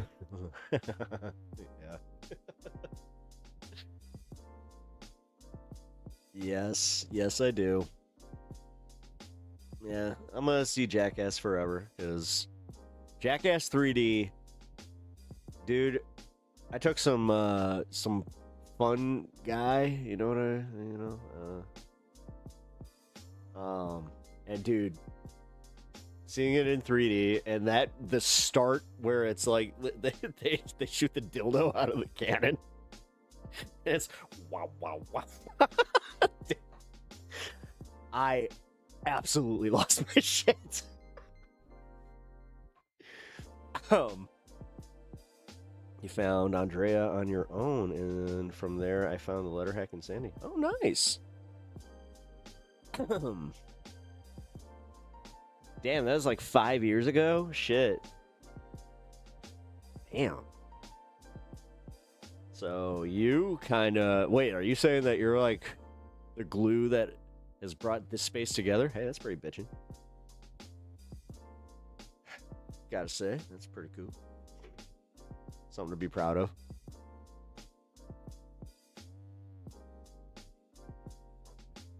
Now I'm just like, fuck it. I guess I'll just push it to an 8-hour stream. Why not?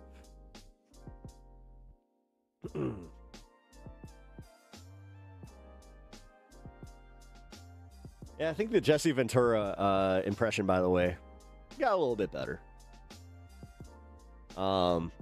Actually, Karrion Kross, a working wrestler right now, he does a pretty good Jesse Ventura, and he was the one who's like, yeah, and Jesse actually like taught him that, where he's like, you gotta put your teeth down, you gotta try and over enunciate, do a little bit of a deeper voice, you know. Eventually, when you do too much Jesse Ventura, it gives you lockjaw. How'd you get this lockjaw? Doing Jesse Ventura impressions. Just fucking keep going. I can't stop now, Doc. Did you know that it might be a bit of a conspiracy theory to get us to all shut the fuck up over on the left? They get us doing Jesse Ventura impressions. Oh, dude, that one actually did hurt. Yeah. You're gonna have a swollen jaw now.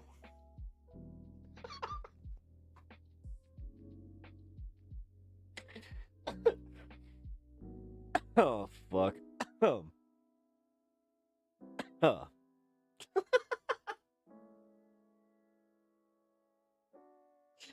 Oh, fuck, man.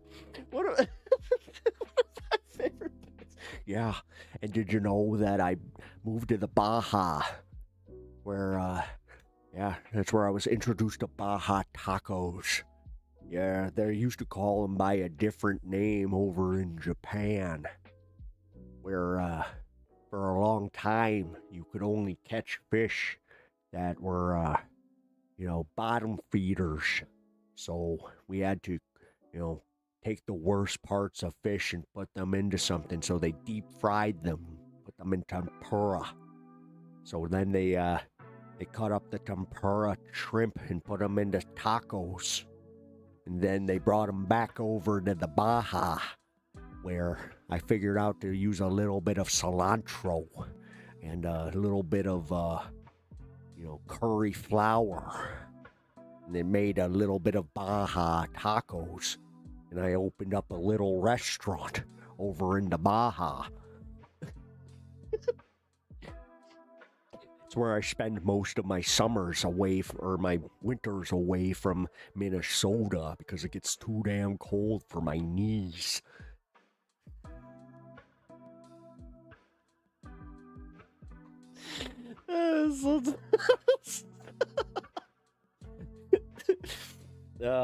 Fuck. Did you know that I moved to Mexico and I live there part-time?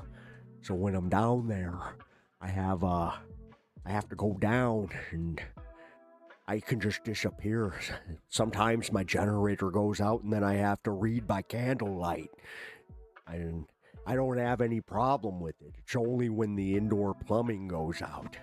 And I have to go out and I have to pee in the desert. But you know, the missus, she doesn't like to go pee in the desert. How does Jesse feel about the island? Let me tell you something there, guy. I'm not even trying to do a promo. I'm just saying that those people on that island, they all need to be locked up. Possibly something even a little more serious, if you know what I'm saying. I have to be vague because the government, you never know, they're gonna come for me when I start running for the Green Party. Oh shit, I wasn't supposed to say that. Hold on. I mean, the Green Party with Jill Stein, even though I think that lady looks like a buzzard. They say that I look like Riff Raff from Rocky Horror. I heard Jim Norton say it one time.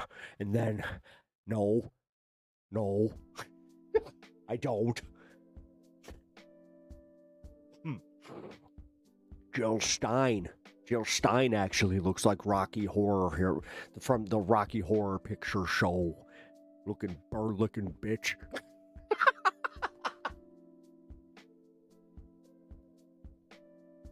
Jesse just gets mean about the Green Party. Yeah, did you know that third-party politics, it turns out that when you go and run only every other year in a primary or in a season that you have absolutely no chance in, where you're just trying to get your name out there, you're not really furthering the party. Gotta say that she's kind of a, almost like a psyop. I know I know a thing or two about psyops. That's what they were doing in the 80s.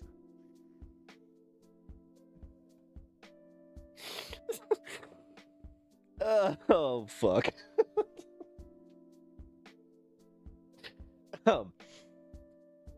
Wait, what's green name mean? That means that they are members of the channel. Sun Tzu. You can become a member for, I think it's $3? Was it $2? This is Pep's voice now. Welcome to PepTalks. I may have really fucked up when I said Lockjaw. Well, accidentally also inherited the spirit of Jesse Ventura. Well, Sasso's just like, motherfucker.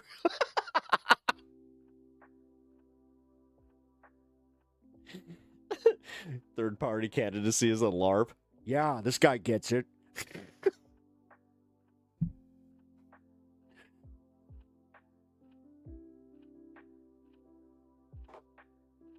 Did you know that when I'm in the Baja, I like to take a little rip of the desert, the devil's lettuce? I gotta say, he was bitten by He was bitten by a radioactive Jesse Ventura. Then he became Pep Ventura. Hey, let me tell you something. Do not go in there. Whoa. Alrighty then.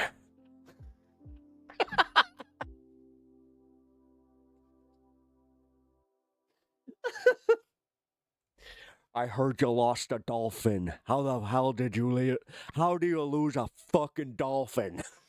He just gets pissed about it. The movie ends. It's just like, I'm not looking for your fucking stupid fish. Just so you can make a trans joke. Very poor taste.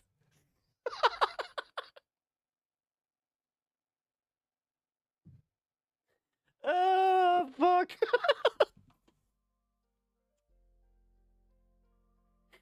He is Ventura. Oh, fuck. Yeah. My guy's over here. He's thinking he's doing a really good impression.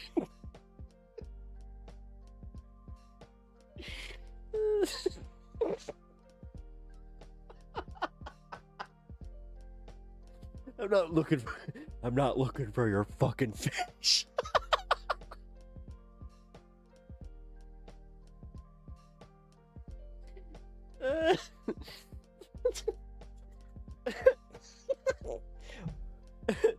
Quetzalcoatl. Wait a minute. Let me guess. White devil. Yeah. Did you know that I came down? Oh, God. I just start doing the entire Ace Ventura fucking movie franchise. Did you get the cliffhanger joke at the beginning? I thought it was pretty fucking funny.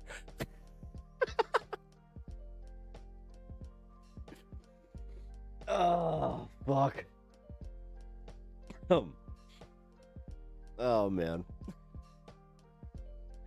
Dude, seriously, like, I hope that doesn't actually hurt. How'd you hurt your jaw? Although that would be very funny. If I swear to God, I'm not even, no bit, if I had to go, like, get something medically done for this, I would just. Do you know who Jesse Ventura is? Yes, the wrestler, and also the governor of Minnesota. It's because I was doing this too much and I was extending my jaw.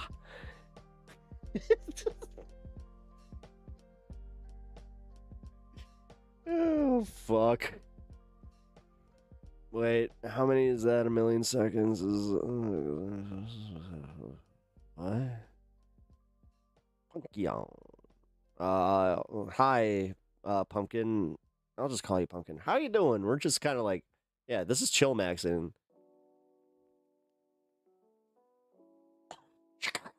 Oh, yeah. That was always funny, like how, like, when he was running. Chicago!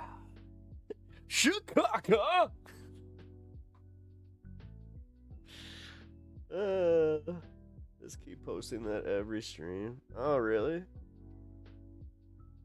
That's weird. Like, right around the same time? Oh, that's weird. So I wonder if they, like, just go to, like, every stream, like, that's in the live and go to that. Hey, it's weird. Give him my Maga fish. He eats for days. If you teach him how to fish, he steals your...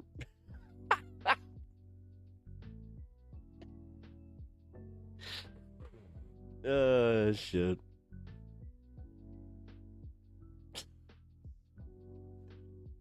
Just realized that Mr. Stan called it a night. No.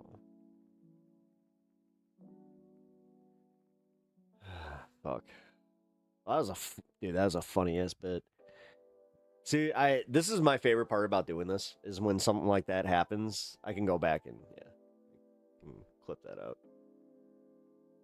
Well, not clip it out, like, I clip that. The voice is still playing in your head. Oh, dude. I can't wait to go back and listen, because, yeah, that was my whole thing with some of these bits, especially, yeah, like, if I'm figuring out a, seriously clip that, alright, yeah, no, I'll clip it.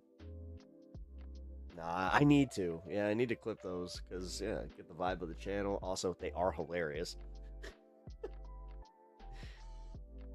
It's weird to hear you normal right now. Well, I guess I could just talk like this until the very end of stream. We only got 5 minutes. That's what they told me when I was down at the bottom of Cape Canaveral doing some training with the Navy SEALs. Yeah, did you know that when you do that, you have to make sure that you have a point man? I didn't have a point man. It's like doing some weight training without a spotter. You're not supposed to do that.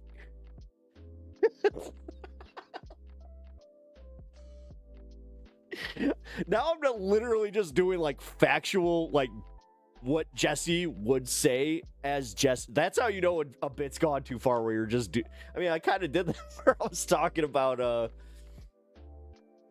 like his whole like background.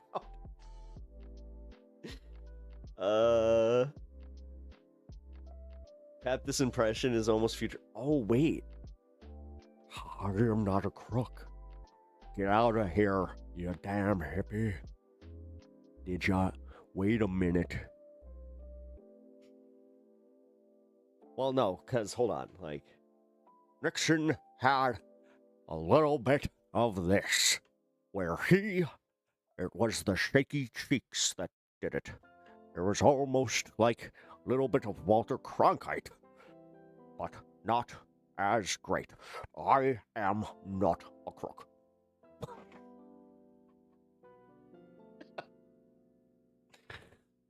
My dad, that's actually like the one impression that my dad can do, but he does it like this. I am not a crook. Yeah, I could do that one.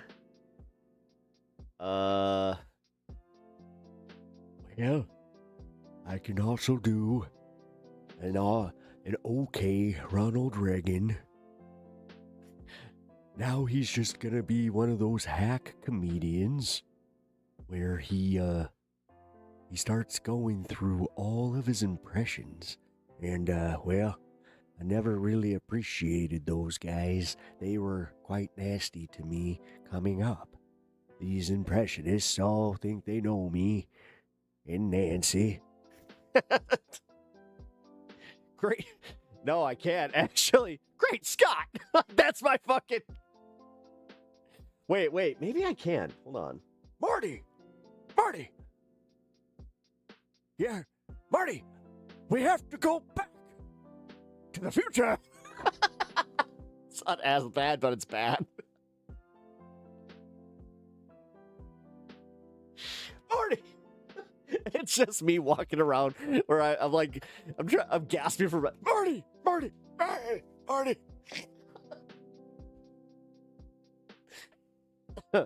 Ooh, shit. Might try a little hard on that one.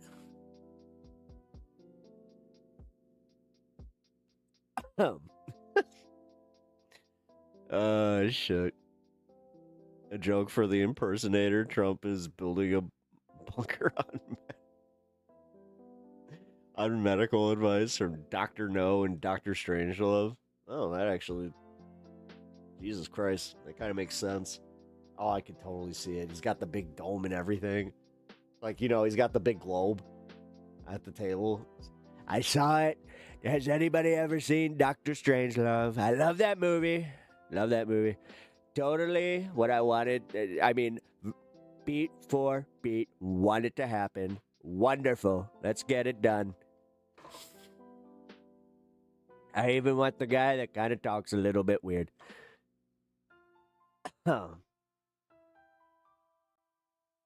Marty, your kids.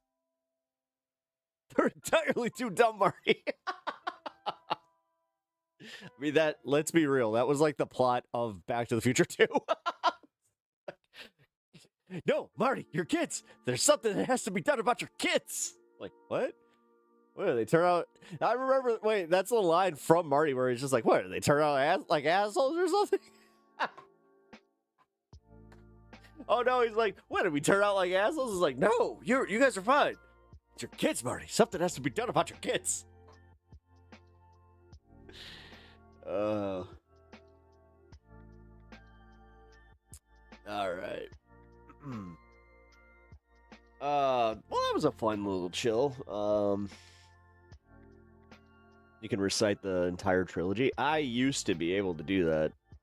Not so much anymore. Like, I hate to say it. Like, I'm at that point where I'm just like, But, alright, so I'm gonna clip the Jesse Ventura. I mean, you guys have seen that, right? I hope you can see back there. I have a Jesse Ventura, the governor. Yeah, so when he was the governor, it's the best G.I. Joe out there. It's the one that nobody suspected. And he's actually the one who took down Cobra Commander. Yeah, they don't tell you about that because I was a undercover Navy SEAL. I was still acting as the governor, and they brought me out of retirement and sent me out to get Cobra Commander.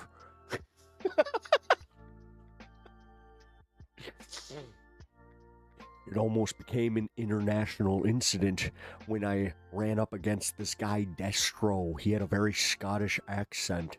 And then I decided, you know what? I'm already off the grid. I might as well just go and do it. And then I called in my friend Roadblock. He used to be a demolitions expert as well. And then Duke had to come in and fuck it all up. He thought he was the commander. Turns out he was wrong. Captain Hawk said that I was in charge. Fuck.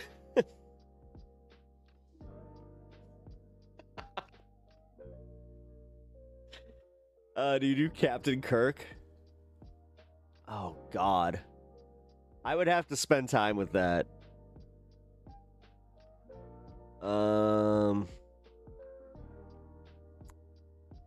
Because Because I don't want to do like the Scotty fucking, bullshit. Like, I would want it to be what does God need with a spaceship? No, I actually don't. Have I been? Have I? Maybe.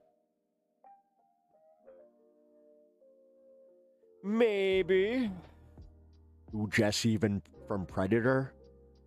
Well, hold on there, Donald. I can tell you that I ain't got time to bleed. But I also got no time to take some flack from a bunch of slack-jawed F-words over here. Yeah, I see what you're trying to do. You're trying to get me in trouble for saying that very non-PC line from the Predator movies. Yeah, I get it. Yeah, I'm not proud of myself either. It turns out that the LGBTQ community is not too happy with me about that. But you know what?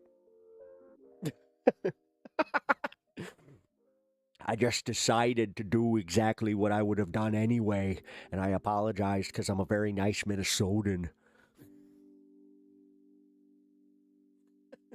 How cool was that? I had a minigun.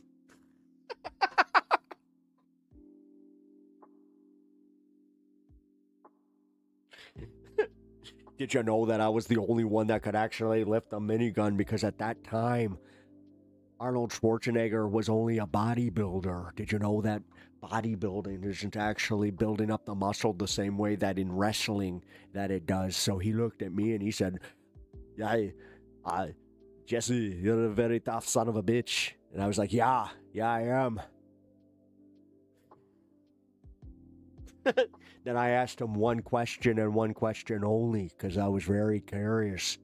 Why do they keep casting him as an American character, and why aren't we addressing the elephant in the room that he doesn't speak very good English?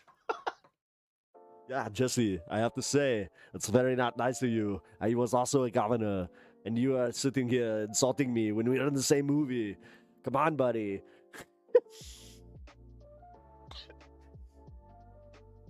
Yeah, listen to this guy over here. He's laughing at his own impressions. That's a sign of weakness. We don't appreciate that. Yeah, it's very hack.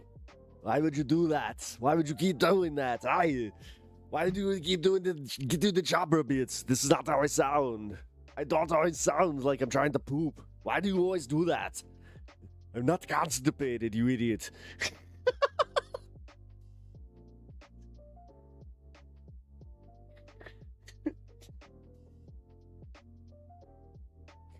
Yeah, wait a minute. I have to go take a massive shit.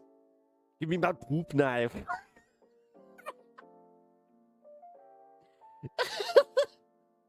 Yeah, only the best governors use a poop knife. You don't... I'm surprised he knew what it was, because Did you know that as the governor of Minnesota, I was the first one to have a poop knife?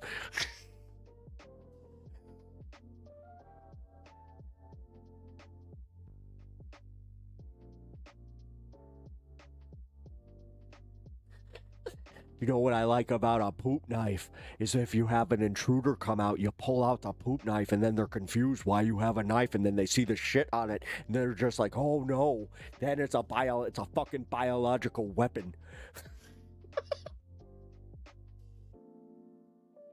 Again, welcome to PepTalks. Oh man. Is there any wonder that why is this Pep guy stagnating in his ratings? I thought that he might grow a little bit more. Turns out that when you do a certain set of specialized impressions and bits, that it doesn't exactly take you far. All right, get this hack piece of shit to do his Winnie the Pooh. See how funny he thinks he is.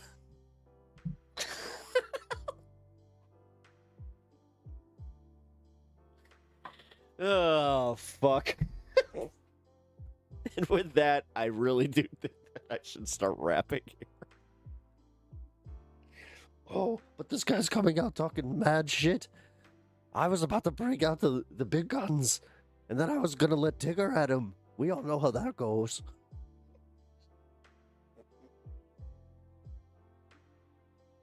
Tigger, you can put your you can take your do-rag off already. Jesus.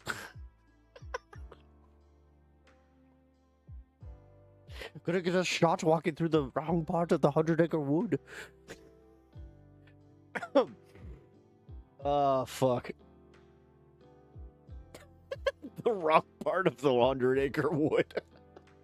Now, that in itself is a bit... Hey, we all... Tigger, you gotta be careful. We all know that that's Rabbit's Corner. Chris Walken Robin. Oh, wait a minute. Oh, god damn it. Can I do Christopher Walken? No, I hate to say it because that's probably one of my hackiest bits. Yeah, it really is. Because, yeah, I don't have, like, the background with that. Do I even try? Because everybody does the cowbell bit.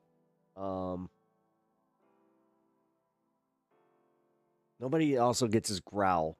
Like, that's the one thing that was more... I could almost do more of like a Ray Romano. What do you mean? Hey, I'm Ray Romano. Come on. Come on, everybody loves me. That's a shit Ray Romano. I mean, I can do Kermit, like, if I'm, like, in the right place, because why are there so many? I can't even. It's like all I got. It's like, wait, you could just sing as Kermit the Frog? It's like, yeah. Yeah, it's kind of weird. Yeah!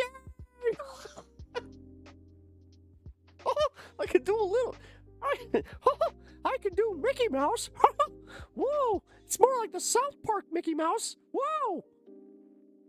I'm just putting it... Literally, do you guys know that I'm actually just creating a rolling tape here so I can get a job as a voice actor? Because, yeah, YouTube ain't exactly paying the bills.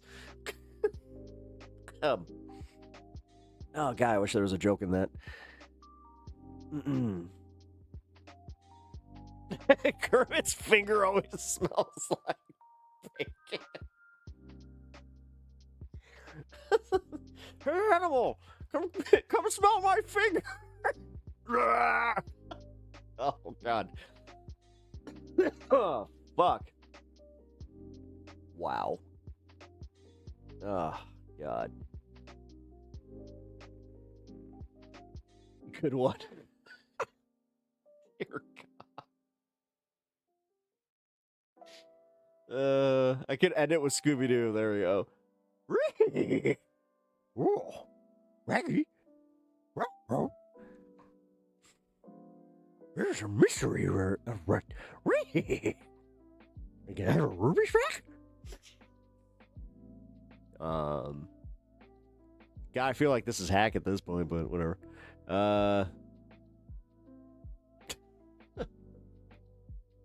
I'm just like rolling out, like, what impressions can Pep do? What impressions can Pep do? I'm Casey Kasem, and I bet this was not on your bingo card. Well, get fucked. This is on your top 10. Coming in at number 9, your mom. Coming in at number 8, your sister.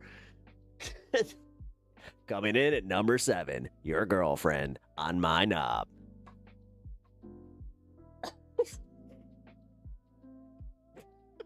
The fuck? This is classic post 8-hour pep talks. Is this when it happens? It's when I'm just like kind of burnt out on like the news of the day and just I get mad at like, yeah, you know what? I just realized that I usually do like get like legitimately like annoyed or like mad at something and then all right. Good to know. If I ever go back to doing stage comedy, I'm gonna have to do streams beforehand, just so it's like, guys, I need you to get me the right amount of like amped up, pissed off, and just like, yeah, like we gotta get into funny mode. Let's go. Holy cow! It's Harry. I have a Budweiser beer here in the box, and we have a great game for you. I don't think that's like, I got the holy cow bit down. I mean, dude, I met Harry Carey when I was a kid. That was cool. At my very first Cubs game. Like, that was awesome. Just like walking through the hall. I thought he was some dude that my dad knew. And my dad's just like, Harry! He's like, how you doing? It's just like, oh, you. Well, like, my dad was always one of those dudes where it's like he just knew people. So I'd be like, oh, he works with my dad. This is like, no. No, he does not. Man is a legend.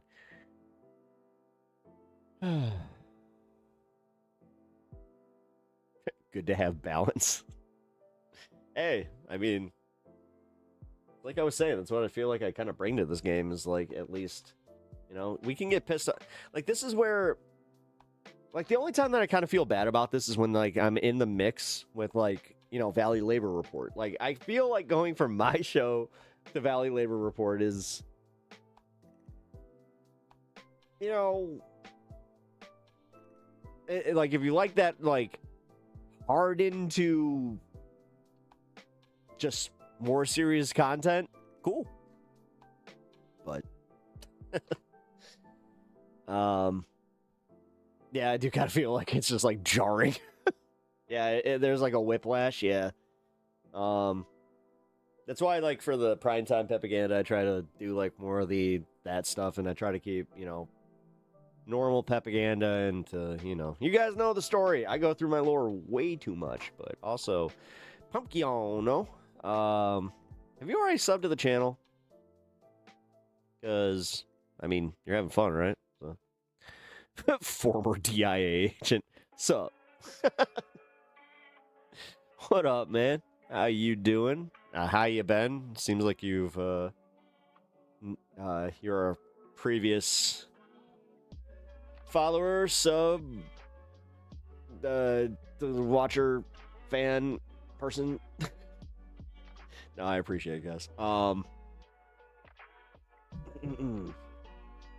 fuck. This was so much fun, though. No, like, thank you for being here, figuring out the Jesse Ventura. Now I kind of feel like I can go out there and do the impression with the best of them.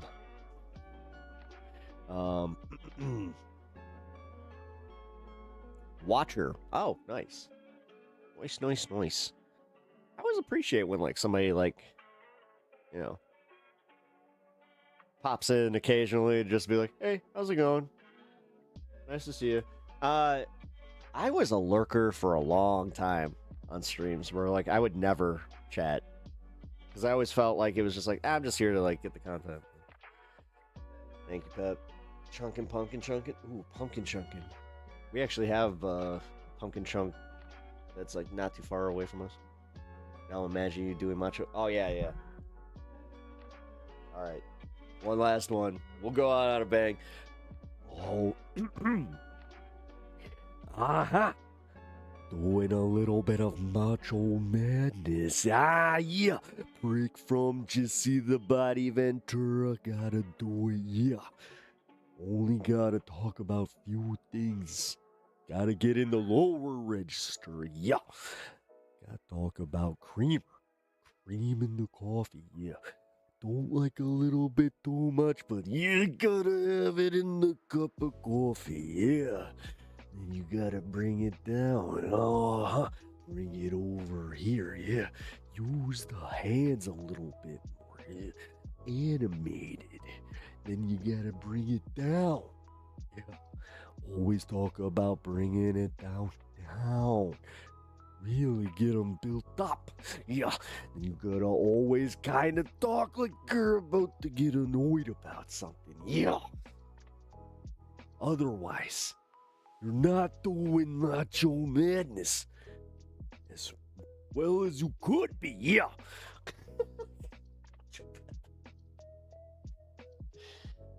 Shit. Huh. Did y'all know that me and Macho Man never got along?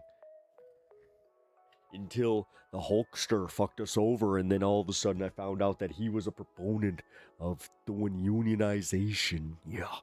Wait, yeah. Yeah. Now I'm doing fusion Jesse the Body Macho Man. Fusion. It's the fusion, huh? With the mega powers. Fucking.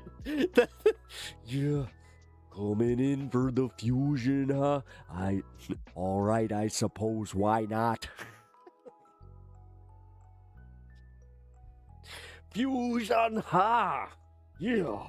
Doing the Jesse the Body Macho, huh? Macho the Body Ventura. Yeah.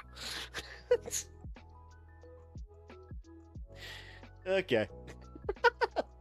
There's the bit. Hybrid. Gotta bounce. Copulator. Yep. Copulator. Damn, dude. I haven't. Copulator. Damn. That's a throwback. Fuck, my buddy used to say that shit. I'd say peace. I'd be like, yo, peace. And you'd be like, copulator. Damn. I was expecting to get like a little dose of nostalgia here. All right, it's almost 1 a.m. here, so we have done 8 hours and 20 minutes. I think that's solid. Must be Australia talk. Oh, right. Yeah, because they also got the kangaroo. Wait, I don't want to assume. I swear it could have been 3 or 4 feet.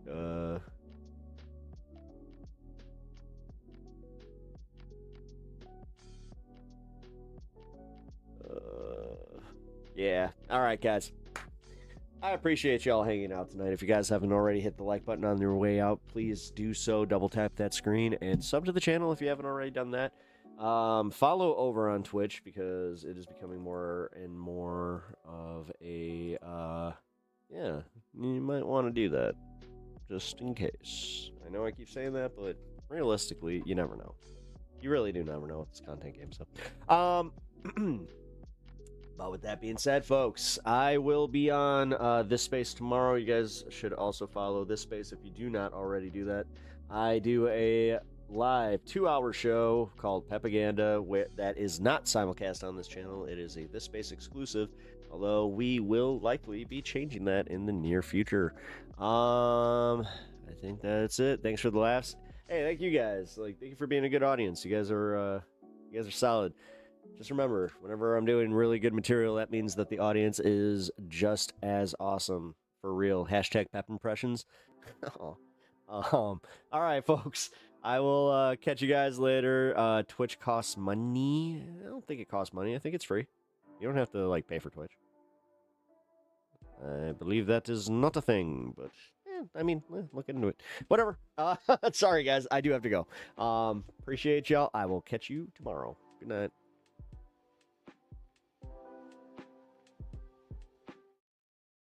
Who the heck is PepTalks?